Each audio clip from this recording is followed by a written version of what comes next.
A huge dragon roared towards the hero, and the boy only muttered faintly, raising his gaze from bottom to top. His mission was too difficult to defeat the legendary earth dragon sleeping underground and return its eyes. The monster raised its mighty paw, ominously looming over the defenseless little man, as if about to crush him and make him feel the full power of the great Dragon King. The monster struck the ground wildly, raising a dust wave, and decided that victory was already in the bag. The dragon laughed with delight, for now was the time to seize power over the land. But when the smoke cleared, he saw that the boy was alive. The man managed to defend himself and wounded the dragon, and its paw turned to stone, began to crumble until it fell and shattered into fragments. The hero realized that only with his hand could he cause great harm, so he had to learn to control his power, and he stretched his palm forward, using the wind of decay. The dragon tried to defend itself with the other paw, but the strike failed. The body froze at the last moment and fell to the ground, and the eye rolled right to the man's feet. But the hero did not manage to catch it. The eye crumbled, as did its owner. Because of the monster's death, the traveler would not be able to claim the quest reward, and the young man looked anxiously at his hand. A mark remained on the skin, received in the heavens during the trial, which meant his new rank, sage, and a skill awakened as necromancy.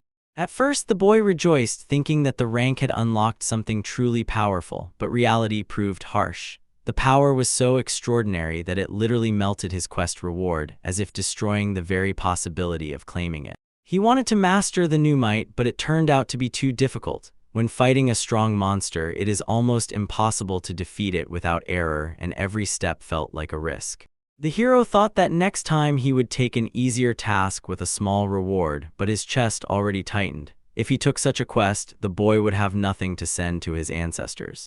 The youth crouched down and began rummaging through the dragon's remains, looking for something useful, while a thought flickered in his chest that under other circumstances he could perform among heroes at parties and have a stable income.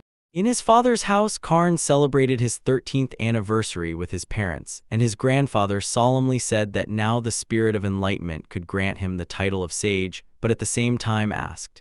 It was time for the son to move on and not stay in their village. Karn firmly promised that he would become a sage and earn a lot of money so that his family would live in abundance and know no need. Grandmother gently asked him not to worry too much about heavy expectations because their greatest value was his own happiness, and grandfather supported her, but Karn still resolutely shook his head. He remembered his childhood. When his parents died, he was raised and brought up by his grandmother and grandfather, and that was why he was still alive, so he wanted to repay them for their kindness. The guardians were stunned by such sincerity and warmth from their grandson. They stood up as if afraid to break the moment and began to hug him tightly, feeling a lightness in their chests. Suddenly, somewhere in the silence, there was a dull knock on the front door, and Karn, sighing in surprise, quickly approached and opened it. 3 heroes stood on the threshold, and in this world, players who reached 13 years old were already considered adults and received enlightenment. The youth with innate professions and natural skills gathered into one group to fully use their power together, pressing shoulders in a tight circle and whispering plans while tension crackled in the air. Those who were marked with titles like Holy Knight, Battle Master, Magic Swordsman, Sage, and similar were called gold holders, and they were automatically entered into the guild system as if fate itself was marking the path with seals. Adventurers enjoyed a bunch of privileges. They could immediately take quests with limited rewards, and because of this, even an ogre could accidentally come across a group of legendary heroes who were on a mission to kill the Demon King. The boy confessed to Karn that he had seen his registration information in the royal capital, and learned that Karn was a 13-year-old sage who already possessed the skill of necromancy. The hero nodded confidently because it was precisely in the battle against high-level demons that he needed such a student, and he saw in him colossal potential for rapid development of abilities. When the young man finished speaking, Karn was silent for a long time, then exhaled and said that it was too much responsibility for him and that he was not sure if he could help with the selection in any way. The hero smiled as if removing a stone from his chest and assured the boy that they needed only him. And even when the boy believed it, Karn did not abandon his anxiety despite the fact that they would have to fight the Demon King.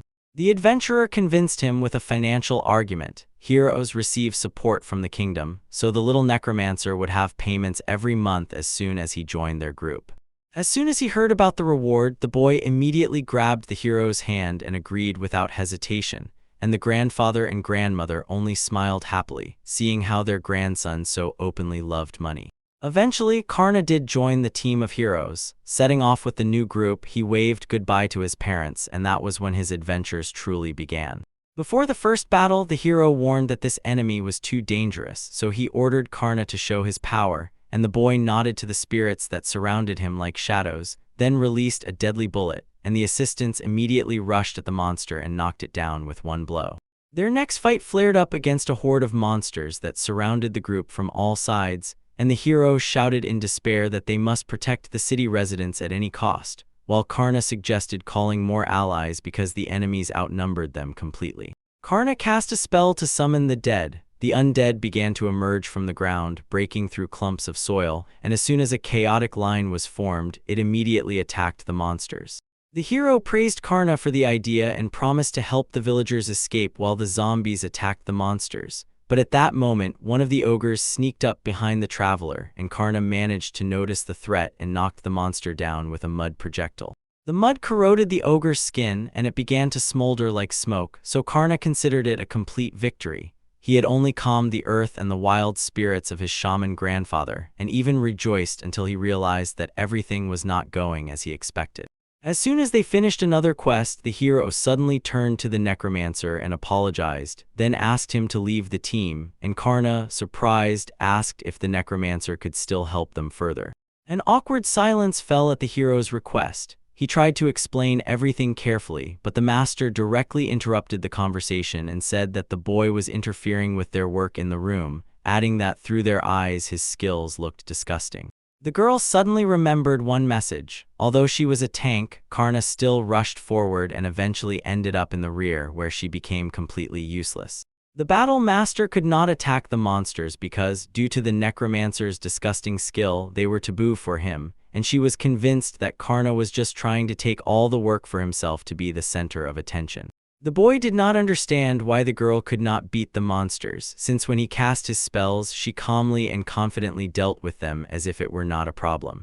The mistress pouted and declared that she was unable to defeat the monsters covered in dirt with her bare hands, and from these words Karna felt a bitter disappointment. The girl turned to her comrade, the temple knight, and asked if she agreed with her, and the knight nodded silently, confirming that the vile magic of the necromancer was physiologically impossible to endure. The boy thought that this whole reason was complete nonsense and replied in a heroic tone. He understood that the team called it a horror, but Karna would handle such power on his own. The little necromancer, confused, asked to wait a minute, then hurriedly inquired about the reward, because earning money was his main goal. The hero replied that only a month had passed since his joining. The probation period was not over yet, so the kingdom should not have given Karna any money, and the boy, blushing, clearly did not expect this. The necromancer became even more embarrassed and said that then he had big problems. The reward had to be given to the guards, and he even promised not to use any forbidden skills, asking not to be kicked out of the group while his ghosts nervously stirred and slightly trembled with excitement. The hero stated what exactly he wanted. Let Karn use only resurrection magic, not that shameful power which, in his opinion, the necromancer would not dare to use, because their team hated exactly that magic without a shadow of a doubt. The master agreed, and the holy knight dryly emphasized that if Karn did not cling to anything else, he could go with them, because she definitely would not want to travel with someone who does not love his allies. The boy understood. The battle master was afraid that because of this she would be expelled and become useless, so the knight supported her only because his own magic was disgusting to her. And the hero, on the other hand, was simply trying to please pretty girls and keep them in his team. There was no point for Karni to talk to them or argue. The whole group hated him, and he had nothing to do. Karna bowed, thanked the travelers, and set off on the road, but suddenly the hero called him, handing the boy a bag, sincerely regretting that it had happened that way. The boy was delighted and thought that although not a full month had passed, the hero still decided to reward the necromancer with his own money, and Karna, taking the bag, opened it and saw only a few coins. The hero smiled and, saying goodbye, said that despite their parting, their friendship would last forever, and support would come from afar.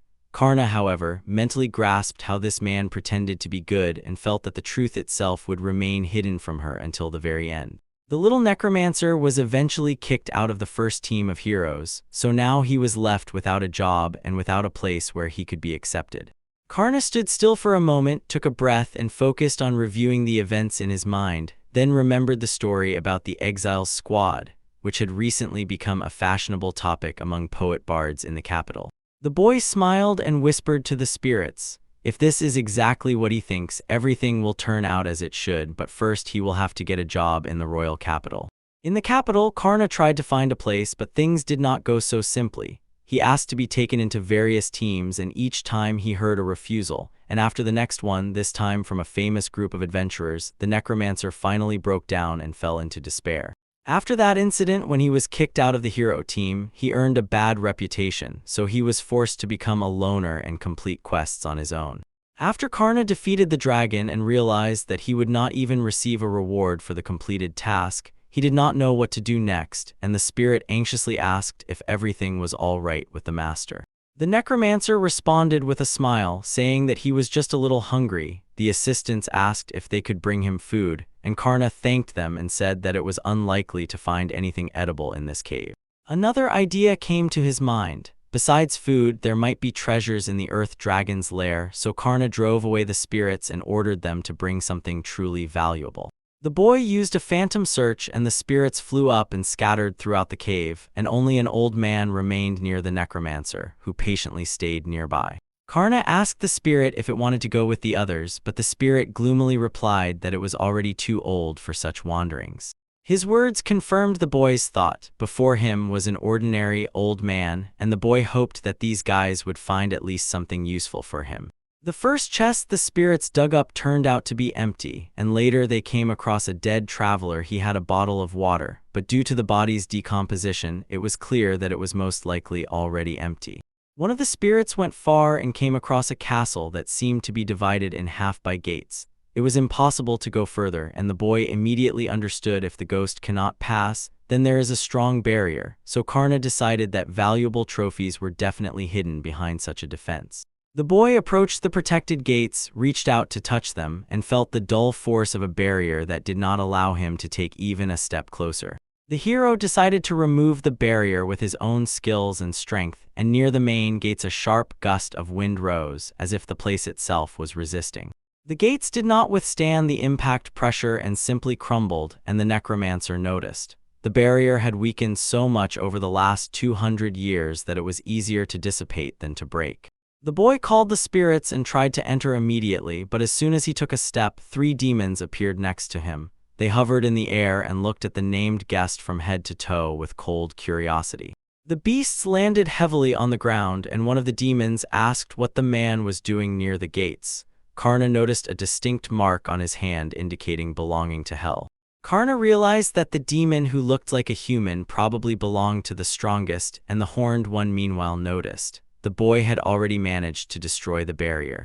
He told the hero that the castle they had just come to belonged to one of the demonic lords, Cecilia Israphilia, and from these words the boy was so confused because the royal fortress stood here, where one could take a quest without any problems. The demon was surprised that Karna did not know about him, but this did not become an obstacle. The audacious one dared to come and break their barrier, so he, as a faithful servant of Cecilia, must punish the offender, and his comrades had already begun to pity the boy who fell into the hands of Belfinger. The demon solemnly declared that the power given to him by the ancient god Nodens is called the lightning of despair, and warned, as soon as it touches a person, their blood will boil and they will die, so Karna, with tense anticipation, looked at Belfinger and prepared to attack.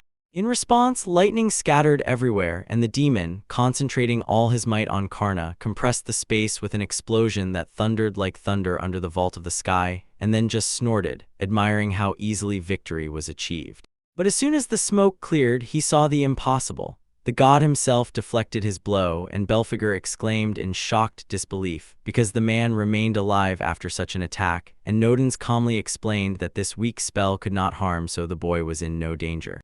The god solemnly reminded that this power is a gift from the heavens, and will not allow any actions capable of harming its owner. But Karna first only smiled and exclaimed with surprise that even an ancient spirit knows how to use magic, while the demon began to deny what was happening. It was impossible to imagine that the ancient god Nodens would agree to submit to any ordinary man and take him under his own protection. Karna heard the name of the spirit who accompanied him throughout the adventures for the first time, and the god immediately noted.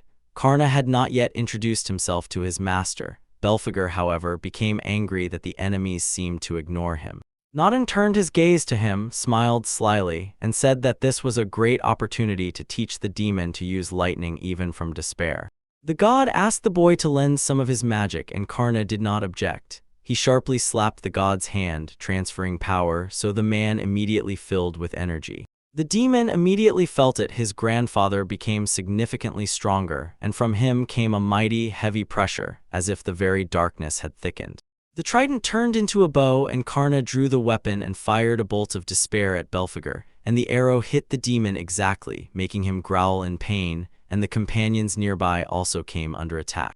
Belphegor fell to the ground covered in wounds, unconscious, and the demons could not believe that one of the strongest high-class demons had lost to an ordinary human. Their hands trembled with fear, and they wanted to run as far away from Karna as possible, until Cecilia herself came outside, greeted the sage, and smiled with a quiet, pleasant pride. The boy immediately realized that before him was the owner of the estate. The girl leaned toward the man and asked his name, and he, breathing in calmly, introduced himself. He was the necromancer Karna, after which Cecilia smiled and asked if he wished to become her servant, the mistress of the demon of pleasure.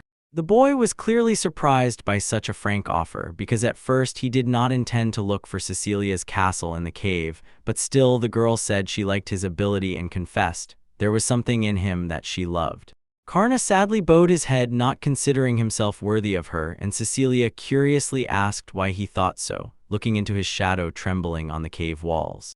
Remembering the team of heroes who once abandoned him, the boy quietly explained that necromancy was a vile magic, and then told what had happened to him because of it, each time clenching his fingers as if in pain for old sins. Cecilia shook her head in denial and said that, in her opinion, there was nothing bad in his skills, so hearing these warm words, Karna blushed, and she added that necromancy was the best magic in the whole world. The Lord of Demons dreamed of seeing all his beautiful magic, but Karna just turned away because he was not sure if he would betray humanity. Cecilia came closer, ran her hand over his face, and asked if he agreed to sign a contract with her for 2 million gold, promising to pay 20 million annually. Karna did not hesitate with the decision. Once he heard about the reward, his eyes lit up, and he immediately agreed, joining the Lord of Demons team. The heroes entered the underground estate La Ruralone of the 7 demon lords, born from the great demon king and endowed with power by the goddess Cecilia Istrophilia, who ruled these lands. When Karna stepped over the estate's threshold with the girl, demons immediately greeted them, so the boy had to put on a mask so they would not recognize him as a human, and the monsters were worried. Before them stood the one who defeated their strongest comrade, Belphegor, along with Nodins. The old man laughed at his own name, boasting in a friendly manner that he was extremely famous here, and Karna asked why no spirit had told him about this until now. Nodin explained that he died thousands of years ago and simply could not know when people began to honor him, and the boy felt a pang of sadness. His grandfather treated his own history with such ease. No matter how he disguised himself, one of the monsters still caught the human scent coming from their guest, and as soon as the pig whispered that something was wrong with him, another demon burst in like a whirlwind with chains and bindings and ordered silence, claiming that it was supposedly Cecilia herself who let Karna into the mansion. Karna noticed that the girl had already told everyone about him, but he was still trembling at the thought of being exposed, and nervously adjusting his cloak, pressed himself against the image of the demon again so as not to give himself away by either glance or movement. The hero fell silent for a moment and remembered his grandfather and grandmother who remained in the village, so he decided to help them break free from their poor fate, and it was at that moment they reached Cecilia's room. She promised that the boy could take off his mask and enter the room. There would be no one there except them, and Cecilia opened the door and announced that from today this would be Karna's workplace. The hero stepped over the threshold and froze before a picture of complete chaos. Things were scattered everywhere, the floor was hidden under piles of objects and trash, and the boy, puzzled, shifted his gaze to the demon. Cecilia abruptly turned away, awkwardly avoiding his gaze, and at that moment Karna realized that the lady had no idea what normal cleaning was.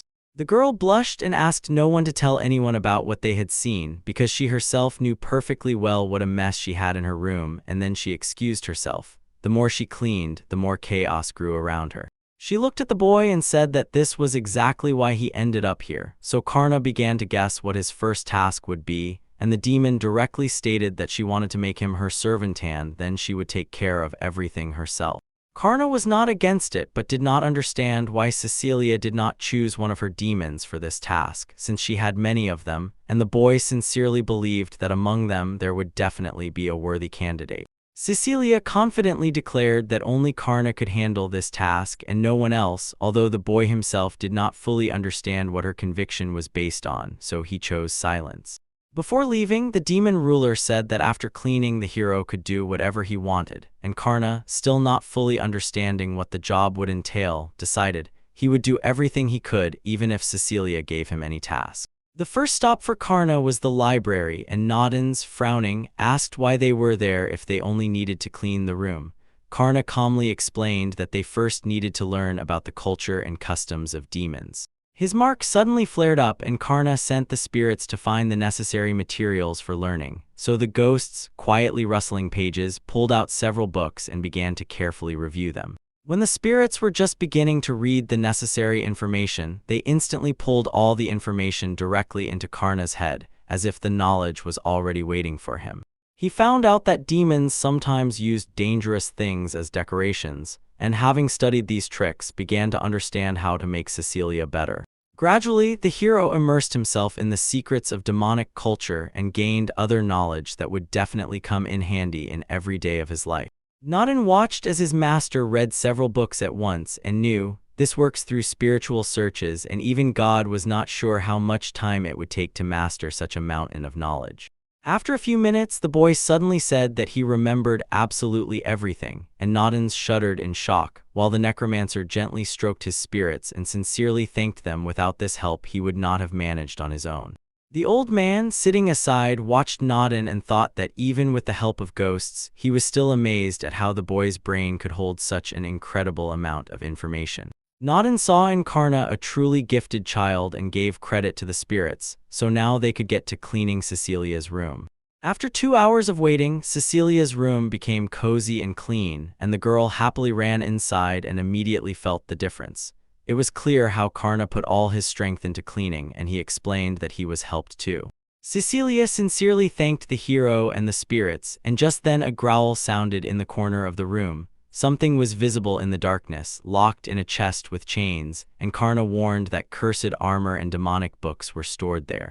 Noddin, despite being a god, tensed a little from the very threat of the chest and suggested simply throwing it away. And Cecilia, looking around her room again, told Karna that he had exceeded all her expectations, and sincerely rejoiced that he was nearby. The boy responded to her with mutual feelings, and his gaze shone with sincere joy from being able to help someone. Cecilia smiled in response, and later Karna remembered the books that had interested him for a long time. By her order, Karna summoned his spirits and pulled several of Cecilia's books from the wardrobe, handing them to the lady, and explained that these stories were written by humans, not demons, after which he asked why Cecilia had collected so many of them. Cecilia looked away and felt a slight trembling, uncomfortable warmth in her chest. She could not say the real reason, and in her thoughts she wondered whether Karna asked if a demon likes humans. After cleaning, Cecilia went to the shower, and Karna stood next to the shower cabin with his back to her like a faithful servant, holding towels for her. Noddin, on the contrary, looked without any embarrassment, so Karna sharply shouted for him to stop looking at her like that. When the water stopped, the demon turned it off and, recalling Karna's question about humans, finally admitted she really liked humans, their attitude to life, culture, love, and even weddings, as all this seemed incredibly interesting to Cecilia. Having heard the answer, the boy immediately understood why the team had so many novels, and added that this genre of books is extremely popular among humans, which made the girl blush even more. She sharply opened the booth door and approached Karna in tense silence, sternly asking if he had read her books, and Cecilia was sure that everything there was carefully disguised. Karna immediately apologized and said he did not think the content could differ from the cover. In fact, it was not he who read her books, but the spirits. However, thanks to his skill as a necromancer, he still knew what was written there, and the demon took a towel and wrapped herself in it, punishing him for being a bad boy, after which Cecilia, leaning closer, invited him to share his secret. Karna immediately declared that he would tell her everything without exception, regardless of what she asked, because she needed to learn more about the god who watches over the hero. Cecilia asked where and how he signed that contract with this god, and the boy smiled, explaining that Nodin and the ghosts are neighbors of his ancestors. When Karna became a Malfar and necromancer, he decided to cleanse the lands cursed near his grandfather's farm, and Cecilia asked if the boy had lived near those places all this time. Karna explained that evil people sold his guardian the wrong farm, so when he first came to the cursed land, he immediately understood. Without holy power, his necromancy would not be able to cleanse the territory, but he could talk to ghosts and calm them, so he pressed his palm to the ground and applied cleansing. Magic spread across the entire surface of the earth in a wave of cold radiance, and as soon as Karna completed the ritual, cracks began to spread beneath him, and then the ground collapsed. This was exactly what the necromancer did not foresee. To save himself from the dangerous fall, Karna released a large slime cushion and landed softly, although stones were already falling around and the earth was trembling. Raising his gaze, he noticed a small crack through which light was pouring, and realized that it was an opening into the depths where the boy Karna once fell. So, rising, he saw a large pyramid before him. The dungeon was cold, and the hero felt a breath of wind behind his back. He turned around and saw the master of the dungeon, the god Nodin, and at that point Karna's story ended, so he awkwardly scratched the back of his head and admitted he never thought that the dungeon was near the home of his guardian. Nodin said he was surprised when the child broke the seal, since other spirits also did not know how they even became acquainted. The boy explained that it happened before he first met them. Karna smiled and said that this was exactly how they met Nodin's, and only then signed the contract, and the god added, as if in passing, sometimes he appears out of nowhere just to eat or learn magic. Nodin replied that Karna was the son of a man who had heard about magic but never dared to try it, and at that moment Cecilia threw on a cloak and thoughtfully looked at the boy and his phantom. She thought that the grave of the ancient god who was erased from history was found by the man, and already in her thoughts agreed, by and large, the burial could very well be where Karna found it. The demon knew the story of Nodin's. He was one of the ancient gods, the source of power for the 7 demon lords, but lost his body when people once rejected him. An ancient legend whispered that his power was sealed in this world, but the location of the seal was erased from all lores and books, so no one else could find it. Everything was destroyed so thoroughly that not even a hint remained where to look, but later the necromancer still stumbled upon it in the cursed lands. Karna had to break the dangerous seal, and Cecilia realized the boy was stronger than she had imagined, so when he met the demon's gaze, the boy did not look away. He asked if Cecilia would catch a cold in such a light robe, and the girl replied that he need not worry, after which the demon remembered that there were still many rooms left to clean in her mansion and asked if he could tidy up. The boy was bursting inside. He declared that if this was all that was needed from him, he would do everything immediately, and the spirits would also help him achieve the result. As soon as she saw how willingly the boy got to work, she asked if he wanted to take on another task, and Cecilia explained. The reward was a nice room and an annual salary of over 5 million gold. The spirits flew around in ecstatic praise of the master, and it sounded too tempting, so Karna sharply supported them with a shout that he agreed, and the girl sincerely thanked him. The next morning, Karna entered Cecilia's room, greeting her, and at that moment she woke up and asked how the boy had slept in the new place. Noticing her in only a nightgown, the hero looked away and thanked her for the opportunity to sleep on the sofa. Karna tried to recall that night and, sitting on the sofa inside the room, felt surprised by Cecilia's offer to spend the night together. So he shouted that even if she spoke about it so easily, sleeping in the same room was wrong. Then he wouldn't have known where to look. The old man, watching the boy, grumbled that he had become too accustomed to care. Karna assured Nodin that he had both a couch and a blanket that was enough, but after being expelled from the hero's team, he had to survive alone in the forest without any comforts. The boy lay down on the sofa and said that tomorrow they had to work hard, and as soon as he fell asleep along with the spirits, Karna noticed. The blanket smelled so pleasantly that the scent immediately brought back memories of Cecilia, and the lady in bed put on a robe. Cecilia asked if it was firm enough for him, and Nodin immediately replied that it was elastic, sincerely thanked her for the warm room, bed, and blanket, and promised to repay her. The girl smiled at him, rang a bell, and at that moment a skeleton servant entered the room with a cart on which dishes stood and began setting the table.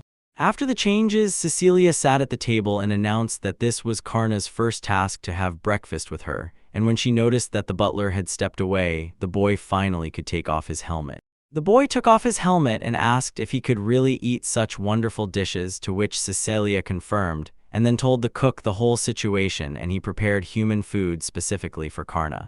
Karna thanked the cook just as he noticed Cecilia eating. Her plate was full of black liquid from which dark souls were rising, and the boy remembered the inscription in the demonic folio: demons eat to gain magic, not to satisfy hunger. When Karna stared at Cecilia's plate, the girl thought it looked disgusting to him, and for a moment she paled and became upset.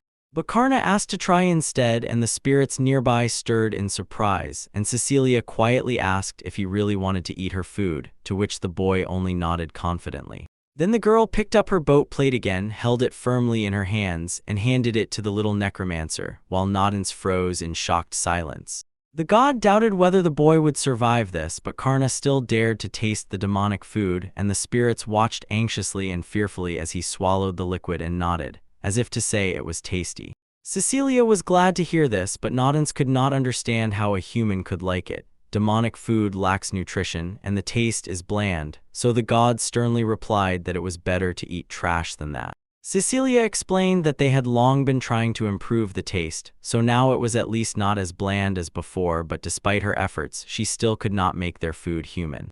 Karna smiled and said it did not look so bad because there were several other dishes around him, much tastier than this one, so he asked with interest if he could try something else. The demon was glowing with joy. She clapped her hands and offered the heroes to eat a plate of demonic food together, and when they finished everything to the last crumb, Karna smiled and thanked them for the treat.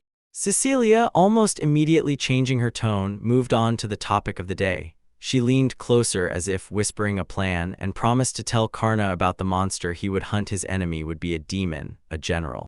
In Cecilia's story, demonic generals appeared as a separate branch of the Demon King's army. They are given territory and troops to serve their dear king obediently, without doubt, as part of a well-oiled military machine.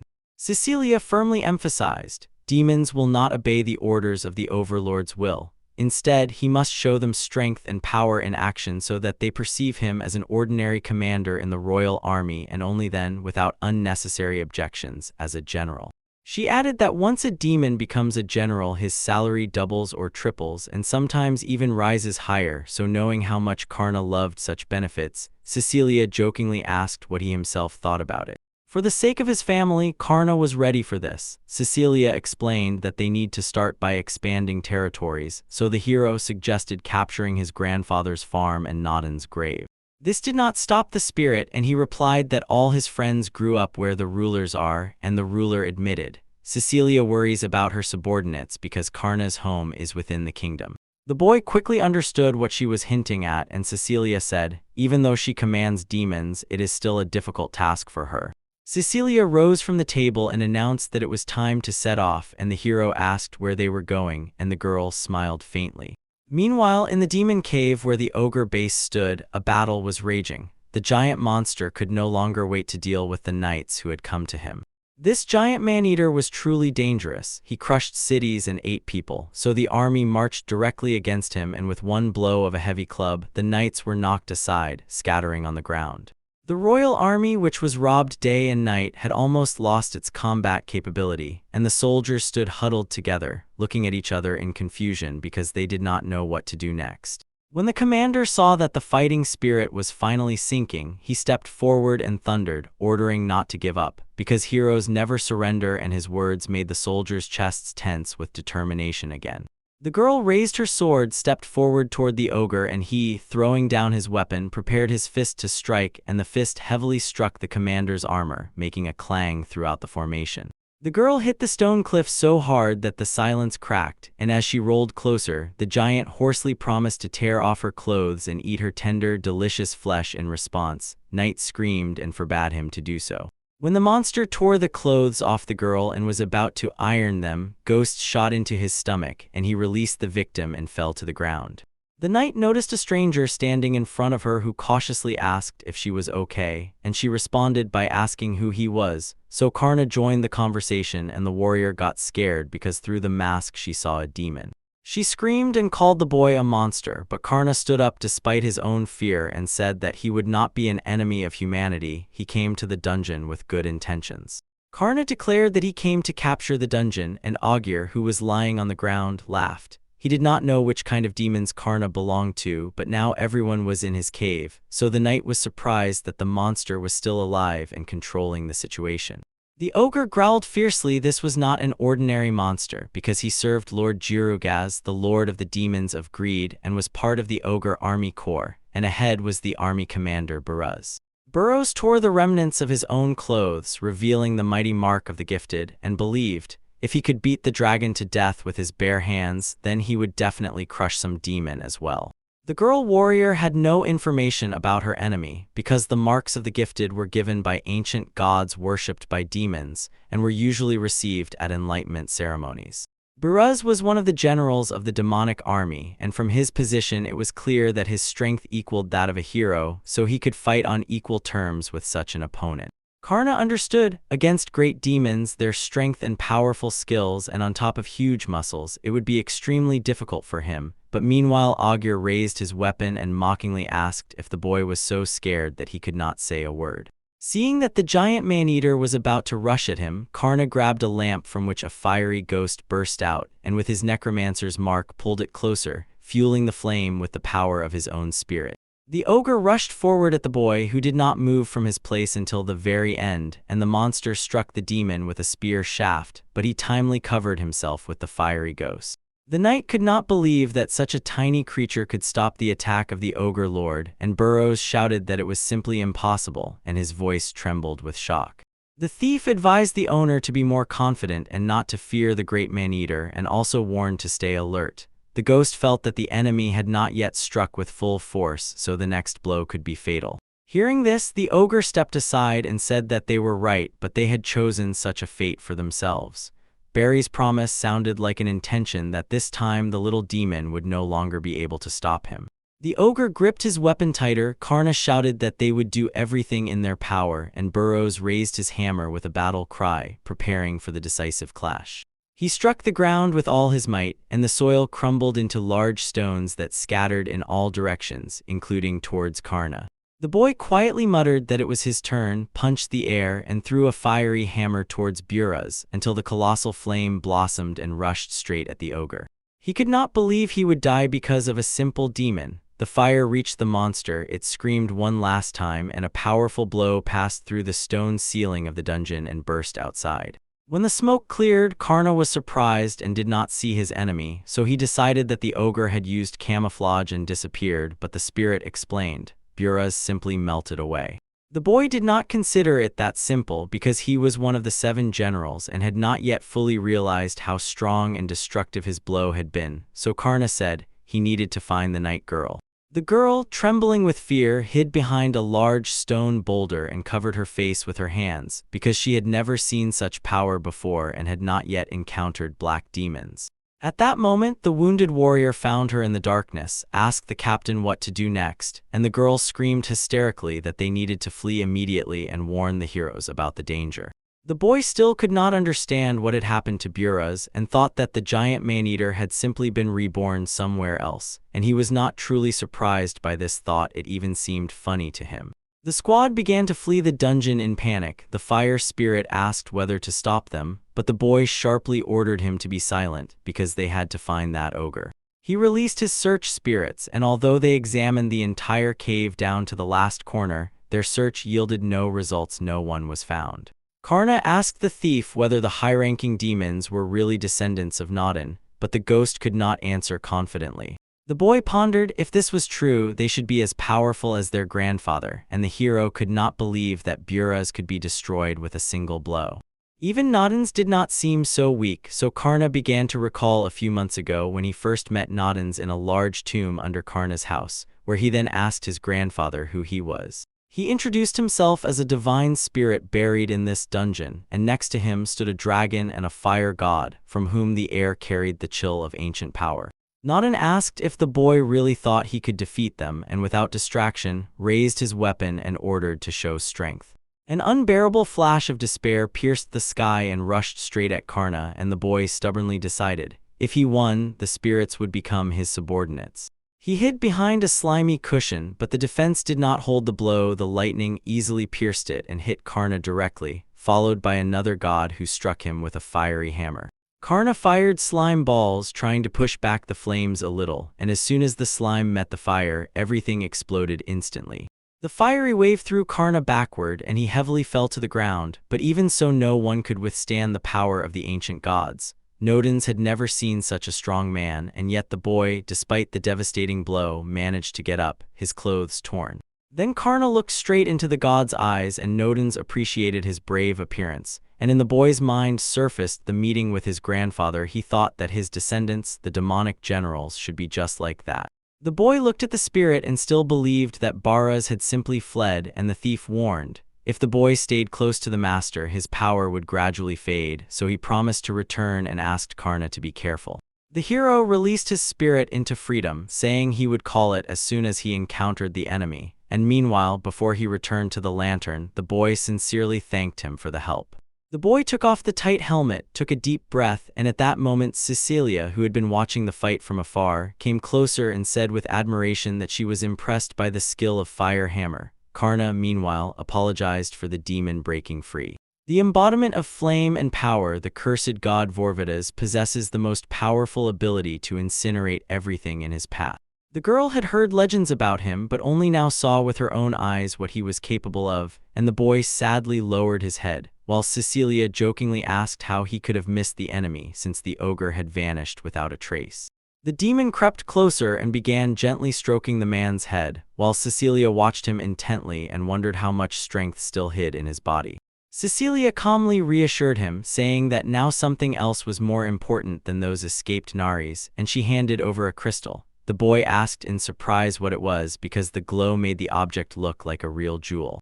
She explained that the crystal was the main basis of ownership rights to the dungeon, so after the boss was killed, Karna would be able to use it and the dungeon would fully pass under his control. The ruler handed the boy the core and said that from now on he could do whatever he wished with this place, so Karna would accept it as his own home. Bright sunlight flooded the spacious cave, and the hero got a good view for the first time, which made him unable to contain his joy. In the evening, the heroes came to the Royal Guild, where its leader met them and gave a new task to defeat a formidable enemy, promising that the reward would be the title of Great Heroes. The man asked the party to take on the task, and on the table hung a poster with a demon. It showed a picture of Karna in a demonic mask. The hero read that their enemy, a user of fire skills, could destroy the demon general with one blow, and Norris knew it would be incredibly difficult, but thanks to the boy necromancer, they managed to study resurrection magic. The time had come for the heroes to fight a truly powerful enemy, and he, standing opposite his opponents, looked at the comrades who dared to take on such a difficult task. Norris smiled broadly and suggested finding someone who would help them defeat the demon. The world was held together by swords, magic, and enlightenment, while demons, descendants of ancient gods, waged endless wars, as humans also fought endlessly among themselves. Demons fed on magical energy that lived in human souls, so dungeons became their homes, and monsters lured adventurers so that, relying on treasures and the power of artifacts, they tried to kill them. In the very heart of the dungeon, magical souls are absorbed into the core, and demons, drinking streams of magic from the core, restore their energy. On the border between humans and demons, right on the battlefield, Karna, standing in the middle of a cave, pulls a crystal from the darkness and prepares the birth of a new dungeon. He raises the crystal above the ground and activates a necromantic spell, and over the graves tombstones suddenly rise, as if they were returned from oblivion. From beneath the earth, remains begin to rise, the burial mound densely grows from piled earth and graves, and Cecilia is so fascinated that she asks if there will be enough space for the boy. Karna replies that this is the only way to use his necromantic spells and adds, "It is better to live comfortably than to delight in beauty." Then the boy approaches the door and asks the girl to go first. He lit a lantern and Cecilia saw a cozy room. In the corner stood a coffin, and on the pillows embossed faces as if someone had left their dreams here. The demon praised Karna for his good taste, and the boy lay on the pillow and whispered that she was his favorite, but suddenly the pillow began to make strange sounds. The hero said that the girl could sit on him, and as soon as Cecilia did so, she felt how softly and comfortably the pillow supported her. In a moment, she noticed that his room seemed hidden in the very heart of the dungeon, and asked if there was anything she could do with the core. Karna entrusted his concubine and gave her the core and asked what she intended to do with it. The girl replied that when she was not around, no one else could properly take care of it. She activated the core right in her palms. It flashed brightly, and the demon suddenly appeared in the center of the room, while a pentagram flared on the floor, opening a portal. Now Cecilia could appear at any moment to visit Karna, so the boy asked if she was allowed to come and if he could too. The girl winked and smiled as if she was not against the joke at all. The demon of love, slyly emphasizing, said that a person could come to her without any strange intentions. The boy suddenly became embarrassed and asked him to stop teasing, and he himself thoughtfully looked at the magic circle that connected the demon lord's castle with his new home. Although they were close, the gate could only be opened by high-level magic, and Karna always saw his older sister in it, but now he recognized the demon lord in her figure. Cecilia solemnly gave him the core and explained that with it the boy could use any creation magic on his territory, to build a labyrinth, a castle, or even something bigger at his own will. Demons usually concentrate magic to grow their own dungeons, but if the core breaks, all this power instantly bursts out and dissolves without a trace into oblivion. Cecilia explained that this would make all the plants grow wildly and stones would grow around the dungeon, and that those who seek treasures and valuables of monsters who want to rob the dungeon are humans. Nodin sharply replied, the more dungeons they rob, the wider their territory becomes, so protection must be set immediately, without any delay. Hearing this, Karna looked back at his spirits and asked if they would help him, to which they shouted without hesitation that they were very glad to serve their master. While the little necromancer was setting up his new home, the heroes clashed with an ogre. The hero unleashed a holy strike, and the monster was instantly cut in half, and Karna and everyone around felt they were getting closer to the enemy's dungeon. The second ogre froze with fear, and the warrior martial artist burst into a run and shouted to leave the rest of the monster to her, after which she struck one full, precise blow. The ogre fell, and the hero praised her, assuring that there was very little left to the dungeon. The Holy Knight ordered the room to hold the same spirit, but at that very moment another monster swung its weapon with a crash, trying to hit the hero, and the knight managed to block the blow with his shield. The boy thanked his comrade, rushed forward at the ogre, shouting wildly, "How dare you harm the knights?" and knocking him to the ground, finished him off. The monster fell dead. The blow with which she parried the fall at night was too strong. She dropped the shield, sank to her knees, and squeezed her hands so tightly that Norris noticed it immediately. The master approached her and she grimaced with a defiant smile and asked if the knight was really their tank, since the girl clearly remembered the little necromancer who controlled his disgusting magic better than she did. The knight broke the silence with sharp words that painfully stung her, and she said it was because her Aki always acts without thinking, after which the hero awkwardly laughed and began to calm the girls, insisting that everything was fine because they were winning. He explained, after a strange encounter with ogres, the demons managed to agree that they could rob each other's dungeons, and everything worked out too well for their plans, though the girls of the world were not happy about it. The mercenary stepped closer and sharply asked if they did not trust her information, and the battle master confirmed he did not trust it because the necromancer she recommended turned out to be worthless. The master thought that this girl would immediately notice and understand his approach, but instead of meeting, she again returned to gathering information in the dark corridors, searching for new clues. The mercenary snorted in surprise, looking at the wise necromancer and the owner of the golden mark. Since they had not made a single step for the team, she was sure that he would be useful both in attack and defense. The knight sharply interrupted her thoughts, stating that she was wrong, and the girl added, "The guy used disgusting undead and they definitely did not expect that," so the mercenary sighed heavily, asking what else could come from a necromancer since their prejudices turned out to be foolish. The master ordered the girl not to argue with him, but the knight immediately threw all the complaints on her, and the hero stood between them and asked both to calm down, reminding them that they were friends and suggested living together in peace. Tafada burst out in dissatisfaction because the guys were not going to let the young necromancer go until she came with her own eyes to see his skills. The hero agreed with his strength, admitting, "The guy is really a strong fighter, but if left nearby, he will do everything they need," after which he asked the girl to understand the decision and accept it, and she caught only one thing: he wants to take all the attention for himself. Norris Paladzius turned out to be one of the heroes, and the girl joined the team because she knew the truth. He was a brave man with the talent of heroization, which enhances all the allies' abilities. Tadaha quickly realized that the girls were taken into the team more for their appearance. They behaved capriciously, complaining about everything, and as soon as the mercenary found a promising guy, they managed to drive him away. Weary sighing and heavily exhaling, Tohada joined the team, hoping to travel in good company, but eventually found herself in the middle of circus noise. The martial arts master asked the mercenary which dungeon awaited ahead, and Tohada replied that Norris took the task without her knowledge, so she knew nothing about the dungeon or the ogre. Realizing this immediately caused problems for the team. The knight suggested the mercenary go and gather information as she was used to, and Tohada grumbled that she didn't understand why she was even paid if she was useless, but the hero sharply stopped her and asked her not to lash out. The mercenary firmly said that she did her job well, but going down into the dungeon without any information was deadly dangerous, and added that the rumors about the demon who killed the ogre lord had not been disproved. The master flared up with indignation seeing Tohada argue with the hero, but she did not back down and stated that whoever rashly rushes forward without preparation will most likely die. The martial arts master assured the guys that their skills had sharply increased, so they would definitely get out of the dungeon alive and victorious, and the hero added, "This is a good chance to test what they are really worth." It seemed that about 30 minutes had passed since the room appeared and immersed them in the dungeon, when suddenly the mercenary felt a sharp change in the atmosphere, as if the air had become heavier and more dangerous. When the team crossed the bridge, a cemetery valley opened before the guys. A ladder stretched down, and the hero could not understand what exactly they had just seen, and the mercenary was confused because according to the plan there was supposed to be an ogre fortress here.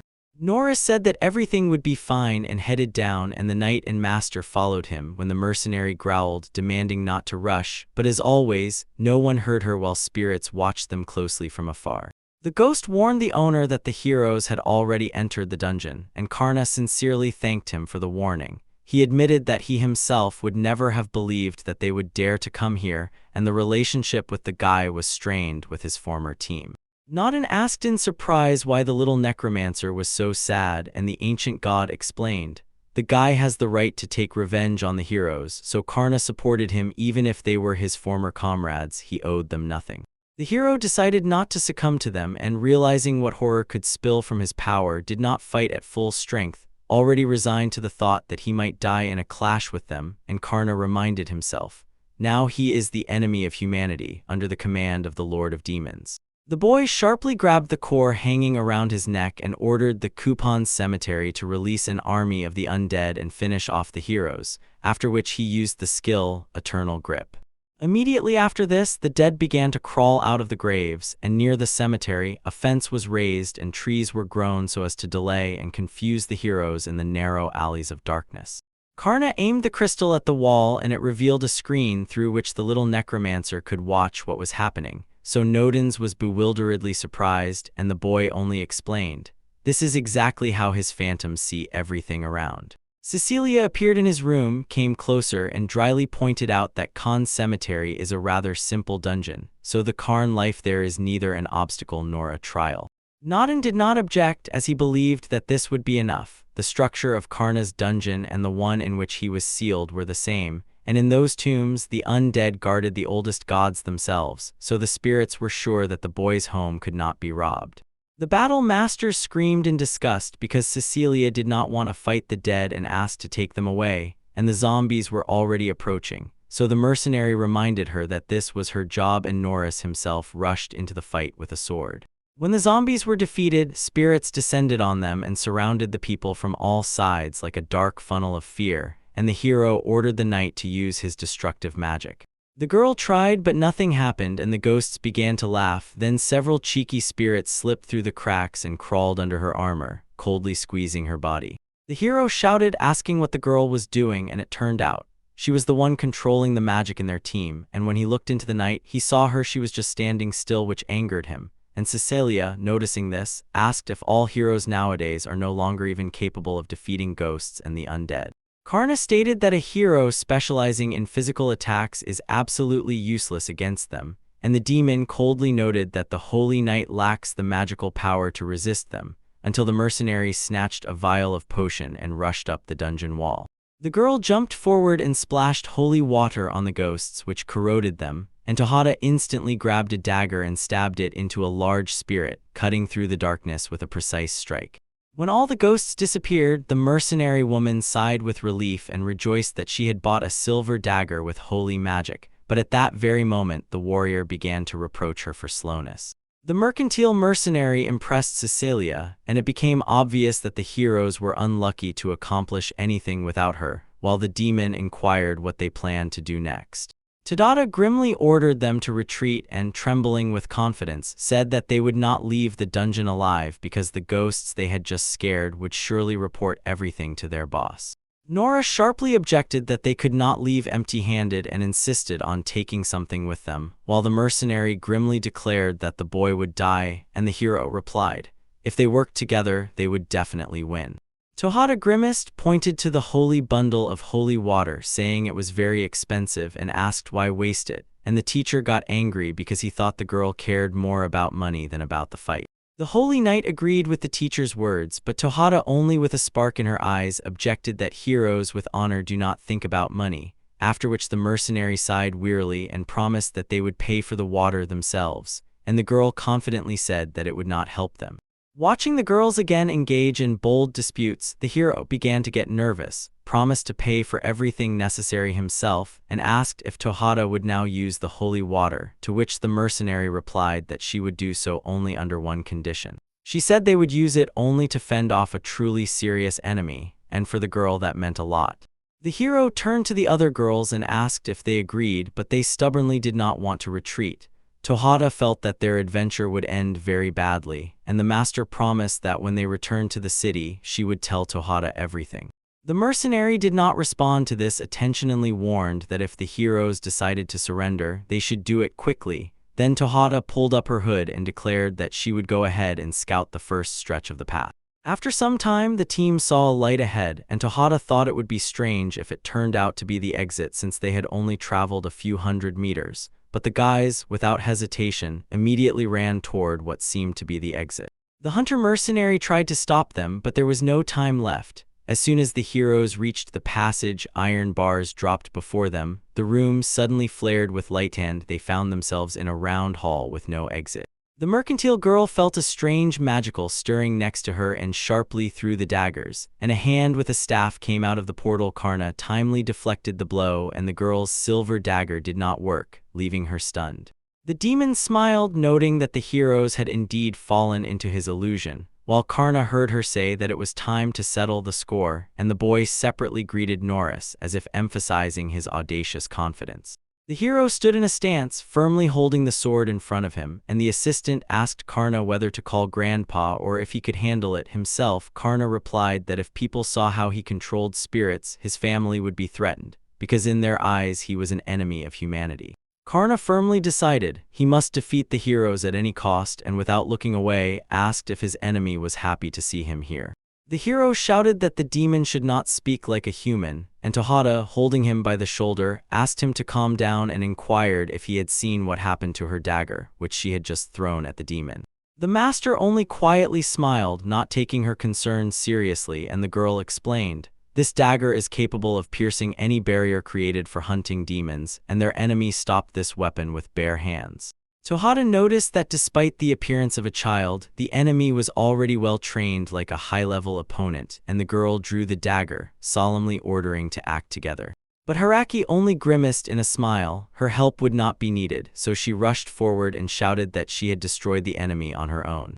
Seeing this, the boy asked the thief to use his power, and he fully agreed. As soon as the spirit began, the boy's body and everything around flared with fire his fire armor had activated. Tohada shouted to the master not to go into battle alone, but the hero assured her that she was skilled in combat and there was no reason to worry, since their companion had honed her skills so much that in the world of martial arts she was called a divine figure. Hikaru was considered the best among all young martial arts masters, but at that very moment his opponent suddenly accelerated and struck the enemy. A storm of her blows covered the boy, and he skillfully deflected each, gripping the daggers.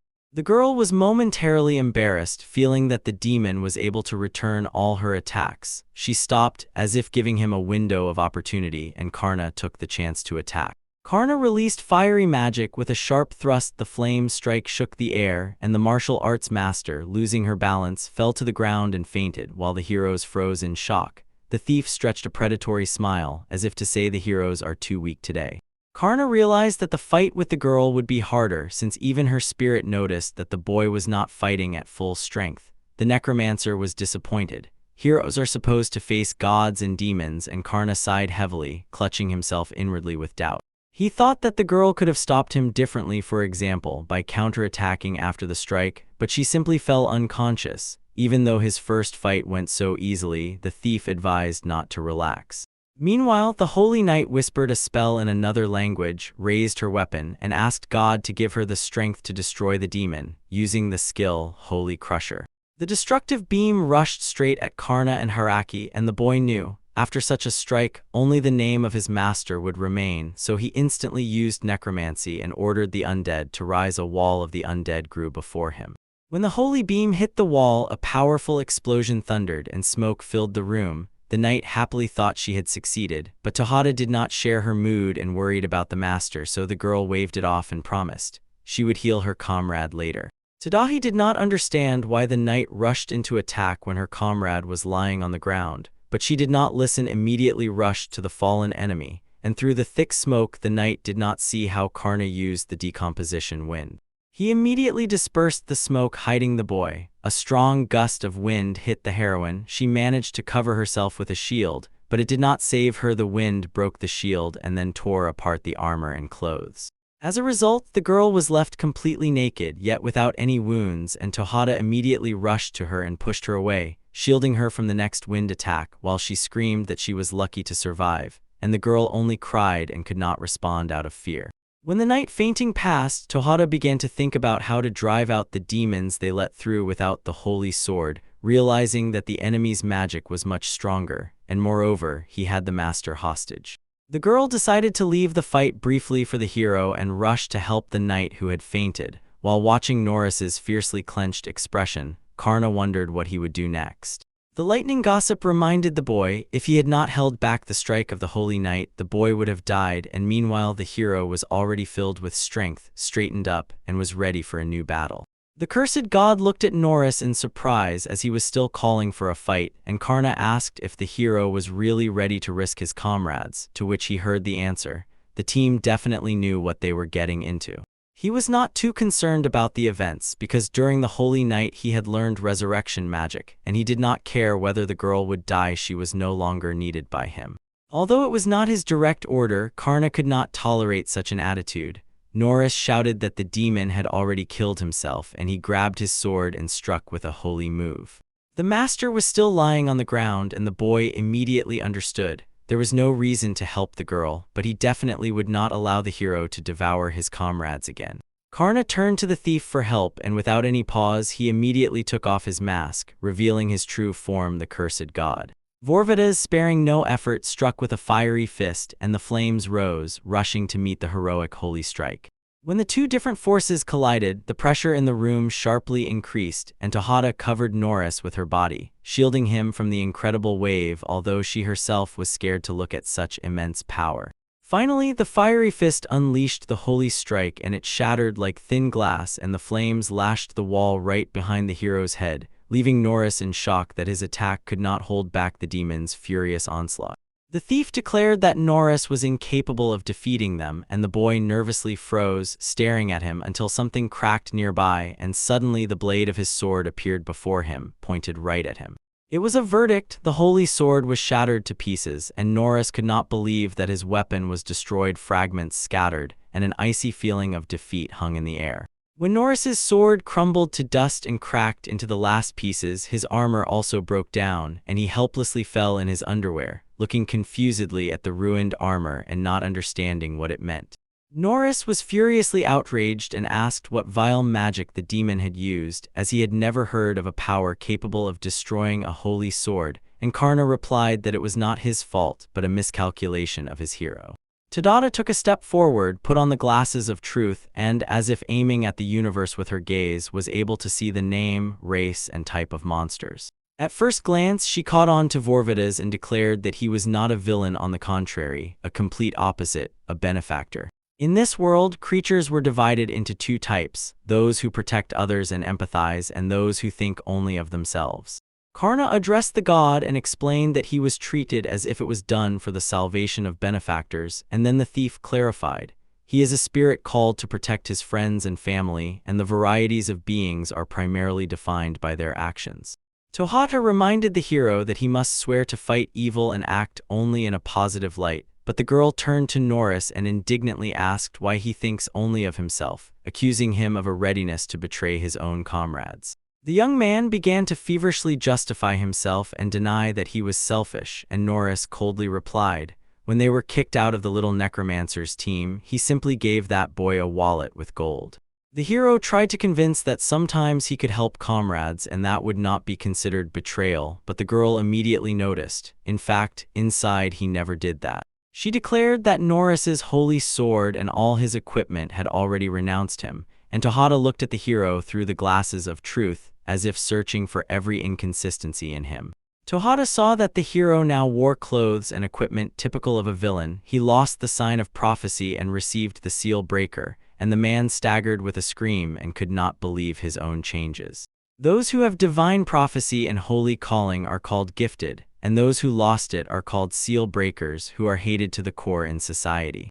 Tadaka, noticing his reaction, decided that it was obvious anyway and that Norris knew about it, so she reminded the rule, not to abandon your comrades, and declared that this boy had failed as an adventurer, as a hero, and as a person.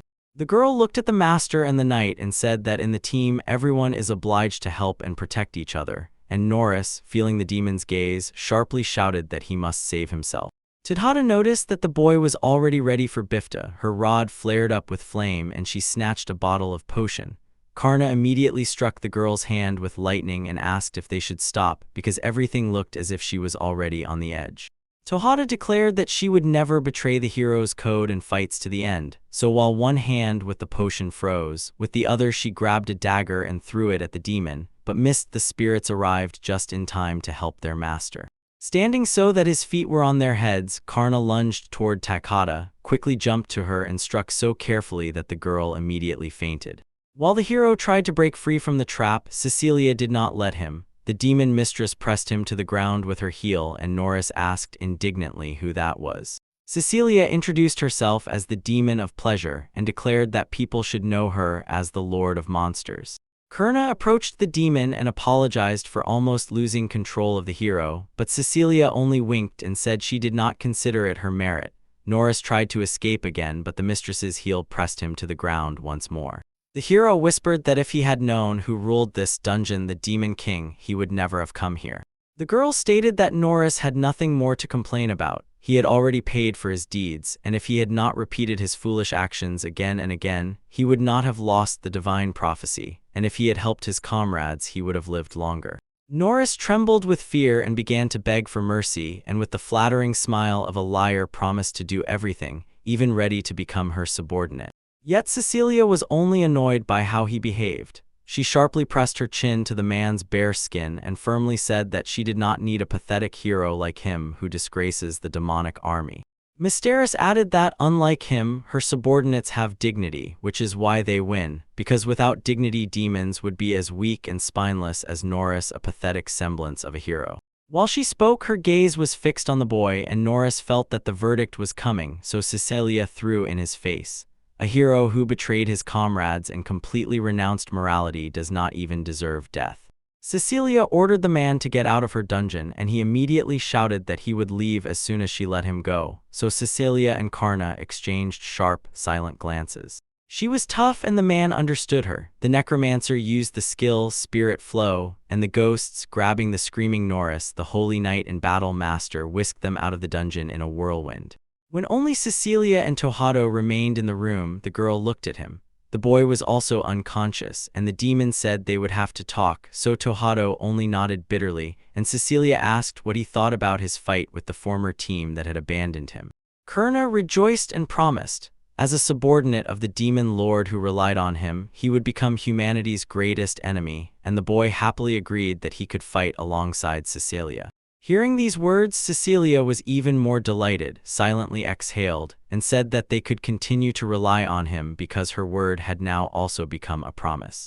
While the hero suffered defeat and lost the divine prophecy, the news spread instantly. As quick as the blink of an eye, everyone around learned about the defeat. And rumors circulated that in Caucasian, the dark lands ruled by the demon lord of greed, something truly sinister had appeared. In his cave, sitting on a huge monster, he waited for his subordinates to explain exactly what the hero was risking.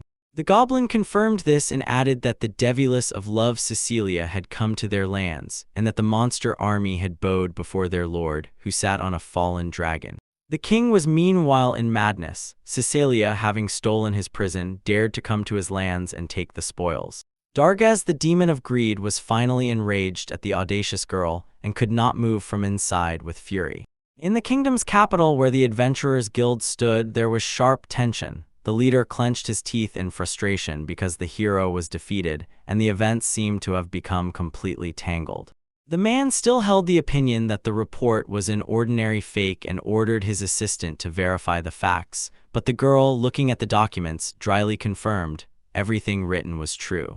From the report, she understood that the hero had lost his divine prophecy and was now branded as a seal breaker, as if a destroyer of the seal. The worst formed in the girl's mind. He might have already been secretly executed, and his two comrades had no chance of recovery. The man listened silently, swallowing his indignation, then asked what happened to Tohada the mercenary who trained them and secretly watched every step of the group. The girl replied that she herself had not returned but was immediately warned. The enemies had captured her. This made the situation critical, and the guild leader bitterly realized that information about the state's strongest adventurer had leaked to the masses. The assistant could not understand whether Aisha Alistair, the gifted girl, was getting excited. She stated that she had gone through many battles, guided by the divine prophecy that she herself was the killer, so Tohada would not betray his kingdom so easily. The leader admitted that they currently had no means to save her because mercenaries are always killed and that would change nothing, and the girl only nodded while they spoke, and a small spider sat on her shoulder. All this was directed by a demon lurking on the ceiling. He was pleased that he managed to get the necessary information, so now the little monster had to report it to Cecilia. Meanwhile, in the Carney dungeon, the boy was considering what he was capable of with the defense he could not restore, since the owner of the dungeon core knew how to set traps and strengthen their structure through creation magic, but even so, there were limits. The hero sat on a large cushion and assured that he would definitely protect this place for Cecilia, and Nodens asked if it was not enough that they had driven him away, to which the boy sharply replied, he defeated them because they had weakened their vigilance. He knew that veteran adventurers and the demon lord's army would easily penetrate their lair, so even God agreed with this. At that moment they heard a noise. It was and the hero asked the dragon what he thought about it. Replied that the number of traps his creation magic could make was very limited. The boy sadly lowered his head because he already understood. He would have to learn a lot. Explained that necromancer creation magic was used to strengthen fortresses and raise the dead, but it was not suitable for labyrinth defense, so nothing could be done. They decided that setting traps was not an easy task, so she should learn more and make a clear action plan. Karna said that he had his own idea but lacked only information, and that was why he believed experienced travelers should be well versed in this. The boy put on the demon helmet and whispered that they had only one option left, and Nodin asked where exactly he was going. Krishna replied that he would go seek advice from the mercenary, and Bog, following his master, noted that it was a sound idea. Meanwhile, Asha sat locked in the dungeon and screamed in outrage, and from all sides she was surrounded by several cats who were cuddling and playing with her. She looked into the void with anger. Did the enemies really think that such caresses could weaken her vigilance? One of the cats came closer, purred, jumped onto Asha's lap and stepped softly on her thighs with its paws, and the girl, feeling the touch of such a charming, warm creature, tried to restrain her surprise and not show weakness. The cat stood up on two paws right in front of her, as if declaring a truce, and in the room, besides the cats, one could see human food laid out nearby on the stone. The cats completely surrounded Asha. They pressed tightly against her, carefully hugging her with their paws, and the girl literally melted from the soft warmth and undeniably cute persistent cooing. But the mercenary woman pushed away the temptation with an effort of will, remembering exactly where she was, and the cat jumped off her lap and lay on its back, exposing its fluffy belly, making her shudder and firmly decide she would not fall for such an obvious trap. But in a moment, Asha could not resist. She began to pet the cat, pressed her cheek to its belly, and inhaled the pleasant scent, and no one guessed that the mercenary woman was a crazy cat fan, so she did not understand how the demons found out about this. Karna approached the cage, heard the words Asha was saying, and awkwardly apologized for having to enter her memory while she was unconscious, after which the girl sharply stood up and shouted indignantly. The boy explained that he used necromancer soul reading. He could not see small details, but he extracted her name, family, upbringing, and preferences, and this made Asia feel creepy because, as she suspected, this demon was too powerful. Although it was clear that he was still inexperienced, he still managed to defeat the hero, so it was easy to compare him with the Lord of Demons, but the mercenary did not understand why he stood on the very front line. The boy introduced her as Aisha Alistair. She is 23, a mercenary with the rank of assassin, and her skill is controlling and using objects. In her free time, Asha in the royal capital was a patron of orphan cats. He literally preserved in video memory the memories of how she fed them and gave them potions. The girl asked him to stop and felt ashamed because she cared about the cats, and Asha believed, unlike humans, cats are never hypocritical and never betray. Karna did not understand this, as he did not consider there was anything wrong with it. She placed the cat on the floor beside her and sat on a cushion, then told the demon not to think he was doing her a favor because she understood well, the cats were under his control. Asha was not going to give them anything and boldly declared, if the demon wants to kill her, let him do it right now. As a mercenary, she had no right to disclose any information while she was being paid, and even not knowing what exactly the demons had extracted from her memories, she decided to remain silent at any cost, even if she had to die. Karna said he understood, removed the demonic helmet, and showed her a human face. Asha froze in surprise because under the demon mask was an ordinary boy. Asha asked if Karna served a demon, and he opened the cage and moved toward her, confirming this and explaining that in the demon lord's army they pay more and the conditions are much better. Hearing the mercenary's answer, Asha jerked upward in shock and asked if this was the reason for his betrayal of humanity, and then everything fell into place in her head. Before her stood the very same necromancer Karana. The boy froze in surprise and looked at Asha. She knew him and admitted that she had once advised his group of heroes.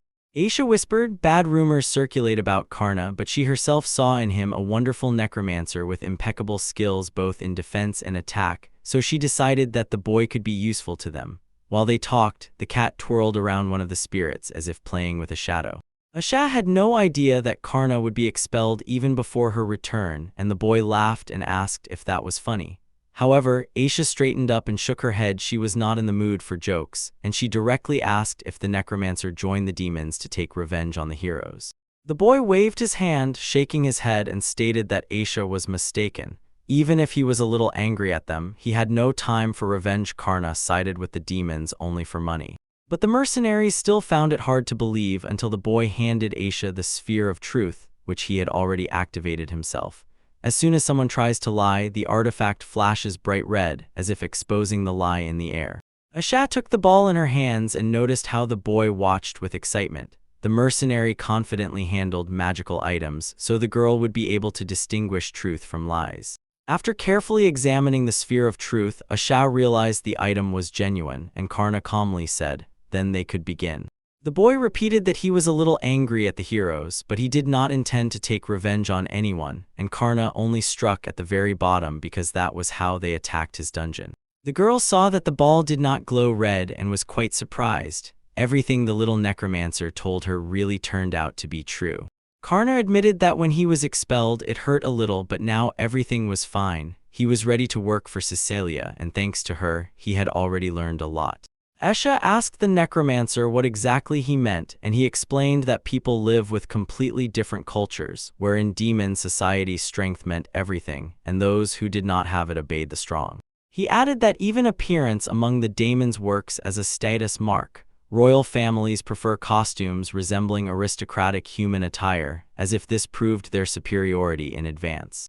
On the street, the boy sharply shot at a cat and boldly said that demons did not value cute creatures much, since cuteness in their world always meant weakness. Cats, according to him, were the weakest demons. They were used as targets in training and as food for other monsters, and this harsh truth shocked one of the main defenders of cats in the capital, who froze with a stunned look. The boy explained that because cats were too weak for dungeons, people did not know about this, and then Karna picked up one cat and showed it to Asha so she could finally see the scale of the problem. The girl involuntarily remembered that it was a trap, but in a moment she understood the necromancer's logic. He found out that she loved cats and gathered them to extract all the information he needed. The mercenary girl saw the cat begin to cry, sharply covered her eyes with her palms, and whispered to the animal not to look at her like that, while the girl, through clenched breath, said she would never understand demons who show such cruelty to cute creatures. The boy calmly replied, "Attractiveness is important for humans but not for demons, and this was their fundamental difference." Asha asked what Karna was planning, and the necromancer explained that this dungeon was the boundary between humans and demons, where knights and adventurers were drawn for loot, so now it was necessary to take away the magical power from humans so they would no longer come here. Karna confidently said that with the help of these cats he would attract strong opponents to the right places so that they could not pass the dungeon to the victorious end, and this was exactly the kind of space he wanted to create. Asha looked at the boy indignantly and sharply asked if he had any conscience at all, and Karna released the cat and declared that the difference between humans and demons was only in culture, so he did not care which side to take in the fight. Asha quickly realized that the girl was just as much a mercenary as he was, and mentally reproached the hero for the foolish act with an ally. Now this very hero had become the strongest enemy of all humanity.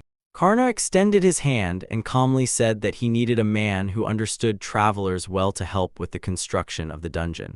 The boy boldly asked if she wanted to sign a contract and become his subordinate, and the girl immediately clarified what salary she would be paid, to which Karna replied, 1 million now and 10 million annually. Karna added that as soon as she signed the contract, Cecilia would provide for the girl, and Asha grumbled that this did not even look 3 times as profitable because in the kingdom she was paid only half as much. The boy picked up the cat in his arms and declared that the plus was that these cute ghostly animals would become her subordinates, so the girl immediately agreed without hesitation.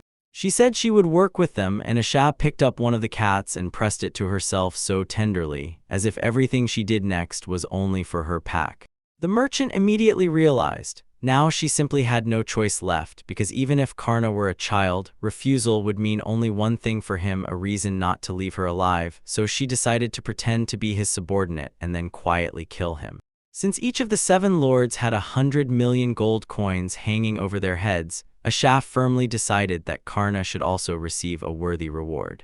Nadan suggested to the boy to escort the girl deeper into the dungeon and show what the state of affairs was there, saying that they were going to improve it. And Karna did not object because he remembered that it was there he had grabbed his business at the moment when he did not manage to finish everything due to the arrival of the hero. Asha decided that the dungeon had already come to an end and that its level of difficulty was much higher than promised, so the god asked the mercenary if it was even possible to pass these trials, to which the girl after some thought replied, "With rare items we can." Karna recalled that humans could also be incredibly strong, while Asha mentally doubted, was there anyone left among them who could match or surpass him? Time dragged on and the strongest heroes of the kingdom were losing their strength, while Karna only felt that ahead of him was still the whole path. Asha realized, there was nothing to cling to in humanity because there was no one who would even try to resist this, and she decided not to tell the boy the truth. Karna offered to take the job upon himself and asked if Asha would go with him to inspect the dungeon for the mercenary. It would be a great opportunity to gather more information about the victim, so she agreed without hesitation. They got out of the dungeon and moved further along its dark corridors until they came across a guard, whom Karna introduced as his guide, after which he ordered the zombie dragon to meet the guests. The monster roared with fierce rage throughout the space, and Asha was so frightened that she trembled. Caressing the guard, the boy calmly told that he had recently defeated the earth dragon and turned it into a zombie, and Karna promised to resurrect the monster if it held back the enemies, so later it became his first guard. Suddenly the dragon shuddered and screamed that wine was hidden behind the owner, and the boy quickly calmed the guard and reminded him, The monster has only a limited amount of magical power, so it cannot be wasted because real enemies can appear at any moment. The mercantile person angrily fired a precise shot at Karna, hoping that her jokes would not be repeated, and the boy replied with a sly smile that the next favorite place he would take her to was traps. The boys moved on, and reaching the eternal coffin, Aisha noticed something strange. They seemed to have been walking for a long time, but everything around remained the same, and then she sharply asked what exactly was happening. The boy explained that he had reshaped space and time to lay a road that leads nowhere, warning, a person could get stuck in such a place for centuries if they did not know how to deal with it, and called it a small trap that slows down. The girl did not think that this trap could seem innocent, as a person could die of hunger without ever getting out. Naden did not understand her outrage, because then it would have been necessary to use movement magic, and this trap only slowed the heroes down by about 5 minutes, and Ashad did not agree with that. She could not even imagine that this was possible at all, since no great sage used movement magic. She grabbed her stomach from hunger and thought that the mercenary seemed not to understand whether it was even possible to pass through the dungeon. Karna led the guest further. After a couple of hours, they returned to the hall, and the boy smiled and admitted that he was ashamed because many things in the dungeon were not brought to perfection. Ashad did not understand what he was talking about, since the dungeon looked half like hell, and as soon as Karna heard this, he exclaimed that he knew that. Namnitsa replied that despite the intention to make the dungeon even more difficult, near the very entrance one dragon would be enough. Asger explained to the boy that if Namnitsa came here, she would have fled immediately upon seeing a huge dragon near the entrance, and she was sure, with such traps no one would pass them under any circumstances. From the portal burst out and declared that every dungeon has its flaws, so Asha must tell the truth so that the dragon can demand everything necessary for its improvement. Namnitsa looked at the monster from which a sharp glow emanated and asked if he was an ancient dragon, and when he fully emerged from the portal, said that he had lost his body and now exists as a ghost. The boy imagined the dragon as a skillful spirit living next to them, and so he focused on helping to set traps in the dungeon. Naden leaned towards Karna and quietly explained that the ancestor of dragons, was his enemy several centuries ago, so Karna still did not know anything about this. Asia froze, and fragments of memories from the priest's words began to flash in her mind. This world was once under the rule of dragons, and humanity obediently served them. Before her eyes grew a picture of the past, where one day the gods appeared. They defeated the monsters and freed the people, after which the people began to worship the gods instead of the dragons. After that, the true gods gave a divine prophecy which they passed to one of the people so that he would resist the false gods, and thus the chosen one was born, the future heroic opponent of lies. According to an ancient legend, the hero overthrew the false gods with the power received from the true gods, and the dragon, looking into the darkness of the past, repeated that it was long ago. He had no intention of interfering in this world, so now he existed only as a ghost, unquestionably obeying Karna, because it was this boy who freed him from captivity. The necromancer asked with interest whether it was difficult for the monster to speak in such a huge form, and he, remembering that he could change size, turned into a small spirit. When Asha realized that the god and the ancient dragon sided with the wise necromancer, she was filled with firm confidence. Humanity would not withstand such an enemy. The girl began to suspect that their actions were so open only because somewhere there was someone much stronger, since people did not have such strong soldiers in case of war, and suddenly she understood. Only she knew about this.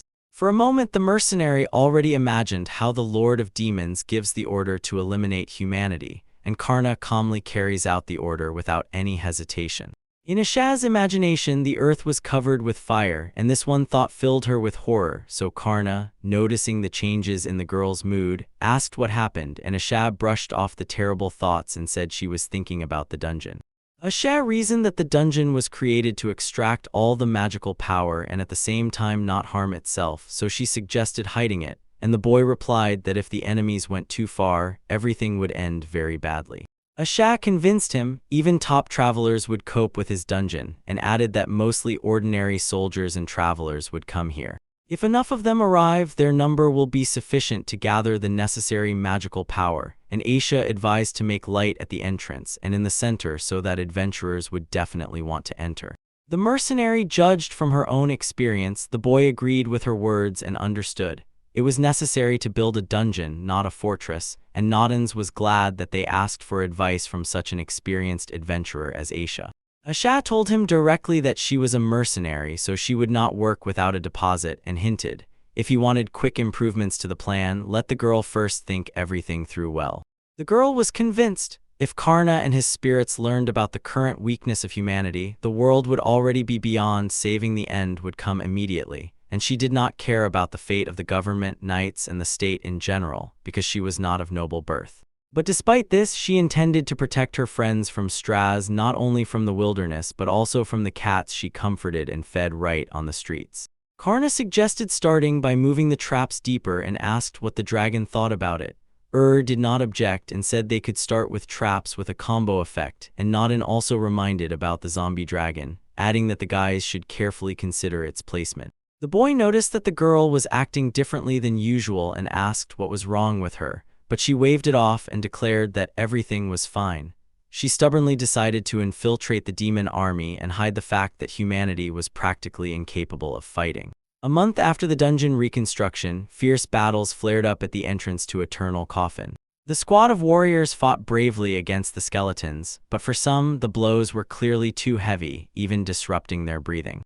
As soon as the last skeleton crumbled, a chest with a reward immediately appeared from the darkness, shining like an unexpected dawn. The guys rejoiced at the successful trophy, but this dungeon almost took their heroes because almost every chest was full of heaps of treasures.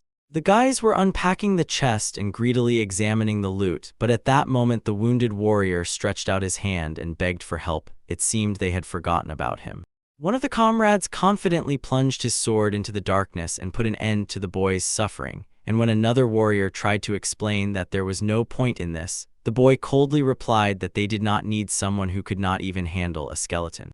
Taking their reward with someone else's hands, they wasted no time and moved on, and while their footsteps echoed dully in the corridors, they continued to ponder the information they had just received. If her words were true, then near the gates they were about to pass through, a zombie dragon was already guarding them, and along the way there was a series of traps that seemed to test the brave, and at least until they reached that gate, they would mostly encounter weak opponents.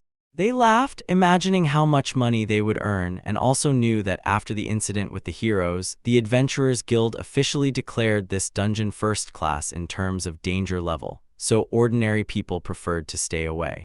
But still, there were those who ignored the warning. People from the city came precisely for glory and money, hoping to emerge victorious from the dangerous darkness.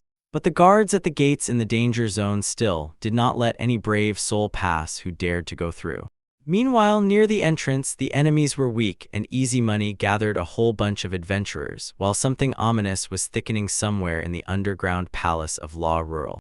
Then the Executive Council of Demons was convened, and among its members were the mother of Succubi and the orc leader, who sat silently and menacingly in their places.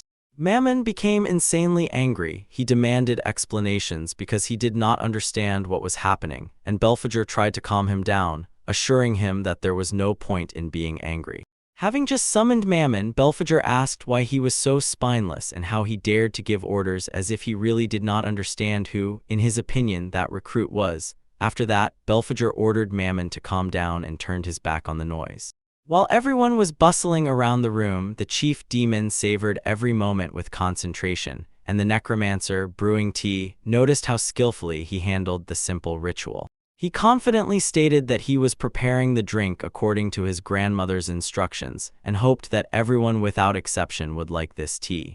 Mammon wildly slammed his fist on the table and shouted why the girl suddenly decided to change the subject, and how she dared to take another item from the demon lord and give it to the newcomer. Now the demon of greed had no dungeons left, so he was forced to exist only at the expense of the magical power of his predecessors, and he asked if she knew how exhausting that was. Then the girl gave an example. If you take people and deprive them of money and work, it is like locking them in hopelessness, so the power will soon be exhausted. Mammon angrily asked because she realized that they needed to act quickly. Although the dungeon brought huge profits and their actions extracted magical power from adventurers, they still continued to rob both the gold reserve and items, as if the crisis should not concern them. The girl tried to calm him and addressed the necromancer. In the report she read, it was said that their financial situation was in crisis and asked if that was true. The boy confirmed but clarified that it was only the first consultation with their new financial advisor, and as soon as the girl entered the room, she was immediately asked to explain everything. She nodded, confirming the words, and it turned out that the advisor was the same mercenary who had already become part of their plan. The necromancer happily took the initiative and asked her to explain how everything worked so that everyone would immediately understand the mechanics of their financial plan.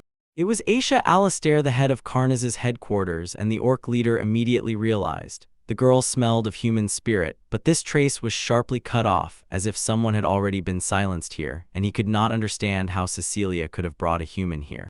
Belphegor twitched sharply and fiercely protested that it was a mistake because she was in no way human, and Mammon decided that the boy was just trying to flatter him, so the young man asked not to say that out loud. He was embarrassed. Yet they had to admit the obvious: he really had incredible power. Mammon calmly assured them that no matter how strong they were, he would still get to the whole truth. After all, he was the owner of the demonic castle. Pointing a finger at Aisha, he sharply suggested, "Let them listen to the newcomer and his story." Ashura coldly and precisely noted that Mammon is one of those who likes to oppress others and corner them, and even some demons turn out to be the same.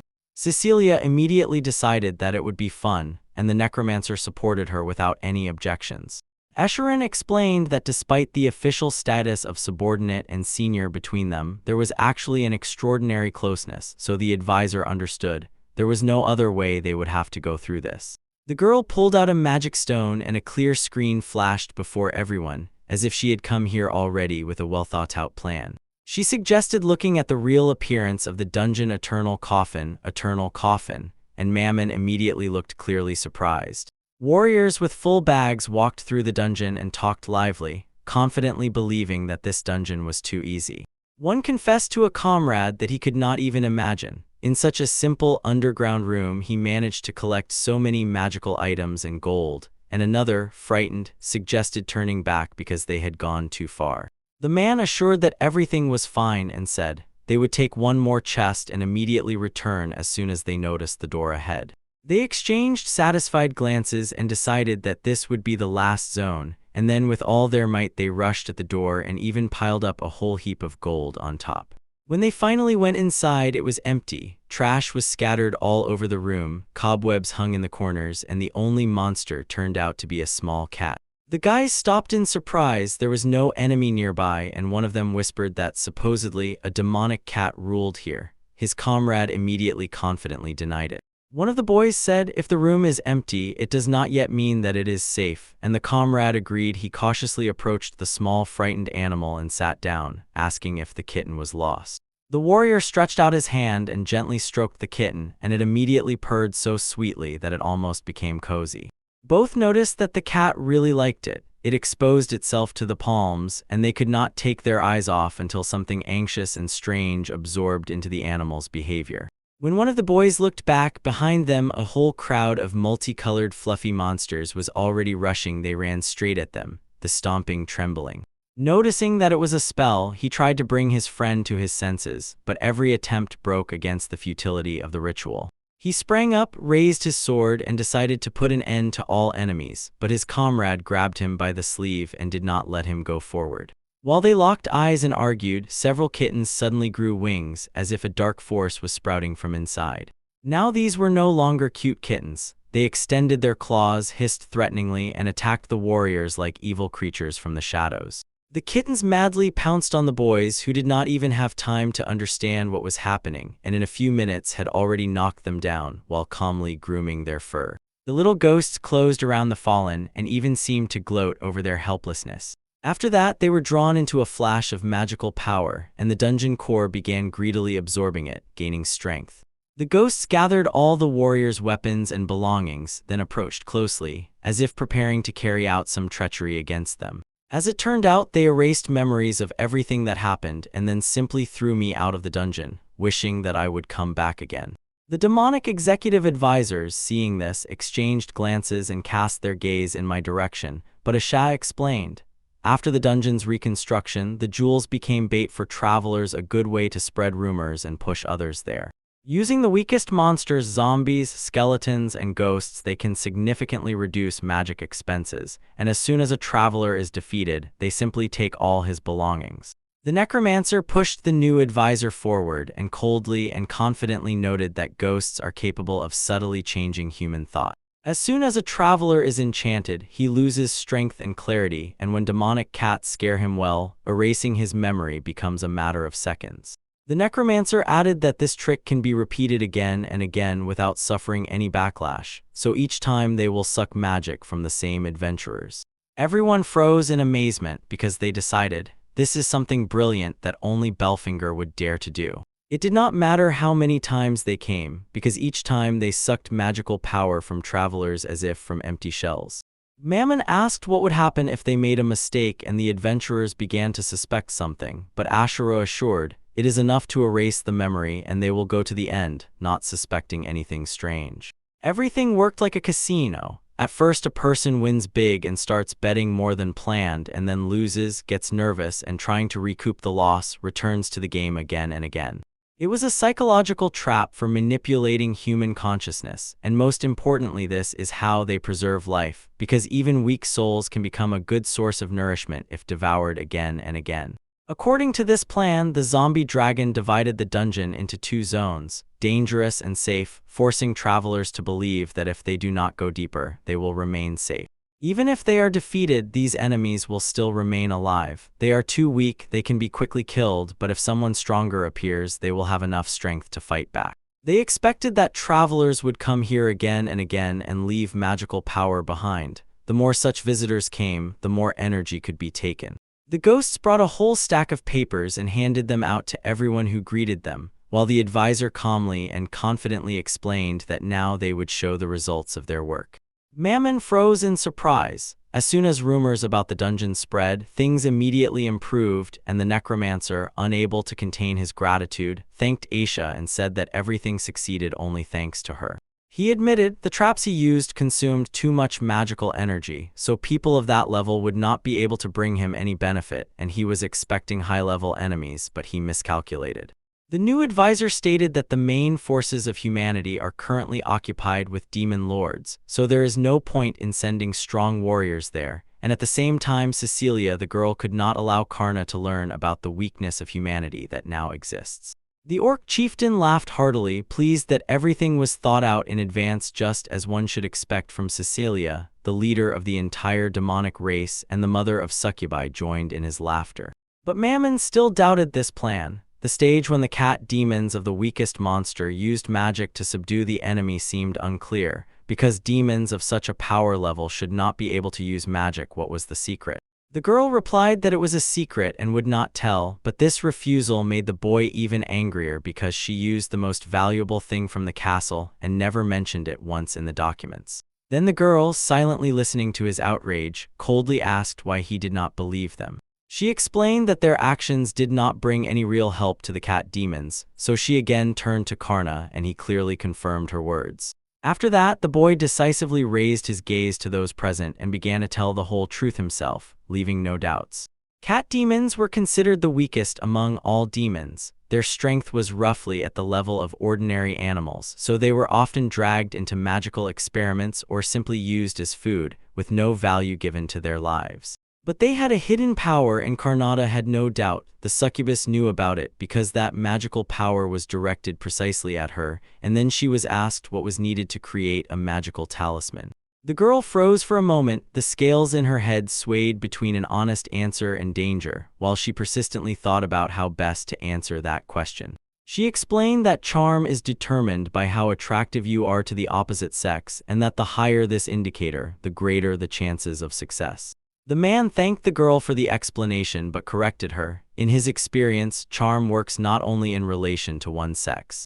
Those present nervously glanced at the succubus, but it seemed that the other girl did not notice this and she abruptly stood up from her seat. She roughly hugged Karna and declared that she knew well how magical cats affect people, but what gnawed at her most was the question, why could demonic cats even use magic at all?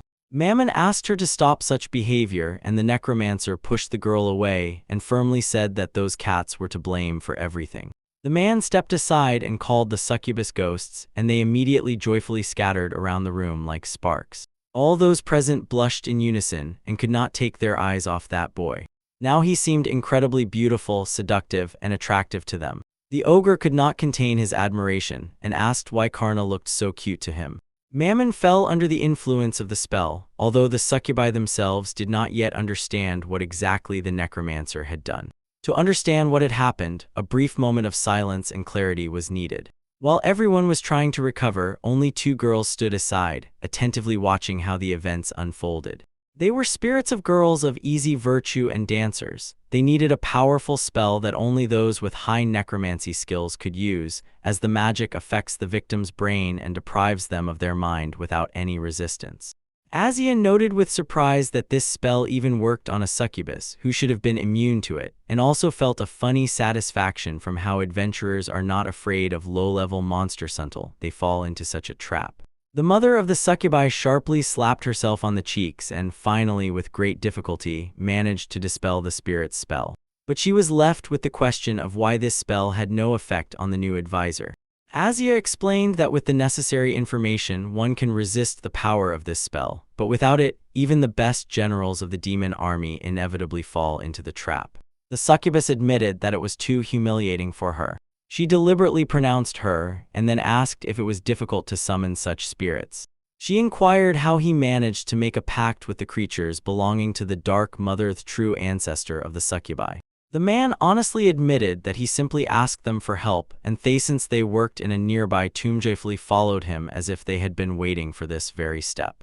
One of the spirits laughed. It was much more fun for him here than watching the tomb, and the succubus froze in disbelief, not believing her own ears. Suddenly Karn was tightly embraced again by his boss, the succubus guest, but she did not dare to say aloud the thought. The girl living here was not like all the other succubi because she might be the true progenitor, the Dark Elder Estacia.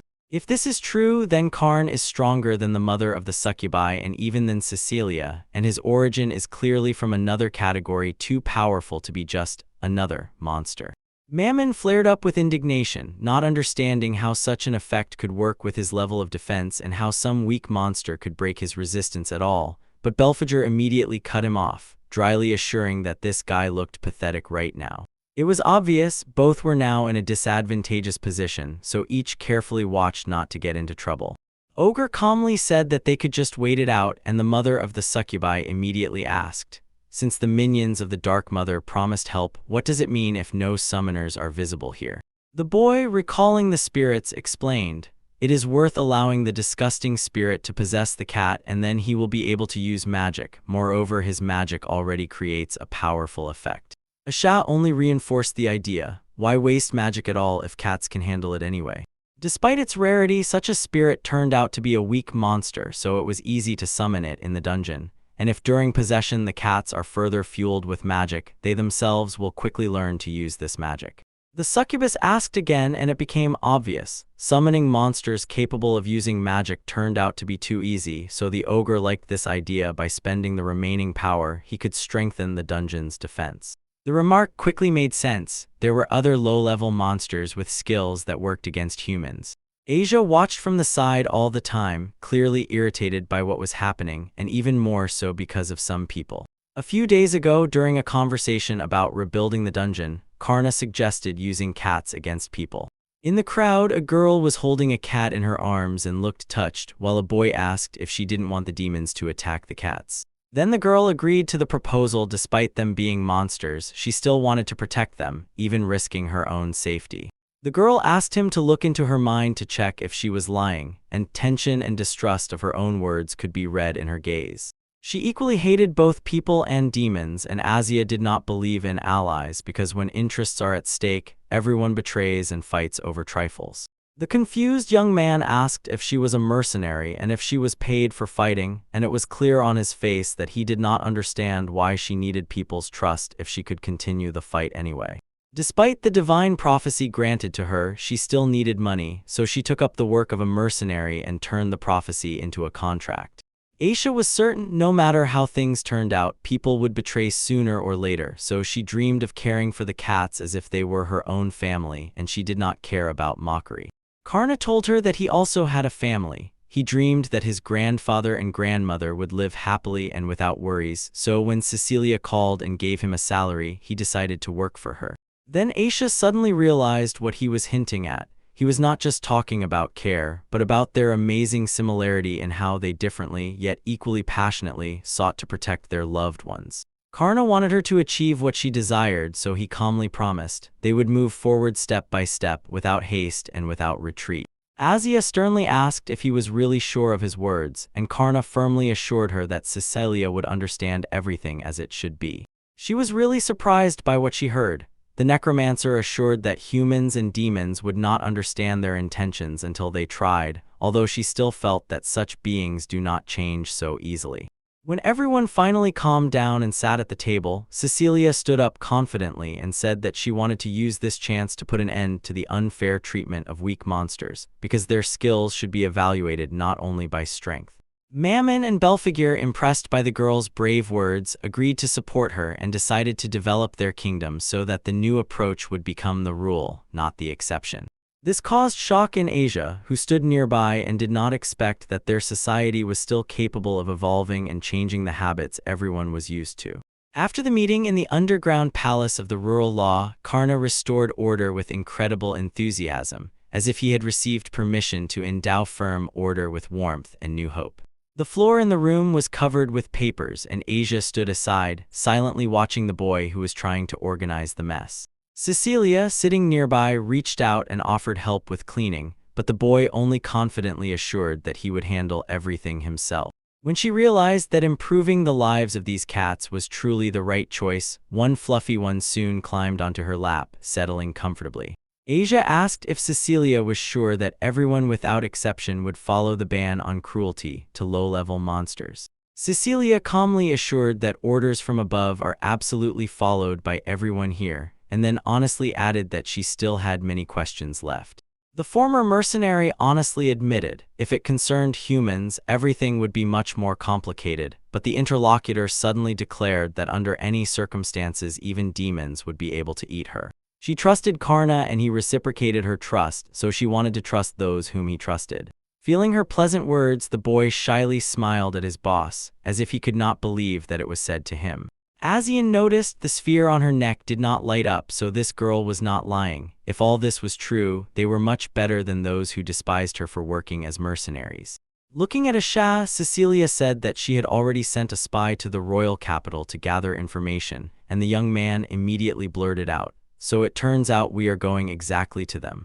She answered negatively and, without lowering her eyes, continued the story. The kingdom secretly executed the hero and no one could replace him, and Asha Alistair from the guild was considered among those who had already left this world. The girl froze in horror, feeling how the words did not fit into reality, and could not believe that this really happened. Karna understood that it was hard for her and gently suggested, if there were people dear to her left in the capital, she could call them here. Cecilia supported him, instantly agreeing, because she did not object at all. Their help and attention from the girl would be very useful to them. Their smiles were warm, but in Asha's gaze there still flickered a hidden anxiety, and she decided that she would not do this even though she was trusted. Alistair awkwardly admitted that humanity was nothing compared to the cats that the girl fed here, and then Cecilia quietly remarked, "Asha is just afraid soon these people will be driven out too."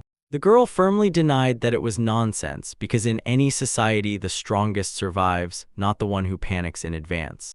Cecilia barely smiled and said that she understood her anxiety, but Asha still declared she had one more question that she definitely wanted to ask. She wondered why they were being taken to the demon army and wanted to know why such large sums of money were paid, since it could lead to serious problems. The demoness shyly averted her gaze and admitted that she was ashamed to say such a thing aloud, and Asha decided, it's just a game, but her pearl did not light up, therefore she was not lying. The demoness herself admitted that she was not lying because she was incredibly drawn to human culture, to love, romance, and weddings, and she needed to find out what magical thread connects a human child with a demon. She craved love and looked at Karna almost without words, as if asking, "Do not pass by, give her answers and warmth." While this sincerity stretched in one corner of the underground palace, in another part, Mammon's assistant reported to him in a hushed voice, as if afraid to disturb the shadows. Mammon learned that Cecilia's personal general was actually a human, the sage and necromancer Karna, so he looked to the future with a cold question about what his master would do with this. In response, the demon roared in rage that keeping liars in the maternal ranks was obviously unacceptable, and this revealing laughter turned into a formidable whirlpool of judgment. He kicked one of the boys lying on the floor and ordered an immediate letter to be sent to Dargez. The demon, hiding a smile in the shadows, decided to invite them to the underground palace of the Lord of Greed. The demon lowered her ears and, gloomily lowering her voice, asked Aisha what to do with love, and she left the room, repeating that she was leaving these foolish things to Karna, although the boy begged her to stay. She replied that for travelers any adventure always brings troubles, so she would not interfere, and retreated as if setting a boundary between feelings and the road. He again asked the girl not to leave, but she only slammed the door, and Cecilia immediately approached very close to the young man, staring straight into his eyes without a shadow of hesitation. She said she wanted it exactly like in the novel, for spies from human lands to bring her, and even if the boy agreed to go on a date with her, she was curious about what to do next after that, but he honestly admitted that he himself had never been on a date, so he did not know. She took the boy by the hand and asked if there was a girl in his hometown whom he liked, but in the area where the sage lived, there were almost no girls her age, and those who appeared, he perceived more as sisters. The girl tightly squeezed his hand and whispered that this would be their first time together, both of them, rejoicing and at the same time getting lost in her own excitement, because she still did not know what to do with it. It is so difficult to love. Karna took a step back and cautiously asked if she did not find it strange, since in her imagination demons in literature were too meticulous about such concepts as love and affection. The girl asked if he understood why it happened that way, and it turned out that the boy had not read up to that point, and the spirit added relentlessly, saying that it was not written about in the book. The demoness assumed that the whole problem was that they were unfamiliar with the concept of love, because not all demons were lonely. Some got married and even had children, so the girl immersed herself in her own reflections. After spending a few minutes in thought, she happily grabbed the boy's hand with a smile and pulled him to the place where, as it seemed to her, everything could be explained. She led the boy down the street to show a demon who had already managed to get married, thereby proving that her assumptions were not unfounded. They stopped right near the walls of the castle of the demon lord among the tribe of orcs and low-ranking demons, more precisely, in its residential quarter. Carnanatus, compared to the castle itself, resembled a human city more. Here they even sold leather and fur products displayed right under the roofs of shops. One of the spirits noticed that the orcs worked as craftsmen, and suddenly one of them noticed the demon lady and asked what brought her to this barbaric place. The necromancer immediately recognized that orc he had been at the last executive committee meeting, and the girl explained that they were here for a quick inspection, and asked the boy to tell the boys more about the orcs because he was still studying various armors. The boy bowed and lowered his head in a respectful request, but the orc instantly stopped him and ordered him to raise his head, warning that if other orcs and lower demons noticed this, they would think badly of him. Although the sage did not understand, do they really differ from others in any way? Orcs shouted thunderously, how could one not notice the difference between them and the girl, and she only smiled broadly without uttering a single extra word. The demon lord clarified whether the boy felt the difference in magical power between Belphegor and the orcs he had fought before, and then the boy realized that orc was not so powerful after all, since even his spirits were divided and did not hold a single order.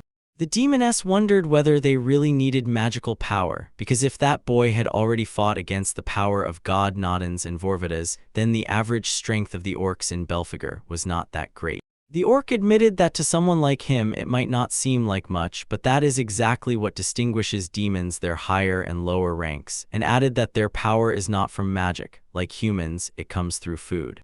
Just as he tried to say something else, a woman suddenly appeared, sharply shouted at him, and ordered him to prepare dinner for the children. As soon as the young man saw her, he immediately realized the truth. She was human, and the woman, frightened after the man's remark and his words about the demon lord here, apologized and quickly ran away. The demoness also apologized for distracting them and promised to kidnap her husband for only 1 minute, but the woman cast a stern look and promised, for now he is safe. The orc sighed with relief and said that half-humans are really very scary, but Karna was even more surprised. Could his wife really be human? The human explained that his wife has a flat nose and breasts, so she is half human, and orcs are a lower race among demons, so they cannot create a child solely by their magical power. According to the human, orcs can reproduce only with humans or half-humans. He recalled that once orcs sometimes kidnapped humans, especially girls, to then marry them, but as he remembered, the last orc raid on human settlements was over 100 years ago. Now, when goblins and ogres had captured their territory, orcs lived in poverty under Cecilia's protection, and due to the lack of human women, this orc lived with bad orc women. That is what the human meant. Aurochs said that the gods chose several pigs and endowed them with magical powers, thus the aurochs appeared, because the same blood flows in them, and that is why pigs are exterminated. They have almost no magic. The spirit recalled ancient times. Many years ago, to explore the lands, they became a race with incredibly high vitality, and then the Orc King looked completely different, sharper, stronger, like a creature from another era. The children began to cry and asked their father if the food was ready, and the girls scolded them for shouting before the Lord of Demons, but the father firmly took their side and asked everyone to calm down. Auric asked permission to go and prepare food for his children and the demonesses, and as soon as he received consent, the demoness, with a slight nod of her head, inquired if they could take a walk and look around how people live here. The orc looked at their home with surprise. They had almost nothing, so if it did not bother them, they could come in, and he himself could not help but think about what amazing things orcs might generally have at home. They entered the dwelling of the orc chieftain, and the young man immediately felt the stench of rotten undead. The Lord of Demons looked out the window and asked if there was a poisonous swamp nearby, and the orc replied that it was small but already causing many problems. Looking around, the demoness saw that their pair always fell asleep and woke up in the same room, and because of this, the magic of their bond only grew stronger. But the man interpreted everything as a simple territorial dispute, so while he had to prepare dinner, he honestly warned that he could not help now, and Karna asked what orc food tastes like. Taking off his apron, he said, if they want he would bring it to them, but he was not very eager to call it food, yet the boy stubbornly wanted to try. And a little later, plates with hot lunch were already set on the table, and the orc himself, unable to endure the silence, apologized for the long wait. On the table was a traditional orc dish: rotten meat, shriveled vegetables, and generous salt that sharply hit the nose. The Lord of Demons froze in surprise, staring at the plate, and the spirit quietly noted that for orcs this was everyday life, but the human hand would definitely be poisoned. Orcs ate vegetables and other monsters that humans did not touch, and all this was only outside the dungeon, so Karna immediately realized, it is impossible to cultivate fields here through the caves. The man admitted that if you compare their diet with what the highest demons consume, it is truly terrible because their dishes are filled with magical energy, and fresh meat and vegetables are a complete dream. He really wanted his children to at least once taste such food, experiencing a different flavor and another, more magical world. The young man was inspired and decided to help them with their problem, taking everything upon himself.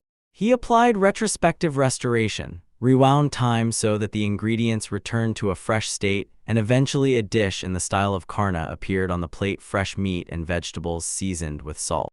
The couple was shaken to trembling, and the demon lady even shone, because this was the same stage of aging she had seen before. Karn awkwardly scratched the back of his head, feeling ashamed because this was probably the first level of time magic, but the demoness knew, even a great master will kneel if others find out. The heated spirits fervently asked to borrow some magic to help the young man endure until the end. The sage quietly asked Cecilia for permission, and she, smiling, nodded approvingly, agreeing with the plan. The spirits reluctantly reached for the food, and the orc, trembling with fear, asked what they would do with it while Karna temporarily gave his magic to the spirits. Aubrium found it completely strange and frightening what was happening right before their eyes, and the air seemed to thicken with tension. Meanwhile, the gods near the lair, with an expression of indifferent severity before the rotten poisonous swamp, decided that this was a waste of the demon castle lord's magical power, and set about fixing the situation by their own means. When they launched the awakening of the earth, the rotten swamp suddenly seemed to evaporate, and in its place appeared a small lake, around which fresh grass and flowers immediately sprang up. The spirits bestowed blessings of earth and light, so the orcs would no longer have to worry about fresh vegetables even in the dungeon. Then Karna asked the gods to do the same for the farm, but they replied that the curse of the tomb was a completely different level and could not be lifted. The entire settlement rushed to the noise, and as soon as they reached the place, they saw a wonderful meadow stretching out right before them. One of the spirits warned that if they ate the currently growing tom today, they would no longer be able to grow any vegetables afterward, and the orc, sighing confusedly, asked, "Then how will the Lord give them the field?" The girl smiled and said that this swamp was not part of the castle's defense plans, so she hoped the orcs would be full and work even harder.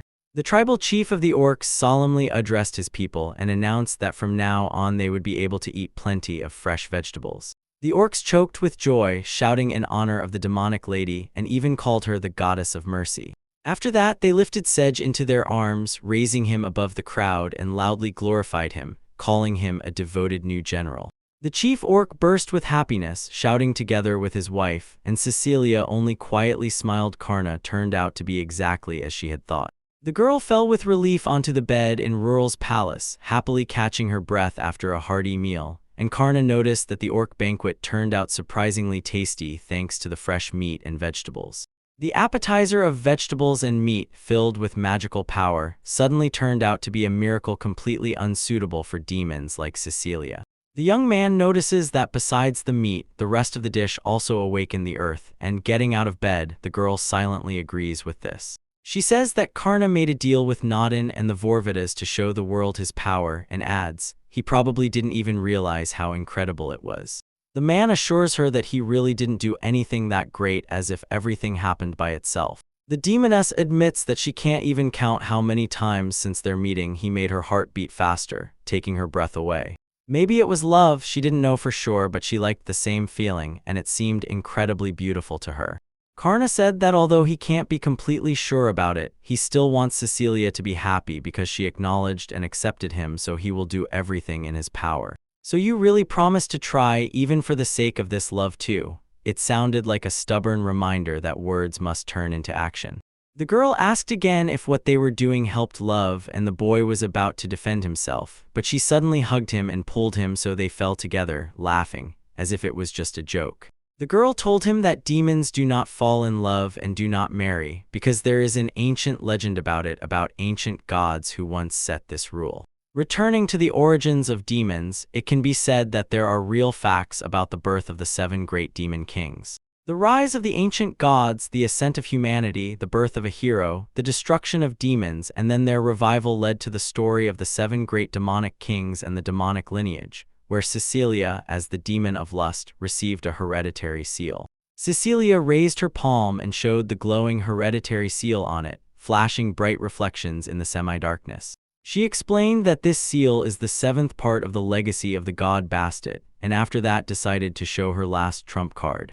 The girl rose into the air, radiating beautiful light, and with solemn confidence spoke about the magical power that reached even the outer gods.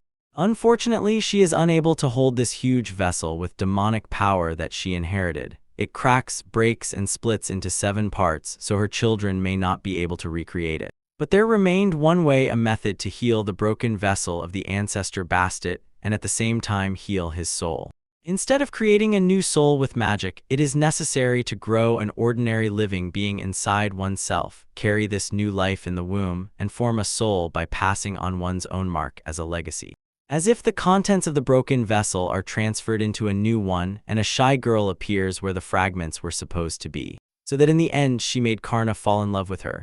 In Cecilia's underground palace, the rumor that among the demons there exists one who made a pact with the gods and is able to control them spread so quickly that it became known to everyone without exception. He had been talked about for a long time, since the demons did not even know his real name, so they invented a nickname, Lord of the Gods, or Sabato. Kanata tried on battle armor, and Cecilia, seeing him in that form, involuntarily decided that he looked simply wonderful and even very cute.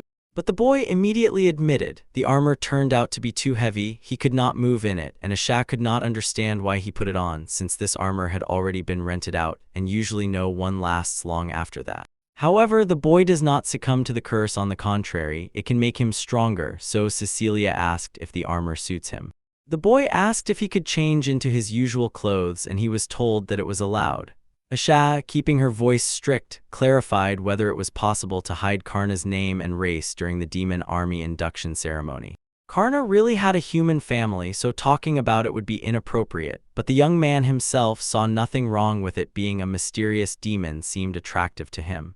Asha noted that if a similar ceremony were held among humans, it would look extremely suspicious. The girl just smiled, and in that smile there was so much confidence that no doubts remained. She was a demon lord. This explained everything without unnecessary words. The man looked at his boss with admiration, then, gathering his courage, approached closer. She asked him directly if he could fall in love with her. She hugged him, and from surprise he awkwardly froze, bashfully staring into her eyes. The boy awkwardly pushed the demoness away, took a step back, and stubbornly said that he would not go that far because he was still a child and was not sure he could make Cecilia happy. Cecilia smiled warmly and confidently, firmly took Karn's face with both hands, and replied that it was still too early for his love and therefore he must stop. She slowly traced the tip of her finger along Karn's cheek, as if verifying the truth of the words, and asked him in a quiet voice what happiness is if not when someone does something for you. Her eyes clouded for a moment. It seemed to her that she should have long been happy walking hand in hand with her beloved husband, who works and provides for the future, because that is exactly what the orcs and humans said, or perhaps she was mistaken herself. Cecilia intertwined her fingers with his hand and said that as long as he served her, he would have enough time to think everything over, and that they could be happy little by little. Karn nodded and agreed, looking away. Azia abruptly interrupted their conversation and politely apologized, explaining that it was already time for them to leave. Karna also hurried to apologize, and the demon lord noted with a smile that she really looked cute, and even in ordinary clothes looked simply wonderful. When the gates opened, they focused on preparing to go out for the ceremony of Karna's appearance. Ahead marched the army of demons, quietly gleaming in their armor. In the long stone corridors, the girl rejoiced in her soul. Finally, the moment of her initiation would come. Sabato was going to serve in the demon army. The orc emphasized that this was exactly how the story of the lowest-ranking demon soldier, who managed to defeat the demon general Belphegor, began. The girl folded her hands and dreamily froze, as if sensing that both Cecilia and Sabato longed for this moment just as much, and he was here for the first time, so he started from the lowest level. The orc was about to get a promotion, so he tried to be more polite than his companion, but the girl directly asked if he had already built the field for their settlement. Without wasting time on hesitation, the orc sharply nodded and confirmed his answer, not even noticing the boy standing behind them. Suddenly someone hissed behind them, and their bodies trembled with such fear that it seemed their hearts would stop at any moment. It was Mammon with his assistants, and it seemed that none of the 5 beings were happy about this unexpected meeting. The orc and the demoness stepped back a step, bowed their heads, and parted, letting the higher-ranking demons pass ahead. They whispered that he, of course, could not stand Sabato joining the army. Even the Lord of Lust's court servant did not yield to General Belphegor, so it remains to wait, and Sabato will catch up with them.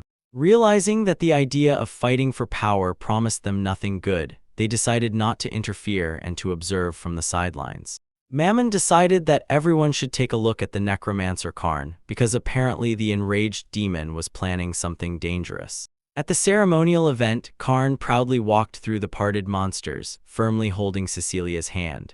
Everyone applauded joyfully and warmly welcomed Cecilia and their new general Sabato, but amid the festive applause, someone could no longer feel true happiness. A man in the guise of a priest on behalf of the outer gods solemnly asked if he was ready to sacrifice his powers, merits, and his territory to the rule of Her Majesty, the Queen of Demons Cecilia, and if Sabato would swear to serve her forever.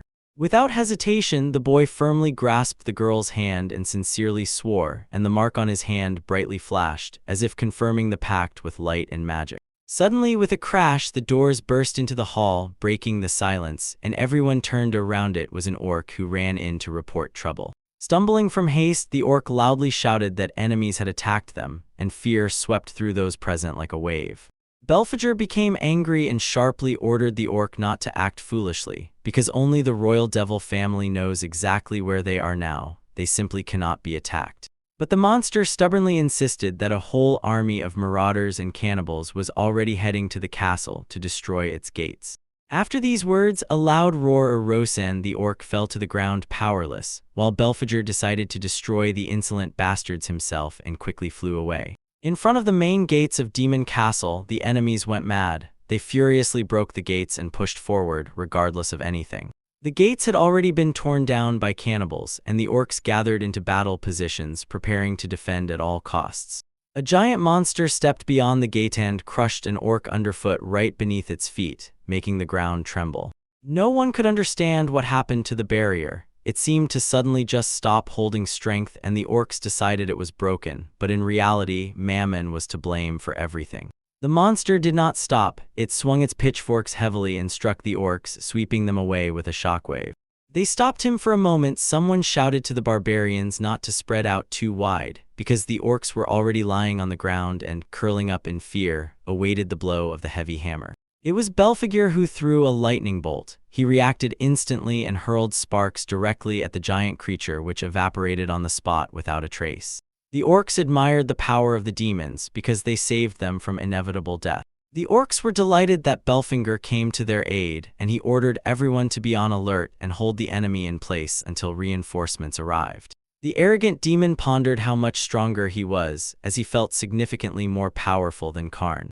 One of the demons reported that there were too many enemies and that the two of them could not cope, so Belphegor decided to show everyone the power of despair granted to him by the ancient godly storm Nodens.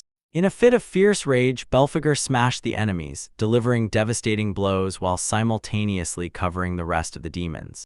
While the orcs joyfully admired the loot behind the gates, suddenly a man-eater crawled out from there in a body twice as large as his predecessors, dragging behind him a huge, heavy rake. It was the Lord of the Cannibals himself, and as soon as Belphegor realized who was before him, he unhesitatingly prepared to strike with lightning to kill the monster on the spot. But as soon as the dust settled after the explosion, it became clear. The Lord of the Cannibals easily withstood the lightning strike and was already turning for a fierce counterattack, giving Belphegor no chance to rest.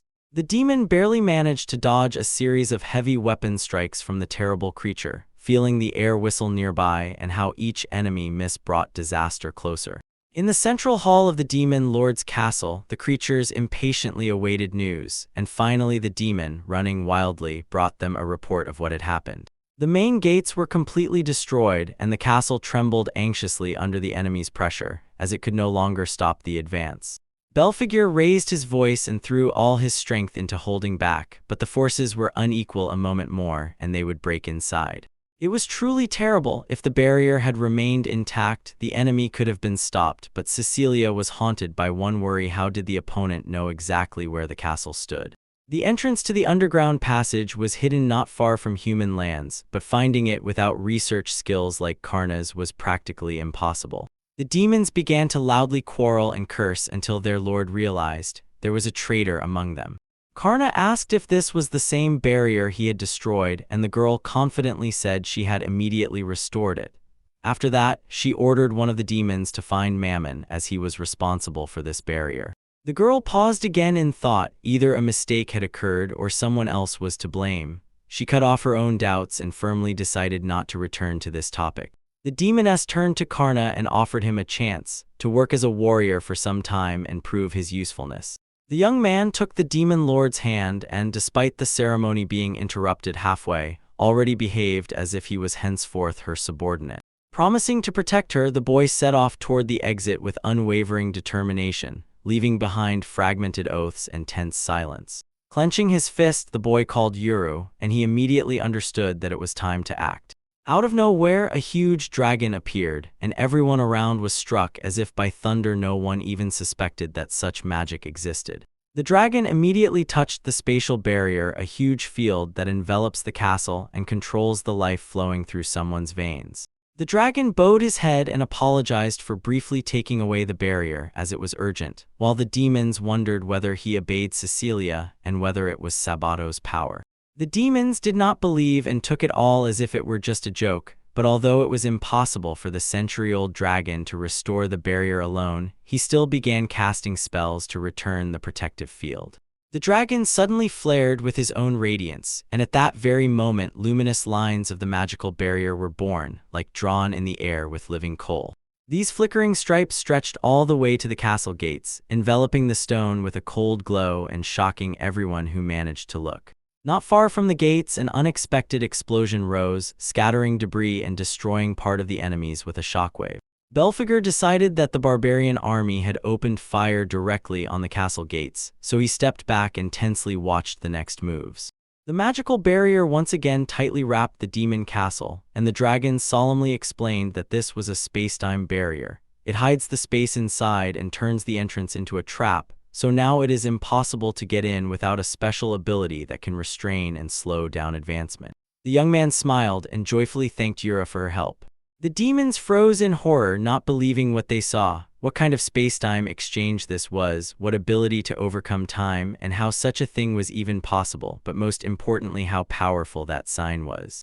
Karna looked at Cecilia and immediately asked if everything was alright. This was the first thing that came to his mind. Cecilia gently placed her hand on the boy's head and thanked him for his deed, because he had sincerely tried. The other demons started shouting in shock because she was caressing this monster, and now it was obvious. Cecilia was their mistress. Belphegor was glad that he somehow managed to defeat the Lord of the Barbarians.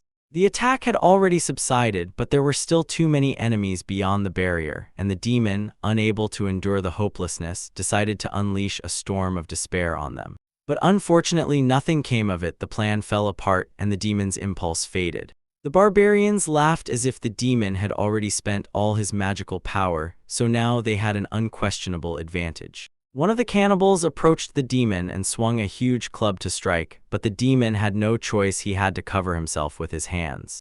But he did not have time to finish his thought. An explosion shattered the silence, and the monster, thrown back by the shockwave, flew in the opposite direction. Belphegor froze in amazement. He was still alive, and then someone, just having appeared, confidently said that they had arrived exactly on time. It was Karna, and next to him the god Nodens, both walking toward the gates where the battle was taking place, and stopped at the threshold of chaos. The sage asked if the demon was all right, but he himself was struck by their appearance and immediately ordered to understand. Had they come to help? Nodden realized who exactly was praising the air for its seal, and before him, laughing with joy, the same laughter scattered that sounds when a fighter wins a decisive battle. Karna said that now they had to trust them, since he could not afford to just stand aside where Cecilia was threatened by danger. He loudly addressed the god, challenging him to a fight, and proudly declared that now the enemies would see a true storm. He snatched a lightning bolt of despair, which scattered many sparks over the enemies and struck them with a loud, piercing roar that made the space tremble. When the dust finally settled, only the same silent mirage remained and a pile of bodies, from which it seemed the god was quite satisfied. The man snorted. For an old man like him, this was a great warm-up before what was to come. While the barbarians waited motionless for their fate and trembled with horror, the orcs were already gathering for the attack, reinforcing Sabato with determination and strength. Belphegor sharply ordered everyone to attack without hesitation and destroy anyone who tried to approach or enter the castle. A huge crowd of orcs with pitchforks and other demons rushed forward with a roar, sweeping away ranks of warriors in their path. Meanwhile, one orc rushed like a whirlwind into the central hall of the demon lord's palace and reported that Sabato had already begun the counterattack. Only the task remained to exterminate them all and prevent them from reaching the castle gates. Cecilia rejoiced with relief and cold certainty. She knew that Sabato would manage even without her help. But something still gnawed at the girl, and Mammon could not understand how the enemy learned exactly where this castle stood, if even the other 7 demon lords still did not know its location, and the circumstances seemed too convenient for such an incident. Demons laughed with joy, while the Lord gloomily pondered whether this could be the work of Mammon and Ashat. Mammon looked with indignation at what was happening outside, but did not understand why these events were occurring and who set them in motion. This boy turned out to be too strong. The demons clearly did not expect such determination, and Mammon, tense with nerves, only silently nodded with his claws. He confidently declared that they would be destroyed in any case, since they still did not know who they were dealing with. And just as the boy who agreed with his words looked back, a girl appeared unnoticed behind him. Ashat pressed the blade to the demon's throat and sharply stated that he had made a great mistake by betraying the Lord of Demons. She slowly led the demon away from his subordinates, while they whispered and argued that this girl was actually subordinate to Sabato. Ashat warned them that if anyone took a step forward, she would immediately slit their leader's throat, and in response the boy called them cowards. Ashat angrily asked him if he really thought that only a much bigger coward could betray his own lord, and determination blazed in her eyes. The demon asked in surprise how she even guessed that all this was caused by his own actions, and the girl replied that he had acted too, and it was obvious. Making noise during an attack on the castle was too suspicious, and she thought that he might handle money but definitely not conspiracies.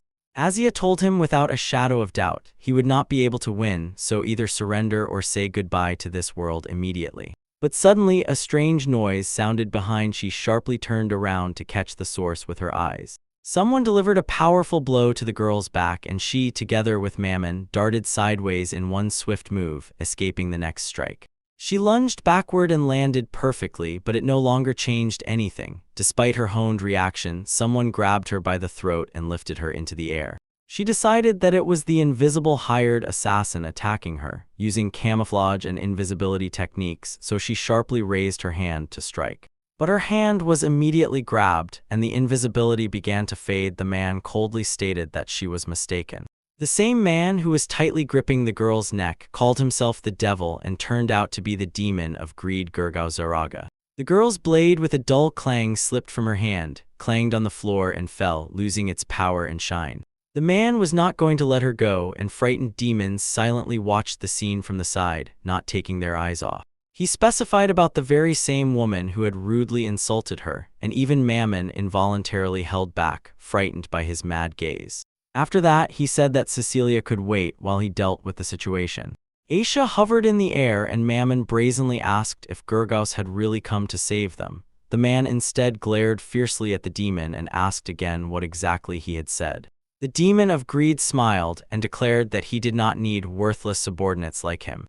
Addressing the girl, the demon leaned back with feeble insolence and said that she was an ordinary human, so she could not defeat him, until Mammon cut off his laughter and apologized. Gurgaus gloomily said that if that guy thinks breaking the barrier is a real achievement, but still nothing significant came out of it, then he should not meddle in matters that are not his business, and the demon was clearly confused by these words. Suddenly, the whole palace shook as if it was shaken from within, and the demons could not keep on their feet.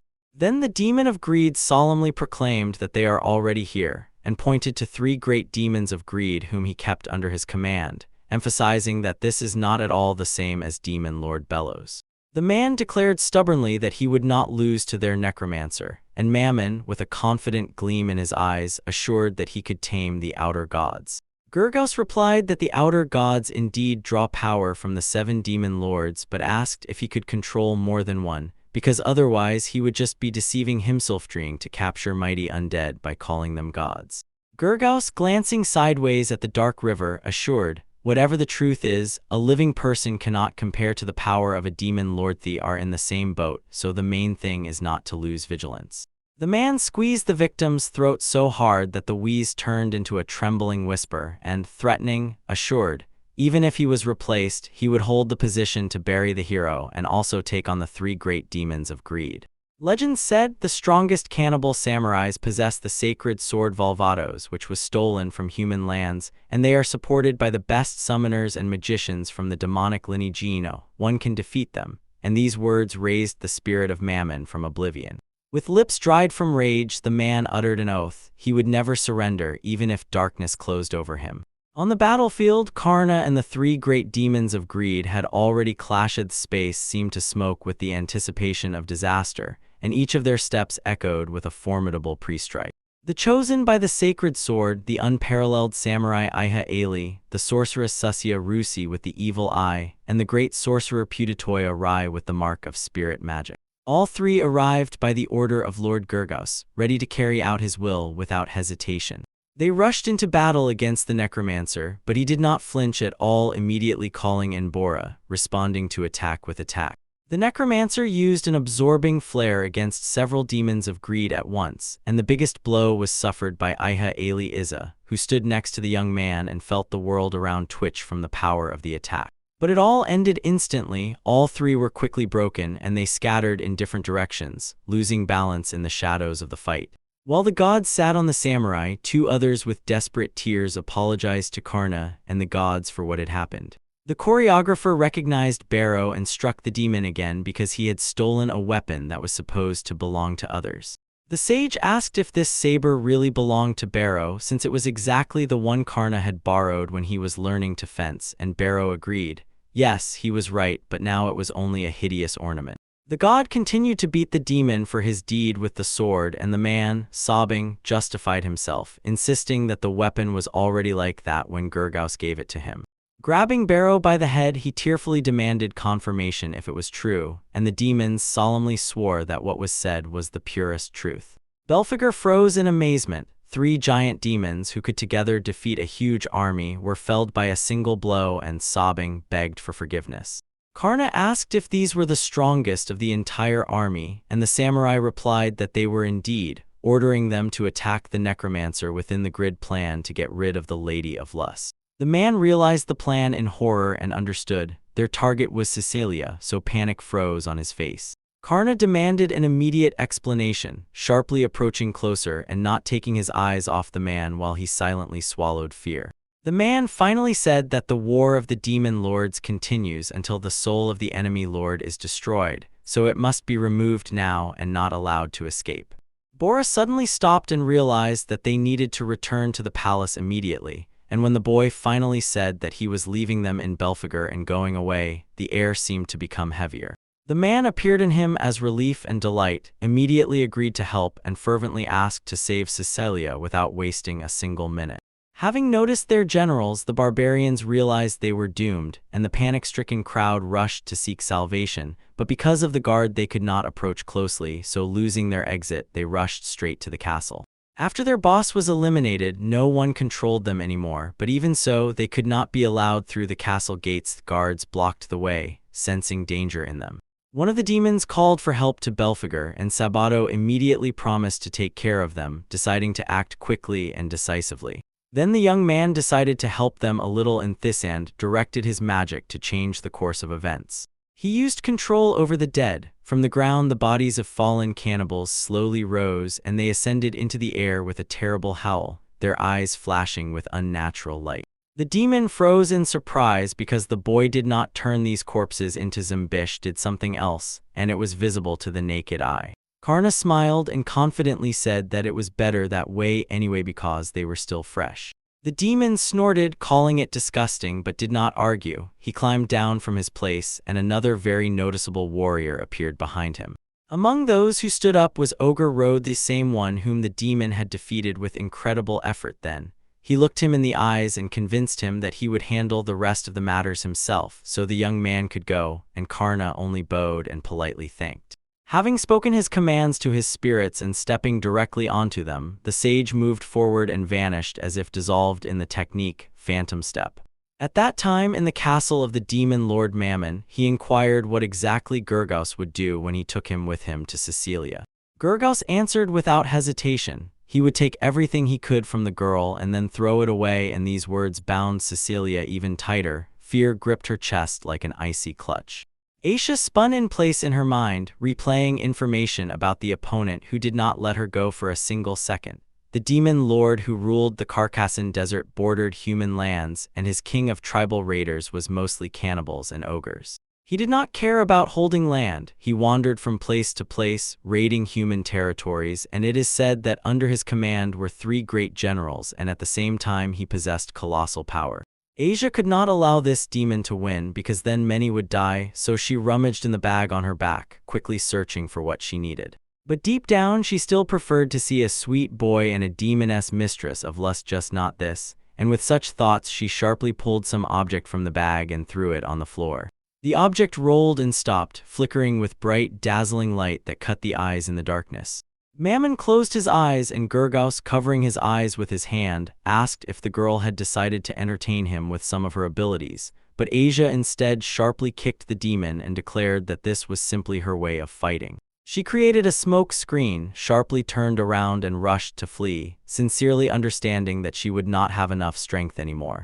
But the demon was not going to let the girl go just like that. The pursuit became a matter of principle for him.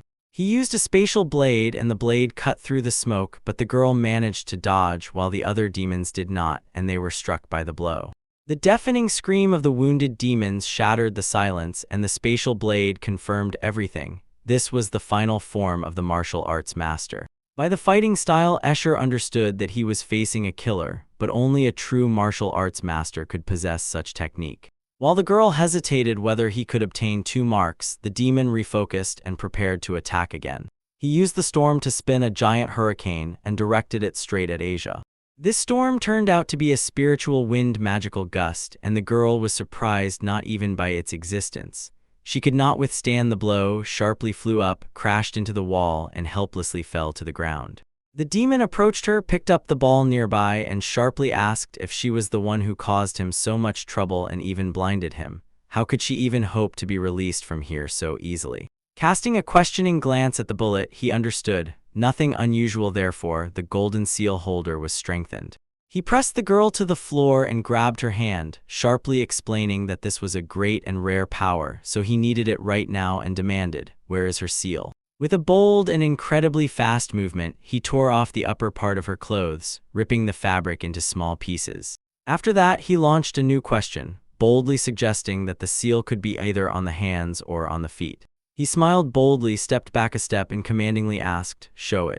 While the girl convulsively tried to get up, he repeated his demand again and held the pressure with his gaze until he heard exactly where her seal was.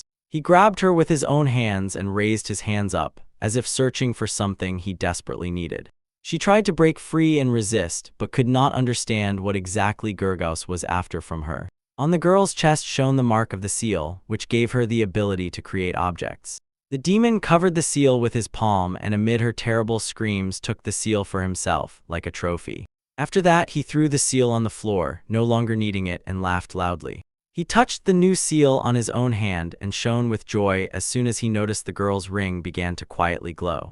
At that moment, the demon ran into the main hall, exhaling good news. Sabato had defeated the demons near the main gates and the enemy forces were crushed by reinforcements. The demons sighed with relief and joyfully conversed, repeating that Cecilia knows whom they can rely on. They added that Sabato seemed likely to be deservedly promoted soon, but Cecilia herself did not look calm. She was still tormented by a doubtful question. What if the hostile offensive really had not yet been stopped?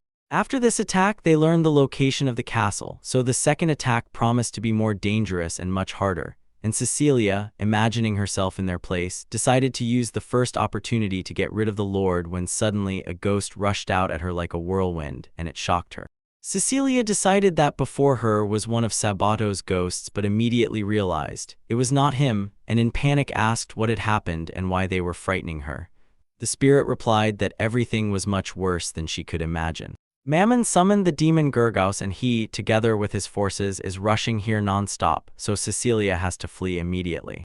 When the demons began to be outraged, Cecilia heard their anger growing, because such a thing simply could not be. It turned out that the Lord himself had betrayed them, since she was talking to a minor ghost. Cecilia sharply ordered everyone to be silent, and even the spirit shuddered and was frightened, because it did not expect such harshness from her.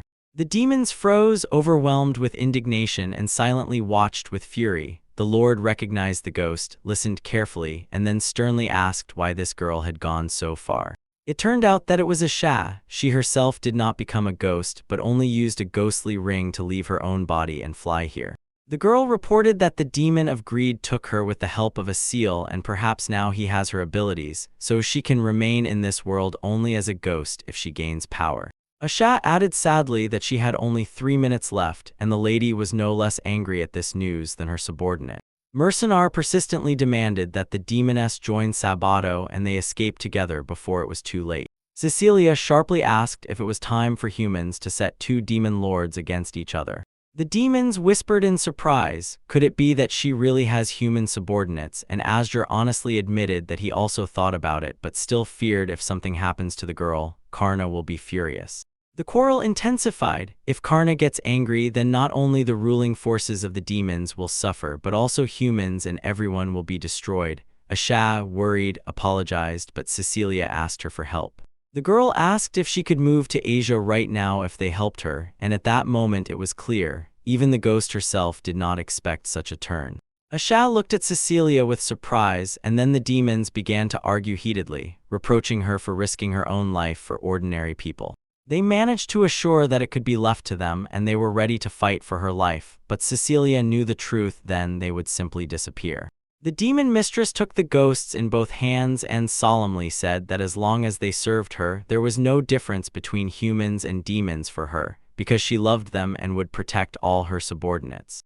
She explained that this girl trusted her, and even when she began to physically disappear, she summoned her last strength to warn of danger, and such loyalty she repays with her own love. After these words, the demons had no objections. The girl proudly announced that she was the mistress of the demon Kiti because she inherited her power from the ancient god Bastet, and ordered everyone to stay in their places and do only what they were told. Everyone bowed their heads before their lord, but Azia stubbornly tried to convince the girl, not averting her gaze and not silently accepting someone else's will. Cecilia smiled, and in her eyes the human race looked simply incredible, because she did not expect that any person could care so much about her, while demons, whose loyalty was supposed to be woven into their souls, betrayed her. The demon mistress stated that although Asha and the boy were attached to her only by money, they were still always ready to protect her. Asha replied that she was a mercenary who believed only in contracts and payments, so gold bought her disposition, and at such high stakes she would not betray the agreement. The demon smiled crookedly and said that it sounded rather superficial but still sincere and even cute. Asha promised to remember these words because a mercenary's loyalty is a guarantee. The demon lord will definitely fulfill his part of the contract. The demon confidently announced that now, when he had the seal, they would move to Cecilia, and as soon as he said this, a magical circle flared up before them. When the raised dust settled, the demon looked up and immediately recognized it was Cecilia herself who had finally arrived here. With heat in his voice, he began to explain why Cecilia was stealthily moving through the corridors and passages between the walls of her own castle, as if searching for something important or preparing a trap. Nearby, Gurgaus wildly snapped at the shout and blurted out whether she had come here specifically so that he could deal with her immediately, without wasting a moment searching. But the girl shook her head and decisively cut him off, saying he was mistaken, after which she ordered him to stay away from her subordinates, otherwise he would be held responsible for every one of his actions. They say that long ago the ancient gods defeated a mighty dragon who oppressed all humanity, and that is how the battle began, which continues to this day. At first, people began to worship the gods and called them new rulers, but very quickly they became exhausted from God's rule. They abused the magical abilities granted and completed the ritual of enlightenment to receive blessings for their own skills and talents. As soon as the ritual ended, courage flared up in people. Having gained strength, they rose against the gods, going into battle with a determination that made even the fire in the altars tremble. After a sudden attack, people won and sealed the souls of the gods in dark seals. Among those who stood against humanity in that battle was the great goddess Bastet, whose shadow darted between the ranks seeking salvation. Realizing defeat, Bastet divided her own soul into 7 parts. Thus appeared her descendants, 7 great demons who exist to this day, each of whom retained a portion of her power and memory. Now they fight for each other's souls, striving to resurrect their great god, and their bloody war continues to this day, endless, because each strike brings one closer to rebirth and condemns the rest to eternal assault. The girl stubbornly repeated that her subordinates must not be touched, but Mammon sharply interrupted her with one commanding word. He solemnly asked how she could allow such a thing, because, according to his logic, people should not be valued if they betray, and only the girl responded with a question whether that was exactly why he betrayed her. The girl suggested discussing everything between them, but Mammon angrily clicked his tongue and clenched his fists, showing unrestrained anger. She confessed that she loves all her subordinates. This passion is ingrained in her from within because she is a demon of lust, and therefore she does not single anyone out but feels the same warmth for everyone. The demon of greed laughed as if sympathetically and said, "Although this is touching, will the subordinates follow Mammon just the same with the same warmth, but let the girl know what exactly Mammon said about her." The demon said that her subordinate accused her of not even fighting with people, saying she was simply a coward, and also reproached her for choosing people for work too carefully. Because of this, the demon's pride was questioned. She is unpredictable. The Lord of Greed asked the girl how she managed to get such information, looking closely at her face as if searching for a hidden flaw in her words. She calmly replied that since she sat on the throne, she really avoided fighting with people and understands the demon's disappointment, so she does not blame him for betraying her.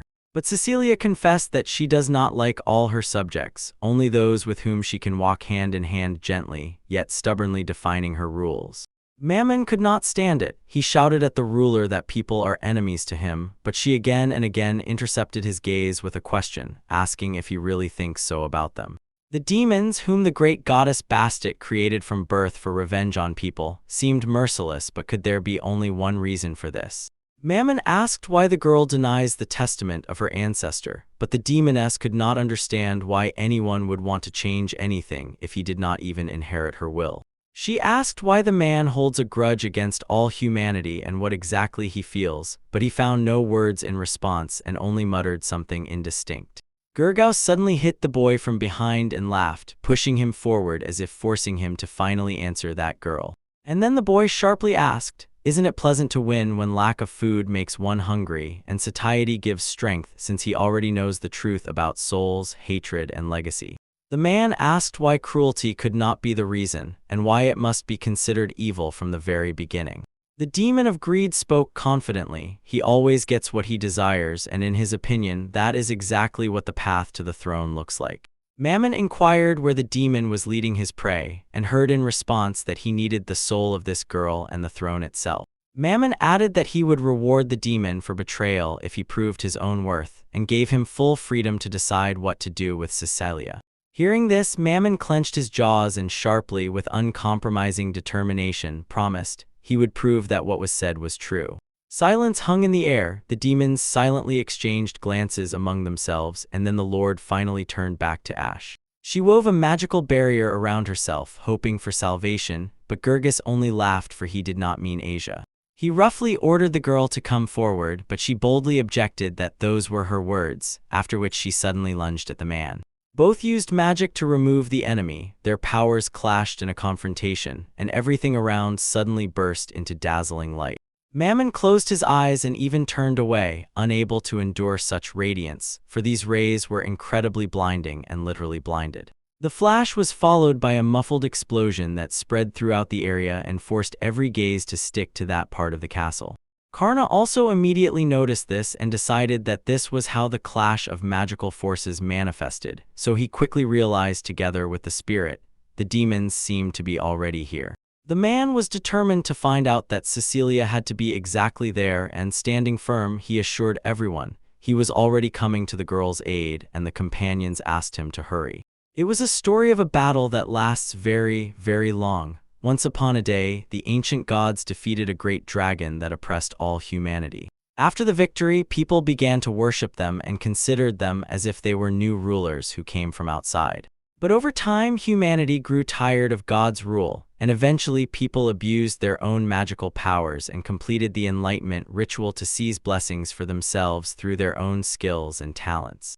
As soon as the ritual ended, courage flared in their hearts, and people, having gained power, rose again against the gods, as if their chains suddenly broke.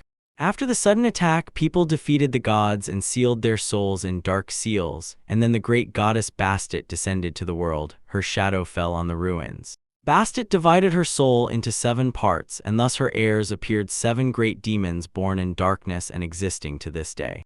Now the 7 great demons continuously fight for each other's souls, striving to resurrect their great god, and their battle continues to this day, knowing no end. Cecilia orders Mammon to stay away from her subordinates, warning that otherwise he will suffer greatly, and then sternly asks, "Do you understand?" And the demon addresses her directly, calling her Sama by name. The demon raises his voice, accuses Cecilia of acting this way, and reproaches her. One cannot value people just because they once betrayed them. Cecilia sharply turns to him and, looking coldly in response, asks if that is exactly why he betrayed her. She suggests discussing everything with Mammon, and the man in response clenches his fists and clicks his tongue angrily. Cecilia declares that she loves all her subordinates. It is ingrained in her from within, for she is a demon of lust, and she does not single out any of them especially. She loves all equally, so you understand. The demon of greed notices her touching gaze, catches the warm note, and smiles questioningly, as if wondering whether the subordinates will follow him just as sincerely. He smiles broadly and asks permission to tell her what he has already told him. Gurga responds with mocking firmness that she did not even fight with humans, she is simply a coward who hired humans for work, and her pride interrogated like a demon because they cannot keep up with her. The demon leans towards Cecilia and asks what she feels about this, carefully reading the slightest movements on her face. The demon denies that there is even a drop of truth in this. She fled and hid from fights with humans ever since she took the throne of the demon lord, and now he is disappointed in her because she does not blame him for betrayal, but she has something to add. Cecilia calmly explains to Mammon that she does not like all humans. She only likes those with whom she can walk hand in hand, and then gently asks if that is not what he really wants. The demon shouts sharply, "Of course," because he insists that humans are enemies of demons, and the girl quietly, with doubt, asks, does he really think so? The girl explains that demons created by great Bastet supposedly have the right to revenge against humans, and that perhaps this is their only reason for hatred. Mammon raises his voice again and asks if Cecilia really intends to contradict the will of her progenitor, to which the girl replies, "Why would you want to change anything if you have not even inherited that will?"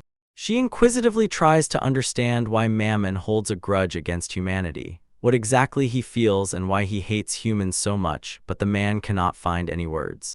Gurgos rushes up, laughs loudly as if breaking the tension, and asks why they are even fighting with this scum, then orders not to worry and to talk, and Mammon says in surprise, "Gurgos-sama." The demon of greed boldly taunts, "Isn't it sweet to win?" He is constantly lacking food, he is hungry and becomes stronger with every piece, for the legacy of hatred, desire, and calculation already lives in him. The man turns to Cecilia and speaks sharply and reproachfully. This is barbarism that causes harm, so why is this not a reason for her, and why, in fact, must everything be bad specifically for her? In a fit of confidence, he shouts that he is a demon of greed, and every time he takes what is his supposedly, that is how a king should act, not to ask but to take, holding power in his fist and in his gaze. Mammon asks with cold interest where he is leading these games, and the demon answers without hesitation. He wants his soul to seat it on the throne, making the throne a living proof of his power. Gurgos declares that he will reward him for betrayal if he proves his own dignity, and promises to obediently fulfill any wish either to eat or simply to use, while Mammon presses his lips and growls that he himself will make this a reality. Cecilia silently looked at them, then directed her magic at the unconscious Asia, erecting a dense barrier around her, and the demon of greed, shuddering with anger, shouts that she is a fool, and does she really think that he meant her specifically. The demon suddenly lunges at it, Cecilia shouting for her to come to him, but the phantom housekeeper cuts him off. That was her phrase, after which she orders him to disappear, and the demon's dark power is directed at the power of another while both monsters push each other with magic. Mammon roars, and within him a muffled power seems to burst out. The force tears space with a loud explosion, causing the air to crackle and flare with light. As soon as Karna sees this, he immediately understands what has happened, but Noddens interrupts him, and Karna concludes that this is a clash of magical forces, so the demon is most likely already there, at the very epicenter. The hero says that Cecilia must also be there, rises to his feet among the ghosts, and flies upward, addressing Cecilia. She is already on her way, and the helpers on the ground shout to Karna to hurry. The boy headed towards Cecilia-san, and in the silence bat swarms flapped their wings sharply. Nodden immediately agreed with Karn, who shouted frantically that they must hurry, and led everyone forward, when suddenly the hero noticed goblins approaching them. One of them was screaming madly without stopping. Then the demon sends a bat, and it emits a silent ultrasound directly at the heroes. The hero shudders from pain in his eyes and chest, and the ghost shouts that it is ultrasound, after which the hero steps on the ghost and orders to start, and they nod gladly, ready to act. Karna throws a dead magic bullet at them, and it pierces the monsters with bloody rays. The man immediately growls at the phantoms to attack, but then notices that the demons have regained their strength and with a deafening cry rush back into the assault. The hero understands that their help only intensifies the fight and asks Borikun if they can burn the enemies. He replies that there is no problem, but getting rid of them one by one will be difficult, so he suggests burning the entire castle. The boy objects that he won't stay here long. He needs to help Cecilia, and as soon as he says this, a ghost flies to them, draws attention to itself, and solemnly asks if they are hungry. They catch strange sounds behind the castle gates, and the assistant swiftly flies there, showing the hero what is happening inside. The hero recognizes the ghost and freezes in shock. It is a Shasan. Immediately after this, he sees Gurgos laughing loudly and lunging at Cecilia, who manages to raise her shield to defend herself. The demon tries to kick, but the demoness manages to grab his hand at the last moment, and their magics collide with a crash, exploding in multicolored flashes.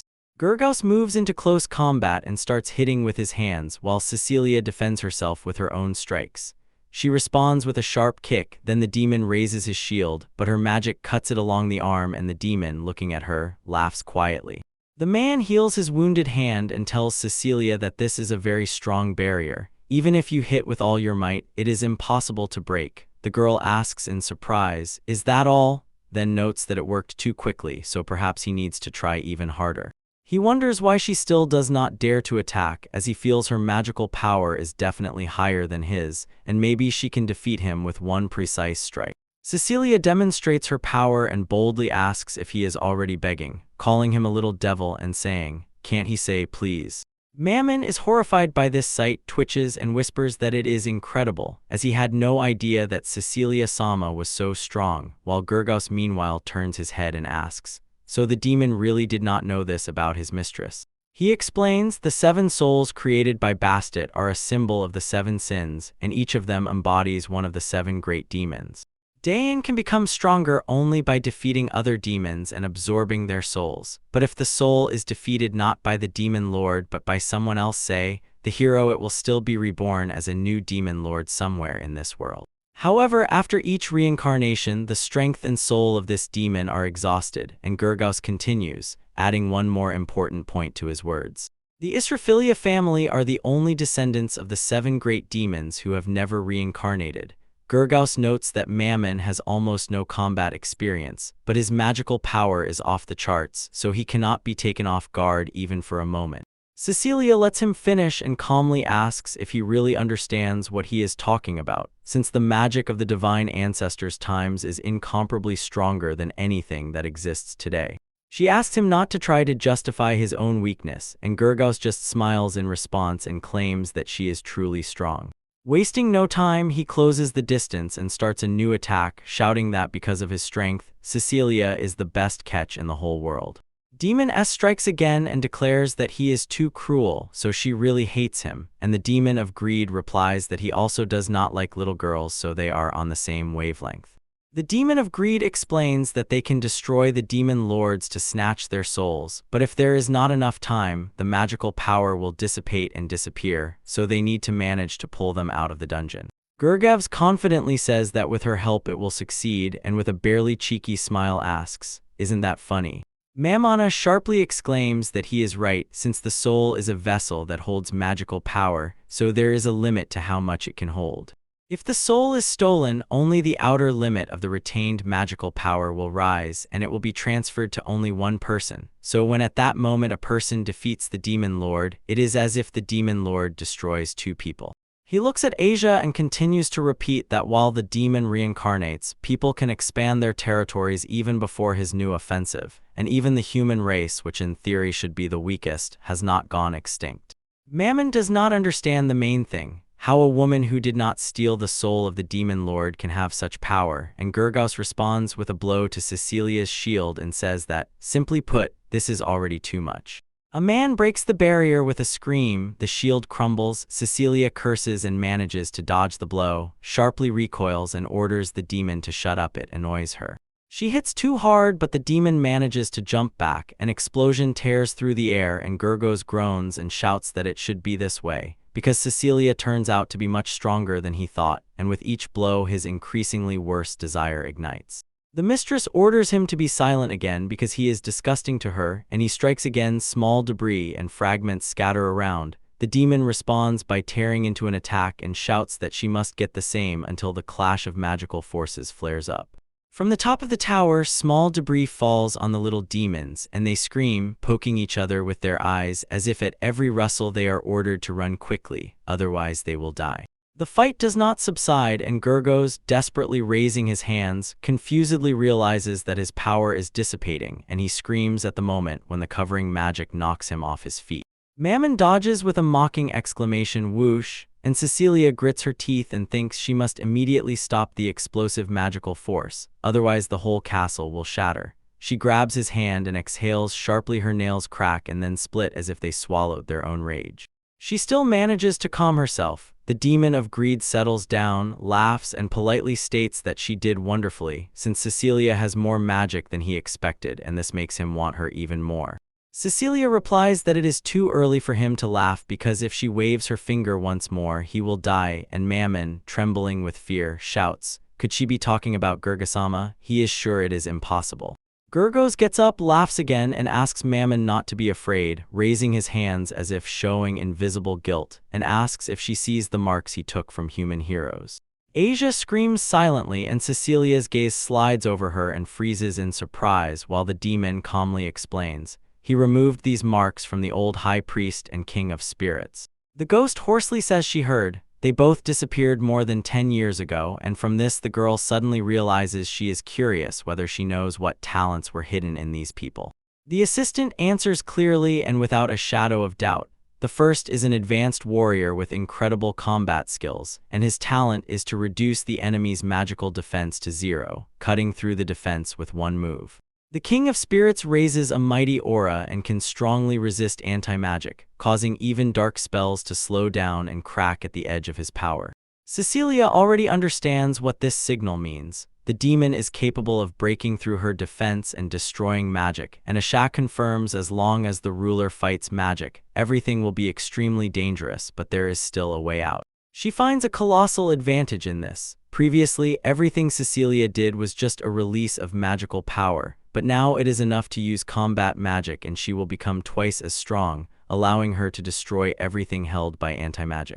Cecilia silently holds her breath, standing in tense silence while her eyes intently watch the magical clash, not uttering unnecessary words in response. The ghost asks in surprise what exactly happened, but the demon needs to act faster, and Gurga bursts out laughing again, saying he did not expect such a development but still assumes the worst. Then Mammon clarifies what the demon means. The demon answers without hesitation, demon lords have their own karma, and it is this that dictates their next steps. The man with a gaze full of greed wants to take everything around, tear out the soul of the demon lord, conquer the world, and seize colossal magical power, so he calls his assistant to witness this. Cecilia explains that the demon lords are broken souls of the great demon Bastet, and the 7 wills are fragments of his feelings, while karma is the absolute rule, and Asha asks in surprise, "So my karma is lust?" At that very moment, the demon of greed grabs Mammon, who half-choking asks what happened and what Gurgausama is trying to achieve. The demon waves off, hiding behind his assistant, and says there is nothing special here. Now this partner is just his shield, but Mammon does not understand why he needs a shield since he is supposedly on his side, and then the man tightens his grip on the neck. Gurgaus angrily jerks his hand and mutters that his shield talks too much. The mistress asks to release Mammon, calling him her subject, and the devil replies that he understands, but since she has already experienced betrayal once, she will be able to betray again. He is convinced, as a shield it will be even more useful, so let it survive and then he will receive the promised reward. Then the demon asks a mocking question whether Mammon is not surprised that this bitch is already so dirty and so hot just before she is killed, but the assistant sharply objects. Aisha thinks that Gurgaus is full of weaknesses. If they attack right now, they can win, but there is one problem: Cecilia is silent. Cecilia trembles more and more, and he, noticing this, says that Cecilia Israfilia will not be able to attack him, because when she inherited lust, she developed love for her subordinate. Now he finally understood why all demons of the lustful kind flee year after year. They are not even able to handle their own subordinates, so he contemptuously declares them scoundrels and shouts that this is truly the worst karma. The mistress firmly objects. She does not consider it useless because, she says, through this one can feel love and this is the blessing of the ancestors. She again orders him to be silent while Karna continuously fires deadly bullets. He is even pleased that everything has finally become clear, so they must hurry, and the ghosts nod and agree. Gurga strikes with a run and shouts at Cecilia, demanding that she finally suffer defeat, and the girl groans and desperately defends herself with the shield. The demon orders to remove it, and using the stolen power, she breaks the shield again with a blow. The demoness flares with fear, and the man responds with laughter and breaks through her with a blow. The lady screams that her finger hurts, the nail is broken, and as soon as she says this, her hand begins to glow. The demon brings Mammon closer to himself and asks what exactly is happening, but Cecilia breaks out with a voice, "Enough!" She does not restrain her own power, and a flash of magic rises in the air. Gurga clenches his hand and says that the capillaries on the fingers burst from the excessive flow of her magical power. She releases pure magic, warning, just one mistake in control and something terrible will happen. The demoness does not understand his logic and to find out uses magic to attack, although he could stop her, and in response the demon asks how it happens that she supposedly cannot attack with magic herself. Gurga strikes again directly and states that the magical energy of her ancestor is too great, so if used incorrectly, it will get out of control. Cecilia flies back to the wall, gripped by a sharp, devastating pain. She gasps for air, and a man approaches and says that she came alone without her subordinates, so if she attacks now, only accidentally releasing magic, she will inadvertently destroy all her people. He addresses Mammon and says that even the soul of the demon lord dims as soon as it is inherited by successors, and the outer boundary of that magical power they talked about is narrowing.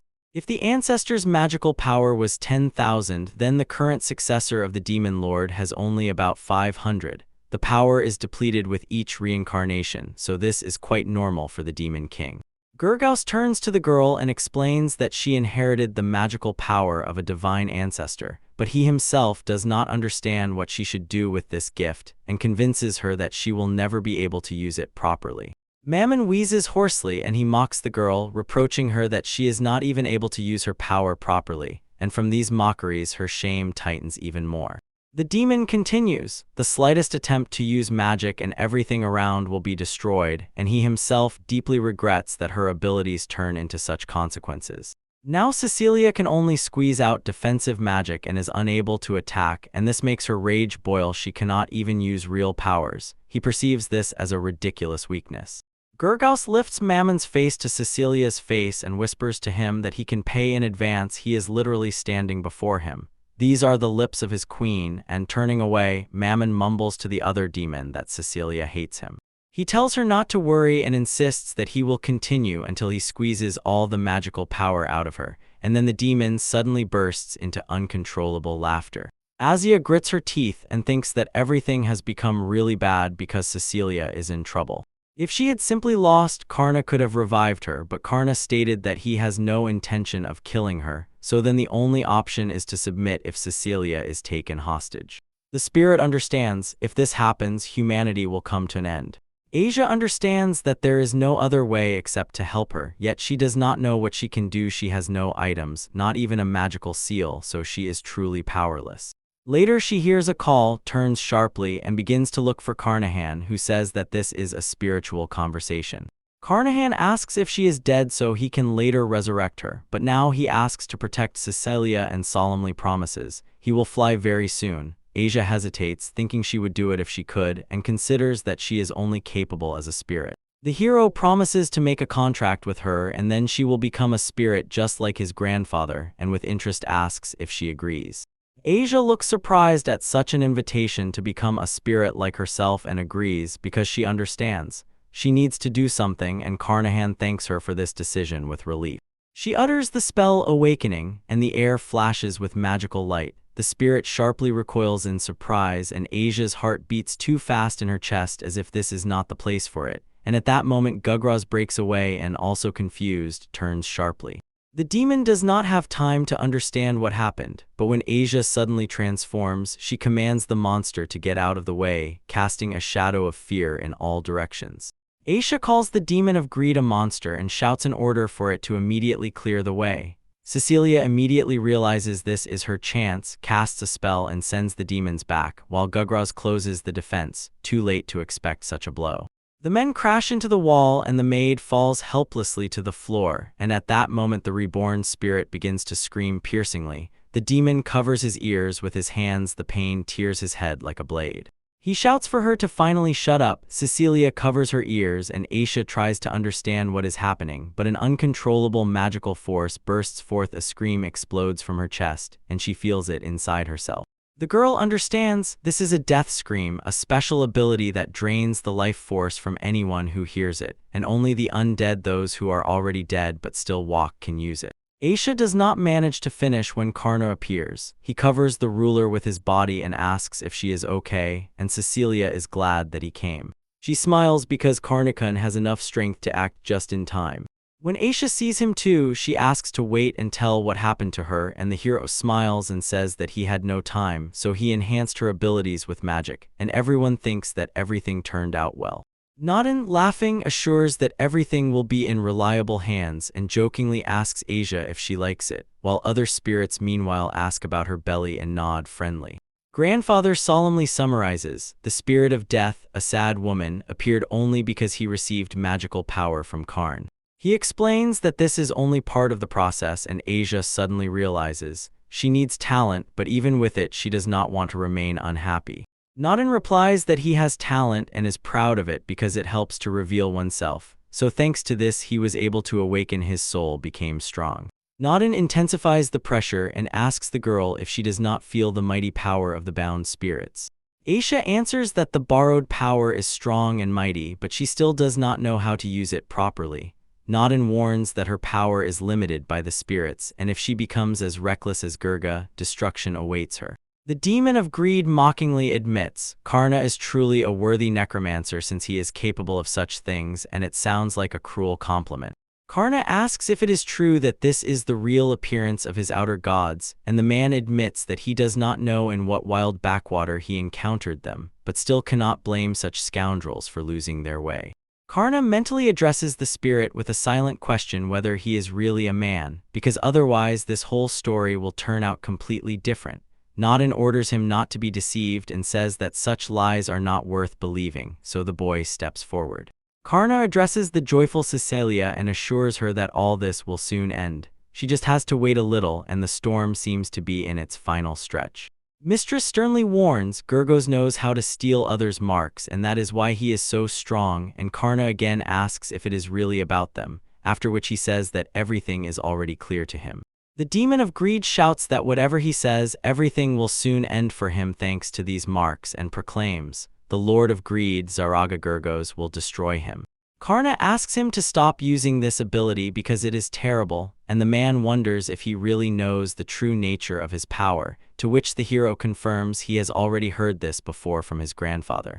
His grandfather explains that the sign and blessing of such a talent is a secret decision of the gods of the magical party of power, and that the revelation of engraving has two purposes. One of them is a technology that can be applied directly, printing knowledge and skills inscribed on your table. Fate is the blessing of talent. It awakens dormant qualities and allows one to gain strength by honing one's own skills. The hero explains, looking straight into the eyes, there is no mark on the body, it is hidden in the soul, so stealing that mark means robbing the soul itself. When he learned that marks could be stolen, his face flashed with shock. Disgracing the soul and tearing off one's own marks is disgusting, like meanness without any justification. It is a horror. Gurgos begins to scream madly, and it seems as if his soul is being torn out, while the demon grows angrier and mocks, asking if the necromancer thinks he is so clever. The demon solemnly shows what true greed of the gods really means. His power is to take what he lacks and never return it, because he is a predator who strips and devours souls. The man explains that this resembles how the demon of lust passed magical power from the great ancestor to his children. Cecilia indignantly insists that he has been stealing marks for a long time, each time increasing the number of victims, and asks if this is exactly what Ancestor Bastet wants. Karna disagrees. She is convinced that this is not just divine karma of the ancestors for greed, but a cruel intent behind every act. He says that many unresolved complaints turn into evil intentions without a specific personality, and if you cannot absorb them, they will eventually take you captive. In Zaraga Gurgos, the hero feels a furious rage that has already seized him and is driven only by greed. His goal is to steal marks and replenish the ranks with those as embittered as himself. Naden concludes, in other words, the anger living outside him is Bastet's anger, and he remembers how everything was before. The goddess Bastet was remarkably gentle. She loved people and cared for them more than anyone else. So the only way to take revenge on us and fight against people is to decide to renounce kindness in the name of boundless hatred. The spirit pities this fool. He stops and asks not to be offended, because as the oldest god Nodens cannot calmly watch this and Gurgos can still be persuaded. Now Nodens will ask Karna to spare him, and only the demon's response will decide everything. It is necessary, but the man smiles boldly and refuses the targeted karma, considering it nonsense. He deceived everyone and kept them under control only by the power of his will. Doesn't that make them laugh? The demon of greed Gurgao Zoraga laughs and says he will never agree to this. Karna asks if the demon really believes he chose this path himself. After all, he leaves people only problems, and the hero does not understand why lure Cecilia's subordinates when he already has so much power. Isn't he already a lord? Gurgos replies that he wants everything, all the treasures of the world, all the land and all the slaves, and since he desires the whole world, he will never turn from this path. He chose it himself, so the hero commands, expect no mercy. Karna sharply activates his power, becoming a shield for his grandfather, grandmother, and for everyone he loves. The demon laughs because he values them, and this makes him happy, and Gurgos behaves the same. The hero admits that he also feels pleased, but asks not to pretend to be righteous. The man says that if necessary, he will eliminate his enemies, but the most important thing is to know exactly when to stop. He abruptly stops, asks not to try to comprehend the world, because where there is happiness, sorrow always walks nearby, and it has always been so. Nodin is offended and suggests that Karna might also point at him, but the hero replies, the old should not have fought earlier, though humanity has already risen against each of them. This guy continues, no matter the differences in strength, people still resist and do not intend to submit by force, so only one path remains. The finale is his verdict. Even if he is incredibly strong, the world cannot be ruled alone in a demonic world where people could live ordinary lives on their own land. Karna did not intend to stop in battle. He believes that if someone desires a clash, the fight continues, but the hero himself will never hurt those who did not choose war or peace by their own will. Cecilia joyfully notes that Karnikian has truly grown up, and from her words it is clear how Karna simply speaks what he thinks without embellishment, and this sharply activates shock. The hostess replies gently and convincingly that everything was done correctly and emphasizes, now his dream coincides with her dream as a sign of agreement and a shared future. She solemnly promises that they will live together forever. Karna agrees, but Azia interrupts at that moment with a sharp voice, stating that conquering the world is much easier, and immediately adds, there is one but. Azia looks away and explains that she actually wants her cats to live in a better world. If they do not allow this world to be destroyed, she will follow them with a pure heart. Heart Asia offers to use her power to destroy the demon, and Carnahole sincerely agrees. Asia shouts to the hero to use her power and win, and the hero agrees. Gurgos growls that the end has come for the freak. He will show him his true form, the Lord of the Greed Demons, who for generations has gathered divine revelation and seals of destruction, and unleashes his power. Relying on the sacred fist technique, he embeds combat potential for attack there and, regardless of who opposes him, crushes the opponent at the moment of weakness. The devil does not understand how the hero broke out of the demon general's border, but now he has nowhere to run. Asha, letting go of imagination, replies that he seems to have decided. Karna broke free from the supervision of his subordinates, and then this naivety will be his sentence. And at the same time, the demon feels that her face suddenly reminds him of something familiar. Karna realizes that before him is the same girl from the past, and he is shocked by the sharp change. Last year, when he defeated her, she was just a pathetic person, and now she has risen to a high-level undead. Death, she replies that she has no such intentions, she is still human, and magic swirls around her as the girl declares that she is stronger than him, and it is she who will not let the Lord Demon escape. Karna orders Aisha to go further and, without losing a second, activates the power of possession, as if sharpening an invisible chain between himself and the enemy. A seal flares on his heart, tightly compressing the space around him and turning breath into cold, oppressive numbness.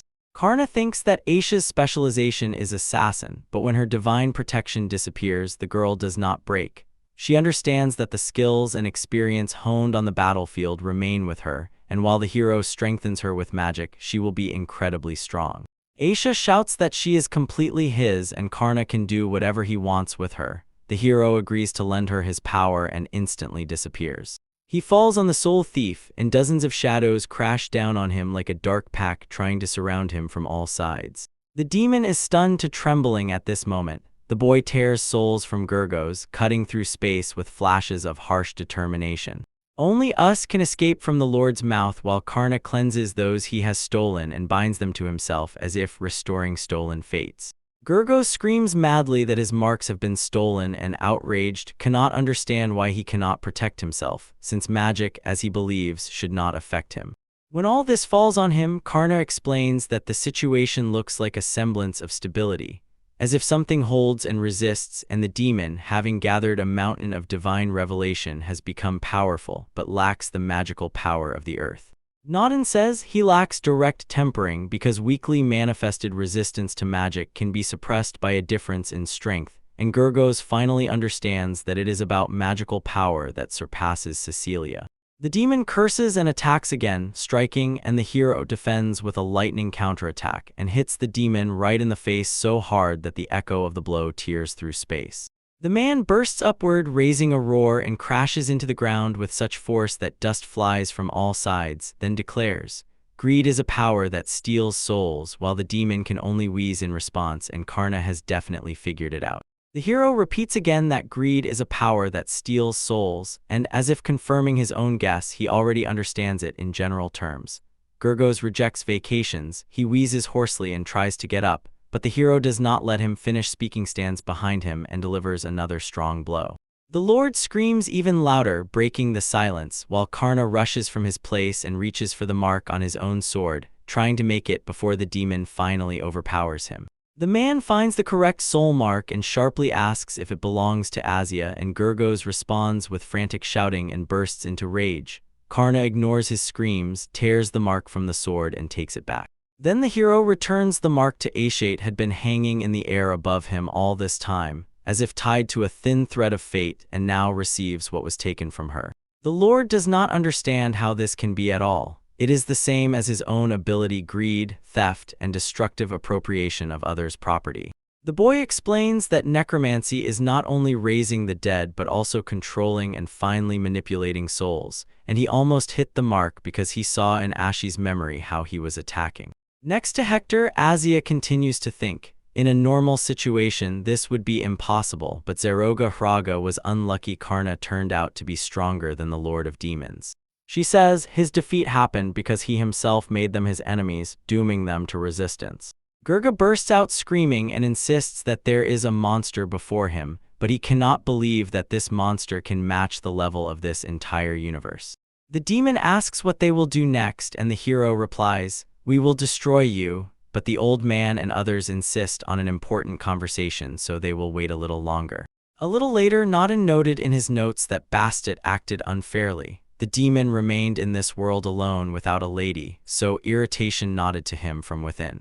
He felt sorry that the Lord's allies were broken or sealed, and now he fights alone, while another spirit insists that the demon was only delayed a little, but now everything will be fine because they are all nearby here.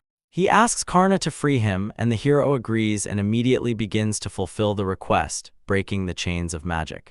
Then the boy casts a disappearance spell, and Gurgao screams again as he is returned to nothingness once more. The Lord of Demons dies from the disappearance magic. Jurgaz's eyes roll back, but he continues to scream wildly, and the hero says aloud exactly what he feels. Cecilia sobs and pleadingly repeats that she will not endure if she loses him again, a soul torn into 7 parts. Karna finally realized that greed here arose from the painful fear of losing and holding on at all costs, and this feeling still lives in this place even after the late friend grandfather was killed. But the Lord groans and screams when the mark is removed from him and then falls unconscious. The hero calmly assures her that now everything will be fine. He shows Cecilia mark and solemnly announces that it is time for her to return to her own origins. The Silent One carefully takes mark and asks if this is the soul of Gurgaz, then later realizes this is greed separated from her. The man confirms that now this is a clean vessel for magical energy. He thought that if he left it as it was, all the bad that sat inside him would come with it, so the hero carefully cleansed it. Cecilia looks surprised as the mark rolls onto her hand and asks if Karna cleansed the demon lord of the mark that was engraved on his soul. Karna returns to normal form and confirms that he did, because he did not want everything to remain as it was. he decided to give Cecilia the ability to remove traces without traumatizing her psyche, so he cleansed his own soul at his discretion. Karna bows his head and asks for forgiveness, and Cecilia replies that it is all right and she does not need the power to erase marks. At that moment, Asha returns to her body. The mistress tries to use magic and immediately feels that it has become much easier for her to control the magical energy that Karna pours into his mask. He explains that the reason is that her maximum mana has doubled and assures that this relief will not disappear if she accumulates even more mana. Asha quiets her breath and thinks that it is better not to resort to offensive magic. It is too easy for it to be released and break free from control. The girl gratefully bows to Karna, recalling the moment when he saved her from the pity of the goddess Bastet. The happy boy nods joyfully, confident that he can rely on Karna further, and Asha, having come to her senses, immediately approaches Gurgaz. Asha sternly declares, his soul without a mark is already completely destroyed, so he will not become undead and even less will he resurrect, after which she shifts her gaze to Mammon and adds that he can still be revived, but there is no reason for that and the air seems to freeze, announcing the end. Asha looks at the happy heroes and coldly reflects that the overthrow of one of the 7 great demon lords could once again shake the fragile balance of the world. In the world, a counteroffensive is most likely to break out, and the main target will be the dungeon, the abandoned domain of the Demon King of Greed. However, demons will not turn away from the chances either. Someone will try to occupy those lands even before the arrival of humans, and this will create a new, dangerous problem. There is a high probability that Cecilia will be perceived as a threat. She is a demon lord, has become even stronger, so she will attack on her own, and Karn, it seems, will not be the first to rush into attack, but if he is attacked, he will respond with a strike. Asha understands well, the war is not over yet, it is only entering a new phase, and Cecilia's assistants are already flying to the heroes, asking if she is alright. Meanwhile, the men examine the fallen Gurgaz Zerg, the lord of the demons of greed. From this moment, the era of the 7 great demon lords comes to an end, a completely new era begins, and Belphegor, unable to hold back tears of joy, is happy because his mistress is fine, while other lesser demons celebrate the hero's victory. This is the morning after the attack of the lord of the demons of greed. Craftsmen pig demons bustle about, restoring the castle after the fierce battle and preparing to go to work. Belphegor says that everything is finally starting to fall into place if they do not delay the repairs, but he is interrupted by a call. Lady Asha is already standing nearby, approaching closer and pointing at 2 demons. Lady Asha asks if these 2 are really his subordinates, then explains they were locked in a secret room, so she helped them get out. The guys immediately break the silence with tears and pleas, begging Mr. Belf to forgive them for what happened. The demon recognizes them, quietly exhales with relief, says he was worried, and asks where they have been all this time. The first one bursts out with an explanation. They thought they controlled everything, but they were called by Mammon's subordinates and they were immediately caught, while the second adds that under torture he revealed everything, pointing at his comrade and giving up information about Mr. Sabato. The demon, in furious rage, understands they have spilled everything. The next moment, a suffocating silence hung in the room. The guys, lowering their heads in shame, silently admit defeat, and Belphegor utters the sad news as if it weighs more than guilt. And even if the failure happened by the hands of his subordinates, Belphegor takes responsibility. He stands up, resolutely clenches his fists, and personally apologizes to the Demon Lord and Lord Sabbath, showing that the blame does not fall off him. The demons rush forward to embrace Mr. Belf, but he wards off their tears with his firm request. Not to cry, the main thing is that they are alive, and in this lies the whole truth now. Asia silently looks at this photo as if it were a verdict, and her face reveals an unexpected emptiness. She did not expect demons to turn out to be just like humans. Among demons, there really are those who can be trusted, so it is only worth telling people about this and they will definitely call you a fool, because there are traitors among demons and among humans too. The demon observer lingers his eyes on Ashi, although she is a subordinate of Lord Sabato and looks no more than an ordinary human, while another girl meanwhile asks if he wants to freshen up, assuring that it is just a change of clothes. She admits her true identity is an incredibly powerful evil spirit who cursed Demon Lord Gargaus and her trusted ones from Lord Sabato, a passionate young man, a thunderous old man, and a wise dragon together make up the quartet of heavenly kings. The demon girl catches rumors that each of them is significantly stronger than Mr. Belphegor, and at these words, the pig demon begins to whistle in fear. Asia hears this and thinks about which other 4 heavenly kings she would not want to get into some strange company, and aloud she says to Belphegor, "Well, it's fine." She handed over the subordinates, so she returned. The man asks her to stay for a moment. If she is heading to the demon lord's castle, he wants to go with her to report on the progress of construction and apologize for the information leak. The girl silently weighs his offer, then says, he can go with her, but will he regret it later? And Belphegor rejoices, declaring that he is ready for anything, after which the demon says goodbye to his subordinates and they set off to the chambers of the demon lord Cecilia. At this moment, the demoness, who settled with Karna on her lap, asks for one more little kiss. Karna blushes and tremulously admits that he is terribly embarrassed, while the spirits quietly watch the heroes. Cecilia breaks the pause with words. During the battle, she broke a nail, so the finger hurts incredibly, but if Karna kisses it, the pain will pass, and the girl asks the hero to open his mouth quickly. The boy immediately begins to kiss her finger.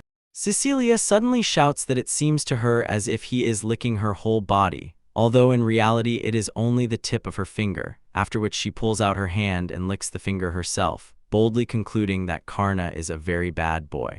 Cecilia shouts even louder, and there is something convincing about it. The demoness feels that the Karna's mana is much more intense than it should be. The man blushes even more and asks what exactly Cecilia is doing, because it sounds dirty in his imagination. But the lady does not think so, at least not the way he does in his head, since it is about the finger that Karna's lips touched, or she has another option. They can do it directly so that she gets much more mana. The boy is confused and asks her not to be sarcastic, rushes upward and tries to leave, but the girl calls him, not letting the conversation go. She grabs him in an embrace and sharply says that he must not be naughty. She does not let him break free, and the hero flails his arms and legs, trying to escape. Suddenly, Aisha enters with Belphegor the assistant, and he shudders with surprise so much that he falls from shock. Aisha only reminds him that she warned him. Everything has been going on like this since yesterday. The demon bites his lips in surprise and asks again, considering it a disgrace. Under any circumstances, this is not allowed, and Aisha only shyly suggests that he speak out. She herself does not know what to do, so all words sound in vain. Belphegor suddenly breaks into sobs, pouring tears, calls Miss Cecilia, and Karna notices this and, breaking free from the embrace, all red asks how many have already seen them. The guests interrupted the lovebirds, and Cecilia would not mind if they watched openly and simply started talking, but their sneaky rustling and secret peeping look extremely rude. Karna is embarrassed because Aisha and Belphegor witnessed this indecency. The ruler stands up and says that everything would be fine if they spoke, but to watch silently, secretly, and sneakily is shameful. The subordinate explains that they really knocked, but the conversations were not heard, so they are not to blame. Meanwhile, Karna reports, the restoration of the castle is already underway, the barrier is active, and the entry transmission is complete. Karna thinks that her footsteps will confuse the enemies at least for some time and looks around, recalling, if you simply go beyond the city limits, you can deeply penetrate the dungeons here, and it is strange the path has become closer than ever. Cecilia explains that the castle stands in a huge cave in demonic lands, and there is no direct road to the surface, so any movement here must be done by detours and secret corridors. Then she adds that this place intersects space and time, so it is connected with other dungeons and serves as a passage courtyard. Nearby is one of the caves leading to human territories. Sometimes they change the entrance to divert attention from others and prevent being attacked, and Asia confidently continues. Even when the enemy army is huge, if it does not know their location, it will not be able to strike. The mistress solemnly reminds, Mammon told where the entrance, which they now have at hand, came from, so the secret is no longer completely hidden, only the question of time remains when another passage will be opened. The subordinate says that one can take a fearless risk and hide right in the blind spots under the nose. That is exactly why this place is so close to humans. They do not see it in their dangerous observation areas. Spot sees that Cecilia is happy and laughing, and that, they say, is true. She is glad because the girl immediately understood everything. Karn wonders if they are not here only because it is more convenient to walk in the bookstore, and Nodin quietly whispers to himself that the reason is different. She is crazy about novels, while Cecilia coughs, trying to hide her embarrassment. Against the background of bullying, she still suggests looking for another passage. The girl asks if there is an administrator here because she wants to negotiate with a very influential owner of another dungeon, and just then someone shouts that there is an administrator. The hero offers his parents a house because it is big, but there is no one there, only his own family, and Naden listens carefully to this offer with restrained surprise, as if checking his words. The young lady, fully understanding his mood, asks if the boy misses home or maybe he wants to see mom and dad, and Karna, laughing, picks up the same thought and adds, he dreams of giving them part of his salary. The boy imagines how his parents will rejoice at the money he sends, but if he comes to them personally with everything, their joy will be twice as great. Cecilia calls this a truly successful plan for the new place, but immediately warns of an obstacle. She, without taking her eyes off the spirits, asks Karna where exactly her parents are buried, whether it is the same place where two respected people lie, and the hero replies that he is sure they will allow it if asked politely. The ruler sharply objects, fearing that such arrangements are impossible, and explains, the status of these lands is too different from the present, so if they move there, the castle will come under their control. Naden reminds about his lands, which are already located next to their graves, and Vera involuntarily finally gathers herself with this thought. After all, magical energy converges from all demonic lands, giving divine protection to those from whom these people receive the same tragic end. The energy flares up and the ghost asks Belifter for support, to which he confirms it was he who was awarded the lightning of despair. Azia sighs heavily and asks about the ceremony of demonic divine revelation and the ceremony of the seal of destruction. Since all demons give magical energy in the form of faith, so its volume will be on a completely different level. Belifter feels compelled to apologize to Ms. Cecilia, saying that the information leaked from subordinates tortured by Mammon, but the lady already knew what it was about from the moment it all happened, so he should not worry. The demon, not believing his own ears, asks in surprise where she got this information and how she managed to gather it so quickly. Cecilia excitedly learns the news and asks Karna to show it live, and the hero agrees. He gives a moment to set up and brings the gathering of spirits to light, causing everyone to shout with happiness in unison. The little ones circle around the hero, explaining something lively, and Aisha asks what they are doing, then Naden answers. After the battle with the Lord of Sin's army, Karna collected the souls of the killed enemies. Perhaps among them were the souls of Mammon and Gurzi. The ghosts interrogate the same souls, summarize the collected information, and report it to Karna, and the hero carefully studies the huge flow of information and makes a plan of action. Then Karna exclaims with relief that everything is clear to him. The man explains that Mammon told about all 7 passages to this castle, and apparently also revealed information that the hero is human, but it turns out he said this only to Gurzi. Asia is amazed at how this guy obtained the data so quickly and in such detail, and he replies that yes, his team worked very hard, but at the same time admits, extracting memories from souls is an incredibly long process. The process begins. Karna thanks the assistants who bustle nearby, move in a whimsical rhythm, and laugh with joy, and the hero asks if they will help with the preparations, and they unanimously agree. He unfolds a map before them and says that there are almost no memories left in Gurgaus, but they still managed to extract the most important information. The map before their eyes reflects the current balance of power. The lands of Gurgaz, squeezed inside Carcasson holdings, are marked next to the Coffin of Eternity, the dungeon Karna's dungeon, and the underground palace La Riua.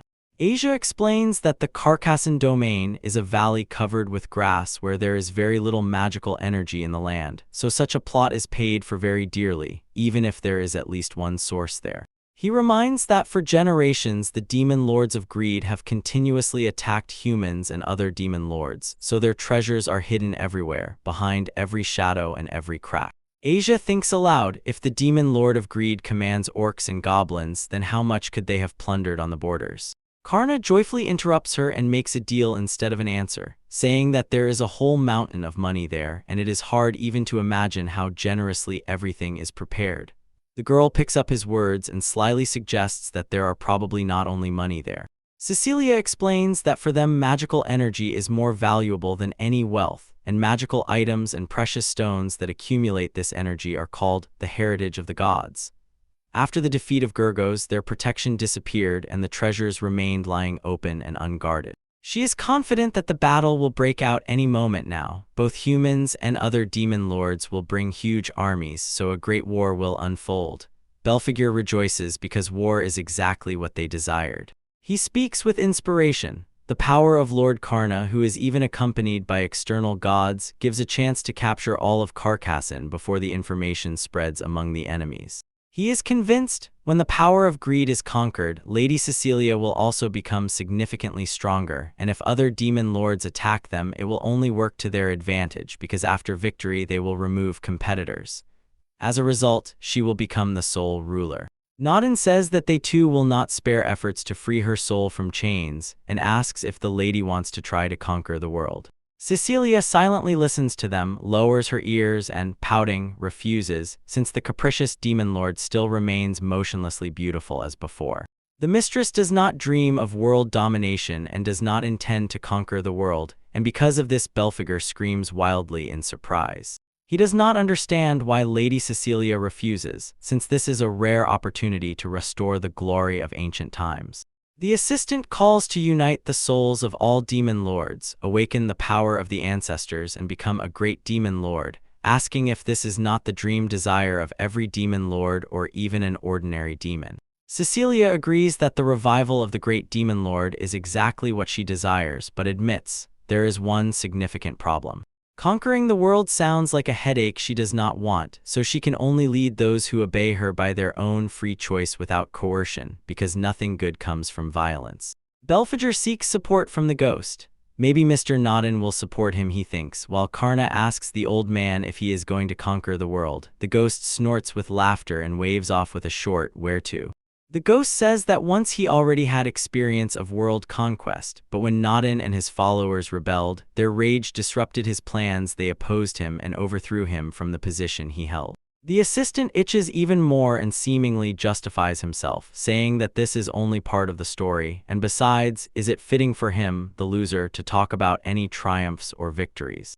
Cecilia grabs Karna's hand and says that even if they claim to have a chance of victory, it is still too dangerous to send a hero alone against armies of humans and demons. The mistress hugs the boy and confidently assures that she will not allow her darling to take such a risk, but she will have to deal with the demon lords who for some reason are fighting with humans. Otherwise, if they begin to threaten humanity, it will distract her from her own goal. The girl objects to subdue the demon lords and achieve world domination are not the same thing, so one must think about them separately. Her true goal is peace and cooperation with humans. In Karna's parental home, his mother gently calls him darling and asks to see what gift Karna sent them. The father exclaims in amazement that he never thought he would see so much money, and rejoices that Karna is holding on so diligently in the group of heroes, while the mother, reading the letter, quietly says that it seems now everything is no longer quite as it was before. The letter says that the heroes were not very brave, and for this and other reasons their son left his group and started over, becoming an adventurer in another company. The father worries, is this not the same company about which banjurists sing terrible things in the cities, and will everything be all right with his son? The mother only replies that who knows, the main thing is that it seems he likes his new group. When my son first started working, it was not easy for him. Experienced people did not recognize him, but now, it seems, everything is fine with him. Dad smiles because if Karna is happy, then nothing else matters anymore, and Mom also smiles and supports him with her gaze. The heroes cross into the lands of humans and head to the border town of Danish, where they find the Travelers Guild. The guild administrator asks to forgive her for the weight she brought to the adventurers' cards and solemnly begins to read the first of them, holding the parchment half covered with her palm. The card clearly displays the name Mrs. Cecilia Necromancy, and a female figure in the dimly lit guild office raises her gaze as if checking every word. The girl explains that the heroine's profession is a dancer and her talent is focused on healing magic. She can confuse monsters with a magical dance and simultaneously heal allies, so this blessing must be used wisely. The mistress takes the card carefully like a precious scroll and sincerely thanks, uttering words of apology with gentle but composed confidence. Karna wonders if everything worked out exactly as planned when they used the magic mark created by the Lord of Greed Demons, the Divine Revelation, and anxiously hopes they won't be called something like the Lord of Demons. The administrator reads the next card of Karna Nikros belonging to Miss Cecilia, and a solemn voice echoes in the hall, as if every word carries the weight of prophecy. The girl cannot come to her senses upon learning that he is her husband, and the confusion on her face battles the shock that refuses to leave. Cecilia asks if this is even possible, since by law everything should be fine, and the administrator replies, "After the blessing ceremony, a person is considered an adult, and all people are different, so she still thinks for a long time about what their path will be after this decision." The girl, holding her breath, says, "This is wonderful," and through the excitement one can hear envy, while Karna laughs and asks them to forgive him, just not to mention it too often. Then the administrator notices something in the behavior of those present and asks if Karna Nekros was in the group with the heroes. The man confirms what was said and explains that he has already been dismissed, so he wants her to seal his profession, sage, and all the talent of the necromancer, because he has to start life from scratch like an ordinary warrior. While they talk, travelers gather around, whispering about Karna and murmuring that he was pushed out by the force of the whole group of heroes, so now everyone will guess what exactly he did. The administrator calmly replies that such actions are not forbidden, but only without a blessing, so this verdict will have to be entered into new documents and illuminated as part of the new vehicular register of adventures. She clarifies that without that blessing it will be extremely difficult for him to take on new quests, and travelers will inevitably gather prejudices, and the guild has no right to interfere in such disputes. The girl adds that he will have to learn everything from scratch, knowledge, survival methods, and skills, and apologizes for the very personal question whether the hero at least has experience handling weapons. Karna calmly replies that everything is fine. He has a sword, although borrowed from a friend, and he confidently shows that he knows how to use it, while the administrator carefully observes his experience and equipment. She nods and immediately agrees to change her profession on his adventurer card to warrior, confirming the decision at that moment. The girl speaks with warm excitement that ahead of the hero lies a difficult path, so she wishes him luck, and Karna smiles joyfully and thanks her, when at that moment two travelers begin to discuss. Supposedly, the hero is the guy who was kicked out of the group.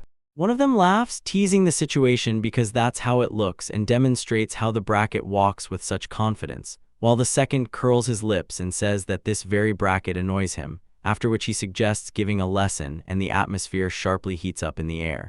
The heroes enter a pub near the guild, and there they are greeted by Asha, who immediately asks if they have registered, to which Karna replies that she just did and cautiously asks if she succeeded.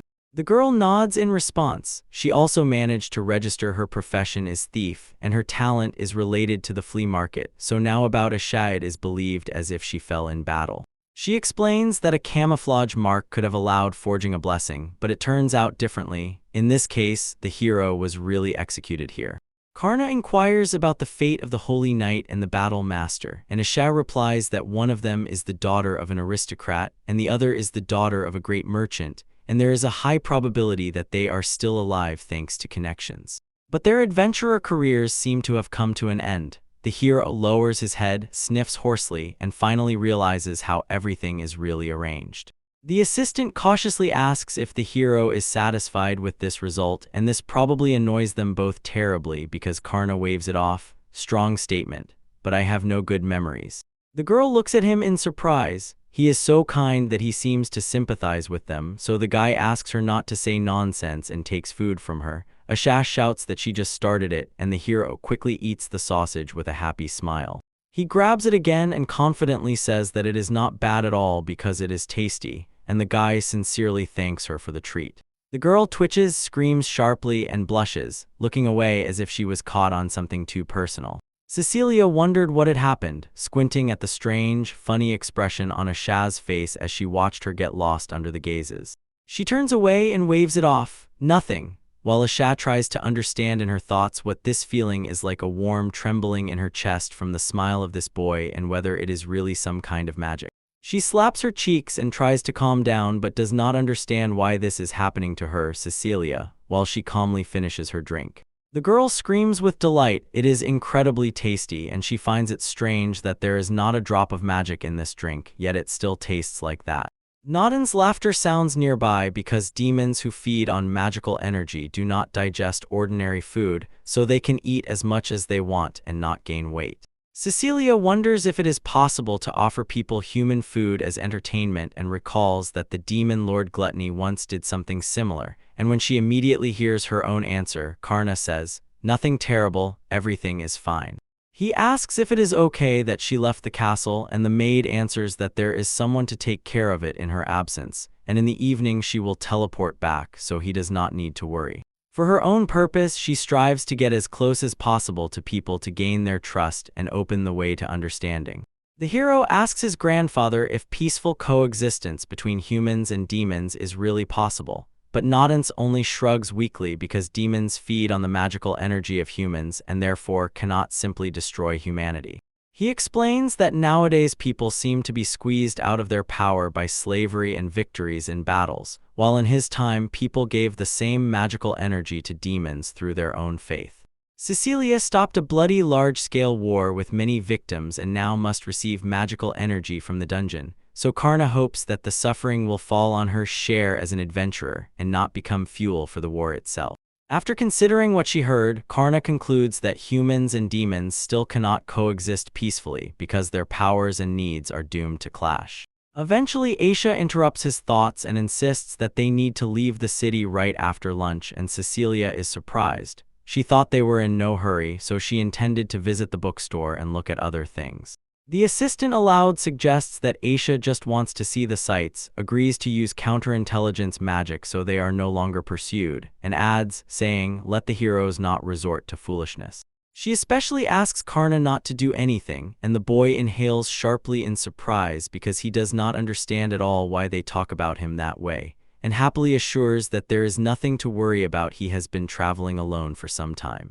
Aisha sharply warns they are both too well known in local circles and not in a good way, so they might get into trouble, when suddenly someone's hand lands on Karna's shoulder. It turns out to be those travelers who came to teach him a lesson, and one of them asks if this is the boy without a blessing, while the other orders to step aside for a minute, while Cecilia snorts at the groan, and Karna confirms that it is indeed him and politely asks how he can help.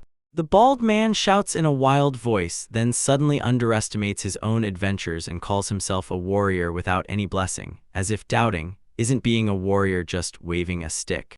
Recalling Mohawk, he says that in a critical situation he will probably have to resort to magic, but immediately contradicts himself. Don't delude yourself that by calling yourself a warrior, you will easily overcome naivety. Nothing good will come of it. The blonde interrupts him and asks if it wouldn't be better to stop resisting and return to the profession of a sage, because that is exactly what those guys wanted. It would be terribly sad if such a boy as he died. She understands that the heroes have already whispered various things to him, but emphasizes he must not treat himself so carelessly just because it didn't work out the first time. He has a strong inner core, he just needs to think everything over again. Karna nodded confusedly, agreed and thanked, then turned to Aisha and asked if these were really good people. She replies that travelers everywhere are all kinds, from small and inexperienced to great and famous. There are plenty of fools who rush headlong into dungeons for gold and die, but in places like Danish, worthy travelers are not so rare. The tall seeker asks him not to insult, saying they are not that worthy. The bald man pushes him forward and mutters that it was by no means a compliment, and the owner of the mohawk gets angry because those words hurt him deeply, while the other asks, "Forgive me." Karna stands depressed and thinks that he probably joined the Adventurers Guild. He was kicked out of the heroes group and his reputation is bad, so no one even wanted to come close, keeping their distance as if he might get infected or betray. He turns to Nodin and explains that he refused to be a scout for the heroes, but asks if he can instead become an ordinary adventurer. In response, Cecilia sharply approaches closer and whispers directly into his ear, beginning to speak. Cecilia hugs him and explains that it is precisely because of this that they were able to meet. She calls him darling and kisses his ear, while Aisha nearby freezes in shock, eyes wide from the unexpected tenderness and audacious boldness of the moment. The man with the mohawk hoarsely admits that he almost had a heart attack, and then he is humiliated by their ostentatious sympathy dig right into the most painful feelings, while the second cuts in. Although he looks bad, he is untouchable and does not even hold anyone's hands. The first loudly declares that his only joy in life is to go to Kaibakura as soon as he gets money, so let this puppy finally show some sympathy, and Cecilia only blinks in surprise. The blonde replies coldly that he has no girlfriend because he wanders around and spends all his money in kaibikure, and the guy asks her not to pressure him with logic. He cuts the conversation short and advises the hero to brush off all reproaches and sharply asks how it all came to this in the first place. And the traveler demands to get rid of him, but the second rejects any concessions. It's time for this guy to learn the cruelty of the world, and the first immediately suggests using medicinal herbs right now if he is wounded. They smugly boast that their strength is invincible. For him, 1 equals 1 and never becomes 2, but 200 is already his reality, so their power equals exactly 200. Krishna, looking at them confused, asks what it is all about and states that their calculations do not contradict mathematics, while Baldy with a mohawk in his hands awkwardly asks not to nitpick the small details. Baldy announces his name Denibai, Warrior of Darkness, a warrior blessed with the talent of dark magic and who is capable of using magical dreams. The tall one solemnly says that he is a warrior blessed with the talent of poison. He is the poisonous warrior named Vega, and it only takes one touch to his pride for the snake's spear to end a life. Isia asks Vega if it is allowed to use poison in this ridiculous competition, and Vega, giggling, seems to savor the very thought of such a cunning advantage. That's why they fight with wooden swords. It's formally safe training, but the weapon can still cause injury, and the boy wields a familiar sword, so he is given a handicap. Cecilia does not understand why Vega delivers such noble speeches in an icy, fierce tone, and feels that something truly interesting is about to happen, so she internally cheers for Karna. The hero firmly calls them senpai and declares that since they allowed him to train alongside more experienced ones, he will give his all, and Denibu flares up with anger because he was called senpai. He shouts that they are not here for noble reasons at all, and the man with the mohawk laughs and replies, "Sounds good," implying he will teach him properly, and the traveler rushes forward, using the spear snake technique. Karna is surprised by his speed. The hero draws his sword and tries to strike back, but each time he exclaims in frustration as the maneuvers miss. He jumps back abruptly and thinks he has come up with something clever, attacking directly into the gap in his defense. Vega asks what happened and admits he is ready to give everything because it hurts so much, but the man refuses. He says he can still do something, tries to repeat the same move, and the traveler suddenly cries out in surprise. Karna begins the attack, and Vega does not understand what is happening because he seems to only copy the move. The hero delivers a devastating blow, and Denibai steps into the fight, praises his good eyesight and talent, and boldly asks if the hero can withstand a strike from his peasant sword. The bald man from above delivers a blow, but Karna restrains it, and the traveler is shocked. He really withstood it, so the man happily thanks him and jumps from his place, not hiding his delight. The man asks if that is correct and copies the attack, and Denibai is extremely surprised. The traveler trembles, asks to wait, and cannot believe it. Could the hero really have used magic, since techniques are not copied so easily?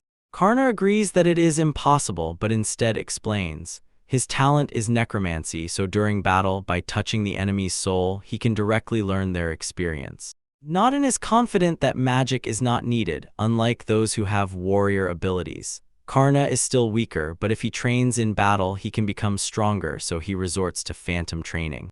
Denibu explodes with a scream that this is unfair, and Karna combines the basic moves he remembered from the time when Volvados was obsessed, and those he has just learned now. Soon Karna bursts into a new scream, saying that now it is his turn, and the adventurers involuntarily recoil and start screaming in horror.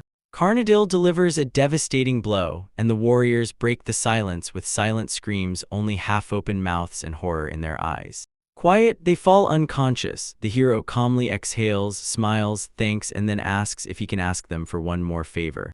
The blonde also apologizes, and she asks if he can pardon the guilty, since their pride has already been shattered into small fragments, so they have already learned the fencing techniques. At this time, Asha enters the alley and calls a telepathic amulet that allows speaking at a distance, warning that it is a rare artifact with a limited number of uses, and asks if her grandfather can hear her. She calls the imperial capital the city of Esram and calls her grandfather again, and he answers and clarifies if it is really Asia. He shouts why she did not get in touch earlier since she is alive, and the girl explains that she could not, and asks to keep the very fact of her life a secret because it is necessary for work. So will the information trader agree to such a condition? He swings on the chair and asks if she really got into all this mess around the heroes, to which Aisha replies that if everything were so simple, it would be great, but now she is only interested in money. The man solemnly declares that he acted according to her will as her official representative. He collected everything necessary and personally donated property to the orphanage, as she requested. He explains that this is done to protect stray cats and to find their owners at the request of the Guild of Cleaners, with special attention to cleaning cat toilets on the streets. At first he convinced that it was all over, but the truth turned out to be scarier. He buried her and the girl tearfully apologizes, trembling hands asking if the money was enough. The man shrugs, that's enough for now, and she only nods because she knows that things in the capital are, to put it mildly, bad. She heard that the Bishop of the Demons of Greed is the same exam. This is a great opportunity to break into the western lands of the continent, where Carcassonne stands. The aristocracy is gathering troops and buying supplies for the soldiers, which is why food prices are rising, and they have also hired a whole bunch of adventurers. Because of this gap, there is no one left in the area who could tame the monsters, so they have completely gotten out of control, and because of this, public order in the capital is, to put it mildly, bad now. At the same time, he would not say that the military situation has sharply worsened. Several border dungeons were cleared by troops, and on their ruins, fortresses are already being built, although the heroes were defeated in the Coffin of Eternity. Aisha suspects that they were simply not given any chance and believes the Coffin of Eternity is now guarded by the founder of Dragon Ulthar. Returning to the matter she came for, she asks, send her everything she ever left in his custody, and the man agrees he will send it as soon as he can. The girl is glad that she can finally take her things back, but there is only one thing left. Karna, bowing his head, asks to accept his sincerest apologies for having wronged them and asks if they are okay. Danny Boone laughs and asks what exactly the child is apologizing for, as if he truly does not understand whether he really harmed them that much. Vega doubts whether the belief that they fought him with all their might has any basis and also laughs. Supposedly, everything happened because they fought hungry. If they had eaten mom's bento, they would have handled it easily. Karna is glad that they are all okay, but Cecilia frowns and notes that their wounds still look painful and have not healed at all. Cecilia offers to treat them if they don't mind, and the adventurers, jumping up with enthusiasm, declare that it would be an honor for them and ask if they can lie on his lap, promising to pay for the extra service and naming the price in response. They are thrown a sack. The blonde girl orders them to calm down and step back, explaining that herbal treatment will help them and nothing bad will happen, but now they will have to endure a little. Karna asks again how exactly he should kneel, and Cecilia, smiling, says that he is such a mischievous boy. She hugs him and whispers that in the evening, when they are alone, he can lie on her lap and stay as long as he wants. The hero breaks free and asks her to stop saying such humiliating things, but the lady only teases, saying he is impossibly cute when he blushes, and the blonde also calls them cute, just a sweet little couple. Cecilia calls the hero a strong boy, but adds that there is a certain but to this and warns, you might not know this by looking at him because her children are experienced warriors and he dealt with them in a minute. So even without a mark, he will become a great warrior, and the young men almost explode with jealousy. The girl continues to stroke Karna on the head, and Cecilia grimaces, sharply grabs his wrist, and orders him not to look at other women. The girl laughs cheerfully and says not to worry. She does not intend to raise a hand because the hero is already married and instead only wants a handshake, and adds that she is not interested in bothering a married man. She wants to become friends with Cecilia. It seems they are about the same age, so the girl suggests getting to know each other better, and the lady freezes in surprise, then, gathering herself, immediately confirms her opinion and asks for permission to be friends. Cecilia agrees, sincerely thanks her, and shakes Jara's hand, and she explains. Her name is Jara, so she can also call Cecilia the same way she is called Selly, and the demoness with a squinting look remarks that the name sounds strange and asks if it has a story. Jara replies that it is the name of a girl from one of the legends, and rumors say they look alike. So when Cecilia says she does not remember a goddess with that name and suggests she might exist only in human legends, she becomes even more interested, almost with childlike excitement. Jara explains that imitating the image of gods is a sign of disrespect to them, but she is not pretending to be a foreign essence. She simply dresses as she pleases and hopes that Cecilia will understand her and they will get along. The adventurers laugh and assure that female friendship is truly a sacred thing. and Asha returns to them with relief in her eyes and apologizes for being gone so long. She breathes joyfully because she finally feels that they have found common ground again. Karna nods and asks if she has finished talking with that man, and Asha confirms and adds that on the way she managed to extract some information from the guild.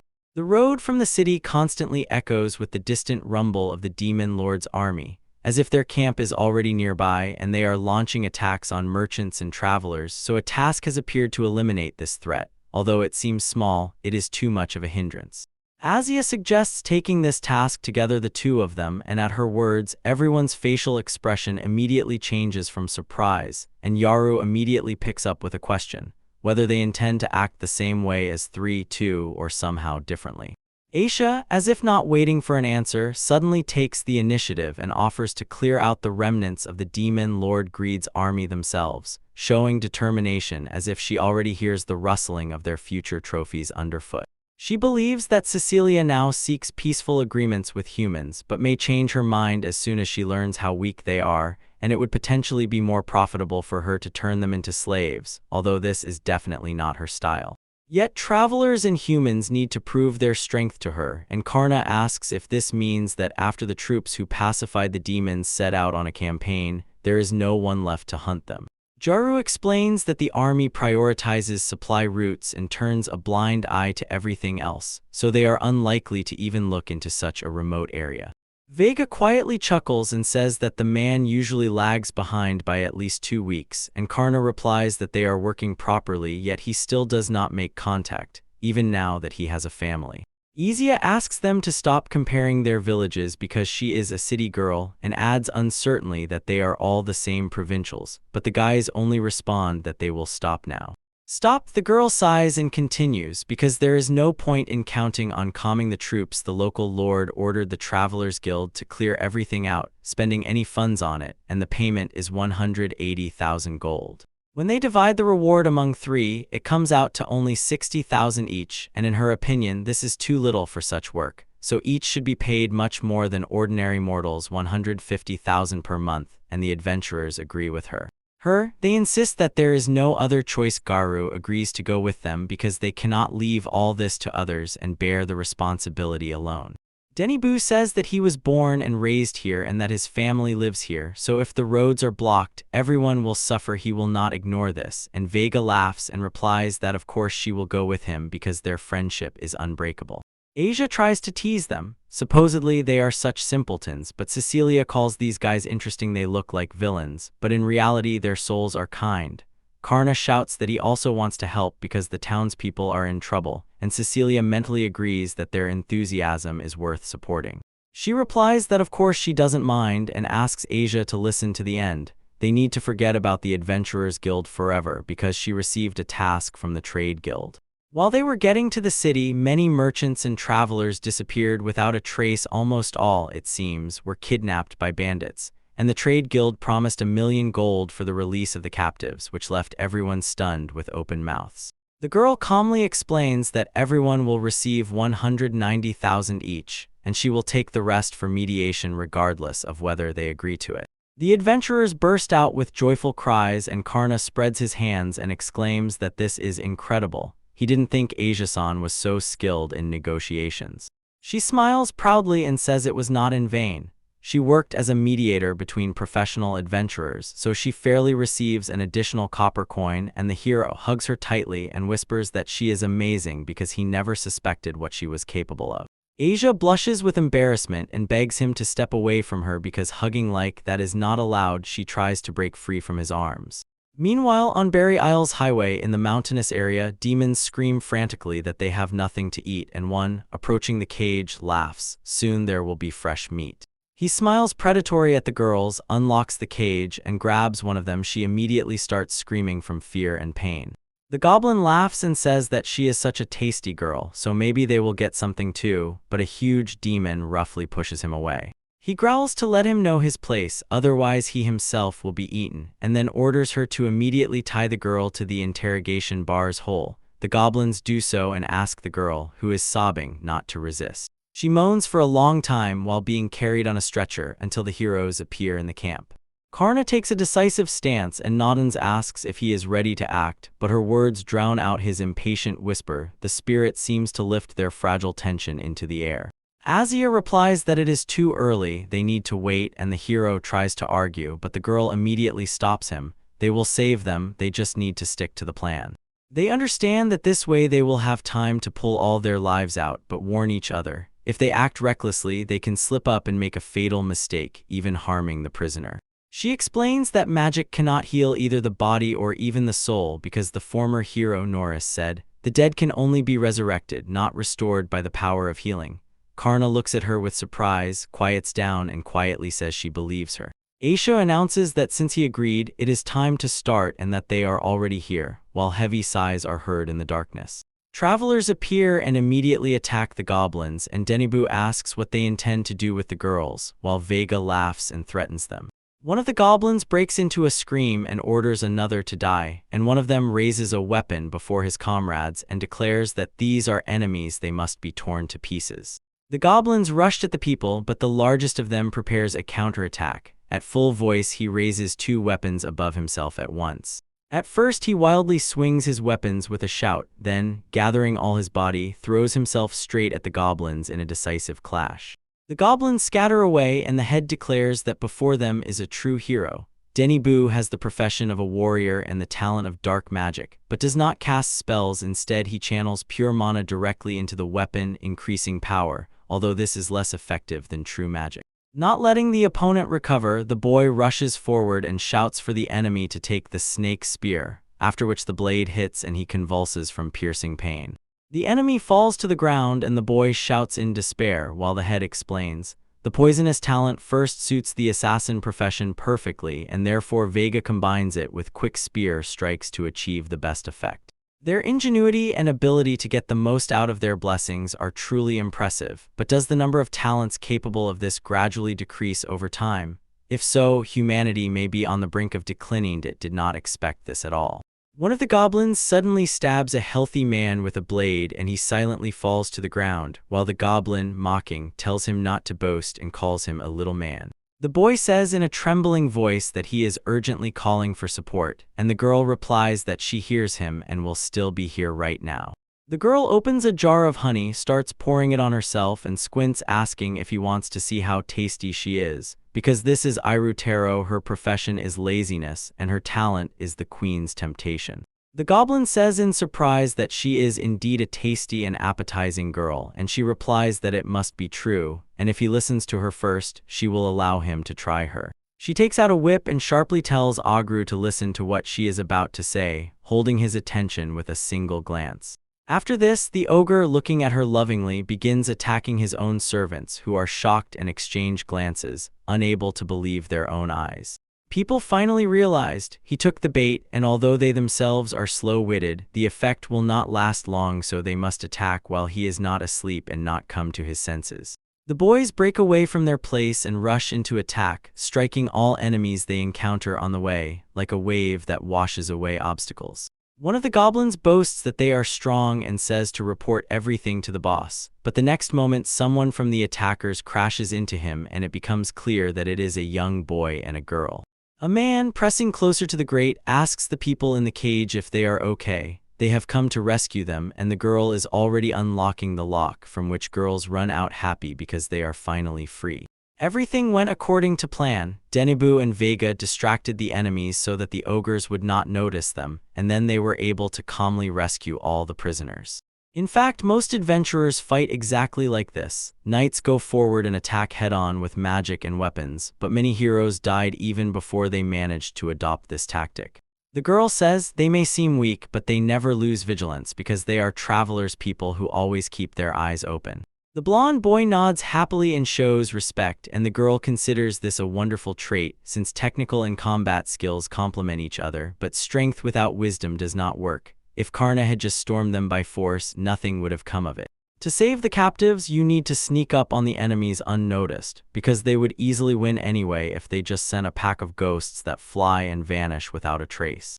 He is such a simpleton that he wouldn't even think about it if she hadn't said so, so he listens carefully. She will be able to convince the boys that travelers are not fools and save the fragile one. The girl trembles, thinking she must fight, but suddenly a sharp pain twists her stomach, while somewhere nearby someone rushes at a goblin and shouts furiously for him to die. But then the silence seems to cut through the air. A huge cyclops appears and the crowd freezes, stunned by its size, and people interrupt their screams with questions about what it is doing here. The giant stands right in front of the people and they agitatedly interrogate where it was hiding, calling it a titan, a low-rank demon that is 10 times the size of a human body, and they say it lives in the wastelands and among the mountains. While the people break free from captivity and seize the chance to escape, the giant suddenly swings its arms and hurls a huge boulder at them, forcing everyone to instinctively retreat and hide. The girls notice the approaching threat and immediately start screaming in fear, but a magical circle flares up beneath them and the same girl begins casting a spell, uttering words as if swearing, she will not let them die. She stops the boulder right in the air and it crashes down on one of the goblins with a roar, causing his partner to be struck dead by shock. The girls pounce on the savior with questions about where she came from and who she is, but she waves them off and says it doesn't matter, they need to be saved as soon as possible because they don't want to die.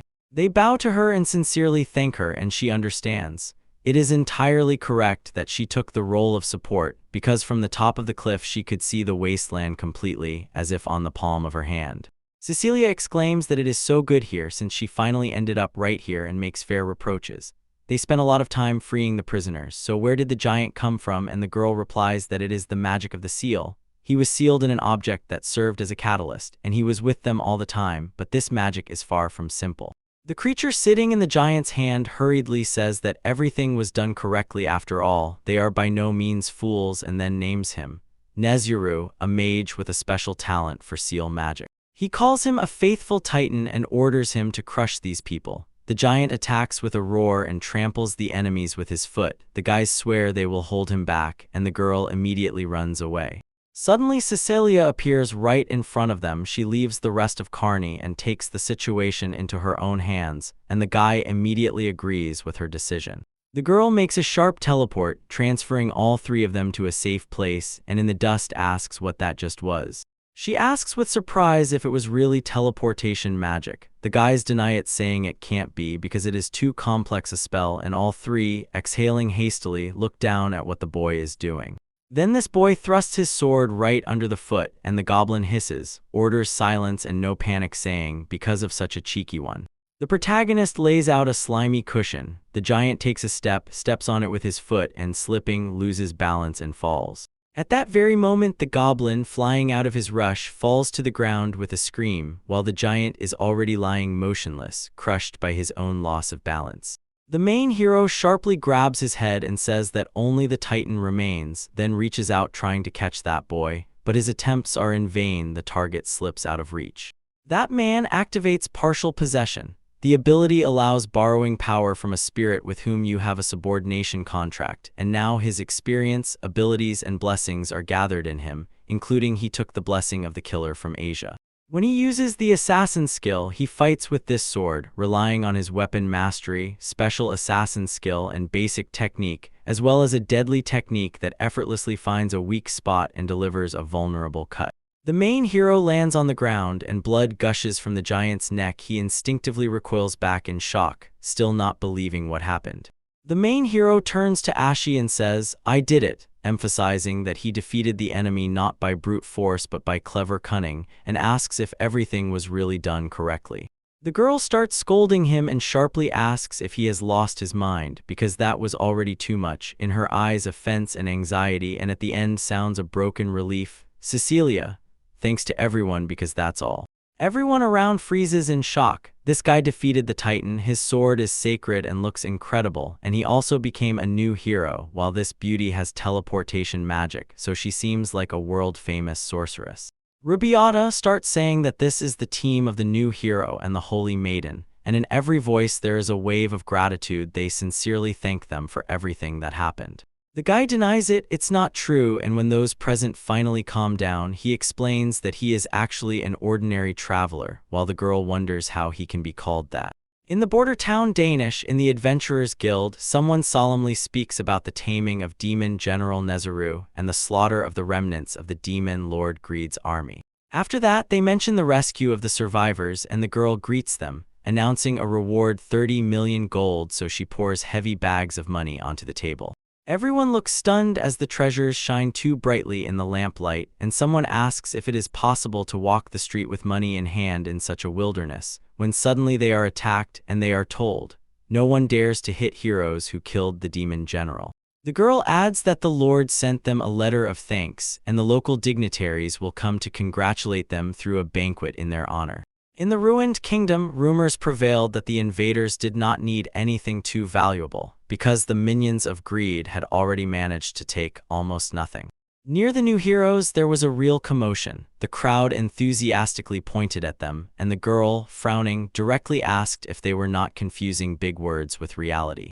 The girl insisted that they had rescued the captives and dealt with the goblins, but still the demon general was defeated by Karna, and her voice trembled with disbelief. This simply cannot be. She claimed that he was gifted, but he was expelled as a former hero, so now he is a warrior who sealed his blessing and only whispered, could it be that he used especially powerful magic?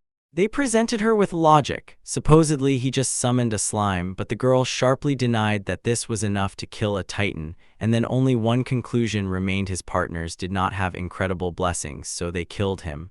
Or did he do it himself?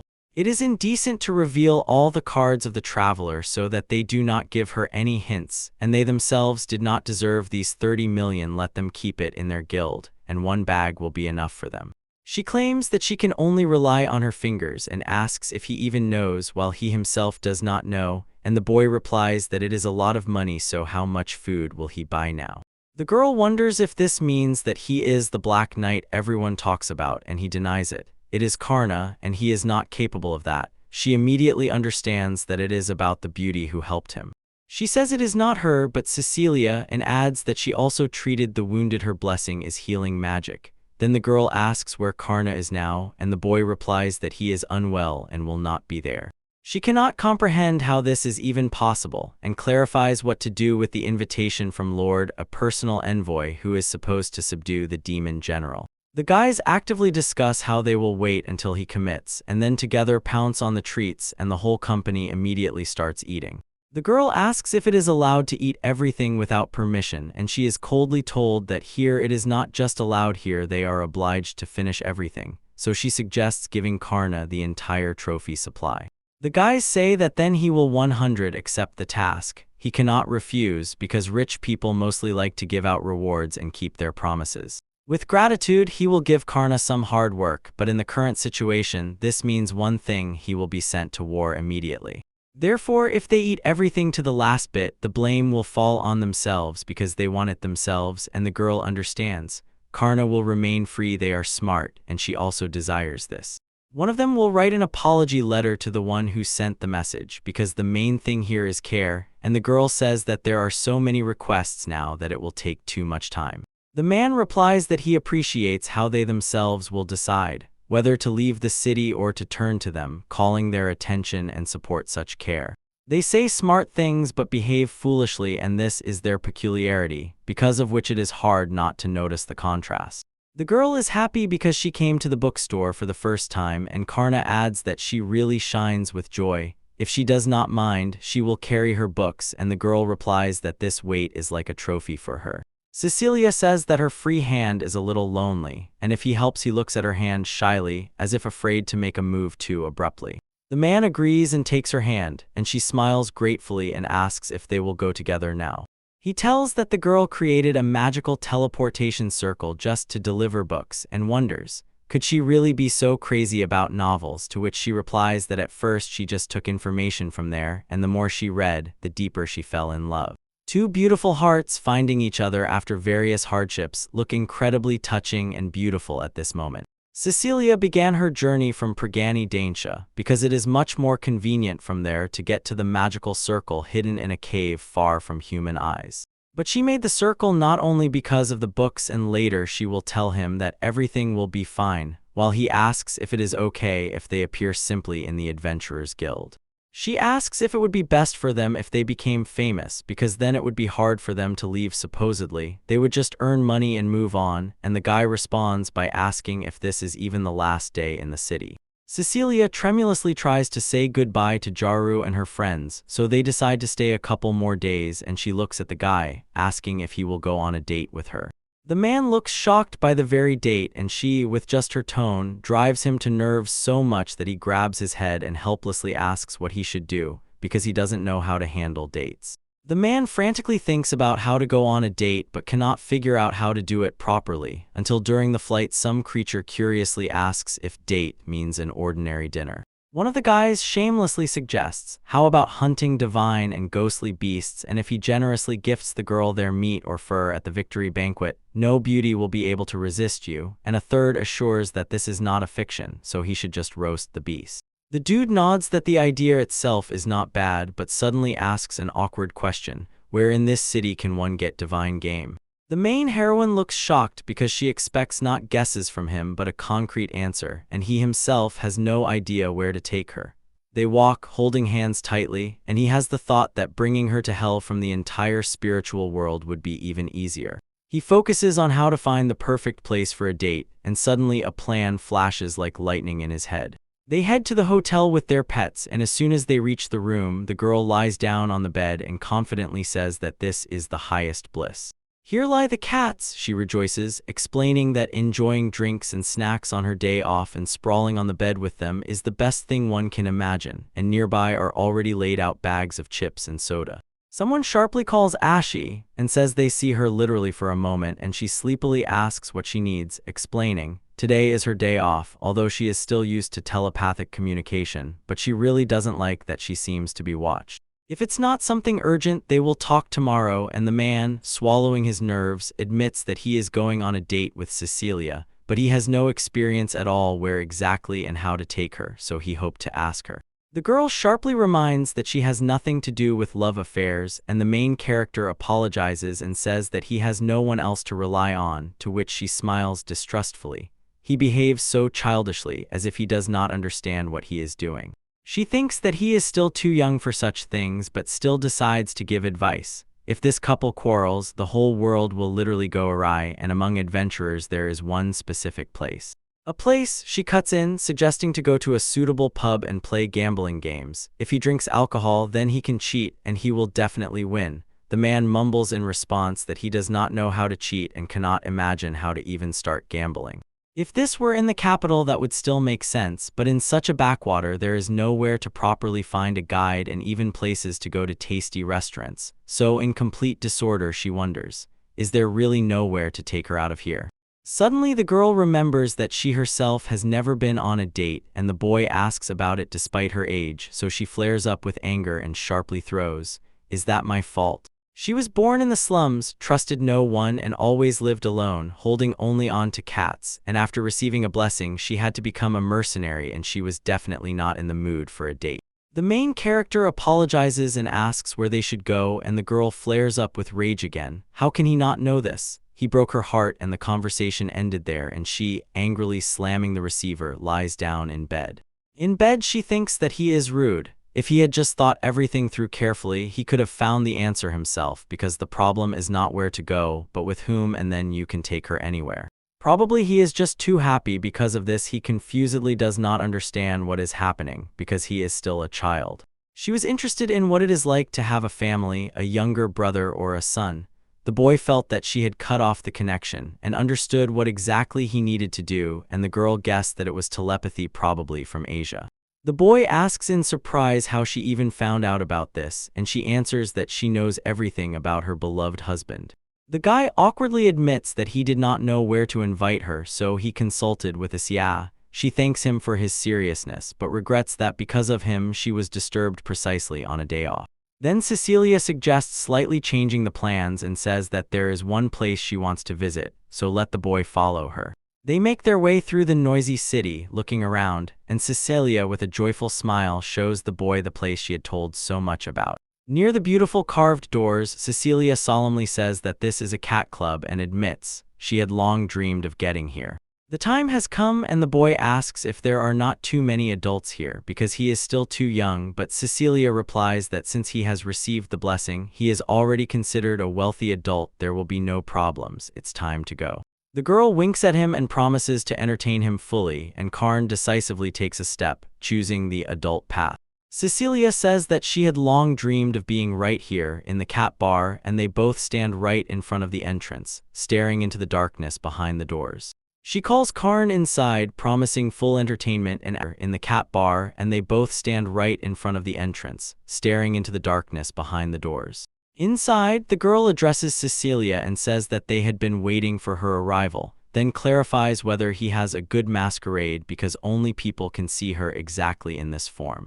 Karn at that very moment freezes in surprise when he finally realizes that before him is a succubus who was present at the meeting. The girl only confirms, yes, she is the head of the succubi and she is the one who runs this establishment. The man looks at her in shock, realizing that a demon can have its own club where people come. She emphasizes that this is her point and explains that some succubi are so skilled in disguised magic that they can transform into ordinary people. Then she frankly tells their method is to lure men, force them to do everything needed, and then take magical energy from them, for which a whole network of dungeons was once created. After a long war, there were too few men left among adventurers, while there were significantly more women, so they took up swords to drive out the succubi. Eventually, they simply had nowhere to go, and they found a hideout in the underground palace, and since the tenement in the dungeon was doomed to destruction anyway, they opened their own establishment, hiding behind the magic of transformation. Now they can legally extract magical energy, earn money, and obtain information. Isn't that the perfect plan? Especially since even the spirits are surprised that all the information about the capital is so easily passed to them. Cecilia explains to the boy that his reward comes from the profits of this club, and Karna immediately understands. He receives money thanks to his sister's efforts, so the girl winks at him, as if hinting that he seems to like this kind of work. But the man suddenly objects sharply, no, this is not hard work, and then sincerely thanks both of them for their support and care. The girl joyfully exclaims that this is wonderful and suggests having fun together with them because they should go to the VIP room where there is alcohol and sweets. One of the spirits says that it brings back memories from long ago. People used to sacrifice beautiful girls, pour alcohol on them, and then return them back. He adds back, but over time everything changed. It seems the original purpose of succubi has already been forgotten, and Cecilia asks in surprise if he will tell her more. The spirit explains that succubi were sacred priestesses, men who had no partner sacrificed part of their soul, and in return, they created offspring for them, which became a salvation for those who were not popular with women. He tells that ogres or orcs are born resembling men, so succubi cast magic to create children for them from their souls. The girl awkwardly asks if it is true that low-ranking creatures can conceive and give birth to a child from humans, and the spirit replies, the offspring of a high-ranking succubus mix with ordinary demons and can maintain the volume of their magical energy. The spirit explains that a child born from a low-rank creature and a human has less mana than their parents, whereas a child born from a succubus receives significantly higher magical energy. The girl hears further. Nowadays, lower-ranked creatures accumulate as much magical energy as infants did in ancient times, and if a low creature has a lot of mana, the succubus can drink more, so this becomes a mutually beneficial relationship for both. The spirit confirms, yes, and the girl admits with surprise that she never even imagined such witchcraft existed. Cecilia clarifies what that means if it's real, then high-ranking beings and humans can conceive children together. The spirit summarizes that overall, yes, they can bear children like humans, and after his words, the girl looks at him with a loving gaze. She looks at the spirit in shock because he knows too much about this magic, but he honestly admits this is not his specialization. The girl suggests that this spell was once lost, so the children became weaker each time, and also they were born from unions of humans and low-rank monsters. Succubi began to consume significantly less magical energy and reproduce increasingly slowly. The succubus sneaks closer and asks Lord Sabato intently if he knows how to obtain the same spell, but the Lord only bitterly admits that he has no answer. She trembles tearfully. Succubi can no longer earn in dungeons and have become completely powerless, and those who have the seal are very, very few. In Dania there are 2, and in the capital 3. Due to this shortage, they are forced to hire human children. The girl explains that if there were more humans, they would receive more magical energy, but without the seal, studying magic is almost impossible. This is truly a serious problem, and suddenly the protagonist understands everything. The protagonist asks if it is possible to solve everything so that other succubi master camouflage magic. Cecilia realizes that this is possible but clarifies how to make them remember the technique, and the boy replies, in this matter they will rely on the master, so here they can get the catalyst. The protagonist turns to the succubus and asks to bring as much strong alcohol as possible, and the girl agrees and asks to wait, after which he stands before a pile of bottles. She asks what exactly he has planned, and according to the new agreement, the boy sacrifices these gifts and calls the Great Mother to descend to Earth. A magical circle immediately flares beneath him. Suddenly all the bottles open by themselves, the alcohol hisses and bursts into the air, and someone's hands reach for it. A girl enters the room and drinks a whole bottle in one gulp, and the succubus freezes with a stunned look. She cannot believe that such a thing is even possible. The girl declares that she is a mother, and Cecilia immediately understands. This is the ancestor of the succubi, the Great Mother of Darkness Astasha, regardless of whether Astasha made a contract with her. Other girls whisper in awe, he made a contract with the ancestor of the succubi, the Great Mother of Darkness, who is connected with Astashi. She has an extremely complex character, so only high-quality alcohol speeds up her summoning, and she asks directly, demanding that he call her that, calling that boy the disturber of balance. The main character replies that he hasn't seen them for a long time and sincerely thanks her for lending him the succubi, but the girl immediately asks, don't call him her mother. The boy says in a trembling voice that he has a mother, and the girl orders him to repeat after her while she counts and encourages him, after which the boy asks her to help him. The girl asks him to rely on her and promises to do everything as best as possible, smiling through nervous excitement, then slightly laughs and asks if they are her distant relatives, because they were called succubi, so she must know what exactly is happening. The succubus addresses Astasha and asks if she is really their ancestor, but she replies, no, and orders to call her mother, otherwise she will not help. The girl begs her own mother to save their family, but Astasha sharply orders her to be silent because she heard everything herself, and then apologizes she did not help them all this time. The girl admits that she did not even know. They became weak even before applying transformational magic, which easily subdued the males. For many years she was taught to pass strength from generation to generation, and so, step by step, she weakened and disappeared until she realized what exactly happened, so now she decided to bring it to an end. Suddenly she kisses the succubus on the cheek and he instantly bursts into light. She cries out in pain and anxiety, asking what is happening to her body and why something alien is awakening within her. It turns out it was the seal of the mother's kiss imposed by her. It activates after a kiss on a relative, and now it gives the succubus a sign of transformation. The magic of great power always demands a great price, and this price is mercilessly painful. The girl rushes down and falls to the floor, and Cecilia closes the boy's eyes and holds her breath for a moment. The spirit looks at everything with embarrassed surprise, and the ancestor asks her to just endure a little longer. Cecilia asks Naden what this terrible process means, and he answers, once succubi had power higher than masking magic, but over time it was lost due to the decline of magical energy. Astasha hands the clan leader the seal, which returns to her the magic of transformation. The leader only needs to kiss her relative and share the seal, and she will be able to temporarily use this power. The succubus explains that in the same way one can teach a goblin cat charms, and anyone can draw similar seals as if the spirit once shared with them its radiance and knowledge. But if the vessel cannot withstand the flow of power, it will tear apart and die. So do they really want to take the risk? Cecilia swears she will hold on, but anxiety does not leave her because the head of the succubi is nearby. The girl turns to Astasha and solemnly says, she is the cousin of Bastit's relative, so they are kind of related not only by words. Her joy is warm and sincere, as if Astasha accepted her as a relative of Bastit's ancient ancestor, but she asks with doubt if everything will be all right with her subordinate. Astasha reassures that everything will be fine and looks around as if asking one last time, any more questions? Cecilia, if you allow, she says, there is one more question I really want to hear the answer to. The art of creating children of ancient succubi. Can you teach me this magic that allows beings of low and high rank to bear children from each other, and in return I will do anything? She asks Cecilia if she wants to use this on Karna, and Cecilia answers, of course, if possible I want to learn to study the succubus, yes. Astasha smiles and says that is too sweet. then adds that she will say nothing yet, just wait.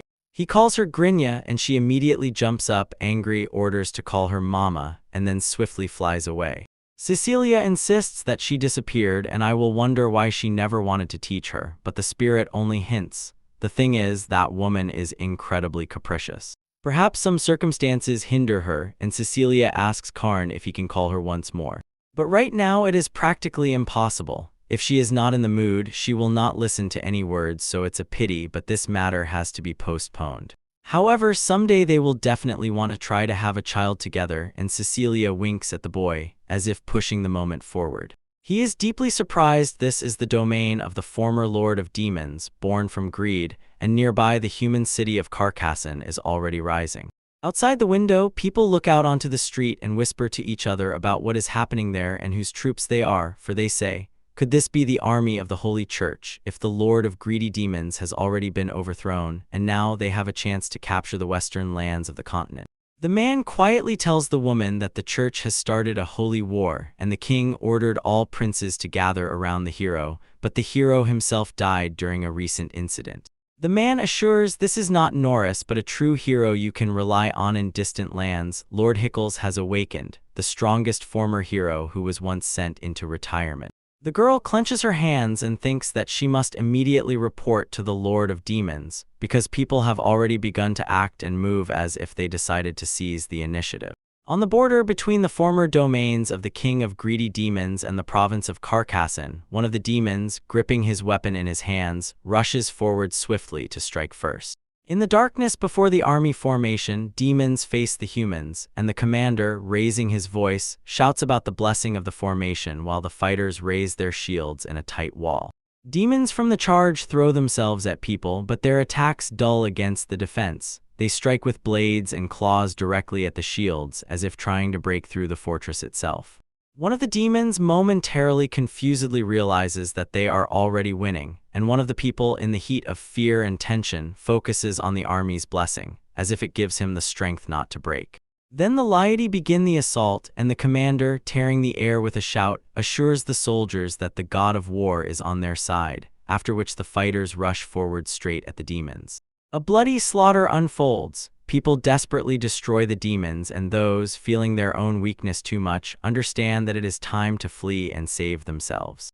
The commander freezes for a moment among the corpses and smoke and realizes they have defeated the army of the Demon King, the very cowardly one that trembled even before the first blow, and the crowd insists as if it happened thanks to their talent as the god of war. In the foreground, everyone turns their gaze to the boy in armor, in their eyes adoration and fear, because they call him a hero who will save humanity, and say, with him they cannot be defeated. Here he is, Hickles armored. On the outskirts of the camp, warriors converse solemnly and harshly. They say every battle brings a blessing to the army, and even weak fighters receive the class of Guardian of the Golden Seal. So now he is invincible, because aged His Excellency has returned, and people will be able to return the needed carcass. As the hero moves on, indignant whispers are heard. Someone stubbornly says that the disgusting seal of the sinner was not needed at all from the very beginning, and the appearance of his entourage shows how this outrages everyone without exception, until the hero returns to Norris. In a tense pause, the hero raises his head against the backdrop of broken battlefields and pronounces a verdict. On these fields of the world, it is impossible to win without an unparalleled personality, without that power that conquers not by magic but by character. He led troops into battle for years and protected people, but could not defeat the demon general and demon king, so now he must grow an incredibly powerful warrior form to finally put an end to this. His ancient strength has long been exhausted. He carved his own path alone and carried everything on his shoulders, but these tired bones, which fought for 40 years in a row, are no longer fit for anything. This he was sure of, so he returned to his homeland and retired from affairs. He had already seen in dreams those peaceful days when he peacefully grew roses, and it seemed that any moment now a messenger from the capital would appear with another order. Zeta Abigail Prynne reports that orders have been given to mobilize all troops, to invade the former territory of the Demon King of Greed Carcassonne and establish control over the enemy lands. The man replies, the half-humans have not yet arrived, they are busy destroying human lands, and she suggests postponing their involvement and switching to conquering the enemy territory. He nods in agreement. She asks not to let the cut piece of the pie disappear, because His Majesty personally wrote this decree.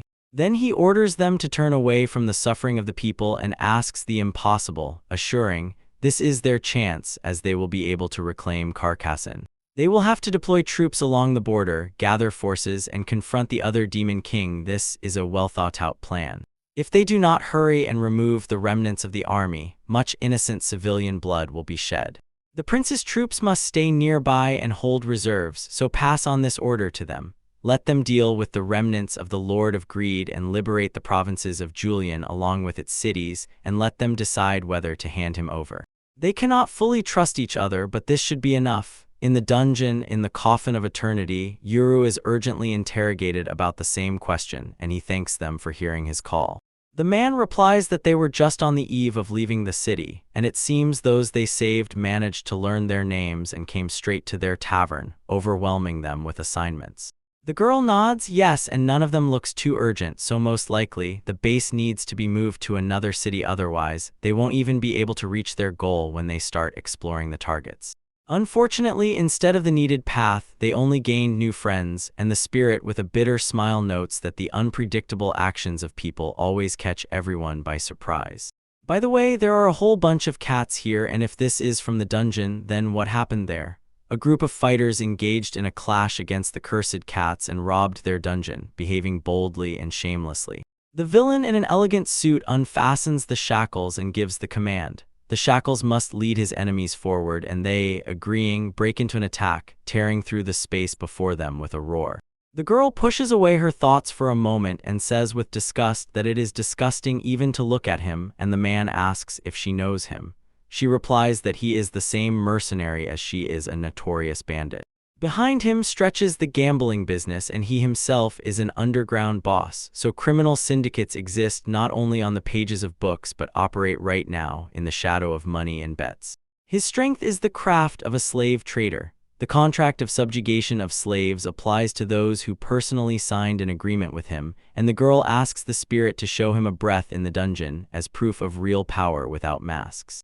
They are stunned that he holds an entire city under his control there, deep underground, and the spirit explains.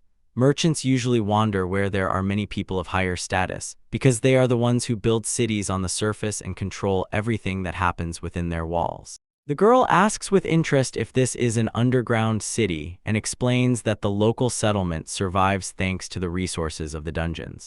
The most valued are the Dragon's Pearl Vein, where precious stones can be mined, and the Forest of Gloomy Lilliputians, full of mushrooms from which healing medicines are brewed here.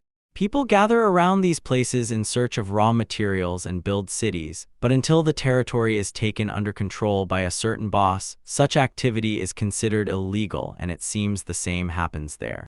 They do not dare to approach the zombie dragons, so they cannot even collect magical energy from them, which quickly causes a shortage of mana in the camp. Apparently, it is all because of his talent, Hand of Friendship. The spirit already recognizes this, and it is necessary to defeat a strong monster. The effect can be shared with a friend if you take his hand and use a special item. The young girl fearfully pulls back her hand and considers this trick dirty, since the talent works only through skin contact, and the trader's power forces it to activate with chains and grips. The exhausted man groans and drops to one knee, saying he can no longer endure the torment, and the seller, confidently whispering, assures him he has already been healed, so he must get up and leave. On the table shimmer enchanted healing potions in expensive bottles. One bottle can restore full health, but now the servants have gone into battle with broken forces and without any motivation, like shadows still clinging to the last hope. The spirit snorts disdainfully, calling him a trickster, and adds that he himself would never have come up with anything like that.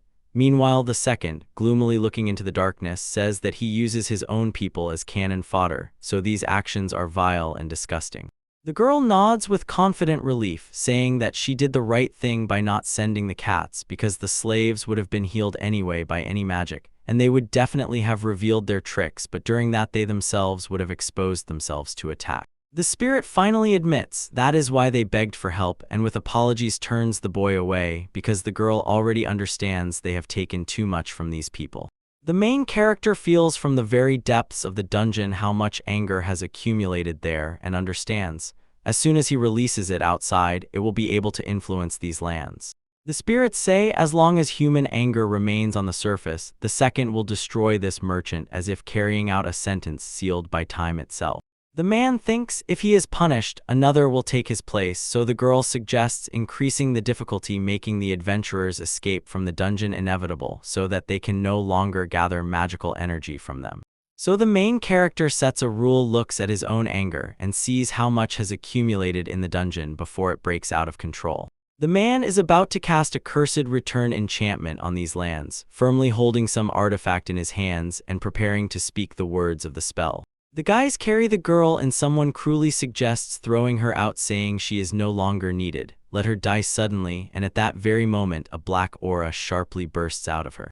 The girl walks down the street, and from her presence passers-by scatter and flee in fear until she sits under a tree with children, and a man brings her bread. The man slides her a deal and forces her to sign a contract, but as soon as the ink touches the paper, the children are mercilessly taken away, and the girl herself is chained. She lies exhausted, but then suddenly shudders and wakes up, and fury flashes in her eyes as she screams that she will never forgive them. She abruptly breaks free from the stretcher and lunges at the boys carrying her. They freeze in confusion, having thought she was already dead. The girl painfully bites him on the shoulder and stubbornly demands the return of her brother and sister, then looks at the main character and asks what exactly he did. Ahead march the dead as if possessed by revenge, declaring they will not forgive him, while the stunned merchant grabs his head and, in wild amazement, asks what is happening, ordering the guards to protect him from these creatures. The men in chains rush into battle, but the dead do not even touch them and instead head straight for the merchant, causing him to freeze in shock.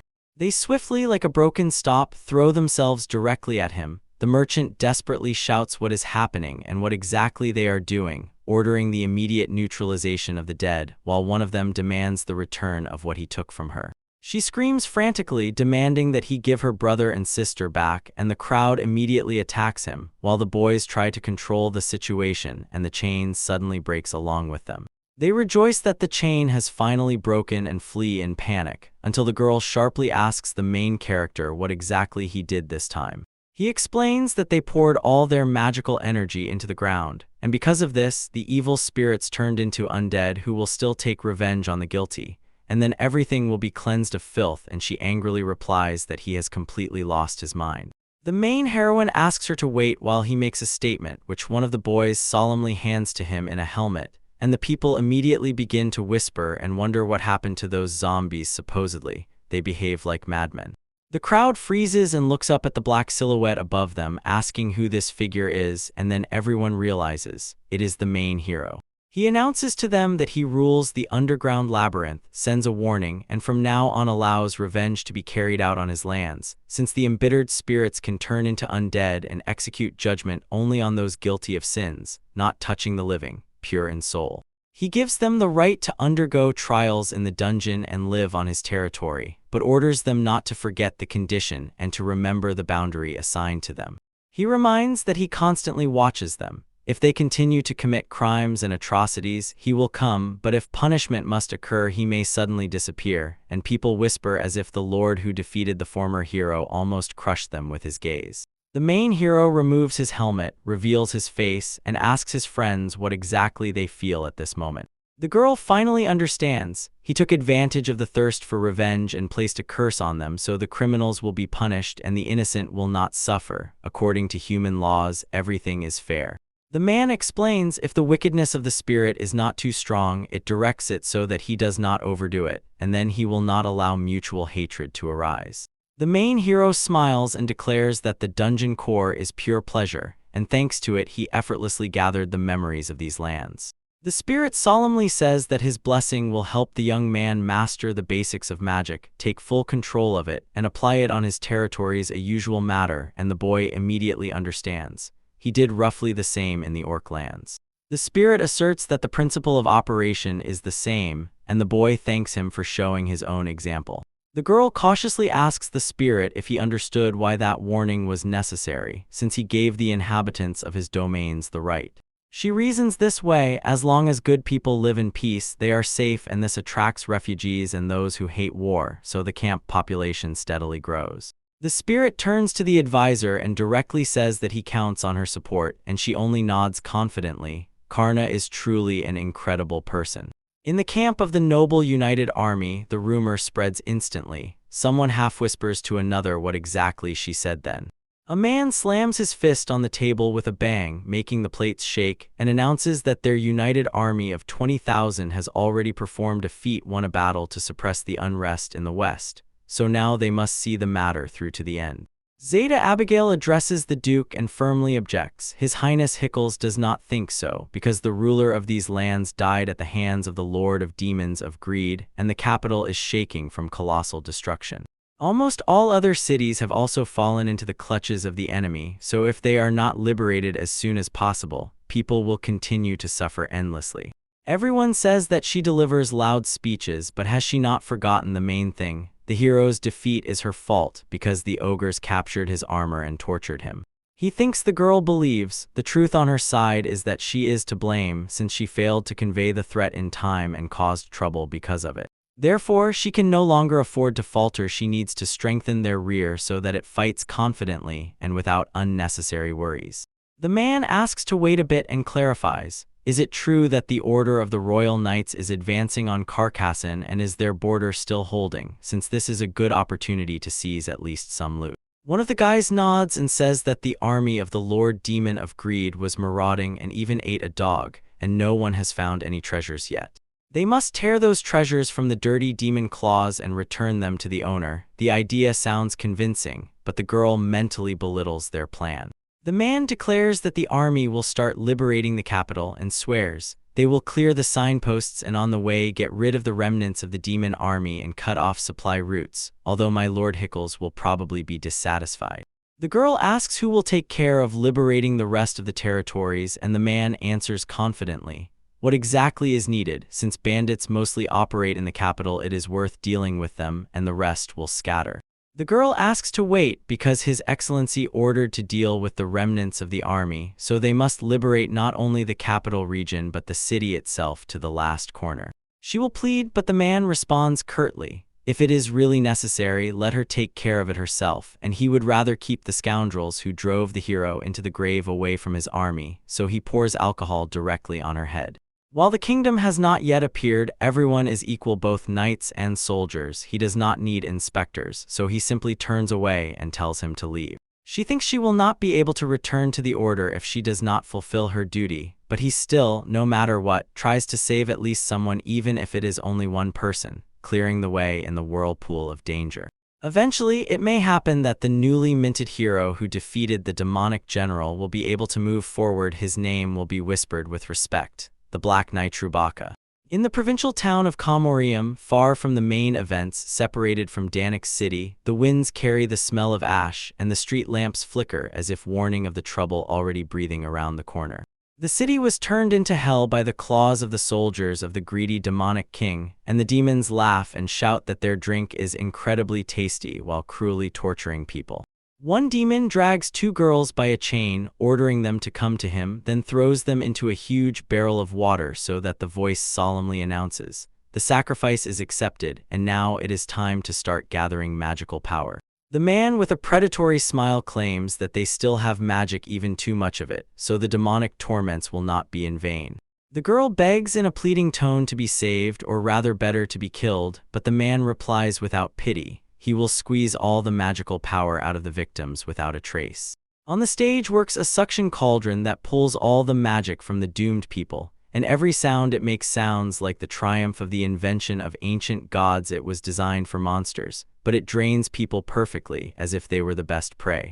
The girl declares that humanity will not lose and reinforcements will soon arrive here, but the man, in a fit of merciless cruelty, hits her on the head with a ladle, rejoicing that she is full of strength because she will make a wonderful broth. The man gently whispers to her that help will not come because Gaycheli and the royal knights have already set out for Carcassonne, leaving them alone with their doom.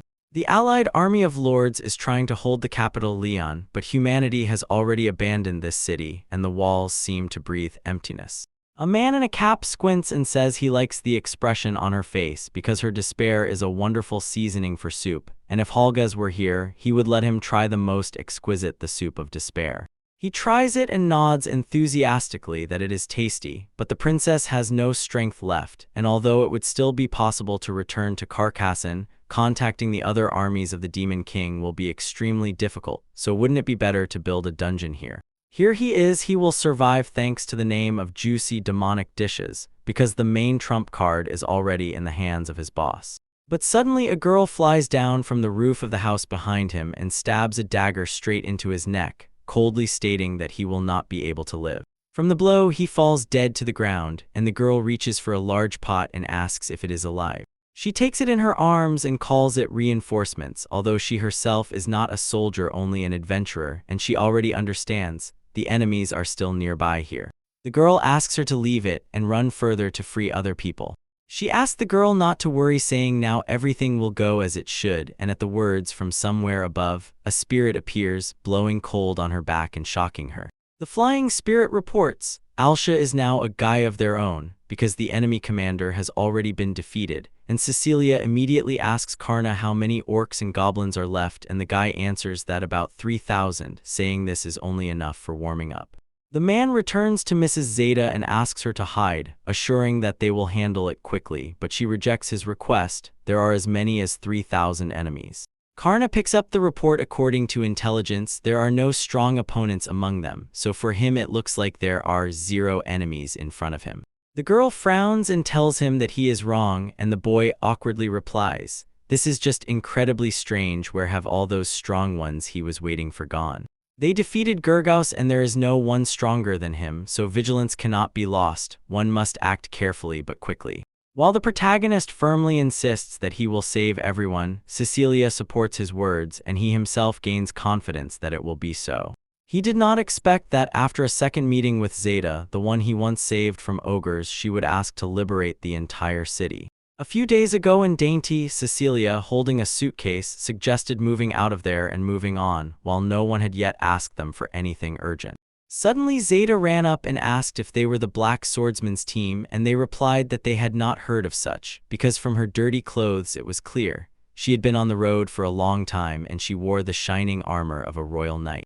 Night envelops the streets, and she stands in medals corresponding to her ranks and in ceremonial robes with a family crest, so it is clear to everyone.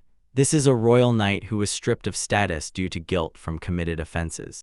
Zeta quietly asks if she is a traitor, Alshak, but the girl replies in shock that she wants to know where Zeta got that name and asks not to reveal it further. Zeta admits that no one told her directly, but she is already hunted by the power of influential people. She is sharply asked to show evidence, and she takes out the signature of a great former hero on a document, holding the paper closer to the light so that everyone can be convinced. The girl is named Zeta Abigail, Royal Knight but now former, and holding her breath, asks the Black Blade to liberate the city. Alshak understands the inevitable. If she is really so influential, then they will have to return to Cecilia's room, and Zeta, without averting her gaze, simply eats and replies that it is arranged that way. She was expelled from the Lord's army, and she cannot return to her order, but she decides to carry out the order even alone until Lord Hickel returns. Alshaga asks what she can do alone and admits that she was the one who gave the excuse for Nari to go and capture the dungeons of Karna, so meeting her for the first time, she understands. It's better not to interfere. Nari will take on the role of the villain. She says she only has a scrap of paper with an order, without soldiers and without money, and the girl responds reassuringly. She has plenty of money, and then Alshaga wonders why rich people knock with cookies when she has such hungry eyes. Zeta clearly understands that she is not being fooled. Responsibility for the hero's defeats is simply being dumped on her, and now they treat her coldly, and as soon as she finally gets a task, she is quickly driven away, so the only thing left is her own life. Life did not expect that the Black Swordsman was the same guy the hero had expelled, and from shock she falls to the floor, pleading desperately for rescue.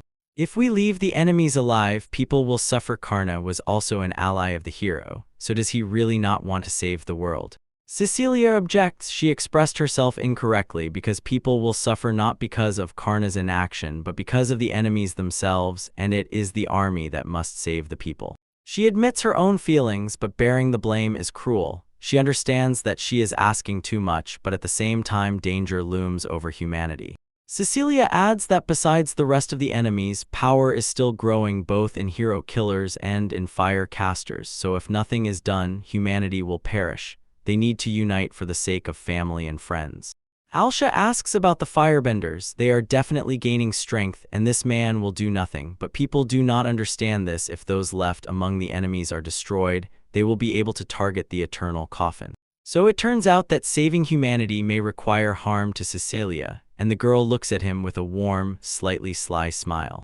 She hugs the boy tightly and quietly asks him not to worry about her, and he awkwardly says, "People are already watching, so they need to go further to a cozy, secluded place." Crying, the girl explains that nearby in the mountains there is a city that villains have captured, and begs to help free at least these lands, her homeland, Comorium. Cecilia asks if she is sure where exactly the enemies are because she has fresh information.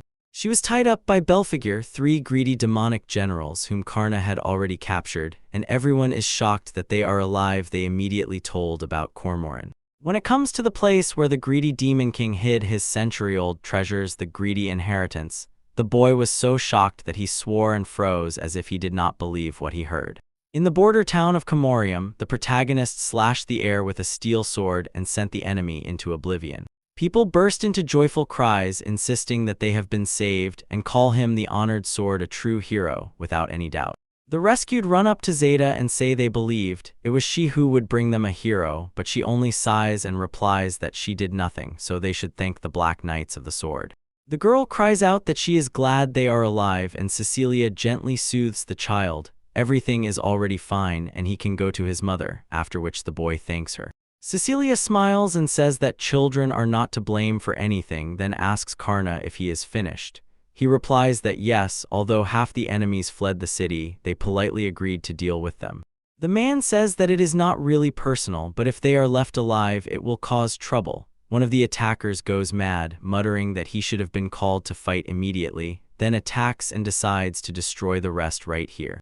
The demons retreat in hysteria and look in horror, while the man grabs a weapon and, relying on a purple lightning of despair, deals with them one by one. One of the survivors shouts in despair that since it has come to this, monsters must be brought here, and they unhesitatingly obey the order, pulling new creatures to the battlefield. The girl raises a glass of wine, drinks carefully, and with a sly smile says that the monsters are so joyful, so tonight's dinner will be meat. The dragon fiercely calls his monsters, humiliating the poor lower creatures who dare to snarl at him, and at his voice the whole crowd trembles. All the monsters fear the dragon. Monsters fall to the ground with a crash, and the demons freeze in shock, while the girl disdainfully says that this meat turned out to be much smarter than them. The demons look in shock at the creatures that could easily devour even the highest demons, but suddenly surrendered and did not put up any fight. The girl sharply orders them to stop making unnecessary noise, demands they be quieter, and activates Petra Crowd, as if for proper behavior before the hunt. She throws a smoke device in their direction. The demons scream in a thick instant veil, and then, losing their bearings, turn to stone.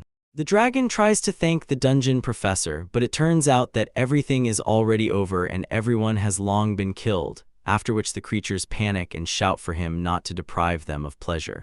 The girl confidently says the one who came there first was killed, and the man replies that the points must be divided equally. He will not yield to her. The protagonist sighs and says that it seems everything is already over because the old man and his team did a great job, and Cecilia instantly understands. That is exactly how it is with Asia. Asia finds in the city cave the hidden trump card of Cook, a treasury that demon kings craving power had filled for generations with stolen treasures, and before their eyes rises a mountain of wealth. The main defensive line of the Zurian borderlands is the fortress city Leon, which borders closely with the lands of the demon king. The city was captured by those who survived in the army, treacherously greedy for trophies, and the allied lord's army looks at it with anger. Someone among the lords asks how it happens that they cannot attack, and the knight sternly explains. The fortress is protected by a 4-layer magical barrier. Field none of their magic nor any weapon can even try to break through the defense. It cannot be taken by force. The evil man declares that the demon king of greed somehow captured what the vile demons boast about, but the aristocrats do not, and insists that he, like the hero, has a special power capable of subtly shifting the course of the game. The battle unfolds. The Demon King Gurgaz has already overcome the fortress and attacked the gates, so they will not be able to repeat the same trick, and the invaders instead lay siege to the city, waiting for the demons to exhaust their magical power. He explains that this force will inevitably lead to the death of the inhabitants, and then shouts that he doesn't care, let the people die. His logic is simple. If the demons annihilate everyone, then all the loot will go to him. Then you can wait, diverting your thoughts from how this crowd slowly dies of hunger, and even the disgusting field food seems tastier, because on the horizon is doom, and meanwhile he notices two suns in the sky. For a moment he appears from the shadows and unleashes a giant fireball onto the square, shrieking that they are thieves, and the flame cuts through the darkness over the city. He sternly asks the villains if they have encroached on his riches and then adds, if they considered themselves too worthy, let them reflect and respect, because the flame of his divine protector, Fire Emperor Vorvados, has punished them. This is Demon King Belyarnak. He destroyed the thieves, but they acted according to plan. A separate squad immediately takes control of the inheritance, and the others are to scare the slacker who did not think and revealed all the information. Let them capture Mudblood City and Comorium before he gets there personally, and let them start their work immediately, without any delay. In the Carcasson area at the Royal Knights military camp, one boy suggests fixing the wall faster, and their improvised fortress in the abandoned castle already appears before their eyes as a quickly built, uneasy stronghold. Be ready, suddenly a multitude of rats appears. People scream in shock, ask who they are, and the rats sink into their bodies, tearing the silence with panic. Everyone understands the sign of the times. The enemies are already attacking, and cries come from above that the knights below are already being beaten and need immediate help, and a strange dark cloud hangs over the land. When they approach closer, the cloudburst turns out not to be fog but a swarm of locusts, and the knights, filled with rage, want to strike it with magic and set it on fire. They manage to burn part of the insects, but there are too many locusts. They devour people in a solid wave, leaving behind only white bones. A rat runs up to a little girl and extends a bone to her, and she almost immediately takes it into her mouth so that sharp teeth appear from her lips. The woman standing nearby sharply hits the girl on the arm and orders her to stop, explaining that it is unbecoming for the Demon King to eat such filth. The King of Demons of Envy reproachfully scolds the King of Gluttony, saying that all she does is eat, and wonders how she still holds the throne. The woman smiles and says that she is so beautiful, and this is thanks to her older sister, who is not a match for her at all, but will instead make a significant contribution to the destruction of humanity. She wants to overshadow just one unpleasant detail, that she is the younger sister of that glutton, and therefore it is time to put an end to the old hero Hickles. The age-old legacy of the greedy Demon King became the cause of conflict in the mining town of Comorium, where that legacy was kept. And then the fire flared up stronger and stronger until Karna and the Demon King of Success got involved. Pride, envy, and greed, three great demon kings, are about to clash in a battle that will decide the fate of humanity. In the city of Comorium, the streets finally fell silent, and a man carefully hands a plate to a boy, ordering him not to drop it into the darkness. The boy waves it off. Leave it. The girl says that she is the eldest daughter of Count Corium, Telma, and expresses sincere gratitude for feeding the inhabitants. The protagonist calmly explains that he simply returned what the minions of greed took, and adds, nothing special, but they met the locals, so maybe now they can talk about that legacy. The boy suggests giving the found treasure to the city to restore it, and the girl shakes her head and clarifies what he is holding. It is the treasure of the Demon King, hidden for several years, and there is a lot of money there. Cecilia winks and confidently says that they will earn anyway, so they must give everything without exception, except for magical stones and artifacts. And if anything remains, it can be used to restore other cities, so the girl cautiously asks Karna if she agrees with this plan. Humanity has weakened today, and demonic kings should not destroy it. The magical resources belong to them, and they can take the rest for themselves. The girls blink in confusion. They give them all the money with which one could buy an entire country, so are they really confident in their own strength? The spirit glanced at the magical resources and said, they will not satisfy their souls, but they have enough power for at least 5 demonic kings.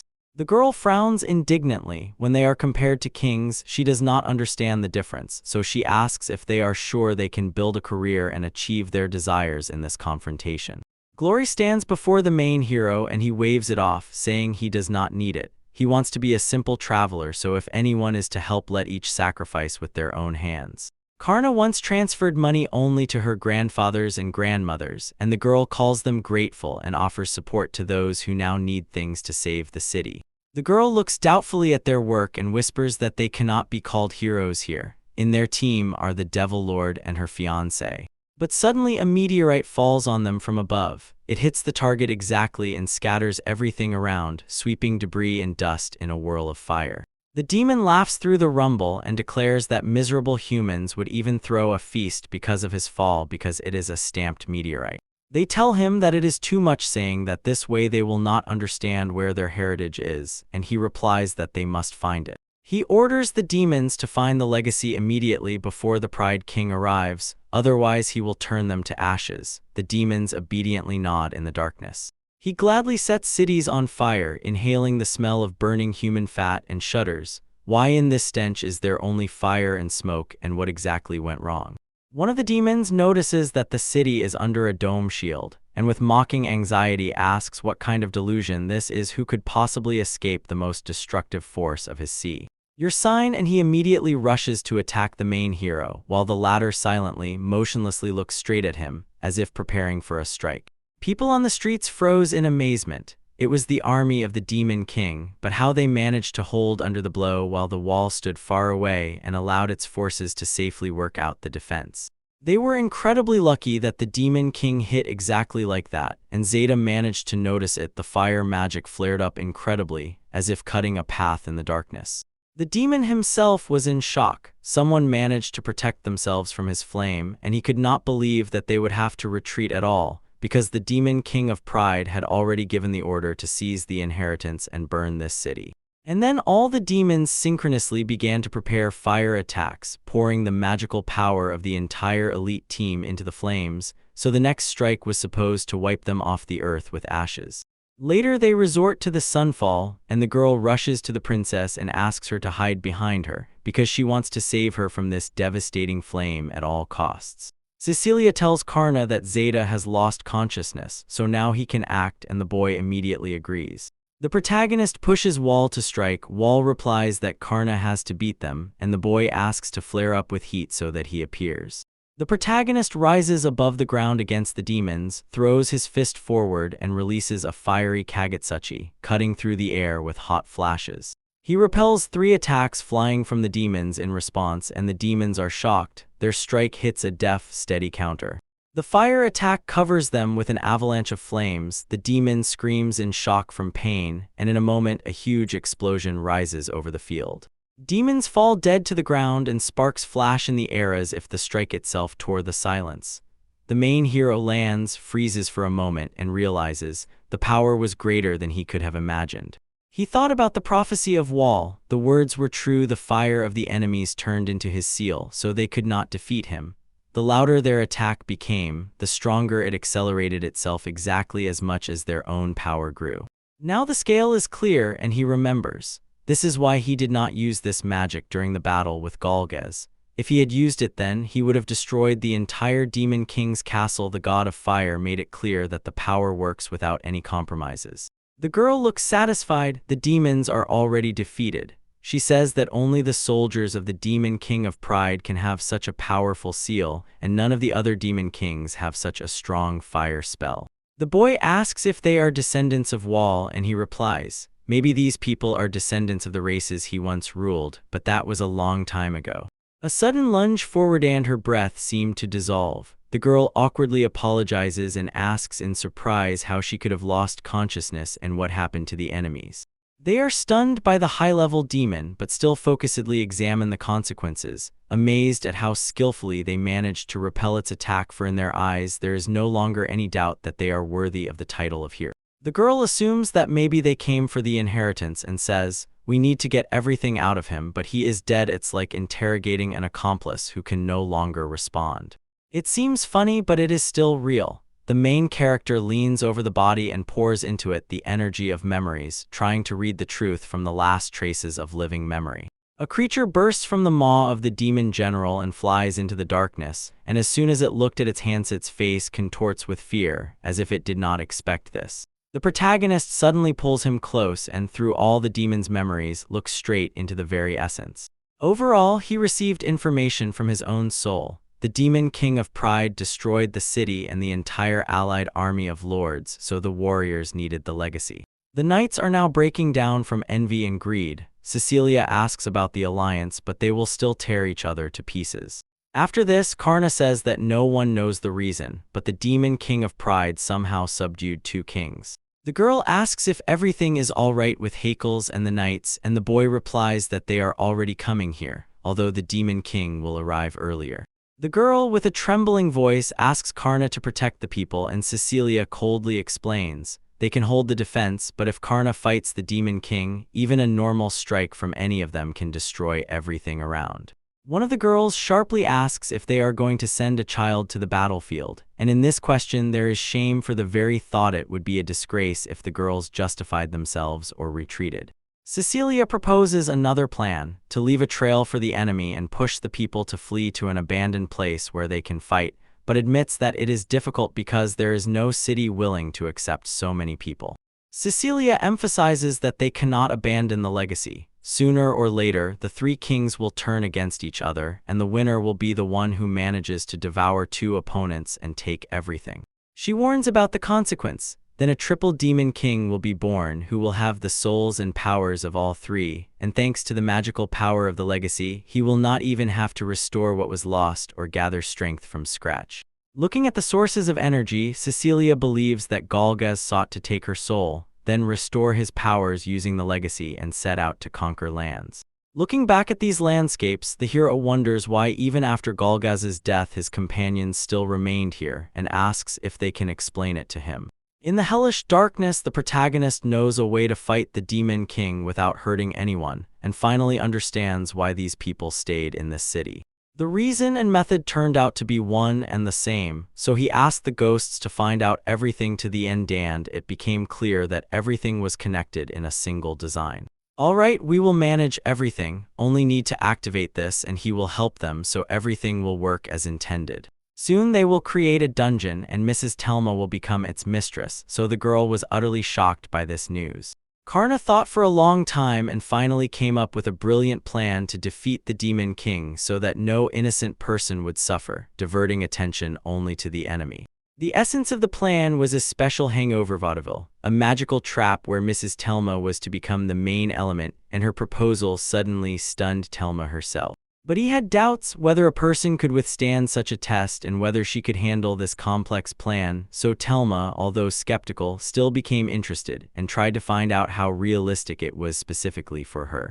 The answer sounded firm and without a shadow of hesitation. The main work had already been done by the minions of the Greed Demon King. They prepared the necessary conditions, and now it remained only to slightly strengthen the assembled structure. The cursed cauldron, which stood right at the end of the ruined settlement, was to be used as the magical engine of the entire dungeon system because it was the center of all energy. The kettle, which was not distorted by the servant of greed, emitted a soft glow and illuminated the entire street like the pulsating heart of the ruined settlement, filling the space with warmth and a special light. Next, the cauldron needed to be handed over to Mrs. Alsha, a skilled tool merchant, so that she could remodel it and make it bigger, because many people could fit into such a cauldron, turning it from a simple device into something much larger. The girl with short hair briefly outlined the plan, first to create a dungeon that would live on the city's energy and then hand it over to the owner, because this step guaranteed integrity and unified control necessary for successful defense. But as soon as Mrs. Terma heard that she would have to climb into the cauldron again, she was immediately overwhelmed by panic, because memories of previous trials were painful and filled with fear. The protagonist gently calmed the girl, explaining that Alsha would make the vessel safe and would in no way affect Terma's body. The girl in armor was stunned and could not believe her own eyes. Some lower-ranking merchant managed to do what the artifact master could not, and as a craftswoman, it was difficult for her to accept this miracle. Cecilia assured everyone that the dungeon was always securely protected, and the barrier was capable of repelling even a powerful and serious threat, so her firm words dispelled the anxiety among those present. She concluded that the minions of greed sought to establish their own secluded place in the mine where they could hide from dangers, and this hidden shelter became a strategic point for them.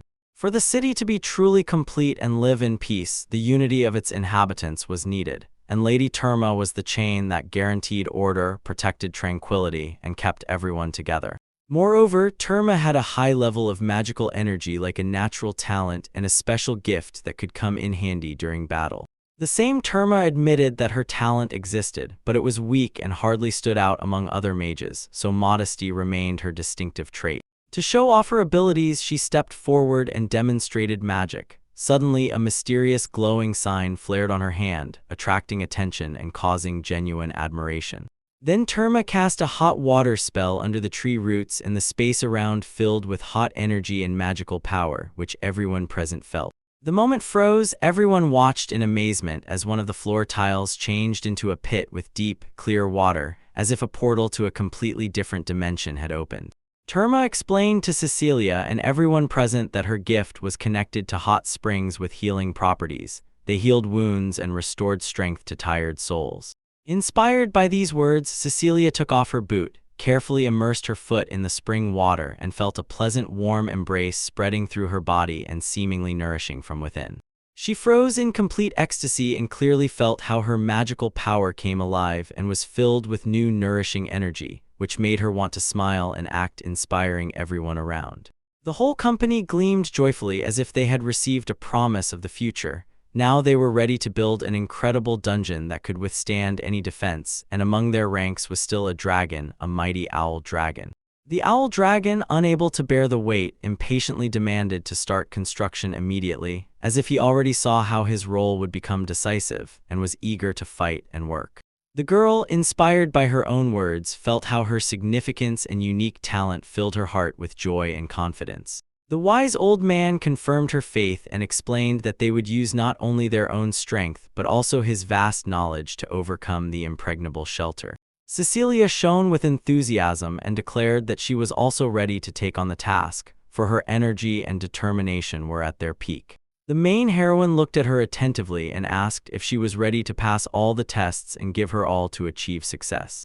Terma was deeply moved by such trust, for the responsibility offered lifted her even higher. Tears of support and unwavering determination sparkled in her eyes. She nodded and promised to do everything possible to justify the expectations placed on her and help the common cause. The hero turned for help to the girl and to the mighty dragon Yuru, who was ready to start construction at any moment. As soon as this happened, he and Terma jumped on the dragon's back and soared into the sky, leaving behind the bustle and tension as they quickly flew toward the structures.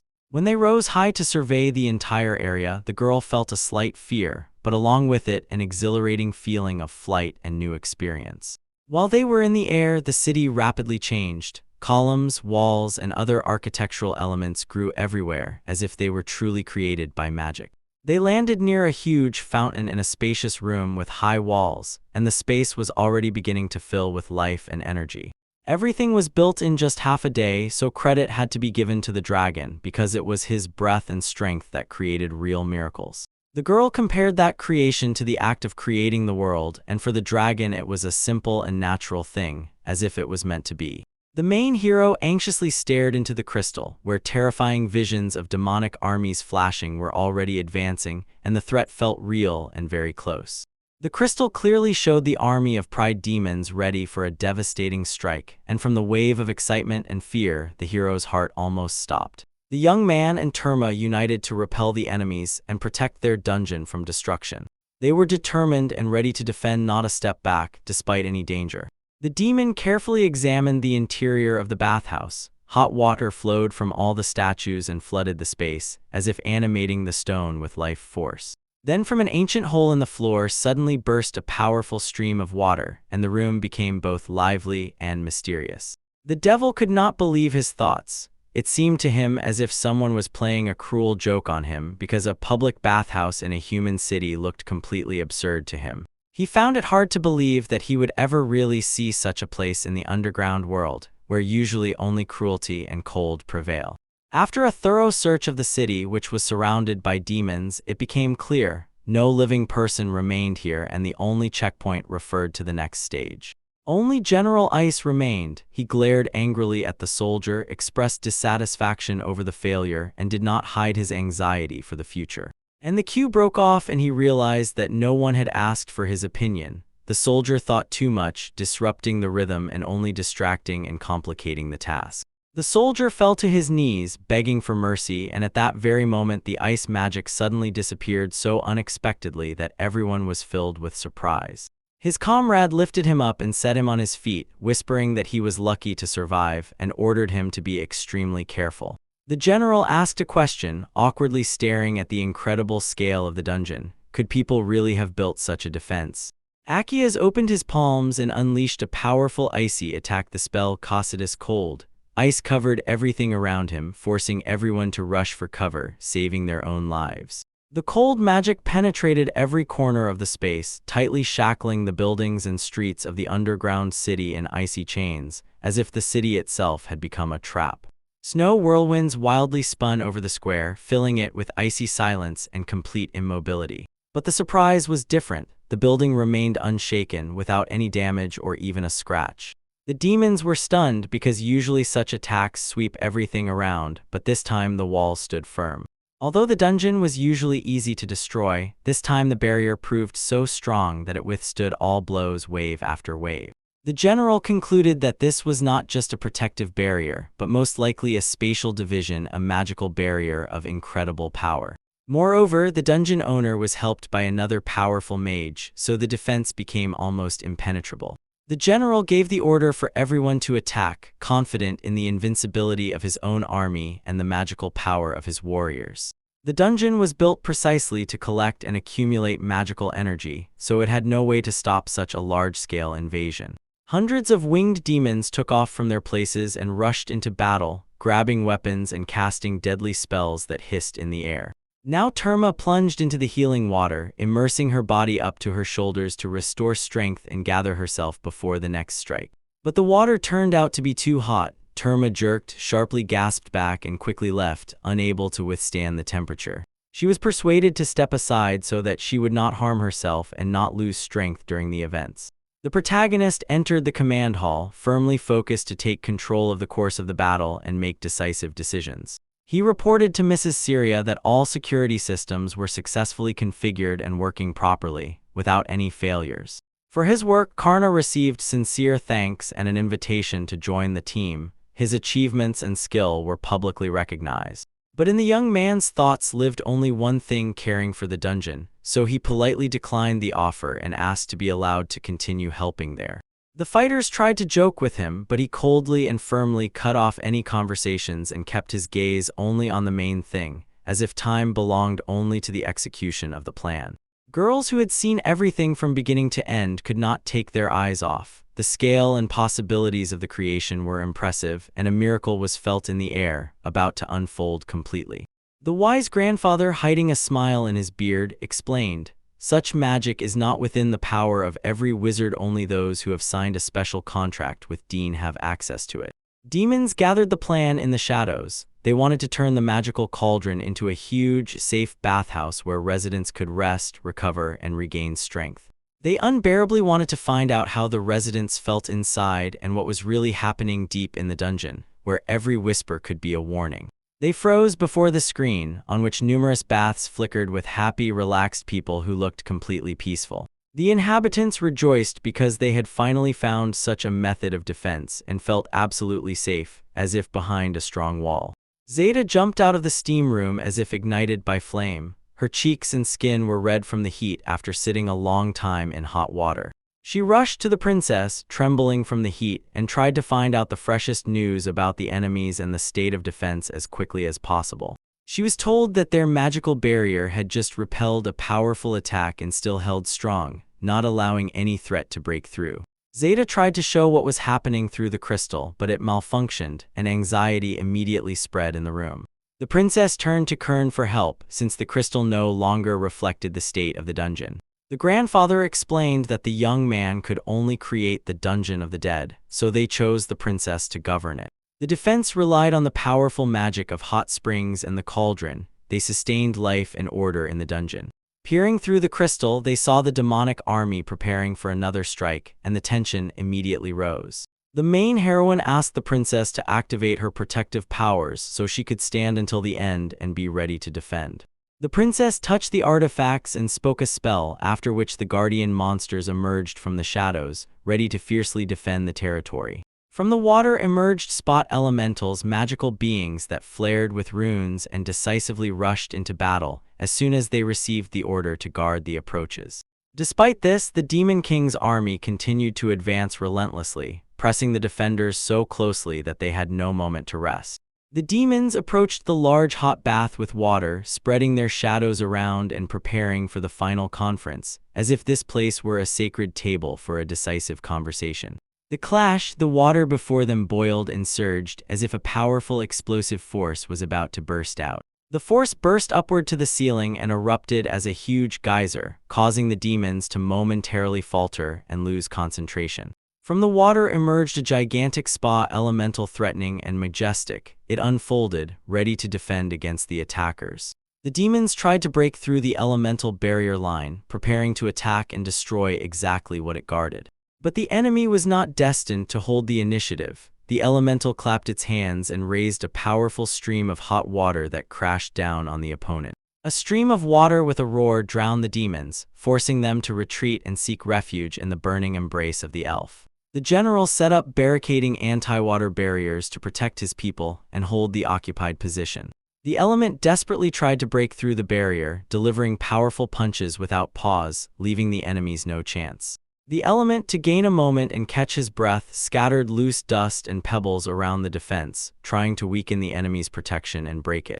The demons, frightened, began covering their faces with their hands, as if the flame and water were burning out their very sight and strength. The floor beneath them cracked, warning of the inevitable destruction of all defenses and a possible enemy breakthrough, and the demonic protections began to crumble with a roar. The battle hung in balance, ready at any moment to tip to one side. Suddenly, a deafening explosion thundered, the air burst with a roar and dust, and the winged creatures were thrown back, knocked off their feet, and lost balance and support under their bodies. Their feet were stunned. They looked at each other, began whispering in surprise, and tried to understand where the boiling water that appeared right before them had just come from. A huge monster emerged before Themen. Its eyes sparkled evil rage, and the roar spread throughout the location, awakening fear in the hearts of everyone. They froze in horror, responded to the monster with screams, and stood petrified, not taking their eyes off this monstrous creature. It slowly moved straight toward them, and at that moment both burst from their places in panic, trying to flee and escape the inevitable. Suddenly, the monster let out a piercing scream, and whirlwinds spun around it as if the very elements obeyed its will and moved in a furious circle. From the monster's chest burst out an evil laugh that spread through the space like an echo and pierced the hearts of everyone who saw this scene with cold. The characters froze in place and stared intently, trying to comprehend the meaning of what was unfolding right before their eyes. Determination appeared in their gazes. The young man firmly squeezed the girl's hand and declared that they were capable of destroying these creatures with one blow, asking if the princess was ready to fight, and the girl answered that she was ready. They took each other's hands, closed their eyes, and clenched their fists, directing all the power inside themselves. At that moment, a powerful beam of magic burst from their hands, flying straight at the monster, causing the ground to tremble and hope for victory to flare. They gave him their power. The monster looked at the demons with a smile full of rage and said that the time to start the real battle had come, as if he foresaw the clash that was about to explode. The characters only managed to sigh when the monster suddenly grew even larger, and it seemed that his size and strength stretched on endlessly, pressing on them with inevitability. Suddenly, a sacred waterfall crashed down on them like a divine weapon, and they rushed to flee, breaking free from the stream that fell relentlessly and mercilessly from above. A sudden stream of water fell from the sky, instantly carrying them out of the room and washing everything away without a trace, as if erasing the very event. The water tore through the space and completely swept away obstacles from its path, carving a single road out through the chaos. They were pushed away, and the princess closed her eyes. She placed her palm on her forehead and, intently looking into her own thoughts, asked if the enemies had already disappeared. One of the characters noted with relief that they had done an incredible job, especially considering that this was their first fight in such a format. After the rumble and splashes, a noticeable trembling echo still lingered in the silence, and everyone froze, listening for the last signs of danger. He finally understood the situation, closed his eyes, and turned away, respecting the request not to show himself. The princess sighed, said that she might not look very attractive, and felt an unpleasant inner discomfort. The girls, brushing off any tenderness, firmly said that it was enough to pretend affection. They needed to figure out what was happening outside. One of those present quietly remarked that a truly powerful magical force was manifesting here, one that went beyond ordinary capabilities. He stood in front of the building, frozen in place and almost immersed in the dark shadows near the entrance, as if trying to see what exactly was happening. In his thoughts, the hero extended his finger forward and warned they would not cope with this force without the help of an expert. The expert stood next to the outstretched hand, as if commanding action, and said that the time had come. Thick clouds of mysterious substance gathered above him, swirling in a vortex, filling the space with mysticism and tension. Those who observed what was happening realized this was the end, yet no one could comprehend exactly what had occurred. The young man stopped with a determined look and said, "The ghost's vision is impaired, so he will be able to restore clarity and help see the truth." He looked at the building and felt a cold shock. It was empty and no one remained inside. Silence fell like a stone. The characters were shocked when they realized that Ice General had disappeared without a trace. Only silence and emptiness remained. Several days had passed since the Demon King's army attacked, and the heroes continuously scoured the area, tracking enemies and trying to find out where they were hiding. No one could explain how and where their treacherous enemy had vanished. They froze in place, unable to let go of thoughts and doubts, so with every step they tried to unravel the mystery of the disappearance. Some searched for a clue, others for a sign, but the answers slipped away, and tension and anxiety swirled in the air. In conversation, three girls realized the enemy should have been in a hurry and eager to leave, but instead suddenly just disappeared. This seemed suspicious and strange to them, as if something bigger was hidden behind it all. They both froze from confusion and fear of the unknown future, counting whether there was enough food until help arrived. Supplies were rapidly dwindling, and the uncertainty itself squeezed their hearts with tension. The young man suddenly suggested, if necessary, he would fly to get provisions, although he understood it was risky and undesirable, but he was still ready to do at least something. He said it was better to support the city's inhabitants now than to regret his inaction later, and, looking at the girl as if waiting for approval, saw silent agreement in her expression. Suddenly, the youth touched his head with his index finger and closed his eyes, immersing himself in his own thoughts. Concentration and seriousness froze on his face, as if he was searching for the right solution within himself. At that moment, they were informed about the approach of the royal knights. The scouts were very close, and the news cut through the silence like a wave, mixing anxiety and determination in every hero. The girl noted with surprise that the scouts had arrived too quickly, and thought that someone was reinforcing them with invisible power, which was frightening. It turned out the enemy had serious support. The princess solemnly announced that she would meet the knights personally. Her voice sparkled with enthusiasm and iron determination, and she swiftly headed to the exit, already ready to act. She quickly ran out of the room, leaving the others in tense anticipation, and in every movement of hers it was clear that determination was guiding her.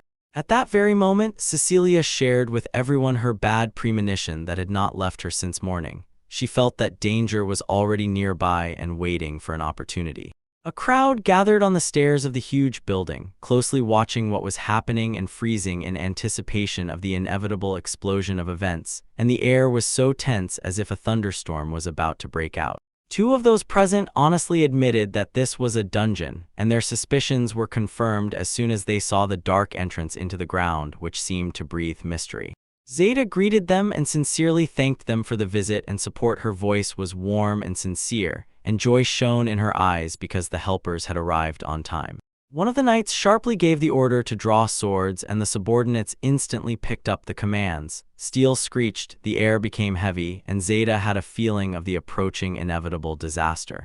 A conflict erupted. Zeta loudly began to object, trying with bitter surprise and disappointment to remind them that they were brothers in arms and had to act together, but no one wanted to listen. The knights categorically accused Zeta of being a demon, did not heed a single word of hers, and did not believe any explanations, so in their eyes she turned into a traitor. The heroine tried to explain everything and convince them that she was right, but her voice was not heard, only indifferently ignored, as if she meant nothing. In anger, she exclaimed that they had once again reclaimed the dungeon from the enemy, trying to convey the truth to everyone, but her words were met only with complete denial and the crowd's deaf silence. One of the knights became enraged, accused her of sins, and gripping his sword so tightly that his knuckles turned white, rushed forward to finish her off without mercy. Zeta dodged the blows, closely sliding between the blades and trying to prove to them the lies and injustice, but fear still pierced her heart like a cold sting. Her heart was beating, and she, spreading her arms wide, firmly declared that she would not retreat even when the air already smelled of threat and danger was tightening the space around. The man who rushed straight at her shouted frantically that Zeta must die and swung his sword for a deadly strike. At the very last moment, a young man appeared between them. He sharply took the blade upon himself, shielding Zeta from the blow and saving her from inevitable death. They had not yet recovered when the young man admitted, if not for his intervention, everything could have ended in tragedy, and Zeta loudly thanked him for saving her. The knights were stunned. The young man stood on ghosts, and this sight did not fit their eyes and minds. Two characters kept arguing and insisting that they were being told complete nonsense, accusing these people of deliberate deception and treachery. The talk was about betrayal. The young man stood on two ghostly figures, and all present gaped in surprise as if lost in a labyrinth where every step becomes a trap. The girl, trying to ease the tension, reminded the knights that building a dungeon was not forbidden by law. But the knights stubbornly insisted. If they really managed to do it themselves, then they conspired with demons and therefore did not want to believe a single word she said. The girl objected. The dungeon was reclaimed from demons, and their actions had a completely different, good-intentioned service to darkness. She finally began to explain in detail all the tricks and rules of the dungeon, trying to convince the listeners that she was telling the truth and hiding nothing. At that very moment, a knight suddenly shouted at her, declaring that human pride stands above the law, and pushed her aside. The girl cried out in despair, reproaching the knights for blindness and cruelty, as if they could not see their own guilt. She called them supporters of genocide, and these words shocked those to whom they were addressed, causing them to freeze. When the young man asked what she meant, she explained, these people were burning huts and acting under the influence of cruel hatred and foreign orders. Meanwhile, two knights began to intimidate them, demanding immediate surrender and pressing with force, not giving a minute for doubt. The characters froze in anticipation of trouble, exchanging anxious glances, as if torture was about to befall them. Suddenly, the knights sprang from their places and rushed into attack, raising cries of threats and heading straight for the character. The young man confidently raised his sword, barely smiled, and froze ready to meet the blow. For the fight, he loudly declared that he would catch each of them, and a whole crowd of knights rushed at him from all sides. But soon the knights began to lose consciousness one by one from the ruthless force. The young man, sweating profusely, was forced to admit that perhaps those knights were not real but had been replaced by someone else. In the body of the knight, the stranger lay unconscious, and tense silence spread around, as if even breaths were afraid to break it. Next to the princess, everyone noted that the young man was very strong and that what happened was a usual thing, and she herself was confident. There was no danger. He was embarrassed and honestly admitted that he had never considered himself a strong hero capable of such miracles. The girl abruptly cut off the conversations. Now is not the time for chatter. It is necessary to act quickly and decisively. It was noticeable that she was determined, and anxiety did not leave her. Traitors could be hiding among them. In the hot springs dungeon, people whispered about supporters of genocide who had been mentioned recently, and every word sounded as if a trap was hidden within it. One of the characters explained that it was about a church institution founded about 10 years ago, which had managed to influence many and spread among circles of listeners. They extract valuables, money, and artifacts from the dungeon, exhausting its magical power and breaking the balance on which the life of the entire area depends. Followers of this doctrine claimed that it was a pact with the enemy and persistently insisted, all dungeons must be burned. After the outbreak and traces of fire, the girls began to suspect that enemies were hiding in remote places, remaining unnoticed. They noticed strange behavior of people around and decided that the enemies were disguised as ordinary residents, and all of them supposedly hated demons. Three girls in a lively conversation concluded that the city residents were already facing a serious threat, and there was no time to delay. They also guessed that their leader, Heikels, was not devoid of humanity and did not act without reason, so every move of his had a hidden meaning. Understanding this, the characters decided to leave here immediately as fast as possible, so as not to run into danger that was already breathing down their necks. Cecilia admitted that she knew about a similar method of action and that the Demon King was hiding among ordinary people. She caught in her memory Neralatoda, that faceless king of demon sloths, whose legend still haunts her. The next day, a knight approached the dungeon. His foot firmly stepped on the ground. The step was decisive, and he asked if Knight Zeta had reported on the situation below. It was the leader of the knights. He stood boldly and confidently, as if ready to face any trial. One of the knights greeted his lord and reported that their scouts were found unconscious nearby. Next to the unconscious body, he handed the leader several sheets and explained that these papers were found right next to him. The document spoke about corpses, so the leader carefully read the paper, fell silent for a moment, then frowned, pondering what he had heard. He had heard this and immediately understood. Recently they had to fend off an attack, then deal with internal quarrels, and now they faced a new threat. The records revealed images of two terrible girls and a hint that this was no coincidence. It occurred to him, and he extended the sheet to his colleagues, asking each to familiarize themselves with the content and assess the situation in their own way. Looking at his comrades, he decisively declared that he would go into the dungeon alone, taking all responsibility upon himself. Alone, the commander forced himself to remain solitary, while the soldiers in panic and excitement simultaneously shouted that it was too dangerous and trembled at the thought of his fate. The commander explained that he could not entrust this matter to anyone, because those nearby were blinded by hatred and unable to see clearly what was happening. "Look truth in the eye," he said sharply and emphasized. "The letter is addressed to people who truly need help, so the words leave no doubt." One of the men raised his voice in denial. "These people are apostates. They broke all the prohibitions and took up this letter on their own, so they cannot be trusted." "Then this is a trap," the others decided, believing that the letter was planted deliberately, and therefore they refused to take any information obtained from it on faith. Upon receiving the news, the hero remembered that he had been absent for several years, and suddenly clearly felt how low some had fallen. He also understood why the princess wrote in the letter that she could not surrender to these people, and now his thoughts were focused on what losses and trials awaited them. After that, the leader unfolded his position before the allies. They stood shoulder to shoulder and silently listened as he clearly laid out the plan. He declared that he would go there alone, calm and composed, fully ready for any trials and dangers that might await on the way. Fearing for him, the soldiers asked for permission to go together, but the commander firmly replied that they must remain at the city borders, because it was there that it would be decided whether the defense would hold. For protection, he touched his weapon and quietly spoke to them, slyly asking if any of them was stronger than him, to confuse and push them to action. The soldiers looked at their commander with respect and admiration, confidently considering him a true hero. Hercules was known as the god of war, a stern and talented man with incredible strength in battle. His talent and natural leadership inspired his subordinates. They were proud to serve under his command. He endowed his soldiers with a special seal, a symbol of strength and dedication to the common cause. Subordinates repeatedly stated that Hercules is the best commander they have ever had. Standing before his men, he asked if anyone had objections and wanted to hear their opinion. He asked the soldiers if they considered him an obstacle to completing their tasks, relying only on an honest answer. The soldiers bowed their heads in respect, and the man drew his sword and prepared for battle.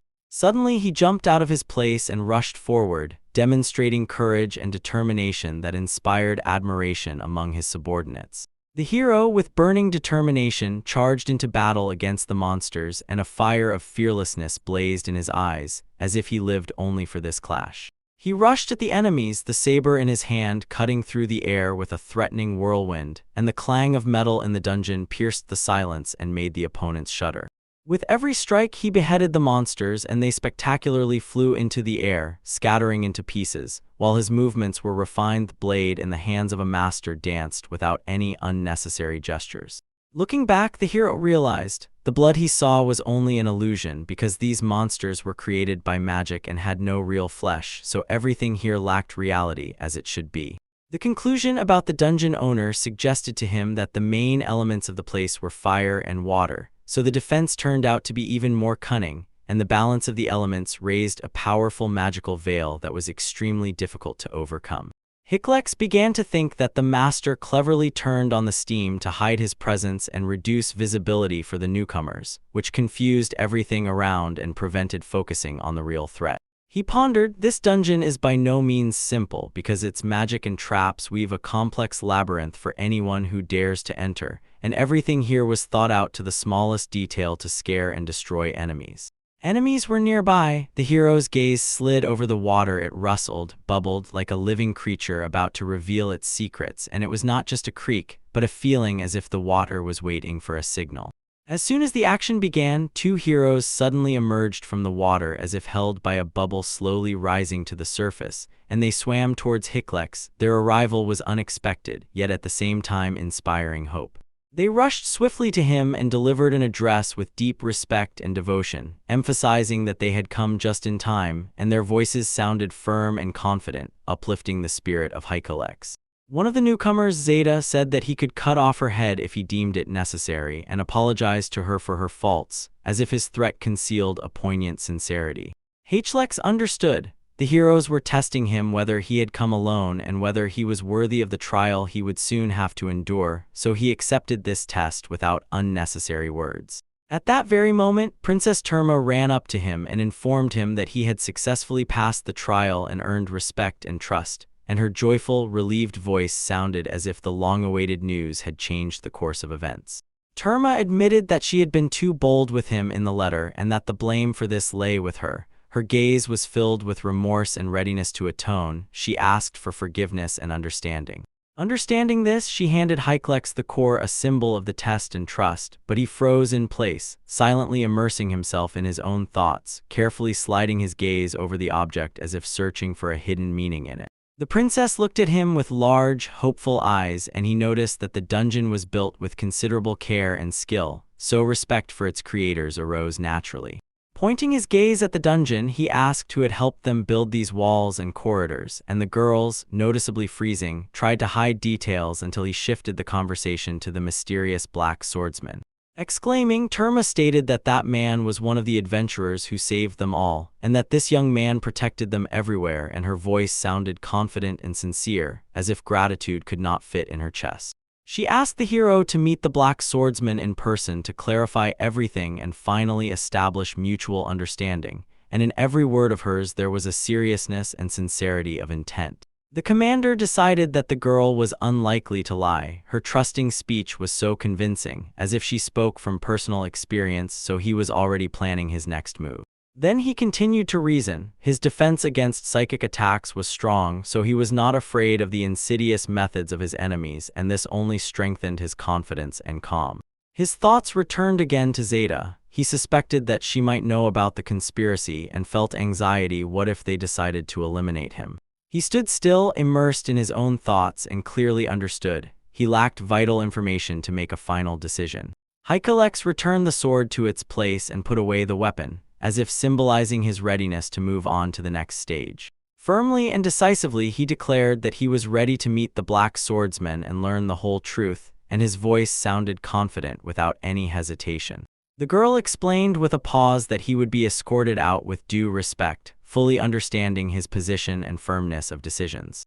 Two boys greedily stared at the food. Their eyes burned with hunger, and they barely looked away from the plates, as if just looking would be enough to fill them, and a stubborn desire blazed on their faces.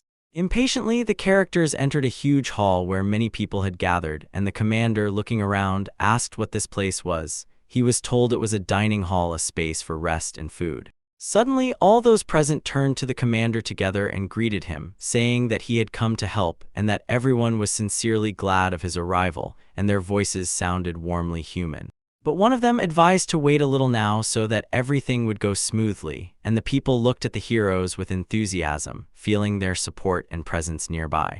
The crowd immediately burst into joyful exclamations, and a wave of relief and confidence in the future shone in the spacious room. Hiclex carefully looked around the people and realized they were exhausted by magic, but there were no signs of torture, so he got a chance to escape.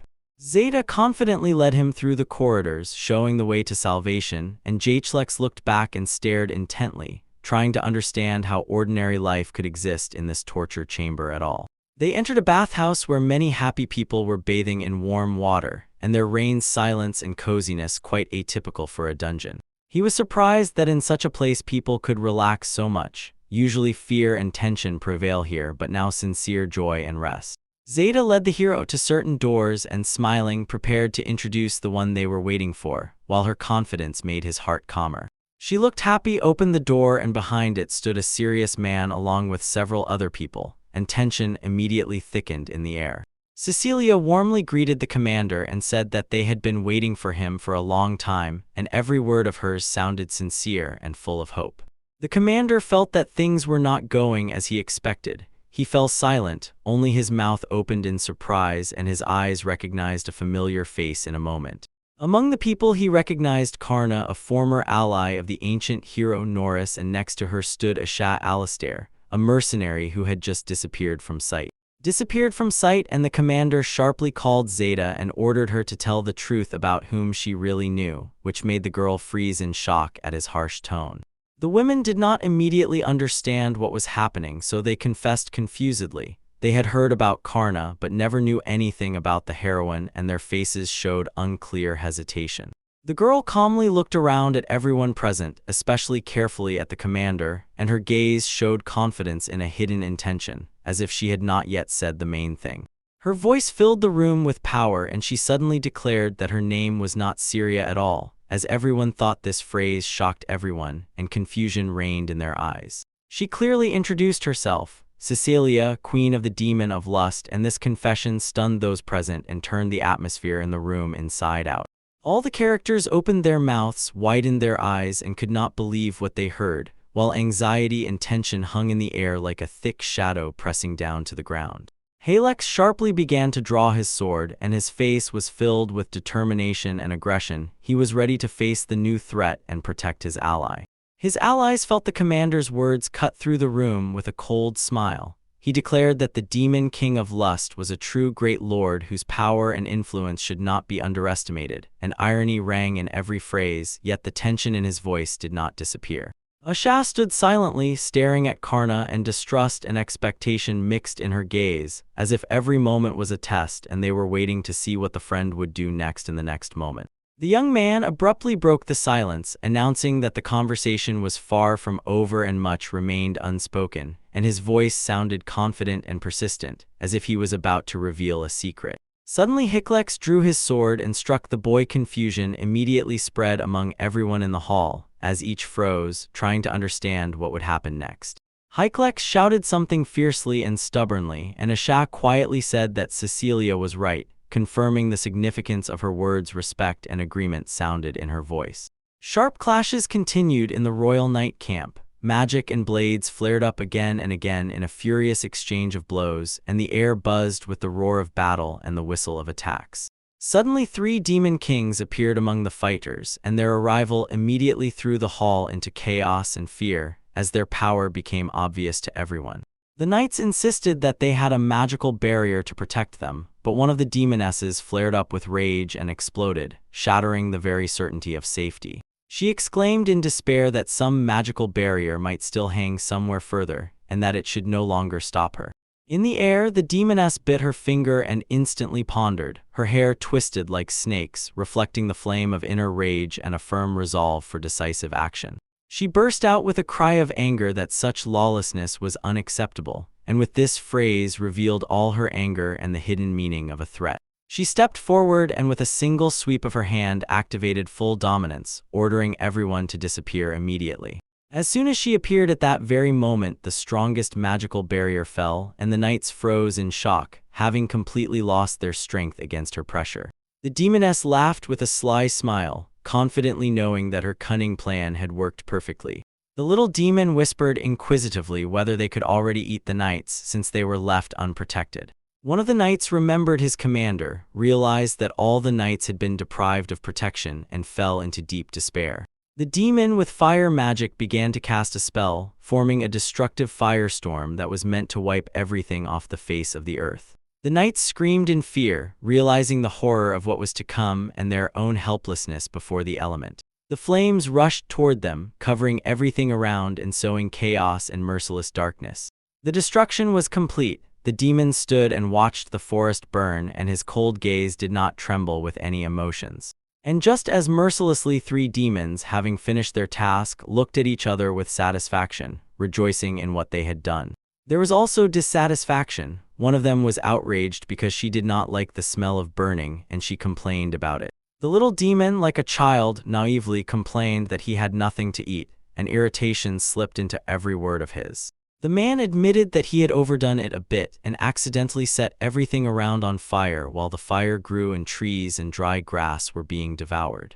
The demons began to quarrel among themselves, incessantly blaming each other while the forests burned, and at that moment something unforeseen happened, causing anxiety to sharply increase.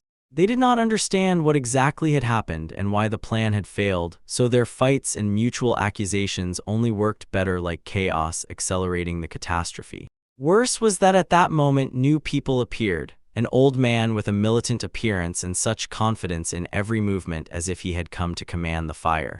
The demoness began to argue with him with a barely noticeable smile, showing brazen disrespect, and because of this the man suddenly became angry. His gaze turned cold, and his posture gathered readiness for a fight. The angry man turned to the father and his children, asked if they were ready to fight, and heard a confident answer about their strength and energy. He became furiously angry because he believed that some scoundrels had intercepted his blow and allowed those he was supposed to destroy to survive.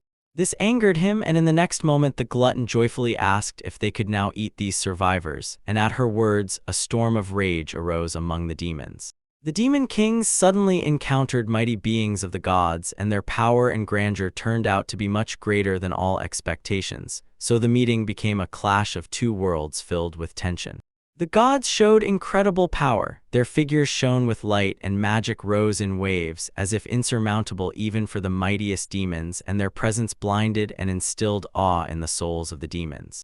Drunk with rage, the demoness began shouting at her enemies, accusing the gods of pushing her to the limit, angering and irritating her, and there was not a trace of favor in her words. Her anger grew with every second, and she was ready to unleash all her fury on her opponents, seeking to destroy them to the last one. All her power, soaring into the sky, concentrated in one bright core, and she released a deadly stream aimed at mercilessly annihilating her enemies. Without mercy at that moment, the knights froze as if struck by a curse. They could not move, still frozen in shock from the horror that had occurred. As the events unfolded, the gods watched and speculated. The demon had taken on Bastit's envy, as she was the source of her extraordinary magical power. Their thought was this: the demoness's power grew each time she was overwhelmed by envy, and therefore she became almost unstoppable. The demoness grimaced as if about to launch an attack and boldly asked why the gods could move, since they were supposed to be bound by a curse that limited their freedom. She was explained that the curse worked only partially. This weakening posed no threat and created no obstacles. She screamed in rage, not understanding who was truly to blame for her defeat, and who she was trying to become when one thing flared in her mind: envy. In this battle, the character who leapt into the attack said that now he would go straight into the fight and see it through to the end. They are gods. The demon sharply thrust his palm forward, concentrated all his power, and launched a powerful counterattack against the gods, not retreating even for a moment. One step and a deafening explosion rang out as two incredible forces clashed in a furious frenzy, and the battlefield was covered with magical flashes and devastating shockwaves. The girls screamed, recognizing the Lord's friends in the new characters, and froze at this news, their eyes wide open, pulsing with surprise and hope for a bright future.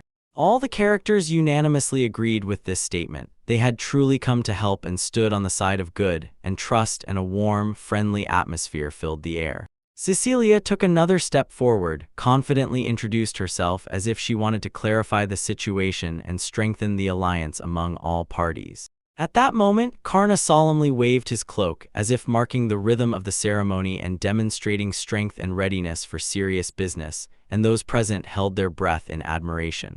The young man confidently stepped forward and declared that he was a servant of the Demon King, naming himself Sabbath, after which his words made others respect him and be somewhat wary.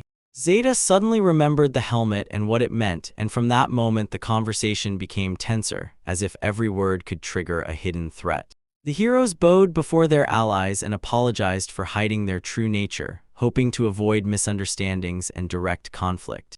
Zeta flared up with anger and rushed into battle sharply, but the princess instantly stopped her gently but firmly, holding her back so she would not act rashly.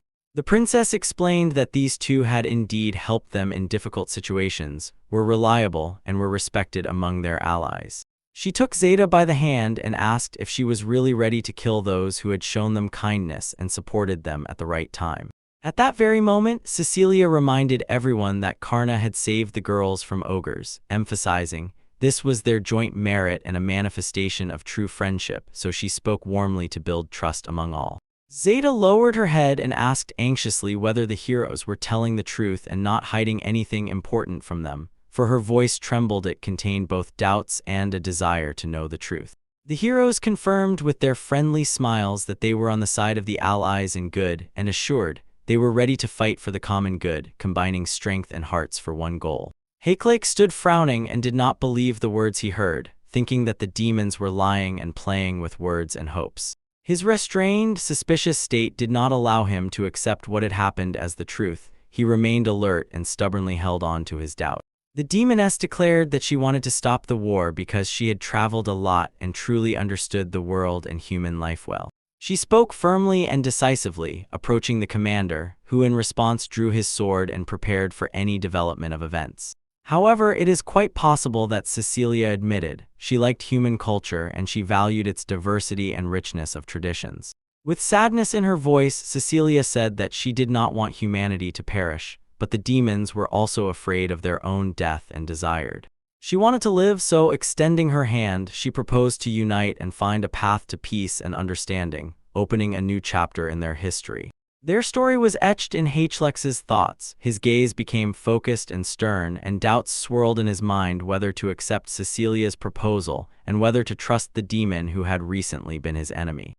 The characters stood silently, watching each other intently, and their gazes intertwined in tense silence, while the demons reached out to unite and finally put an end to their long-standing enmity. Hachlex said coldly, with unwavering determination, that the demons were extremely powerful, and the peace they would impose would not be freedom, it would be tyranny. Such peace is only a lie that turns freedom into chains. The demoness gently responded to the accusations and oppression, assuring those present that these beings are not servants, but true friends, those who are ready to work for the common good. The commander thoughtfully voiced the intention to curse the young Norris, who had been expelled earlier, and bitterness of memories about what had been and mistakes that could affect the current state of affairs was felt in his voice. Then he shifted the conversation to the present, admitting that he had understood a lot and now cautiously expressed guesses about the true nature of the young man, seeking the truth in this dangerous situation. The demoness gently stated that Karna and Asha are her servants, asked to trust them, and revealed her sweet, sincerely caring side, from which the hearts of the listeners involuntarily warmed. The commander closely observed how the demoness tenderly embraced Karna, and a mixture of surprise and quiet concern stirred in him, as such affectionate closeness between demons seemed completely unexpected to him. Cecilia, holding Karna firmly, told him that they were engaged and he should not be ashamed of it, although he was a little surprised. In her eyes burned true love and pride for their future. She added that they were officially registered as husband and wife in the guild. This news struck the three characters standing nearby. Two of them reacted as if they were hit by an unexpected blow of news. Cecilia approached the commander and asked for peace between demons and humans, to put an end to the war that had taken too many lives, and hope and determination burned in her voice. Hakelix replied that such matters were not within his power and he could not make decisions alone, because it was a matter for the entire community. Harmony of many minds and voices was needed. In the hearts, the demoness calmly said that she was ready to wait. Great changes do not happen in an instant, and her endurance inspired confidence in those present, as if time itself would work in their favor. Respect, she explained that the girls asked her for help, not knowing about her demonic nature, and the only proof of their words were her actions, truly kindness that did not look like a trap. This added weight to her intentions. The commander turned to the princess and Zeta and sharply asked if everything they told was true. The girls immediately confirmed it without hesitation, holding their gaze straight. Frozen silence, the commander cautiously inquired whether the demons had taken hold in the young man's mind, trying to understand if there was some trick or deception here. His doubts were not accidental. Experience suggested that this had happened before. Karna assured her that everything was fine and calmly explained. He had mistaken Cecilia for his master because she believed in him and gave him work. His words were sincere and even without a hint of cunning. He asked everyone to unite to stop the war and begin building peace on trust and mutual respect, and his determination inspired everyone. Beside him stood Asia and Cecilia, their looks warm and full of hope, as if their eyes wove faith into the hearts of those seeking a better future. Those present silently exchanged glances until the commander turned his back, then quietly remarked that loyalty is important, but it rarely comes without problems and all sorts of complications. He sternly warned the young man, if he were truly under full control of demons, he would have immediately killed the servant and tried to escape, but here everything looked different without a bloody impulse and without fleeing. The hero recalled his past travels and battles alongside the hero for whom he was an example and mentor, and these memories added strength and firmness to his voice. He admitted that he had devoted all the years of his life to saving humanity in the war against demons and did not spare any effort to achieve this goal, and his words sounded like an unbreakable oath.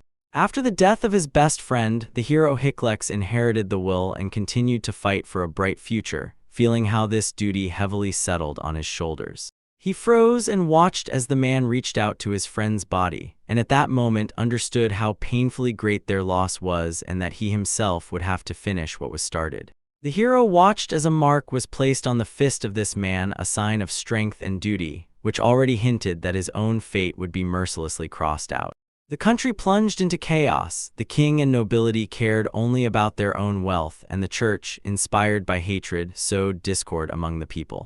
When the man returned home, he was met only by silence. His wife was dead, and in her place bloomed his favorite roses, which had become a symbol of boundless sorrow. He spoke of this with bitter sadness, admitting that there was no more hope and that he was ready to die to save humanity. Summarizing, he said that the heroes asked him to live for the sake of ending the war, and that the price of choice was betrayal of the country and switching to the enemy's side. Near the church, Zeta looked at him with deep sorrow, and he admitted that he had placed a heavy burden on her and that she needed confirmation of trust. Sabbath thought about what evidence should be sufficiently convincing, and was surprised to realize how difficult the task ahead would be. The main hero solemnly promised, as soon as the Demon Queen takes Desire and she and her army win, he will stop the elite order that threatens this world. Zeta burst out in an angry cry, stating that fighting immediately against 3 kings was a mad risk and too heavy a burden for them. Sabbath replied calmly and confidently that he would leave them for a short time to contact Wall and give the order. They can engage in battle at full strength without any restrictions. The gods, hearing the news, were delighted. Their hopes flared up, and they decisively decided to use all their power to achieve victory. After that, Sabbath contacted the hero and delivered the decisive message. The fighters were already ready to act without any restraints and could immediately move to attack. The gods greeted the news with joyful cries, unfolding a ceremony of power and unity right before the upcoming battle. The envious demoness burst into a scream, declaring that it was impossible, and her voice carried through the air with despair and rage. As soon as she stepped on the ground, anger burned her from within, and along with it came the humiliating realization of her own actions in the presence of others. Inner torment intertwined with uncontrollable fury, making her vulnerable. Snakes rose from her hair and lunged forward, as if absorbing all her rage and determination, and the demoness howled so loudly that the space filled with mighty anger, causing everything around to tremble. At that very moment, the god began to defend himself. His face became calm and confident, filled with readiness for any attack, and his steadfastness and composure inspired hope despite the looming threat. A mighty explosion sounded, and the monsters burst into piercing screams, filling the battlefield with sounds of horror and pain, and the earth shook so violently that all present froze in shocked silence. Insatiable, lying on the ground and choking on tears, she began to cast a spell with maximum concentration, directing magic to defense and calling the forces of nature, and her tears, mixing with the glow of energy, began to penetrate deep into the soil. From the earth, animals emerged one after another, and insects rose into the air by the thousands, as if a whole living army was preparing to attack the gods, a numerous and relentless horde capable of overwhelming them all. Glutton increased her magic, and a crowd of rats and insects rushed forward toward the gods, creating a continuous stream of hostile living force that gathered creatures into dense packs, whirled them in a vortex, and filled the space with sheer terror.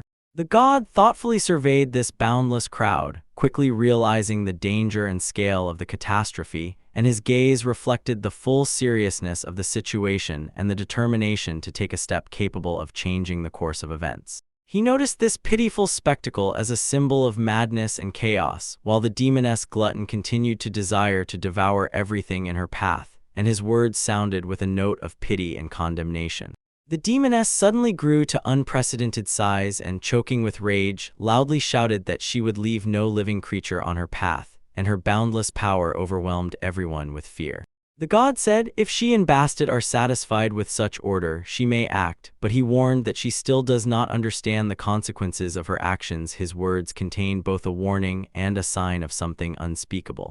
With regret in his voice, he declared that he would free her from this heavy burden, beginning a powerful spell that would remove all this anger and destructive rage from her, for it was a promise to help and save her soul. The envious demoness clung to the defense and began to defend herself, unleashing a huge serpent tail and delivering devastating blows to break the enemy's magical protection. Her movements were swift, deadly, and relentless. At that moment, she sharply grabbed the gluttonous baby with her tail and pulled her away from the deadly trident. Flashes of her sudden protective instinct lit up her face and added a bitter depth to the scene, as if fear and tenderness were struggling within her. An icy blow of despair thunderously knocked them off their feet, and a wave of cold slowly stole strength and movement in the fierce clash, while the two opponents, gasping, felt that one more moment and the decisive confrontation would occur.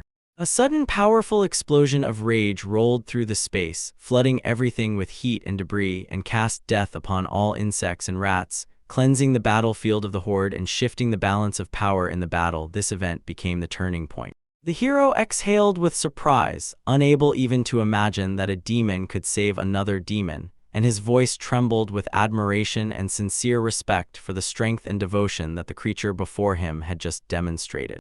Envy sharply twitched within him in response, making her voice become soaked with fury, but beneath that layer of aggression lived a dark, insatiable envy of God. It destroyed from within, gnawed at the heart, and prevented that fury from disappearing.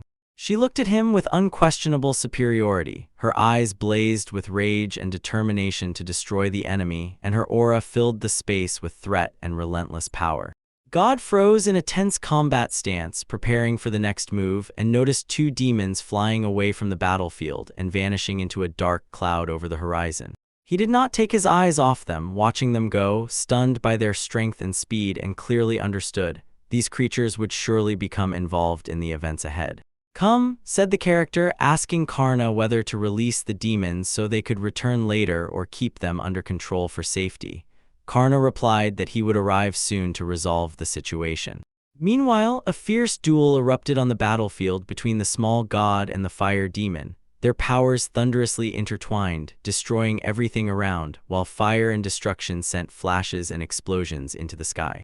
The knights cried out joyfully and raised their eyes forward, preparing for the impending battle, and their hearts beat faster because the air was saturated with tension and the threat of an inevitable clash of forces. Two sparks of flame met in a deadly confrontation, and the demon, consumed by rage, flared up like a forest fire, ready to destroy everything in its path. Its body burned with heat, and its eyes shone with sparks of anger and unwavering determination.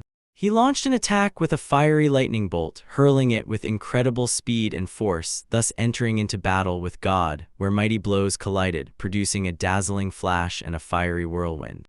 God took a defensive position, serious and composed, as if already standing in the heat of the clash, ready for any turn of events, and his gaze was focused and unshakable like a stone before the storm. Suddenly, he shouted and released a powerful burst of energy, pushing the demon back with incredible force of the blow, so the demon was thrown backward, trembling and stunned, staggering in shock at the power of this strike. And everyone froze in shock. Suddenly, a loud explosion thundered, and at that very moment the frightened knights fled, trying to escape the danger, so the fight immediately turned into complete confusion and chaos. Chaos reigned around while God stood motionless and watched as the demon, choking with rage, began to curse and accuse him of stealing his combat techniques, filling the air with a bitter, aggressive quarrel. Calmly, he replied that his technique was the foundation of foundations and the base on which all other skills and abilities were built, and he was not going to justify himself because he firmly knew that it rightfully belonged only to him. He was right. As soon as the demon recoiled from the words, God used a second technique, creating a huge energy sphere that again threw the demon back with incredible force, knocking him off his feet, and now the demon himself was in complete shock from the enemy.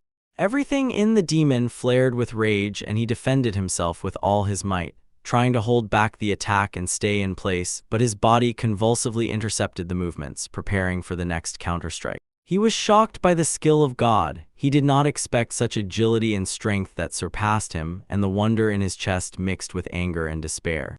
A stream of blinding light struck him directly, and the demon, although he tried to dodge, still did not manage. The mighty energy threw him aside, knocked him off his feet, and with a crash forced him to roll away somewhere far. God watched the scene attentively and mercilessly. His gaze was cold and piercing, and the demon seemed to dissolve in the dazzling light. He disappeared from sight, as if melting in the light. The forces were broken, the demon was crushed, and he could not even believe what was happening, uttering words of despair and confusion, because he did not accept defeat and did not want to come to terms with the fact that he could not be stronger than God. Suddenly he sharply rose, as if he had survived the worst blow, and declared that he was unbeatable and that no one could be stronger than him, and his voice sounded proud and defiant, as if he was trying to convince both himself and everyone around. God replied that he restrained himself and simply spared the demon, not resorting to the full power of his might, and these words sounded like a challenge. And there was also a warning. Those words deeply affected the demon. His rage grew along with the thirst for revenge, and the anger no longer had a way to be calmed. He was ready to continue. A young man interrupted the fight, intervened, and declared that the demon was getting on his nerves, calling him a boy, and then the girls approached the demon closely. One of them touched the ground with the tips of her feet and decisively moved straight towards him.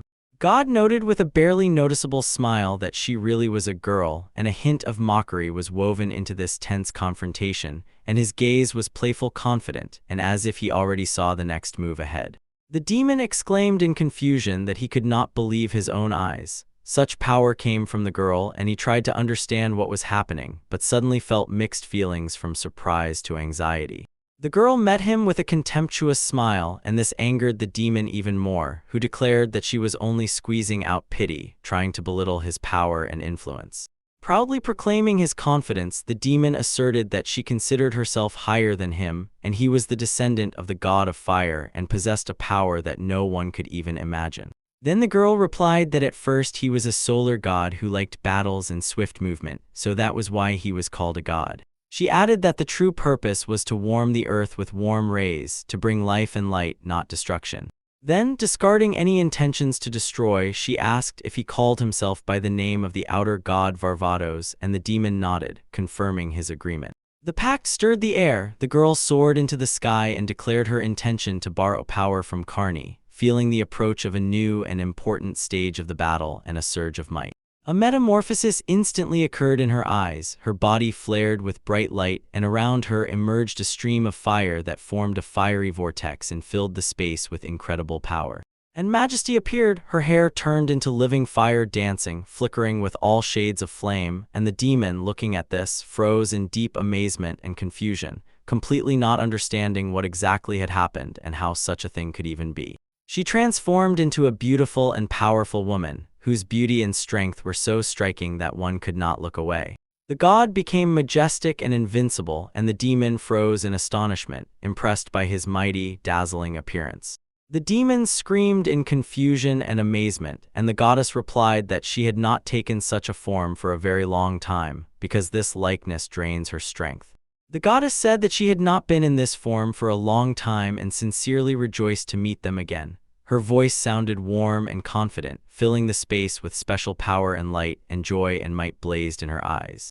The demon furiously became angry and tightly clenched the goddess in his fist, demonstrating all his rage and determination not to give up, squeezing her fingers ever tighter in an attempt to suppress, and his gaze flared with poisonous hatred. His voice rang with defiance. He confidently declared that he would not lose to the girl and fought to the last breath, pumping energy for a powerful attack, and for a moment it even seemed that determination would overcome any fear. The goddess looked at him with wild eyes, and in that gaze trembled a power capable of breaking any enemy. Determination and incredible might blazed in her eyes. Incredible power burst out in a huge explosion, filled with energy and the heat of battle, and with a roar shook the earth and all who were nearby. Thus began the decisive duel. The demon decided that he had dealt with her, so he felt joy and relief from his own, as it seemed to him, victory, and his smile was bitter and self-satisfied. But the goddess was alive and firmly declared that she was a true god, capable of defeating any enemy, and her words ignited new hope among all who had not yet lost faith. She said that all his attacks were nothing and showed how to act in a real battle, demonstrating a skill that made the opponent's heart tighten. The goddess hurled a huge fiery projectile at the demon, and it hit the target directly, causing a massive explosion and shockwave that stunned and threw the demon away. A loud explosion sounded, and the goddess slowly moved toward the demon, confidently walking across the battlefield, and her appearance instilled confidence in her power in everyone. She said that Bastet was the kindest and brightest of all the gods, while the demon lay fallen on the ground. Her words sounded with love and respect, and memories of Bastet filled her heart. She recalled how people were always drawn to this goddess and the kindness she radiated, and from this warmth it became easier to breathe. The goddess began to speak about karma and Bastet's pride, explaining the depth of their meanings, but the demon could not comprehend this and expressed his misunderstanding. The demon burst out shouting. He claimed that all this was arbitrariness and injustice, while the goddess meanwhile performed complex magical manipulations directly on him. She spoke to him closely and he felt her breath. On his chest she noticed the marked Demon King, a symbol of pride and power that held him like a seal, binding him to dark might, and thus was the key to his liberation. He received his liberation. The goddess promised to lift the curse, and the demon, who lay motionless and silent as if resigned to fate, patiently accepted her promise. She gently touched him, whispered words meant to restore his true form, and the space around seemed to fill with magic and the warmth of love. The light flashed, clouds of smoke rose above the battlefield, slowly dispersing, leaving behind silence and purity, and the goddess confidently said that now everything was cleansed. And finally, on the ground lay a girl with ears, very sad and defenseless, but in her eyes trembled the only ray of hope for a better future. In the cold twilight, the girl opened her eyes in surprise and confusion. She did not understand whether it was a dream or a strange vision, because everything around looked unreal. The goddess gently leaned down and explained how the girl really looked. Her true face was hidden beneath a mask and illusions, and now it was important to accept herself without fear. The goddess solemnly declared that there are 7 karmas of the goddess Bastet, and that she had accepted one of them, the one that was crucified by pride, because of which her appearance and fate changed, and this became a difficult but necessary test for the soul. The girl looked at the goddess with pitiful eyes, feeling on her shoulders the weight of all the experienced events and loss in this world, and her pain intertwined with stubborn hope to the limit. At that very moment, the goddess admitted that she regretted everything that had happened, and joyfully noted, the girl had returned to her true essence and would no longer have to fight, and these words finally brought relief. The goddess, speaking sternly and mercilessly, told the girl that to participate in battles and skirmishes she was forced to seal her feminine nature, and this decision was meant to give her strength and resilience. The girl, with her head lowered, choked on tears. She was overwhelmed by emotional pain and doubts, as she could not believe that she had to renounce her true self for the sake of battle, and tears rolled down her cheeks one by one. The goddess, noticing her inner breakdown, gently and soothingly asked her not to resist or struggle, because Karna assured that no harm would be done to the girl, and these words gave her a barely perceptible but extremely important hope. But suddenly one of the knights, without hesitation and ignoring protests, rushed to the girl, instantly picked her up in his arms and began to lead her out of the danger zone, and his determination was unwavering. It was obvious, thanks to the instant teleportation, the knight quickly disappeared with the girl as if he had kidnapped her from the goddess, who was forced to watch helplessly and assist with what was happening right now. The goddess remained in the place where she had stood before, watching intently as the girl retreated into the night, and a bitterness settled in her chest. She realized that she had missed a very important figure who needed protection, and her heart responded with pain. She confessed to the others that she had missed the Demon King, who was weakened by his own pride, and that this slip-up became a fatal mistake, while the other gods noted that God was too good to do only evil.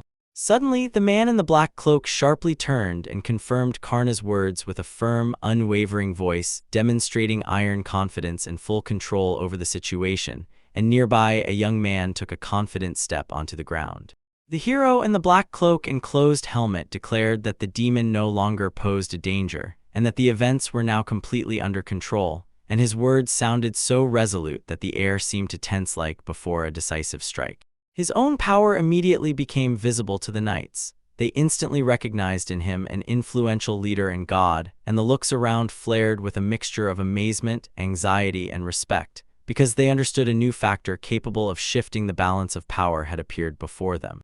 But he began his speech by saying that the dungeon was already under the control of General Zack. The knights were filled with anger and disappointment towards the young man. They did not expect such changes from him and openly expressed dissatisfaction with his actions, which broke the usual order.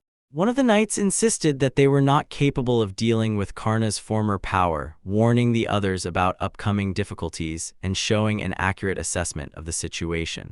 The gods noticed that the medicine had worked too strongly, and now people treated them with great fear and anxiety, making it difficult to cooperate and act in harmony, and Karna calmly said that he would find a way to tame the dangerous effect and calm the people. He knew this, so the gods had to start negotiations with Karna calmly to agree on the next steps and restore controlled order.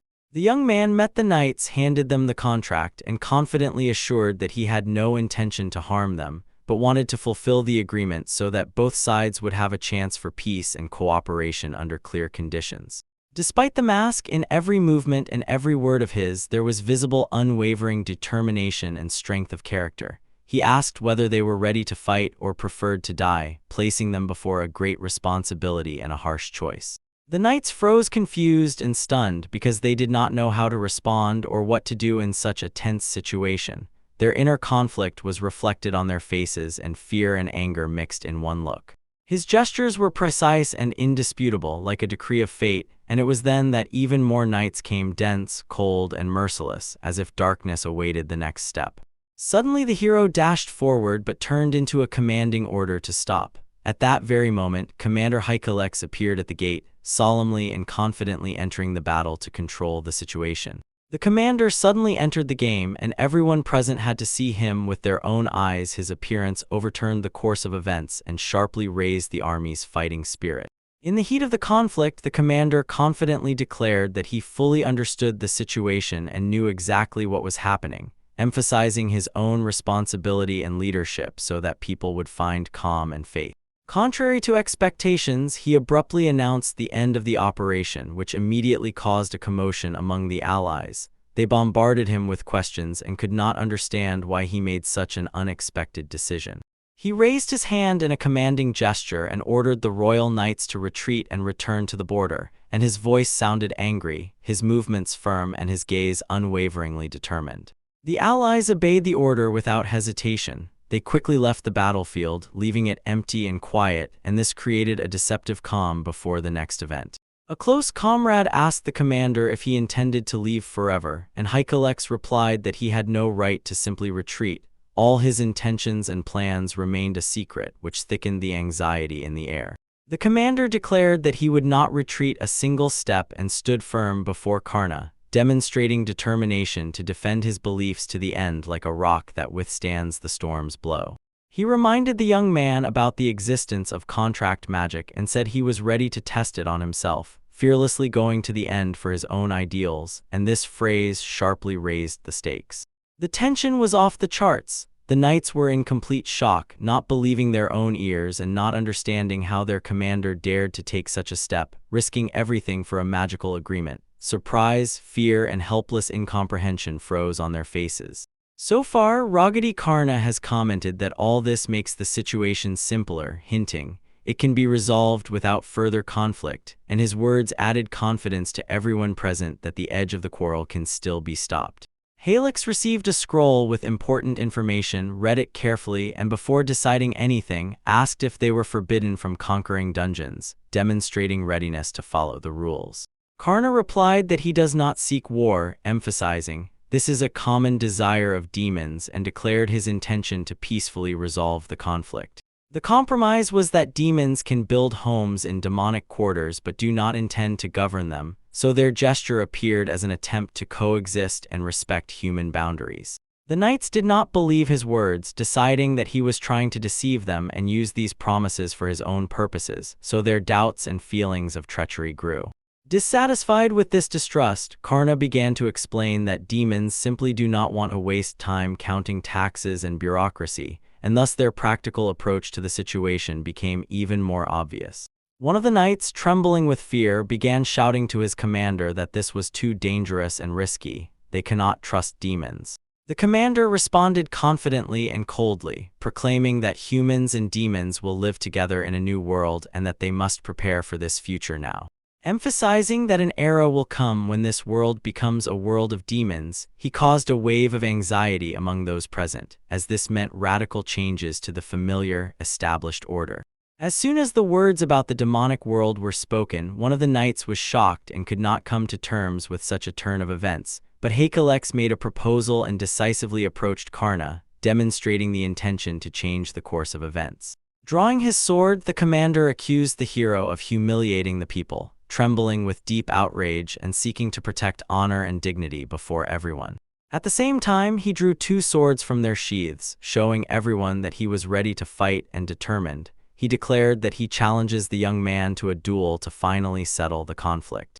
The knights, fixated with their gazes on the stage, froze in horror and confusion, for they did not understand what exactly was happening and what role they would have to play in this clash.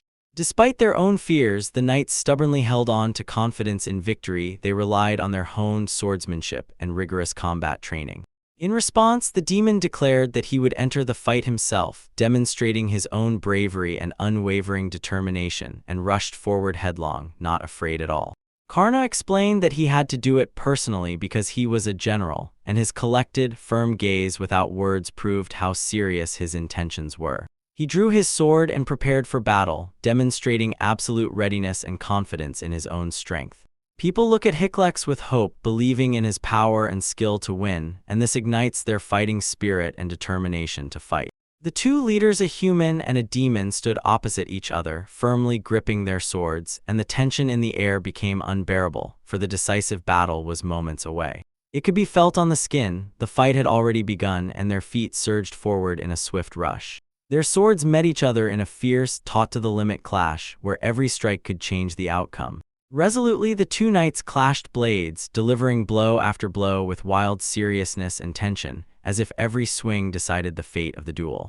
The ringing of swords spread all around, and the skill of the opponents was so high that it seemed they were fighting right in the sky, moving swiftly, precisely, lightly, and smoothly. As soon as the collision began, the hero rushed forward with all speed and strength to deliver a devastating blow directly to the target, acting sharply and confidently and aiming only for victory. His opponent reacted instantly. He skillfully repelled the attack, defending with precise movements and maintaining balance, leaving the enemy with no chance. The knights skillfully held two sabers in their hands, striking and simultaneously reliably covering themselves, while the Haikale's army loudly cheered the leader, shouting words of confidence in victory and supporting the fighting spirit. In the heat of the battle, the opponents exchanged brief compliments. They acknowledged each other's strength and skill, and even in the fierce clash, sincere respect for the rivals' abilities remained in each other's eyes, which deepened their rivalry. The hero closely watched the adversary, noticing his youth and hidden power, and understood that ahead was a worthy and dangerous enemy, so his admiration trembled somewhere inside and was hidden behind a calm, focused gaze. He read every move of the enemy, learned from every own mistake, and anticipated the sword's direction, turning the fight into a lesson. With every missed blow and every successful response, he honed his skill to sharper movements. At every moment he kept the rhythm. With every jerk of the paired blades he confidently dodged, gathered strength in his body, and became more agile. And then his reaction worked more precisely, and combat techniques more effectively, so step by step he gained the initiative. The advantage wavered not only in close combat. In Haikale's soul, a feeling of remorse flared up, for he regretted that this young fighter was not his son or grandson, because he saw in him great potential and a future for humanity. And from this, the clash suddenly gained emotional depth. After another powerful strike by Sabati, his opponent said that if they were relatives, humanity could be saved. It sounded like an acknowledgement of their strength and a chance to unite for the common good. Both Sabati and his opponent at that very moment delivered a decisive blow meant to end the duel, and time seemed to freeze in tension. How would the fight end and whose fate would break first? When the swords clashed, a bright spark flashed, blinding everyone around, and this light seemed to embody the power and passion of their clash. For a moment, everything around froze. Suddenly, Heikel's sword broke and he lost his balance and fell to the ground, and this unexpected change turned into a real blow for him and his team. The army watched, holding their breath. Everyone watched the fight in tense silence, and the general's army was covered by a shocked silence because the irreparable happened. The fall of their leader shattered the order, and anxiety and confusion filled everything around, while fear of possible consequences hung in the air. Other travelers stopped and looked at the knights and their emblem, trying to understand who these heroes were, and in their eyes froze surprise and curiosity, because the emblem itself evoked deep respect and awe. Admiration swept through the hall like a wave. People were struck by the authenticity of the coat of arms, and some doubted whether it was real at all. So around the knights only mystery and tension grew, and their fame remained a topic of conversation for a long time. The heroes immediately became famous, as only they managed to reach the middle of the level, and each of their steps seemed to capture the space, inspiring everyone around, turning them into a living symbol of strength and perseverance. Resilience did not betray them even under pressure. The knights did not stop, continued eating and drinking, enjoying the feeling of freedom, and this short rest gave them a chance to regain strength to prepare for the trials that awaited ahead. A girl from their company pondered. The territory already belonged to the demon kings, so they would not be allowed to enter, and doubts and anxieties settled in her soul, and she feared what would come next. A year ago, the battle of the three demon kings took place, and after it, the territories passed into the possession of the demon king of lust, forever overturning the former balance of power and dooming people to destruction. In a short time, humanity suffered colossal losses. Dungeons grew in the 5 sacred cities, and among the people reigned black despair because hopes for stability were shattered, and a period of uncertainty and fear began. The representative of Sicilia, General Sabat, addressed the people with a call for peace, speaking confidently and full of hope, striving to stop the war and restore what was destroyed. General Sabat managed to convince everyone to stop the bloody struggle and save the city, and his decisive leadership became crucial for establishing a truce, through which people once again saw the light at the end of the tunnel. But despite this, not everyone immediately believed the demon and his promises, and skepticism and distrust remained, so caution became only a thin mask that covered fear and the waiting for proof. The demons did not resort to repression. They allowed people to live by their own laws and abolish taxes, so the city became calmer and the tension receded. The demons resurrected the dead, turning them into ghosts, demons, and undead to guard the city streets, and this strange but effective measure maintained order and safety. One of the ghosts flew to the girl, who instantly recognized her father in him, and she was overwhelmed by a wave of emotions up to relief, so the family reunited with the department. That ghost disappeared, but others also found their relatives among the ghosts and the undead, giving comfort and hope in the hardest times where family ties were not broken. Now the ghosts were no longer captives. The undead became guardians of the city streets and keepers of peace, helping people feel safe, so such coexistence became the new norm. After death, there were assumptions that people could continue service and work in a new form, so death ceased to be frightening. The new order was already approaching. The general, who at the moment of defeat was visited by the demon Sabbath, rose to his feet, and the demon expressed gratitude for the worthy fight which united the entire host that fought to the last breath. The demon Sabbath thanked the general for the honest and strong struggle. It was a sign of respect and recognition of his merits, and both appeared noble in the finale of the battle. Sabbath extended his hand to the general to help him rise, and this gesture signified reconciliation and peace. A new stage of relations was beginning between them. They made a treaty, and the losers had to leave these lands, so the war ended, and in place of the roar of battles came the silence of peace, where all parties agreed to abide by the terms of the agreement. The general stood up and ordered his troops to return home, so the conflict finally ended and order was restored again, and the soldiers accepted the order without objections. The end of the war for the legacy of greed was respectfully acknowledged. Forces were reshuffled, the balance wavered, and the map of lands was redrawn, and after a long struggle, a new world was rising, where the future seemed uncertain, yet filled with hope. 3 demon kings were defeated, so they were left powerless, and their lands plunged into chaos and instability, after which power was transferred to new rulers. After the defeat in the demon lands, chaos erupted in full force. The struggle for power and influence flared up with new strength, and people suffered from confusion, disorder, and fear of each coming day. The lands of the people were cut down, and in their place grew the royal throne of lust, and those who remained were included in the new government. This became the beginning of a new order. A new era was initiated. The underground city of comfort was liberated, and everyone who wanted to stay stayed, and those who wished to leave their memories were erased, and they were returned to their families. So for many, a new life began. Those who stayed above recognized the new government and clung to the changes because adaptation was difficult, but society nevertheless began to recover. No one noticed the small farm on the new borderlands of the demon kingdom of lust, and this place stubbornly escaped inquisitive eyes because its significance was great and decisive in the future. Terma, squeezing Cecilia's hand, rushed to the farm and felt the weight of what was about to happen. His heart was beating wildly because he sensed changes and was ready for anything. A man and a woman lived in the house, and suddenly the door opened. Surprise and anxiety flashed on their faces, and the meeting itself exploded with emotions. Terma rushed to his parents with outstretched arms, and they froze in shock, mixing joy with anxiety. This meeting was filled with deep excitement. The young man hurried to the task, realizing how important and urgent it was, so he did everything sharply and decisively, no jokes, because something serious was at stake. Cecilia stood in the doorway and joyfully watched what was happening. She was filled with pleasure and hope, and her soul was full of love. Asha stood outside and felt a light breeze on her skin. Diving into thoughts about the past and the future, her thoughts trembled with anticipation. A year has passed since the battle of the 3 demon kings, and a new story begins in the city of Leon. The demon king of desire burned the city, so the struggle entered a new phase. The battle between Butitoy Lai, the general of greed, and the team of heroes flared up again. Previously, he had already been defeated by Karna and the Travelers, and this time the fight took place in the same place where the blows had not yet subsided. Everything was extremely tense. One of the heroes rushed into the attack, flawlessly dodging the general's strikes while simultaneously giving clear commands to his partner, so the tactics and coordination worked perfectly.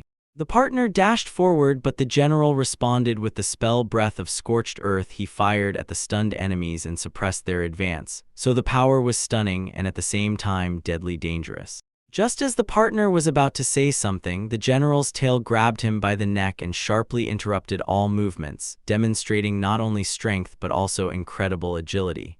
Immediately the partners were frightened. The third team member warned that they could not defeat such a powerful opponent, and these words cast doubt and fear on the rest, causing the tension to rapidly increase. To build a defense, the general tried to cover himself with a magical shield, but the largest of the heroes broke it with a single spell, opening the way for an attack, and the enemy lost a significant part of its protection. Then followed another powerful blow. It knocked the general off his feet and unsettled his balance, so the heroes finally gained a real advantage, and the general's condition became critical. The team was already preparing to celebrate victory, frozen in a triumphant pose over the boss in the dungeon. Euphoria and joy warmly spread in their hearts, and they were sure that victory was almost theirs. But suddenly a huge flame flared before them, rising like a verdict, and as if declaring that they had entered the deepest bowels of the dungeon to the capital of the giant fire by Sabata. At that very moment, the demon himself emerged before the travelers, and fear and reverence immediately overwhelmed them. His power was undeniable, and the fact that he was the final boss was felt without words, so a new, truly serious battle was about to begin. He said he did not intend to kill them and explained that he only guarded the depths of the dungeon, so his threat sounded both as a warning and a challenge, forcing the hero to realize the full danger of what was said. The heroes silently weighed the situation, and he asked directly if they were ready to fight him, and from this simple answer fear burst into their step, as if the trial was already behind them and demanded an immediate decision. One of them briefly took up his weapon, trying to instill confidence and composure in the team, after which everyone sharply straightened up, gathered their spirit, and prepared for the battle, and determination flared in their eyes. When the future danger unfolded before them in the twilight, each prepared for battle. Tension froze in their gazes, readiness in their poses, and they felt that the fight would be difficult. Although everything promised to be complicated and close, the team suddenly decided to retreat to preserve life and strength for future tasks, and this difficult decision was dictated by common sense, for they clearly understood the cost of risk. The demon shuddered at the retreat. He expected the stubborn slaughter to continue without stopping, but his plans were ruined by an unexpected outcome that crossed out the entire course of events. The heroes hurriedly descended the stairs, trying to break free from danger, and their steps were quick and coordinated, thus they left the enemy behind for a moment. The demon noticed people had become stronger thanks to training and experience, and this was a bitter acknowledgement that their opponent was gaining power, so the situation was changing drastically. The group of heroes raised their glasses, celebrating success and the path they had already overcome, and at that moment felt like a single team, and as if under the watch of support, the triumph was symbolic. They had already arrived in the dungeon village, where they were warmly welcomed for reaching the middle of the level, and the locals inspired them not to stop and to keep going. Despite their determination, the heroes suddenly retreated to save lives and preserve their own strength for future clashes, because they well knew the price of survival. Their plan was simple: to pass through the dungeon without risk and without direct confrontations, and caution allowed them to hold back resources for key moments, becoming the first step toward the next move. The demon did not expect such a turn and thought that a fierce battle would begin now, so his confusion immediately caught the eye. The heroes instantly took advantage of this hesitation. Without wasting time, they quickly rushed down the stairs, avoiding danger and moving so coherently that they could not be crushed or broken individually. However, this retreat was only temporary. The demon noticed people had become stronger thanks to training and experience, and his words sounded like an open warning about the growing threat to demons. The heroes raised their glasses and celebrated the victory, savoring the moment of triumph, for the time of joy and restoration had come, and they stood together. They found themselves in an underground village dungeon, tightly huddled together, where the locals warmly welcomed them and congratulated them on reaching half the level, inspiring new adventures. In the center of the sky above the city, a mysterious creature hovered and announced that it wanted people to go and conquer the dungeon. If someone reached the very depths and destroyed their cores, they would leave this land.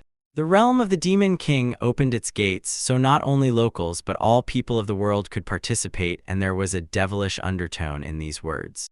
The beast added that they would be able to trade everything necessary for this without hindrance, and people began to ask whether such an offer carried danger and whether they would have to struggle through the dungeon, and confusion froze on their faces until one was surprised and rejoiced, clenching his fists.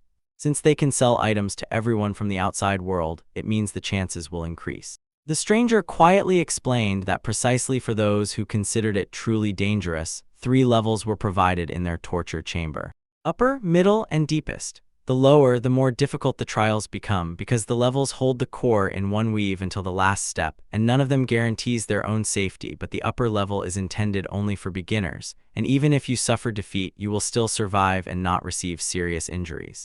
On the arena, the creature shone with a joyful face, and spirits hovered around it like a swarm, urging time on, and those who pass the upper level will receive valuable magical artifacts and gold coins, while the victors who not only overcome the upper level but also defeat the guardian at the middle level will take an additional reward.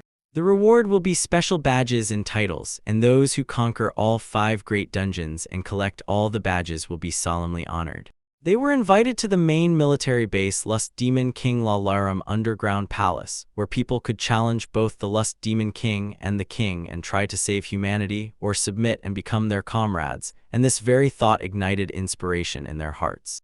And then they will fulfill any wish, of course, if it is achievable, and the beast added that they had been waiting for them, so the people raised their hands and began shouting requests. People rejoiced, and a man said that a whole year had passed, and now everyone was already used to the dead on the streets. The streets have changed. Now not only adventurers go to the dungeons, but also ordinary people seeking to earn a living. The man pressed his elbow into his palm and replied that people from all human lands converge there, and some even quit their jobs as knights to become novices in underground earnings. Adventurers, on the contrary, swore passionately. One man insisted that he would definitely defeat the Demon King and become the savior of humanity, while the girls happily sighed, exhaled, and immediately began wishing him luck and cheering for him. The man guessed that this was a boy from the capital. Allegedly, there were too many of them there, and another whispered rumors. He supposedly supports genocide, while the first stood between two girls and literally basked in their attention. He said that one cannot die in the dungeons until reaching the deepest depths, and that the number of those who want to descend there is increasing because the more people, the more treasures can be collected. At first they gathered and then bought food and necessary materials in human lands precisely for these treasures, and eventually life there was such that people themselves began thinking about conquest. The man slammed his fist on the table and sharply declared that he did not like it. After that battle a year ago, their guise disappeared without a trace, as if dissolved into thin air.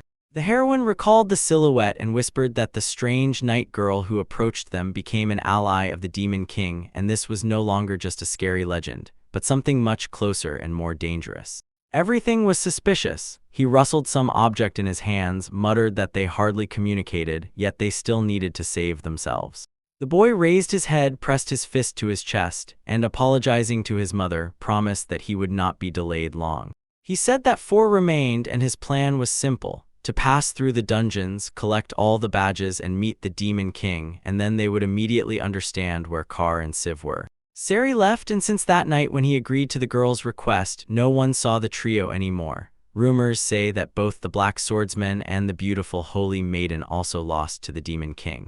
The man confidently said that if it was true, they would take revenge on him because they were his friends. He solemnly named Kern, Syria, and Alshi and assured that they would save them, while the company released a loud announcement that immediately spread throughout the city. Next to the bright posters, the girl paused for a moment and admitted that she was worried whether they would be able to cope. The heroine knocked and said that Barbatus told her what happened to them, those whom the thoughts were held on. She was told that those 3 were becoming stronger, and it was explained, 5 dungeons exist to empower adventurers at their upper level. The girl smiled and said that this meant one thing: everything was going well for them, so the dark-skinned girl and her company had become significantly stronger than before. Another girl confirmed her words and said that at first they were just skilled mercenaries, but now they had reached a heroic level, and that there was no divine providence, only persistent cooperation that yielded results. She said that 3 of them were capable of defeating even an ordinary demon general, while at that time the boy was frivolously playing with spirits, tossing jokes at them with his gaze and smile. The girl giggled and, looking the spirits in the eyes, asked if this meant that they would not be able to defeat an unusual enemy. She was told that no one could handle him at all, and the boy, not understanding what he heard, addressed the spirit with a direct question about what exactly they were talking. The conversation turned to the main point. The girl admitted that she did not know why exactly they wanted to save them, and did not understand what to do now, since the queen had already thought everything through. She stood up from her seat, straightened up, and replied that they needed to wait right now. That was the only right decision. The wind will sooner or later reach her, and while fate delays, the twice demonic Queen Cecilia looks elegant and unshakable.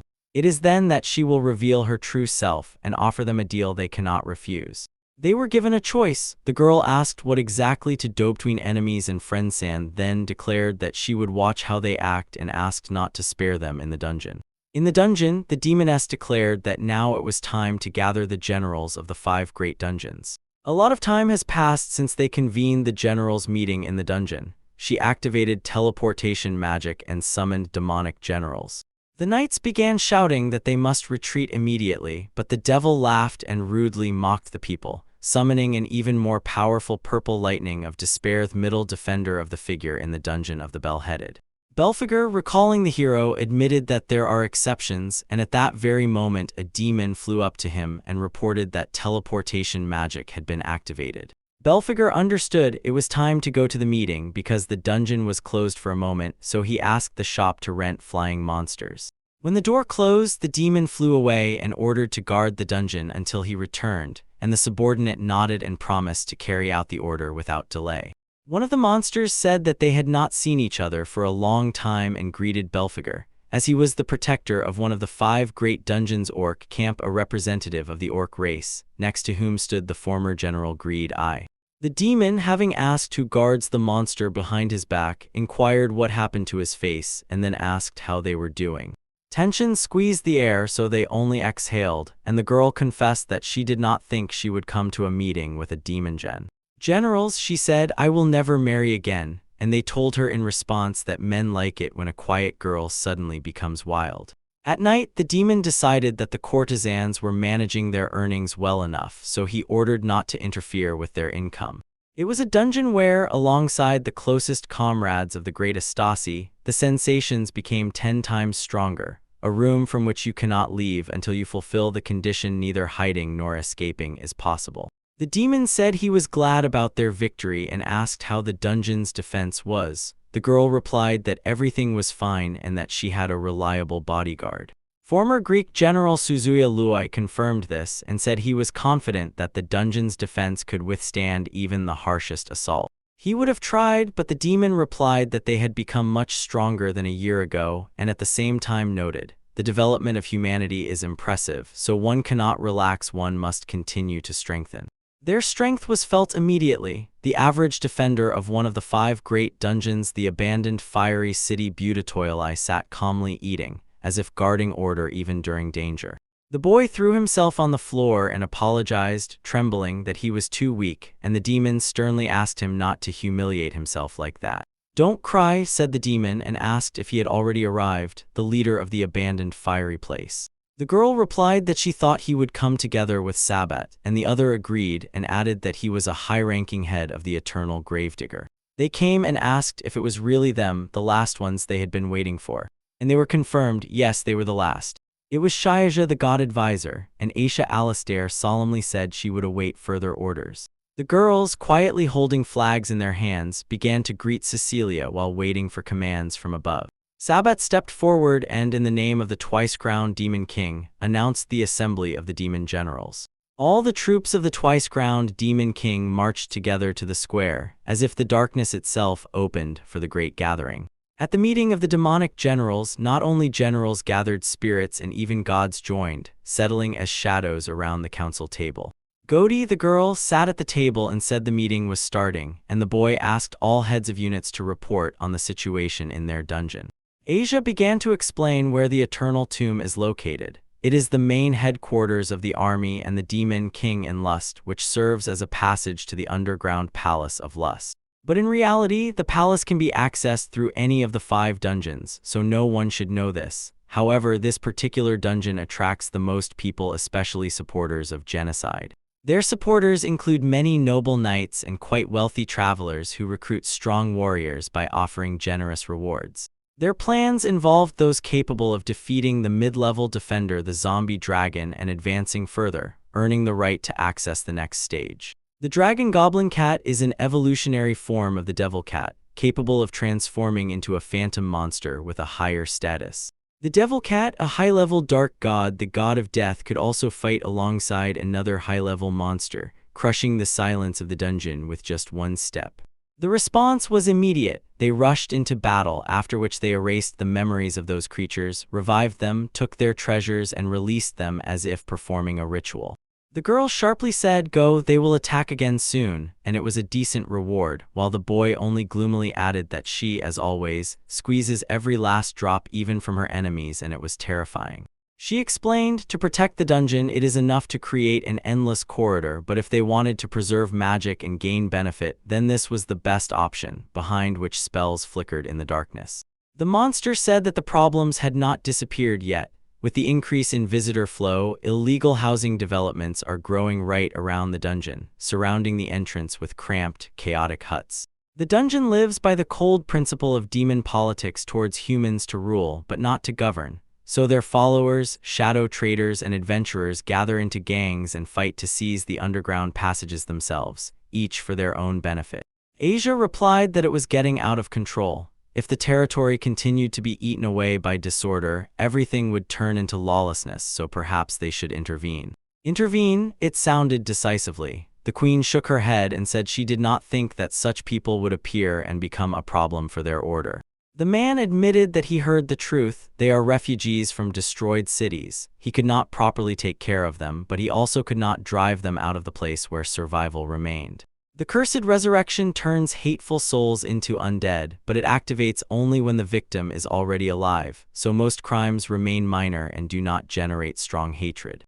The man solemnly promised that everyone would live in safety, and the woman calmly confirmed they would definitely consider the necessary measures, so she asked the next person to speak. In response, the man said that then he would report on the situation in the demonic castle, as if giving a signal that could not be ignored. An invisible trembling still hung in the sky because the dungeon, located above ground, had long become a cause of quarrels. It prowls for the magical power of the earth itself, taking it from everyone nearby. Then Karna sharply bent forward and devised a plan to build a new dungeon, and someone laughed. They said he was just thinking in the opposite direction, but it still had to work. Create a magical circle with islands floating in the sky to draw magical power not from the earth, but from the sky itself. Hey, even the outer gods couldn't accomplish that.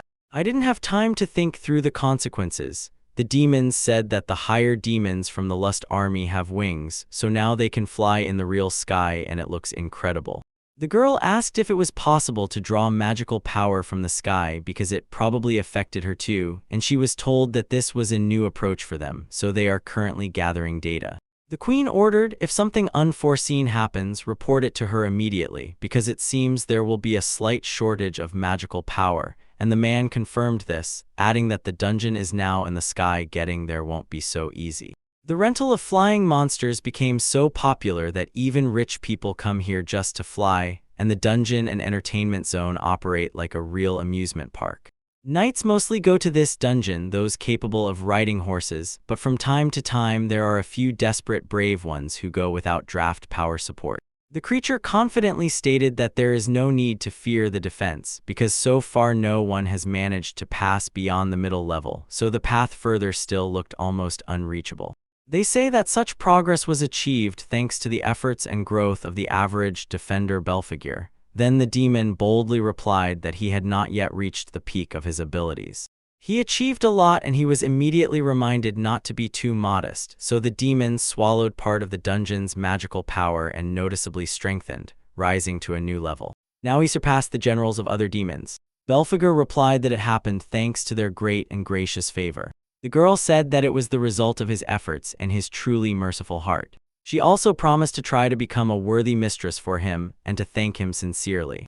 The queen declared that she would become a good mistress and good in all her actions so that he would be proud of her. A good wife, said the man, but asked not to say this for everyone because he felt ashamed. The demon turned to the girl and began to shame her with harsh reproaches, making her look away. To Sob, the monster declared that from now on the orcs would tell about their impregnable fortress, the Orc Dungeon Camp. York's camp stands on abandoned land, on an old battlefield where the earth still remembers the explosions. It is a fortress built to protect their streets, gardens, and past, securely closing the way to any threat. Yet these lands once belonged to humans, so those who try to reclaim them come here, but they cannot manage alone. The man laughed at their pressure and introduced himself as an orc from the ancient army of the demon king of greed, who helps them as a thank you. He was a middle guard of Ai and Esri. The girl whispered that perhaps it was already too late to ask, since ogres and goblins feed on humans, so coexistence seems unlikely, and the man shook his head in denial. That is not true. The boy asked them not to worry and explained. After the capitulation, all warriors from the army of greed were cursed according to the terms of the treaty, and if they suddenly eat a person or lose control without permission, they will explode. And then they will die and after death become zombies and atone for their sins. The man was bound by this punishment of the treaty, so he spoke firmly and without any doubts. He said it was better to simply die because becoming a zombie and an eternal worker is pure hell. And Asha replied that there would be no riots on their side, and the queen asked to continue the story. The girl solemnly promised to tell about the Comorium hot springs, those that had already proven their effect, and invited everyone to listen carefully. First, she explained to them the basis of what exactly is called a dungeon and how it is defined, accompanying her words with gestures against the dim light in the hall. The demon sharply objected and declared that they were displaying some dirty thing for show, but the queen immediately covered the boy's eyes with her palm, and he immediately whispered that he saw nothing. The queen coldly said that it was still too early for him to see such things. Then the girl asked embarrassedly what had happened with the sudden chest surge, and everyone looked at her and at the strange change as if something suddenly went wrong in the room. This trap neutralizes enemies of both sexes, and the dungeon absorbs magical power that spills out as white milk, so it works extremely effectively, and someone already called it a true art. The defenders of the Kamora are succubi, but they hardly like to fight, so their shortcoming is skillfully compensated by this very trap. All the inhabitants moved to the new city, and only succubi remained in the dark corridors of the dungeon, and one girl said with relief that she was grateful for the rescue of the inhabitants. It was painful for her to watch travelers get caught in traps, and she, unable to contain her anxiety, asked someone to finally do something. The man gloomily pointed to the streams of magic and explained that in terms of the amount of power this dungeon provides, it ranks second after the eternal coffin. The girl laughed and stated that all people love indecency, but for them the dungeon is only an addition, while the most important thing is located very close, the huge red quarter. After that, the creature said that to some extent they coexisted with humanity, but the girl sharply objected and said that she was not going to acknowledge any such connection. She was explained that they have only a few assistants, which is why they live on the trap, and they asked her to just wait. Very soon they would be provided with good protectors. The girl waved off unnecessary words and steered the conversation to the main point, to what had already been scouted about the Red Quarter and everything happening there. She was told that thanks to mimicry magic, their subordinates secretly spy on everything around, gathering information without any extra noise. This year, their information network expanded to cover the entire territory of humanity, like a fiery web touching every city and village. Some of their spies even mastered high-level transformation magic and impersonate people, and they also launched services specially targeted at women to obtain significantly more data. It turns out they acted honestly, at least it seems so. However, after the camp's failure last year, political wars sharply intensified within human borders. Some already demand the execution of the Haekels, but thanks to protests by knights and ordinary citizens, this has not happened yet, and no one knows what will happen next. According to the state of human society, they will not be attacked anytime soon. Instead, dozens of adventurers from the lowest strata and armed bandits flock to cities and roads, seeking their own benefit in the chaos. Flock listened attentively as the girl told. Once the guild and the lord were responsible for order, but as soon as demons captured the territory, these duties fell on others, and she asked if there was a plan to fix everything. The boy promised to take care of the problem. Flock looked toward that place and asked how things were going there at the new work site, where everything was supposed to be set right. At the thermal bath, the girl reported that the work was in full swing. They were finishing the last preparations before completing an important matter. She carefully used the healing boiling water to prepare the potion and drive away fatigue after an exhausting day. In the domains of the Demon King, their servants delivered a hot spring to the human city, which became a public bath for everyone. That year, on their lands, they built such baths in almost every town and village, so the residents could bathe there for free. The man explained that besides maintaining hygiene, these baths serve another important role, and now he would show everything with his own eyes. The girl shyly asked again, which cauldron exactly is the absorbing one and how does it work? The hero promised to help solve public safety problems as soon as they deciphered the bath's mechanism. He said that this is a bath created from an absorbing cauldron. It absorbs magical power from visitors so that everyone can safely take it back for both children and the elderly. All elderly visitors use the system installed in every public bath within the Demon King's territory. Local craftsmen also connected all the energy lines through which the obtained power flows directly to the dungeon.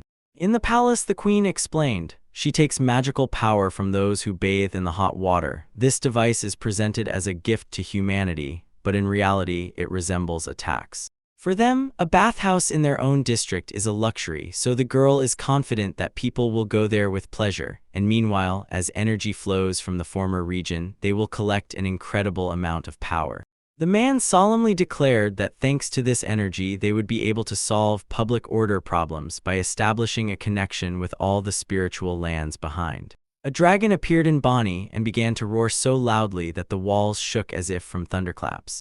From the underground palace rose an extraordinarily powerful transmission of magical force, and the entire crowd could not come to their senses or guess what exactly was happening. The hero returned to the heroic spirits who were sleeping on their own lands and asked them to protect their homeland, beloved cities, and descendants, after which he made a pact with them. Once he had heard these words in distant legends, and now, uttering them again, he felt how all the power suddenly grasped the meaning and transformed the ordinary ritual into something much more dangerous. "Enchantment," said the demon, shaking his head. "Could such magic really be effective enough to cover the entire territory of the Demon King?" But the area was too large, so he did not believe that not a god but an ordinary sorcerer was capable of this. The man explained that it was incredibly difficult, but thanks to connections between regions and the creation of a network of magical power, everything worked as it should.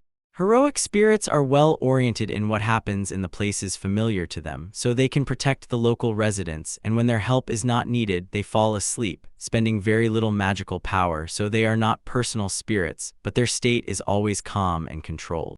The hero assured that the policy towards the people remains unchanged. As the queen wishes, they do not interfere in their affairs, although the heroic spirits really wanted to help. To help at the right moment, the heroic spirits behaved cautiously and waited for a signal, like guards who do not awaken magic in vain. Everyone was shocked. He could so easily summon beings of incredible power. Among those present were heroes, legendary travelers, as well as famous aristocrats and high officials, and the girl admitted that she had seen their faces in historical textbooks and archives. In the archives, she looked confused because she was suddenly decided to be treated and whispered a warning. If they sympathize with her, they better help because such caring attitude can cause a stomach ulcer. Asha asked if she was ready to work as his nanny, but the girl firmly refused and stated that heroic spirits are better than the boy. The boy leaned closer in response and reproached her. If she thinks so, she should be smarter, and her stubborn decision only caused more problems. The girl said that even being heroic spirits, they would still work for the queen just like he did, and that their help should be accepted with joy. She was gently hinted that maybe she was right, and the queen, thanking her, immediately asked if there was any other news. Magic Light reported that several boys had already passed the middle level of the abandoned fire capital, and although their divine revelation was weak, they stood with determination in their eyes and impressed everyone with persistent faith. The girl said she had seen it with her own eyes and raised one badge as proof, and the queen smiled attentively and asked her to also share her ideas about the new era. She spoke specifically about the 5 dungeon icons and the mysterious connection between humans and demons, as if connecting an invisible scheme in the air with eyes full of tension. The dungeon badge, she explained, can be obtained by clearing the middle level of any of the 5 great dungeons, where stone corridors tremble from spells and every fight leaves heat in the air. These icons, according to her, are created based on the magical item Legacy of Greed and registered in the dungeons. So even if someone takes the badge, the darkness itself will not go unanswered. The dungeon can always create a new one. Marks on the body are not inherently powerful by nature, yet they slowly accumulate magical energy like a hidden battery. People grow through training and trials, simultaneously increasing their own magical power. If a capable person obtains a badge and does not stop in battle, their magic will begin to grow rapidly. When the power increases, the badge will enhance it and allow crossing the boundaries of usual physical growth, and a monster with a wary look asks why people need such power. The queen explains that she strives for coexistence between humans and demons, so that both sides recognize each other as equals and can compete, because she does not accept an order where demons rule over everyone without objections. She emphasizes that she does not need either ostentatious friendship or one-sided power. She wants them to respect each other as worthy rivals and be able to coexist as reliable competitors under the same rules of the game. She envisions a new era as the revival of demon life, where every step should lead to order and meaning, not chaos. And humans, she says, must treat each other with respect, as rivals who can coexist reliably and kindly, so this is exactly how she sees the new era. She articulates her vision clearly and decisively, as if outlining the boundaries of the future. Demons and humans will have to start living in a new way. The girl, looking intently at the queen, asks if this means that because of their changes humans will simply become stronger. The queen replies that yes, this is true, so they must not fall behind. They need to keep pace and grow together with the new power of the world. The demons confirmed their own ability to become stronger if they have enough magical power, and the man agreed. Orcs and succubi have already proven that they have gained the power of a demonic general. The demon solemnly declared that now he is significantly stronger, and it felt completely different than when he stood to the death in a clash with the ogre lord. The man nodded in response. A year ago, he could have defeated this demon with one blow, but now, most likely, he would have to fight seriously and only with difficulty overcome him. The boy resolutely said, "Beat this," and added that they will not retreat before humanity, they will become even stronger and protect their queen. The monster grimly noted that these were only lesser demons, lacking talent and hitting their limits, but the queen calmly replied that dungeon badges even help them overcome their own limitations. The Demon King's medal has the same effect as 5 underground baths. This is a special item badges created from the legacy of greed. It is incredibly valuable, and she will give it to the one who manages to grow beyond their own limits. Hearing this meant not accepting it immediately, so everyone shouted in opposition when it came to boundaries that could not be crossed by ordinary force. Surprise! A few hours after the meeting, the girl fell onto the bed exhausted and said she was tired. She asked where Asha was now, and the boy replied that she had gone to her room to take care of the cat. The girl asked if that meant they would spend the night alone together and looked at him cautiously, as if asking for confirmation. He felt uncomfortable, so he asked her not to laugh at him, averting his eyes and swallowing his words. He was ashamed, and the girl quickly apologized, but he objected in surprise, saying she had nothing to apologize for. The queen said that they could coexist with humans, but achieving peace would be extremely difficult, and spoke about this after traveling around a world still engulfed in wars. Thanks to resources from the dungeon, people finally began to live in abundance, but he warned, "If you are the Queen of Peace, all these efforts will go awry, and not just because of one mistake." The girl explained intently that war cripples many, but still people are held together by hatred of demons, which is why their countries have not yet fallen apart. She warned, as soon as the fighting subsides, grievances will surface, and mass discontent will explode in a wave that will be hard to stop. The demoness clenched in her palms documents with the kingdom's finances, highly secret papers that could destroy any truth about the order. The girl replied that her spies had already obtained them. From minor nobles to the kings themselves, all dishonestly fill their pockets, and the worst part is that this evidence is now in the hands of the threat.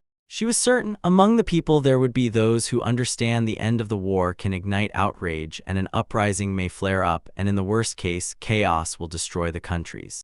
The man gloomily shook his head and said that peace sometimes gives birth to wars, and that is exactly what is happening now, while anxiety buzzes around. The queen spoke with stone calm, so the people must remain their enemies until humanity stands on its feet and until the right, truly brave pioneers are found. Finally, it was said found. The brave ones who pass 5 dungeons to the middle level will be able to change humanity, rebuild the countries, and bring true peace. The young man replied that their hands can save the weakened demons, but people must save people themselves, otherwise the whole meaning of this struggle disappears. The boy turned to the girl, smiled gratefully, and said that she worries too much about their enemies because she is truly kind.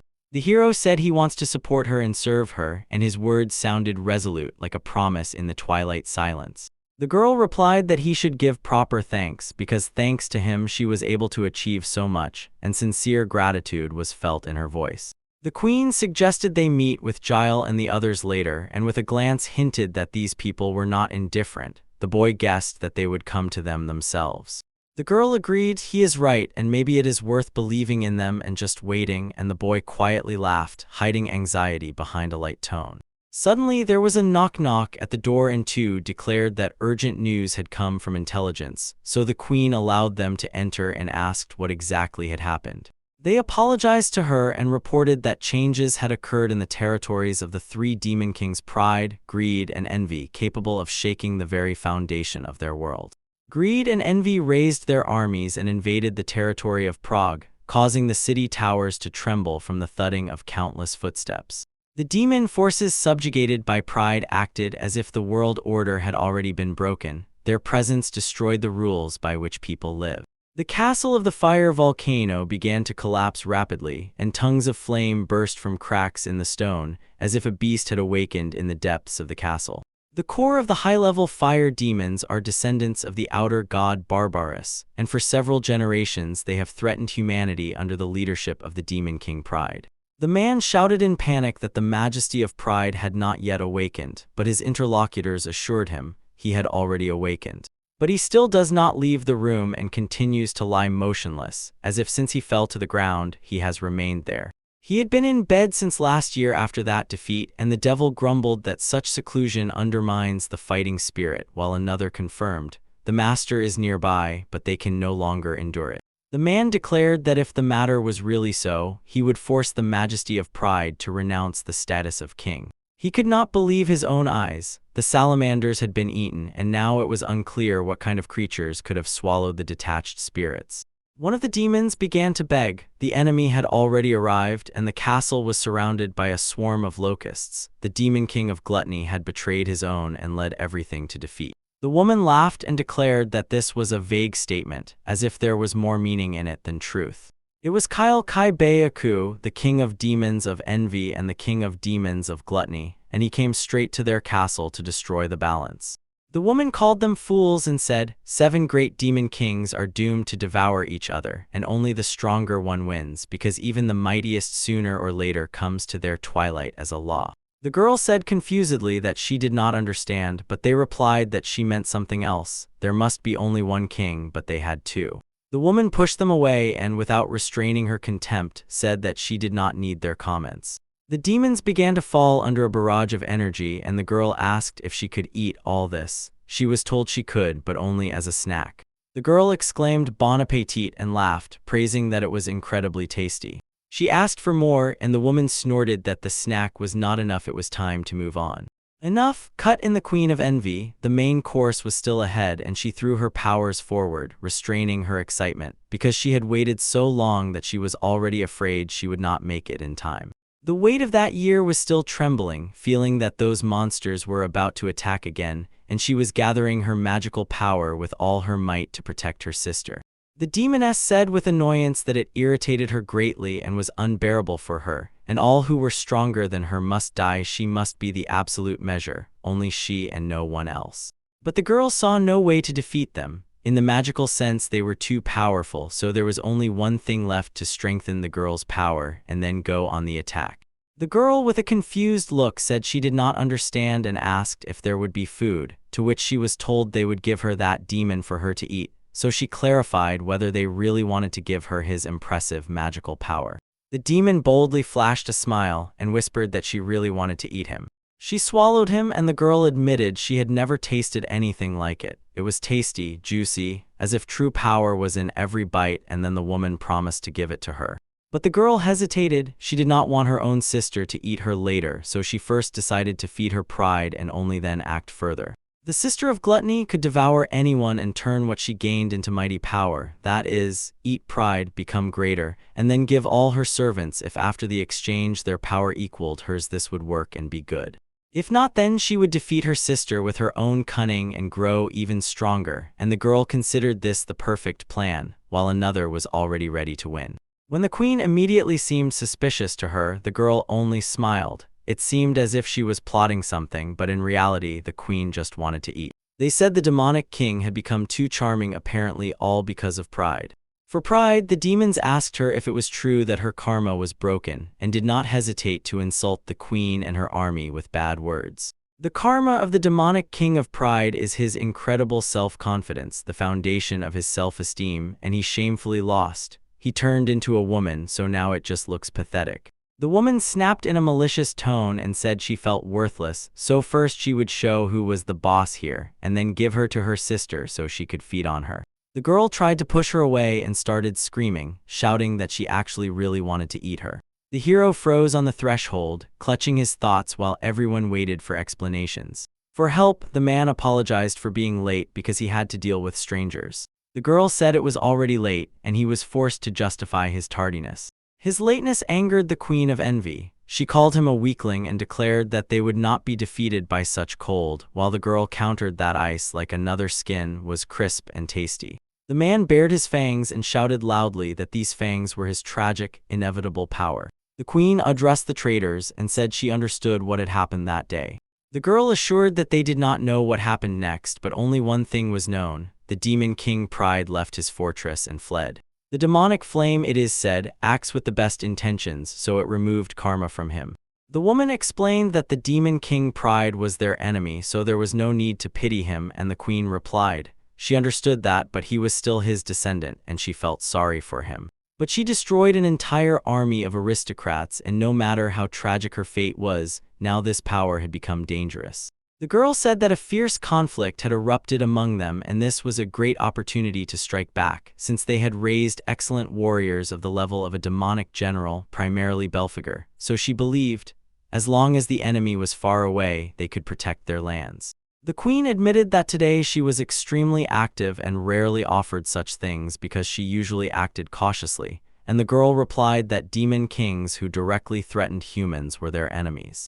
Having said only enemies, Cecilia shook her head and replied that it was not yet time, at least not to immediately rush into battle. To act, the girl repeated in surprise, then exclaimed that the Lord will triumph without any hesitation even on enemy territory.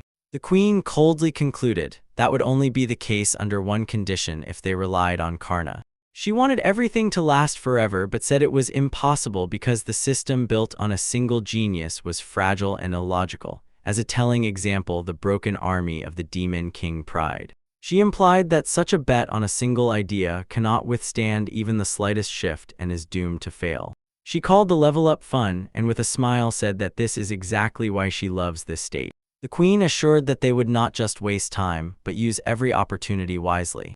She asked if the heroes remembered the system of collecting magical energy from the meeting, and upon hearing the answer that on the territory of 5 large dungeons people become heroes, and thanks to this there is a huge surplus of magical energy there.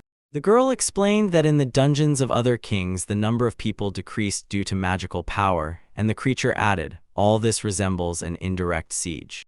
3 demon kings were left without supplies and without magical power. They only fed on magic from prisoners, and also wasted a lot of energy on internal strife. So their condition was very bad, and at the very thought one wanted to look into the abyss.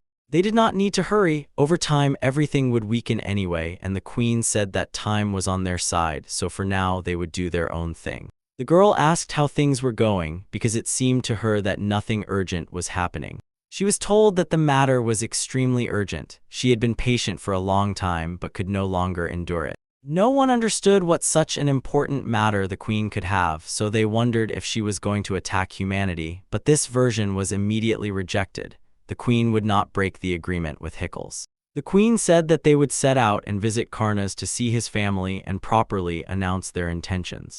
His family and the boy was surprised to realize that he could return home, while the girl quietly said that she would go with him. She knew, in human society it is customary to come to the family to show the seriousness and sincerity of one's intentions, so she wanted to observe how it should happen. For her, this custom was not empty words, but an exact ritual by which they must prove that they are not playing with other people's fates. The hero rushed into the demon's arms and sincerely thanked him, confessing that he was incredibly glad, and the girl smiled and said that they would visit his family, so she did not want to seem overly. Azia sharply turned away and said that it was impolite. They should manage without gifts, otherwise the robbers would immediately target the wealthy elderly couple. The spirit calmly reassured them there was nothing to worry about since they lived very close, just a few steps away. The demonic flame proudly declared that he had good relations with grandfather Hero, and if anything happened, they would immediately protect him, and the girl added that her home was safer than King D's castle. Asha set the rules for the journey and said that if they went, it would only be as 2 ordinary travelers a pair, without unnecessary complications and without attracting attention.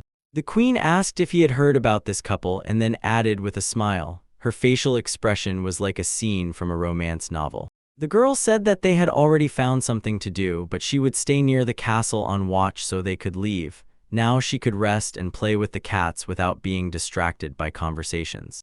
Next to the hero and others, she couldn't truly relax, but now, when they wouldn't be nearby, she smiled and gently petted the cats. The boy noticed with surprise that she was not going to leave with everyone and said that it was impossible because they were comrades, after which they began persuading her to go. Asha stubbornly denied that she would do it, since her home would probably turn into some terrible torture chamber, and the queen gently explained, if they imagine their grandfathers and grandmothers to relatives, everyone becomes calmer, so if the queen has no urgent matters, she will go with them. The boy grimaced, made a pleading facial expression, and asked her to go with him. With them, the girl agreed to go with them and asked not to look at her like that, and the boy immediately blossomed with a smile and sincerely thanked her. Hero, the queen giggled and declared that the girl was behaving carelessly right before the eyes of the boy dog, after which Ashash sharply asked her to shut up and said that it was just her job. Meanwhile, in Karna's house on the border of Zilvan, the air was thick with the smell of smoke and wax, the torches flickered, and the servants quickened their steps, sensing that something was about to change. In the region, a man turned to his grandmother and said that an earthquake had begun, so they needed to hold on immediately and look for shelter. A dragon crawled out of the mountain and moved straight towards them, as if misfortune itself was following the trembling cries of the wind. The earth goddess Satugo ordered them to stop and calm down, because panic now would only add fuel to the fire. Quietly, with feigned indifference, a pair of elderly people decided that their neighbor was in a bad mood today and whispered as if that explained everything around. She said someone touched her piece on the surface of the earth, and because of this even the air seemed to become heavier. Iskis warned, this power is too dangerous for weakened people, so only those who lived in the time of the gods can know about it. The girl held her breath inside, began to calm down, and repeated that she needed to pull herself together, otherwise wrinkles would definitely appear from the excitement. She really wanted her beloved Karna to return, then he, of course, would be able to defeat her, because she was now bound by Bastet Particle. Her Particle and Bastet were a demon lord of rage, and someone had already touched her seal, causing her to go numb from danger. She sharply said that he should not have touched her seal without permission. A few days after the meeting with the general in Karna's house on the border of the Zilwana region, everything stopped, because these were the possessions of the demonic King La. About greed, the man solemnly thanked the smoker for the eggs, calling her a source of energy, and the woman awkwardly assured that she was fine, because when the guy brought her here, she was initially scared. The old man grimly smiled and said that now they are paid money for eggs, as if for gold. The guild assures that this is a rare commodity, and the old woman, examining the 2 large eggs, asked what they would do with them later. The man guessed that the eggs were taken for making omelets or pancakes, and showed with gestures how exactly they could be cooked in the kitchen. He apologized to the guild members for the delay, and they immediately started talking among themselves. None of them has the revelation of the monster masters and asks where Kakatoris came from, but it all comes down to the fact that the guild strictly forbade them to dig into where this thing comes from. To tell the truth, both the yolk and the white are 2 liquid materials for elixirs, so if the egg is broken, they will not see the reward, and therefore it must be carried very carefully, like fragile precious glass. Carefully, the elderly couple said goodbye to them, and the man joked that they were always so busy that they didn't even have time to drink tea, while the woman decided that their leader had been ordered not to linger. They both felt a bit lonely, as if the room was growing quieter with each passing minute. Lonely thoughts melted away when the boy turned to his grandfather and grandmother and said he had returned. They rejoiced so sincerely that their wrinkles smoothed out from their smiles.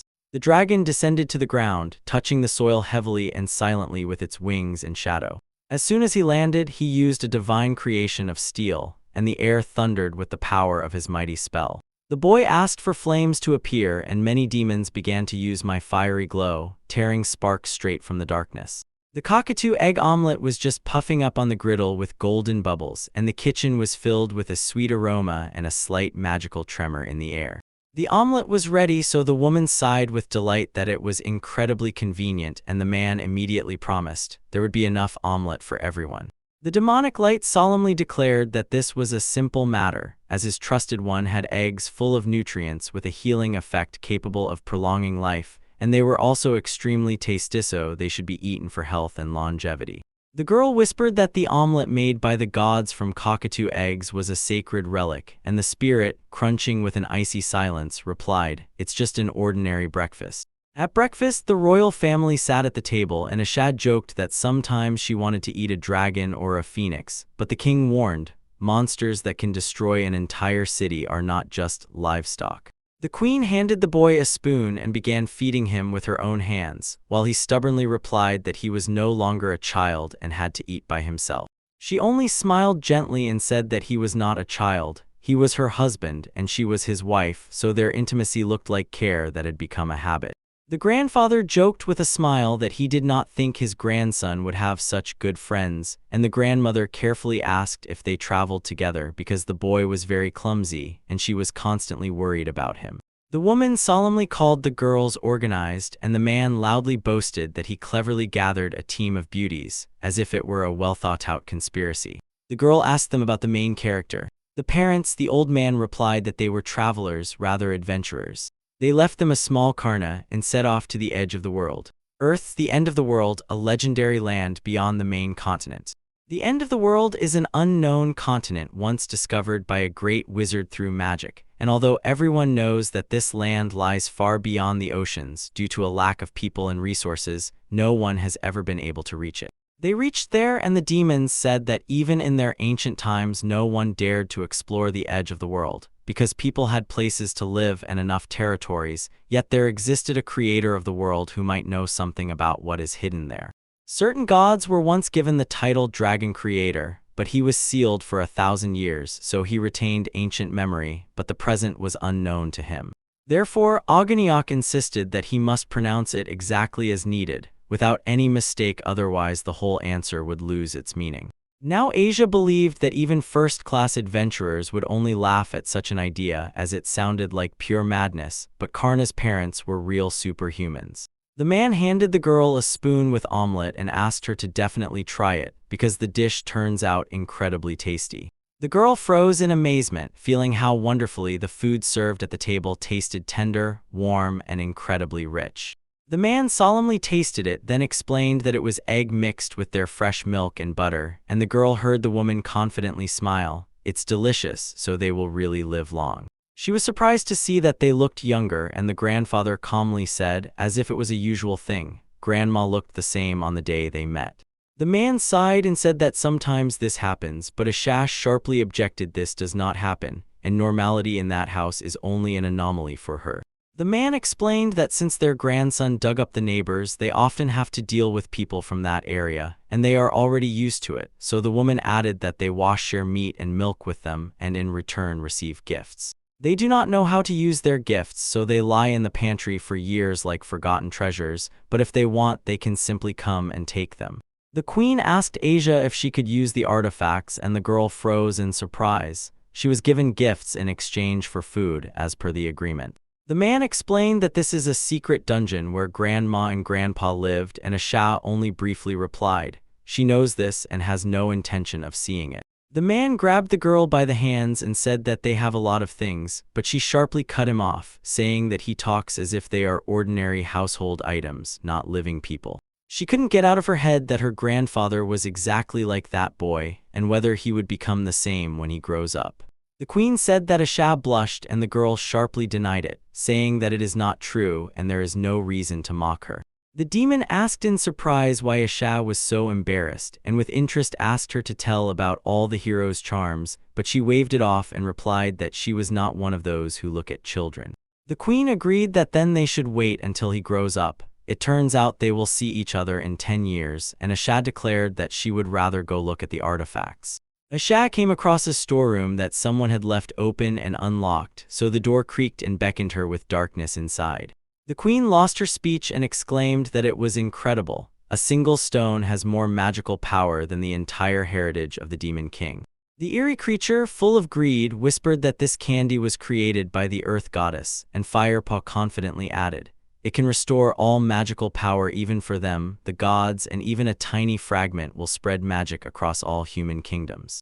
The girl was outraged. They received such a divine thing as a gift just for food, but for them it was an ordinary object because underground there is nothing worse, so they gave it away. Aisha complained that their standards were distorted. Everything there is too sharp and she cannot use it properly, so she does not even perceive it as a suitable artifact for herself. It assured that the divine being, having made a pact with the hero, became completely different now. The boy uses her power so that she can use his, and this reversed the meaning of their alliance. So she will cope with the artifacts and be able to take everything she needs, and the girl asked if there would be an enemy in battle against whom they could be useful, assuming that these things are even capable of defeating the Demon King. Fire promised that he would appear, because he was very close and did not intend to delay.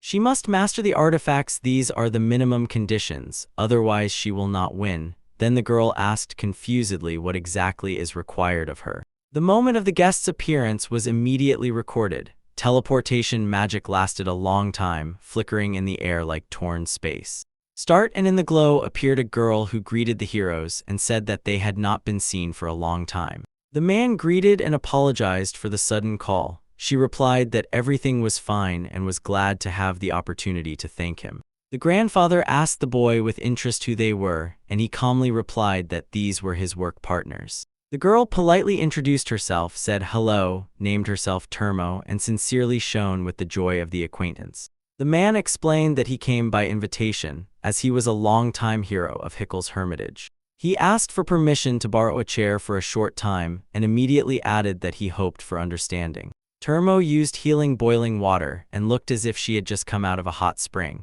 He appeared, and the woman, smiling, said that it was a very good game. The boy reported that he had just returned home and now wanted to prepare a gift for them but could not decide which one exactly. The queen explained that treats could be made from eggs, so they hardly needed money, and she spread before them an open hot cauldron from which healing heat rose. She added that the broth cures everything except lovesickness, leaving the heart just as trembling and painful.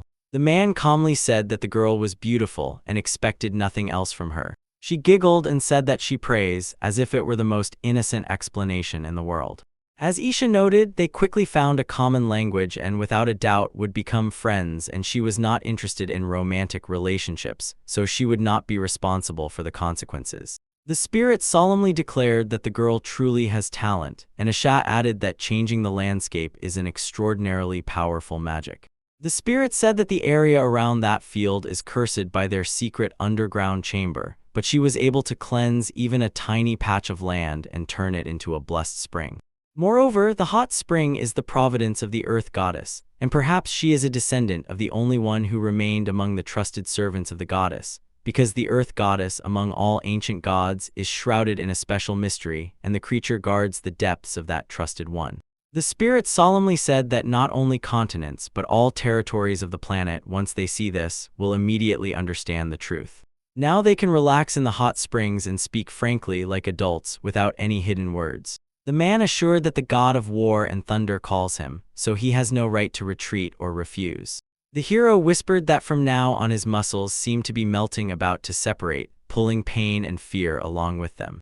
The girl was glad that grandmother and grandfather accepted the gift with delight and thought, maybe the plan really worked, because the boy said he was incredibly happy to see them again. Again, the man said that in this he was not at all different from other children, so it was enough for their desire to stand out in the lands of humans to immediately cause a commotion, and no one even allowed a break. Let them think I lost, the man decided. Since they themselves placed springs on their territory, he definitely would not see victory, and meanwhile the spirit asked if there are hot springs in human cities, and the girl replied that there are, but they are very expensive. The man explained that those springs take away magical power from visitors, but their access is still free and for everyone, so you don't even have to pay taxes for entry. For them, they really kept the agreement not to rule, but to coexist with people, yet for people it still sounds like a radical idea. The kingdom carefully hides the truth, but time wears down promises, and eventually they will break sooner or later, because in the last war the Union of Lords' army was already defeated. The man said that they created such horrors. From ruins they made dungeons and resurrected the dead, raising them as undead, although later they had to help as best they could, and this only emphasized their danger. The man thanked for this, and the dead were buried as is customary among people. The boy said he did everything he had to do. The hero explained, after losing the army, the lords decided to rebuild it from scratch and began gathering a special military contingent. The queen said that from there they received many goods and merchants, and the boy responded with the thought, border guards no longer exist. The man clarified that it is not about them, but about the outposts on their territory. Those have already established new checkpoints and blocked roads, but poor people who cannot pay the tax are forced into compulsory labor. The girl understood. The human kingdom relies on high taxes, and the demon king's territory there your magical power is taken away. But here there are no taxes, there is freedom, and magic can be restored by ordinary rest, and money you will never get back, so honestly, she would move here. The man confirmed her words and explained that he and their knight order lost the king's trust, so now they only guard the border regions, driving away refugees, and he sincerely feels morally troubled because of this. Now he finally understands why people crowd here to the hot spring. The girl said that adventurers and merchants, even guilds, all ask their brothers to collect taxes, and the queen asked, why? To which she was answered, people usually don't like it when their money is taken away. Although they live in the Demon King's territory, as citizens they have no protection. For example, they cannot appeal to the court to resolve trade disputes. Thanks to the non-combatant heroes, quarrels are becoming fewer, and many already want to officially become citizens of these lands and be under the protection of the demon. King Azia was surprised that he asked to introduce taxes on this, as such a demand seemed strange and unnatural to her. The man said that he had made a deal with the king of demons, so he was actually considered a traitor to humanity, but he still wanted them to take care of their people. In the very center of the capital, the church trembled from an explosion, and from inside emerged the tail of the monster threat, while the kingdom closed its borders with the territories of the demon king of lust, but the northern borders leading to the lands of other demon kings remain not fully closed. The spirit explained what this means. People will flee there because of the taxes, and the man admitted that some deliberately direct them to the north. In the north, they understood the essence of the plan. These forces sought to conquer the lands of those weakened by pride, envy, and gluttony. The queen asked if they knew that currently 3 demon kings are fighting each other, and the hero replied that the church is attributed with its own army and a network of spies, which most likely started working back in the time of Christ. The cost of the operation was discussed separately. They were told that a new hero is already being sought, so everyone needs to be on alert, and the girl thanked the hero and assured that their spies would find out everything. She said that probably he was involved in everything the demon king Linny, and even despite this, the mysterious king who was hiding on human territory remained unshaken, as if nothing concerned his game. The mystery thickened. He manipulates the kingdom's politics, and one of the accomplices informed them about the actions of the new demon king. The girl admitted that at first it seemed strange to her to arrange a secret meeting with the hero right at the spring, but it turned out this place was a point for gathering information, where the necessary rumors flowed. The man whispered with annoyance and mysterious insistence that the secret dungeon of the ancient gods was very close, right next to his family's house. He explained that he had already settled all matters and agreed they could set off there tomorrow, so that was exactly why he gathered everyone together. When the words sounded, the people around suddenly started murmuring in surprise, and then one by one began firing questions, trying to understand what exactly was happening. At that moment, a huge monster rose from the spot, and its deafening voice thundered that this was the entrance to a secret dungeon. The queen carefully examined the structure and with a smile called it beautiful, then looked at the hero and directly asked if he had built it, which made him flinch confusedly because she guessed correctly. The boy, having just removed the local seal, saw a black hole in the ground that opened right under his feet, and not wanting to leave everything as it was, built a narrow corridor to bypass the danger. The spirit whispered that otherwise their magical power would drain, and the fire sharply objected that there they only sleep, so if those creatures woke up it would be extremely bad for everyone. Everyone froze, and the girl noted that these guys were dangerous anyway, after which she asked the old hero what impression the dungeon made on him. He admitted that he wanted to go home, and his words sounded so frankly that the girl was surprised. She expected him to enter immediately, without hesitation. The man replied that a true hero must know his limits, that it was dangerous there, and that the dungeon he was heading to was not just close, it was noticeably far from reachable. The spirit solemnly declared that the great cemetery was a secret dungeon created by ancient humanity according to the wisdom of the old gods, and that the gods themselves slept inside. The girl quietly assured that nothing would happen to the main hero, yet still stubbornly refused them in this place, and the spirit replied that they would manage as long as Asha did not order him to think only within the bounds of common sense. The boy laughed, calming them and saying that I should not worry, because today they would visit only part of the great cemetery, not going deeper. The queen said sadly that she was sorry, and the spirit replied that they would have already shown them to everyone, and Fire added a bold thought. If you learn the magic of time and space, then in 510 years you can open at least half of the dungeon. The spirit was about to agree, but the girl sharply stopped him with the exclamation, "Don't you dare," warning that after such a long pause they would simply die in this dungeon. In the dark dungeon, the man said that the main hero passed it on the first try, and when the girl whispered that only a boy could manage that, he replied that even in his prime he could not. Fire sighed, admitting humanity has become weaker than he thought, so he decided to explain everything because the cemetery is a magical device by which small worlds were created, where souls were sealed forever. The queen said sternly that it was this very dungeon and that there were other dungeons where even gods were sealed, and all of them were connected through time and space, until Firepaw said that she understood everything incredibly quickly. Their base is an underground palace built on the same principle, but this catacomb is much more perfect, and Fire declared that their souls are still there from the very beginning of the era of the gods. The spirit warned in response that if the sun goddess descended to Earth, the planet would perish, and added, the cemetery was not originally a prison but had another purpose. It was made so that they could send doubles to the mainland fragments of their own soul, like living shards that preserve memory and will. Long ago, when the world was still held by the creator's design, a story began that is now remembered in whispers. Then it was a young planet breathing life, but its frantic light was fading, and the girl decided. The creator abandoned that planet. Since then, a dragon lineage has ruled there, and the strongest dragon the creator made was comparable in power to the creator himself. After the creation of the world, God disappeared somewhere, so the program was stopped. Development did not occur, and the planet was stuck in stagnation for several thousand years. Earth without God has no future. Everywhere except the continent where the dragon crafter lives, the environment is uninhabitable. And the man said anxiously that this is a disaster and suggested to defeat the dragon and conquer the world. The girl solemnly declared that in that case she would conquer the sun and warm the planet with her flame, while the man promised to take care of the sky and atmosphere, stabilizing the climate and creating conditions for life. The girl said that she would take the power of the stars upon herself because she did not want to descend to the earth, so she would fall asleep on the moon, hiding in the cold glow of its light.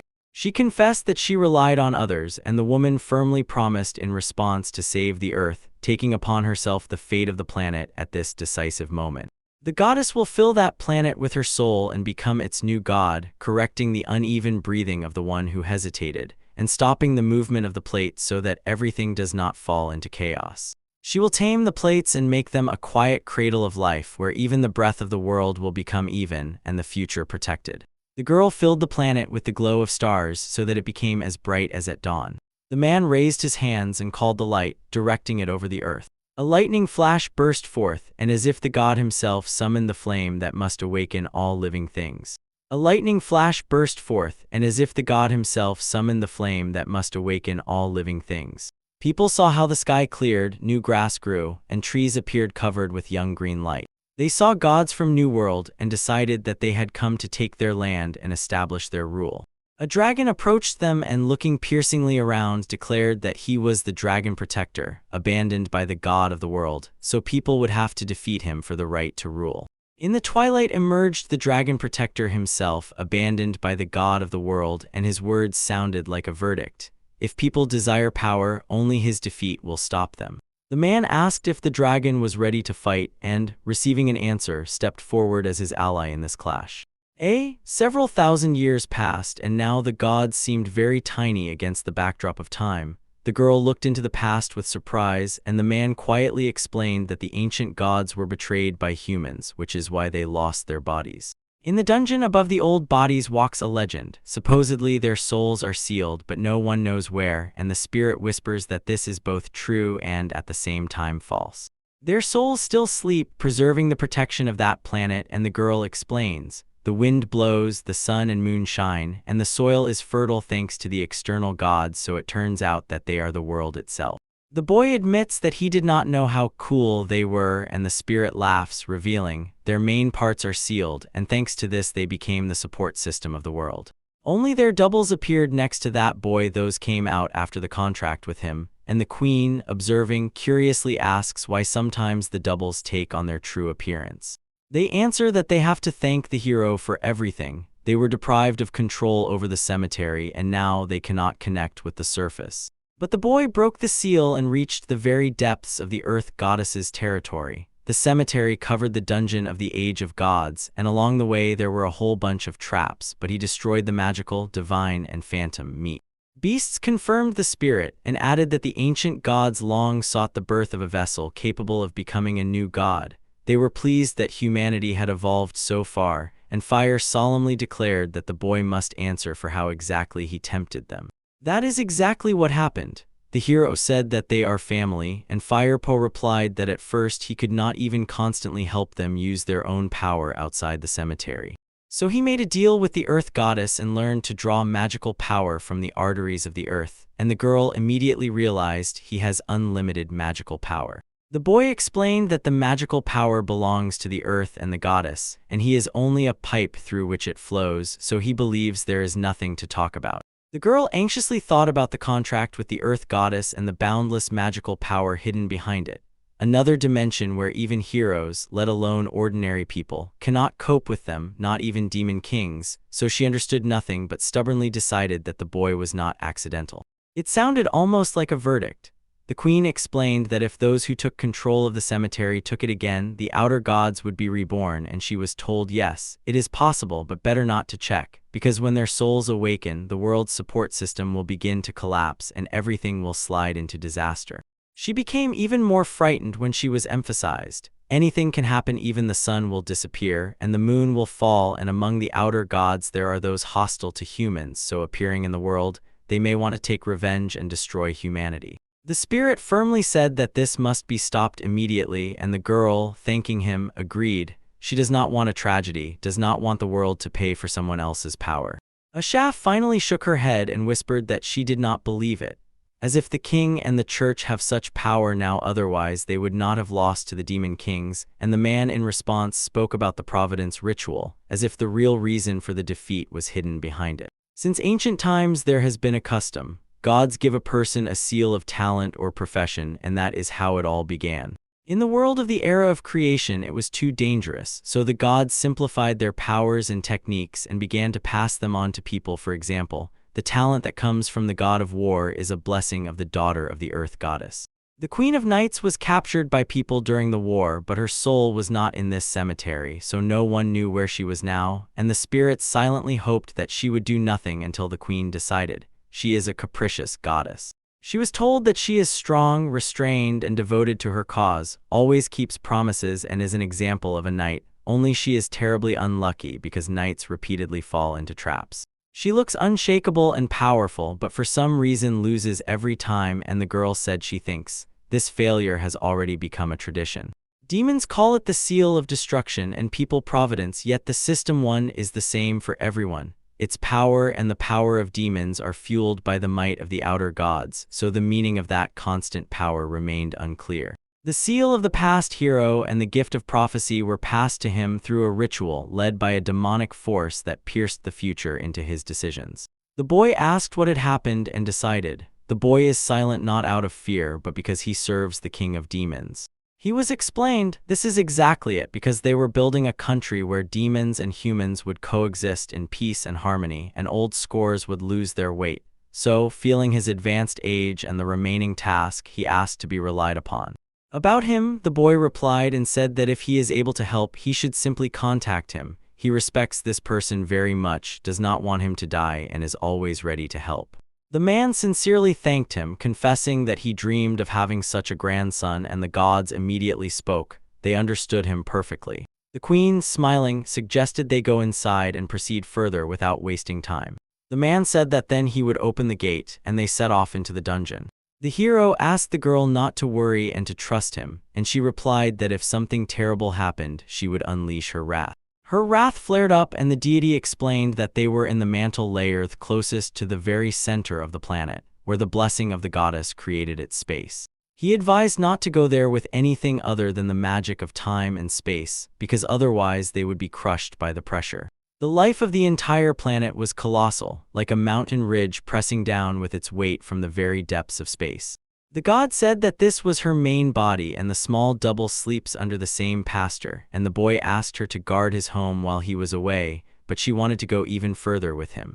A small flame whispered that this woman was gigantic, and even if she shrank to a bun, she would still remain gigantic, but over time she came to terms with it, although sometimes she still complained. The woman said she heard everything and asked not to say this in public and not to spoil her grandeur, and the spirit replied that it spoke so loudly on purpose, after which it asked her to come out and meet them, and God was angry because she would again ask him to climb onto her little finger, but but nevertheless he did not resist. The girl asked again about the little toe, and the boy explained that when he first came here, it was extremely difficult to remove him from there, so the spirit frankly said. They cut off this local time from the outside world and for years climbed up from the little toe to the ankle, then to the thigh, then through the belt, along the belly, crossing the mountain on the chest, until their feet reached the top. They finally reached the top, and the girl began to ask the boy about rock climbing, but he only replied confusedly that he did not understand what exactly was happening and why they were forced to go through this path. Look, Asia did not want to go the same way as the others, so the girl declared that she was the one who called them here and therefore would give them an easier trial, but her subordinate on the ground, Devin, greatly weakened, still showed outright disrespect.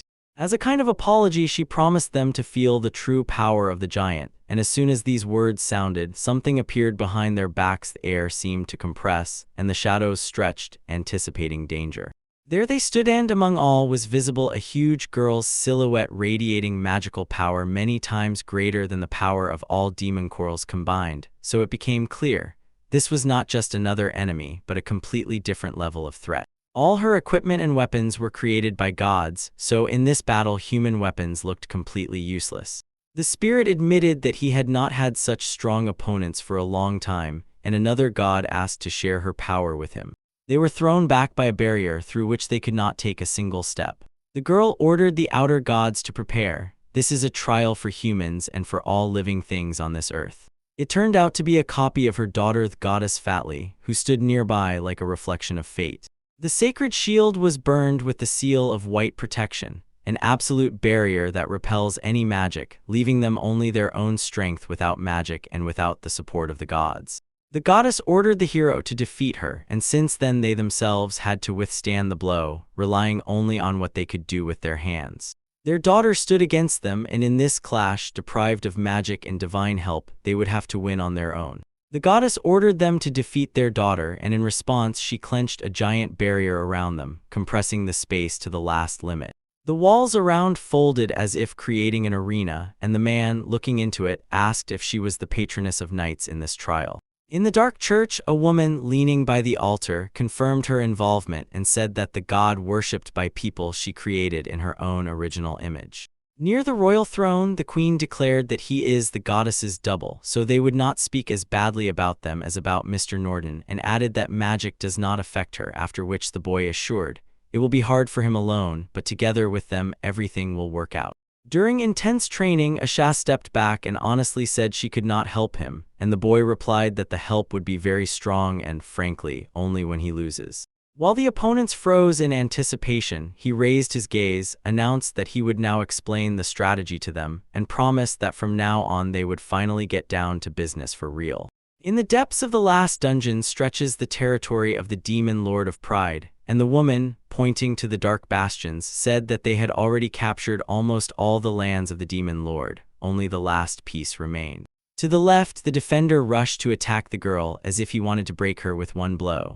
The queen of gluttony boldly desired something like bon appetit and stared at the prey with hungry greed. The woman called the defender a worthless summoned creature and sharply said that he was not even a demonic general. She contemptuously emphasized that he would not be able to stop their progress. Then the Queen of Envy ordered him to know his place. The girl said she found it incredibly tasty, and the woman replied that they had broken through the last boundary thanks to the pace, which became a real breakthrough, and aloud thanked the brilliant, talented, and very smart girl with strategic thinking, then addressed her son. The girl promised to obey her and repay her with something tasty for it, but the queen coldly said she did not care about food, and it was strangely sad to defeat her, after which they buried all the demonic generals of the army in pride, leaving only the general from Iceland. She contemptuously twisted a smile, saying that cowardly pride would not even be considered a backbone, and both went on. She laughed loudly when the guards blocked their way and said that her foolish sister had eaten almost the entire army, so now her magical power was at its peak. She was simply impossible to defeat, then stretched out her hand and ordered the girl to eat. The girl rushed at them, and the demons, sensing disaster in the very breath, began to flee without stopping. The girl whispered, "Run," called the very knight, and he immediately fell to his knees, obediently bowing to her command. For her, she begged him not to go and not to leave her alone in this darkness. The queen asked if the demon kings of gluttony and envy had come and ordered them to convey. She would give them all the gold and all the servants and serve them, but in return they must not dare to do anything against her. The man shook his head and said that it would not help. The demon kings still wanted her, and they could not be stopped by bargaining. Her explanation was harsh. To defeat the mighty demon king and greed, the souls of other kings must unite, so they will defeat her in any case, but they themselves will not be able to win because their enemy is the outer gods, the greatest beings, the same ones who were their ancestor. The bastard demonic woman laughed. Calling them demonic kings was ridiculous because they are only nothingness, gathered from 7 parts of the soul, subordinate to one outer god, and they could never defeat the true god. It turned out that the boy signed a contract immediately with several gods, and the girl, stunned by the power, fell to the floor and begged to be left alone because she was frightened by unbearable pain. The queen coldly ordered her subordinates to break her at all costs and defeat her to prevent her from standing, destroying both the body and the power that held her. Her defeat did not even happen like that. She said that many times she tried to do it herself but could not because her body was blessed by the outer god and therefore she became a goddess, so she was unable to die in the usual way. Then she began to beg him to defeat her and whispered, "Follow her soul and sit on the throne, take her place and do not let the blessing fade in vain." He was thrown away and the man began to tremble from helplessness. To address this to her, the girl asked him to do so that she would not have to suffer. The man shed a tear and said that he could not fulfill her request. He could not, and she gave birth to him from her third soul, making him her personal general. Although for demons this is normal, he still considered her his father. She sharply objected that he was talking nonsense because they were both demons. The strong devour the weak, and that was the way it was. Now she was ridiculously weak and pathetic, and the man admitted that he too most of all wanted to kill her and take her soul. However, she was his idol, father, and master, so he could not give his heart away. His heart trembled. The queen slapped him on the cheek and called him a fool because he was easily broken by emotions. The woman said that he was no longer a demon, not even a demon. He asked her what she called him, and the queen ordered him to be silent and assured him that it was not too late and that she would give him one last command, to gather the remaining warriors and surrender, as she was convinced they would not dare to resist. The queen commanded, "Kill him," and he asked what would happen to her then. She replied that she would die, although the mere thought of becoming food for gluttony made her tremble with fear. Perhaps it was because Varvadas turned her into a goddess that maternal feelings awakened in her those that Bastet once rejected. From now on she was not his father, she was his mother. His mother was locked in a room, and she anxiously asked the man what he intended to do. In response, a heated argument began. He thanked her for calling him mother and admitted that her words gave him the spirit of ice, the strength to fight, and the girl ordered him to stop and firmly said that he had no chance against them and would die in battle. He objected, insisting that there was meaning in it. He said he was fighting for her and that was more important than any treasure or glory, and swore on his honor he would protect her at the cost of his own life so that she could finally rest. The Queen of Envy and the Queen of Gluttony broke in like a shadow, cutting through walls without permission. The woman, looking into the man's face, whispered that it was terrifying, and the boy replied that they could not understand it. He was not fighting as a demon or as an ordinary officer, but as a general. The man fought for his mother, and these feelings burned by passion would make him stronger than anyone expected. Stronger than their own fear, envy, and greed plunged into an attack on the territory of the demon king Pride in the capital of the human kingdom. The crowd wailed that she had appeared earlier, and every scream echoed with anxiety, as if someone recognized a sign from the past. Before them stopped a messenger and the angel of Annunciation, and asked to show the way through the dark corridor. Far, far away demon kings fight each other, and only the one who survives will become a threat to humanity. Many succumbed to temptation. Their souls were defiled, they forgot to be grateful to God and fell into the claws of the demon king, choking on their own immortal, unchanging desires.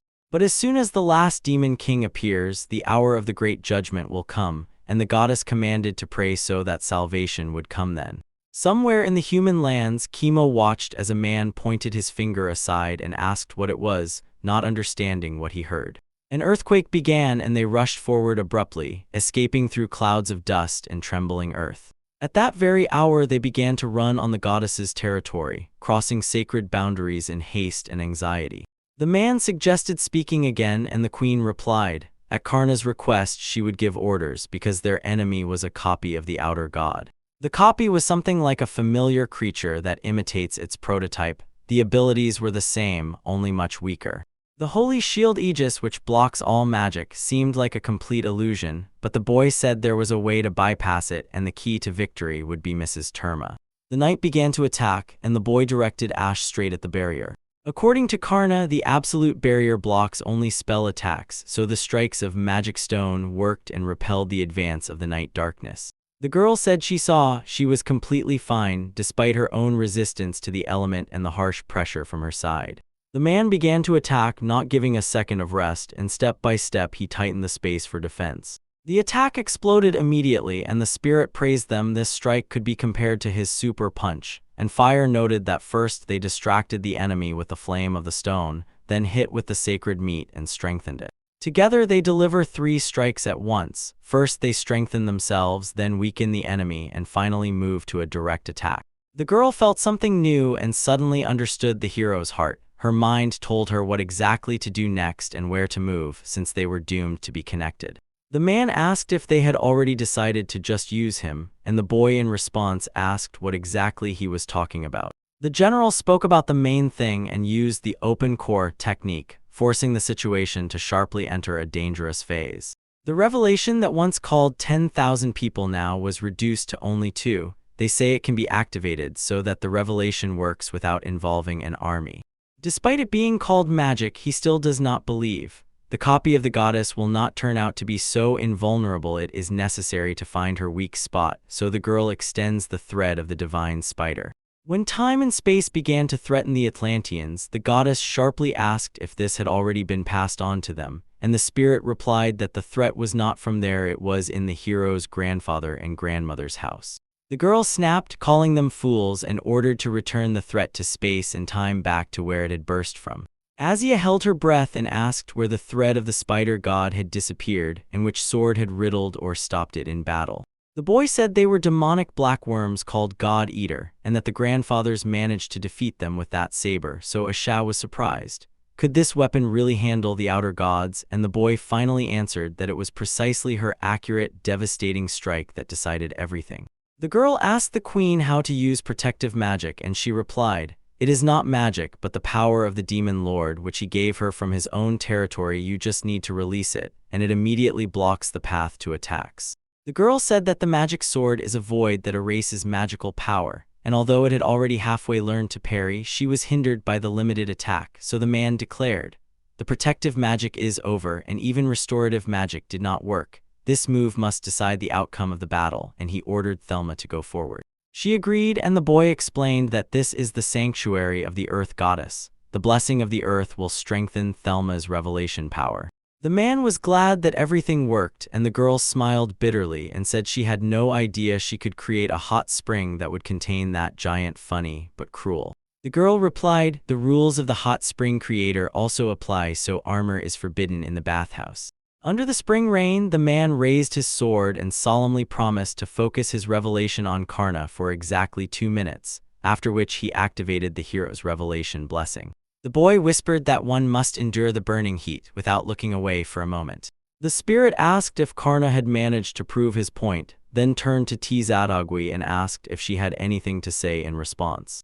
The answer was brief, "Say it," and the earth goddess Set Agua appeared in full height, stunningly tall, as if the earth itself had stepped out of the shadows.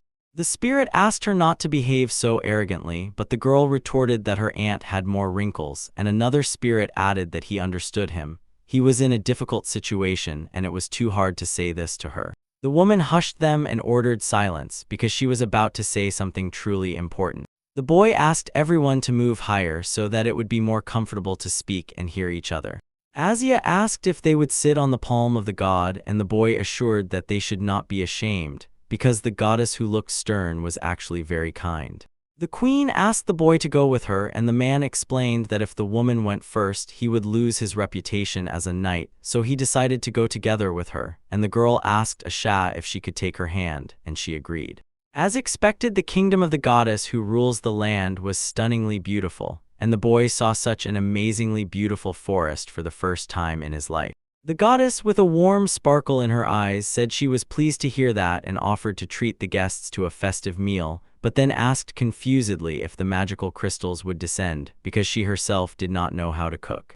Asha confidently stated that one ball of magical power contained more than the entire legacy of greed, and the boy, accepting the thanks, smiled and said that they were, as always, incredibly tasty. The girl looked surprised as the boy ate it long ago, and he replied that there was no proper food in the great tomb, while the goddess calmly explained. After she captured their territory, she gave him their food.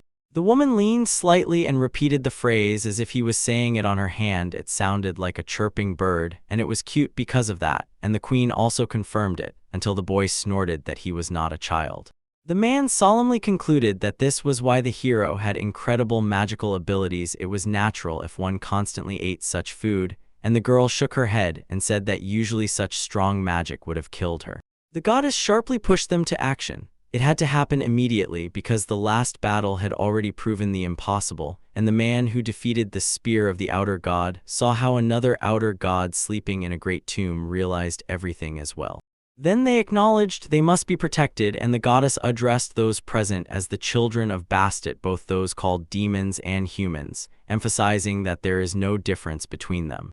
The man said that even humanity, which once rebelled against the gods, is still recognized and will not be abandoned, and the goddess responded with an image. Even if a child, flying out of the nest, bites the father's hand, neither mother nor father gets angry. A god spoke about the principle. It would be a lie to claim that they are not angry because of betrayal to humanity, and another god denied coldly, and finally it is all over. But if they become independent, there will be nothing to be angry about, and if everything works out, he wanted them to hold on to faith further. Faith, repeated the goddess, and her words sounded like a promise. They will act exactly like that. They will create many planets where they will be believed, protect worlds with magical powers that come along with this faith, to preserve the environment in which their children live. Sometimes beings appear who create an entire world from scratch, like the nameless god, who clings to the remnants of this place. Since the seal was destroyed by his favorite hero, it absorbed the impulse of that world and, as if awakened, restored its own infrastructure. The dragon explained that on that planet this object is public, and their possession brings revelations, magic, and various powers which they share with others. The ancient outer gods left behind a legacy, said the goddess, and this revelation seemed to be engraved in humanity, wrapped by humans and their compatriots. Humans and demons are children of Bastet, and the only difference is who was the creator of that planet and who created them themselves. Essentially, these are two races because they gave them a part of their souls, and the girl asked about the souls of the outer gods. Now the revelation is monopolized by an organization called the Church. They do not grant magical powers to those they cannot control, and their faith does not allow considering them a higher deity to be believed in unconditionally. They have already tried to erase them. And 1,000 years ago this was not allowed. The lower god, who was the source of the revelation proclaimed by the Church, cut off this very source. Her soul became a copy of what was just defeated with an unchanging fragment, and it is precisely because of this, compared to the hero of the era of gods, that modern humans are so weak. The girl harshly asked about the legacy of the outer gods and about evidence. The goddess replied that her dear girl, who received her divine protection, must go to the hot spring and show it to confirm everything. Now the subordinate divinity had become too important. She cannot grant revelations to all humanity, and those who did not receive it are considered the same demons. They have the protection of external gods, so the hot bath girl must be a descendant of those whom they serve. The goddess asked the girl if she had been taught another faith in church, and she replied that her homeland was a mining town where an altar stood to the mountain god. The goddess explained that heroes and holy maidens who train souls to become gods remain in that world as primordial gods, and their blessing lies outside the system they left. So this is how true life is born, which they desire. The goddess said that Jiharu also belongs to these forces, and having received a revelation about the heroic spirit according to his instructions, she finds friends and fights alongside them. The man nodded and admitted that they fully understand young girls. The goddess added that her daughter, who shared her soul, was kidnapped during the human uprising, so the night heroes appeared, not because current people are weak, but because the revelation is already collapsing. The spirit told her that if she knew so much, she should have told him before leaving, but the woman replied she could do nothing, and it was precisely because she found the demon lord's territory that she extracted the necessary information. Her faith was ignited by the creation of burning springs in various places. Temples in the entire network were rebuilt, and she was able to study humanity's distortion, only then asking the heroes if that was exactly their intention. The queen turned to the boy and said that it was a truth they had no right to ignore. Asha explained why humanity's heroes are so strong. They have a fragment of the soul of an external god, that is, the same as in the demon lord, and it turns out that both humanity's heroes and the demon lord are strengthened in the same way by the same method. They came to the same conclusion regardless of perspective. Looking at this, the man shook his head and said he could not believe it. They had been killing each other for 1,000 years because of this connection, so the whole story was nonsense, and the girl asked why the hero was so powerful his magical power could still be explained by a candy. But she did not believe that was all, and the spirit assured the boy had been strong from the very beginning. The strong god who created that world and once left a fragment of his power in those lands was probably buried in the earth, and then it was passed on to a hero or someone from his family through a system of revelations. This fragment awakened and transformed his warrior or mage into a bearer of the talent of a sage and necromancer, as if engraving a new, darkly mysterious ability in the boy. When the gift manifested, the hero awkwardly admitted that he did not know what it was and did not understand why such a miracle had happened to him.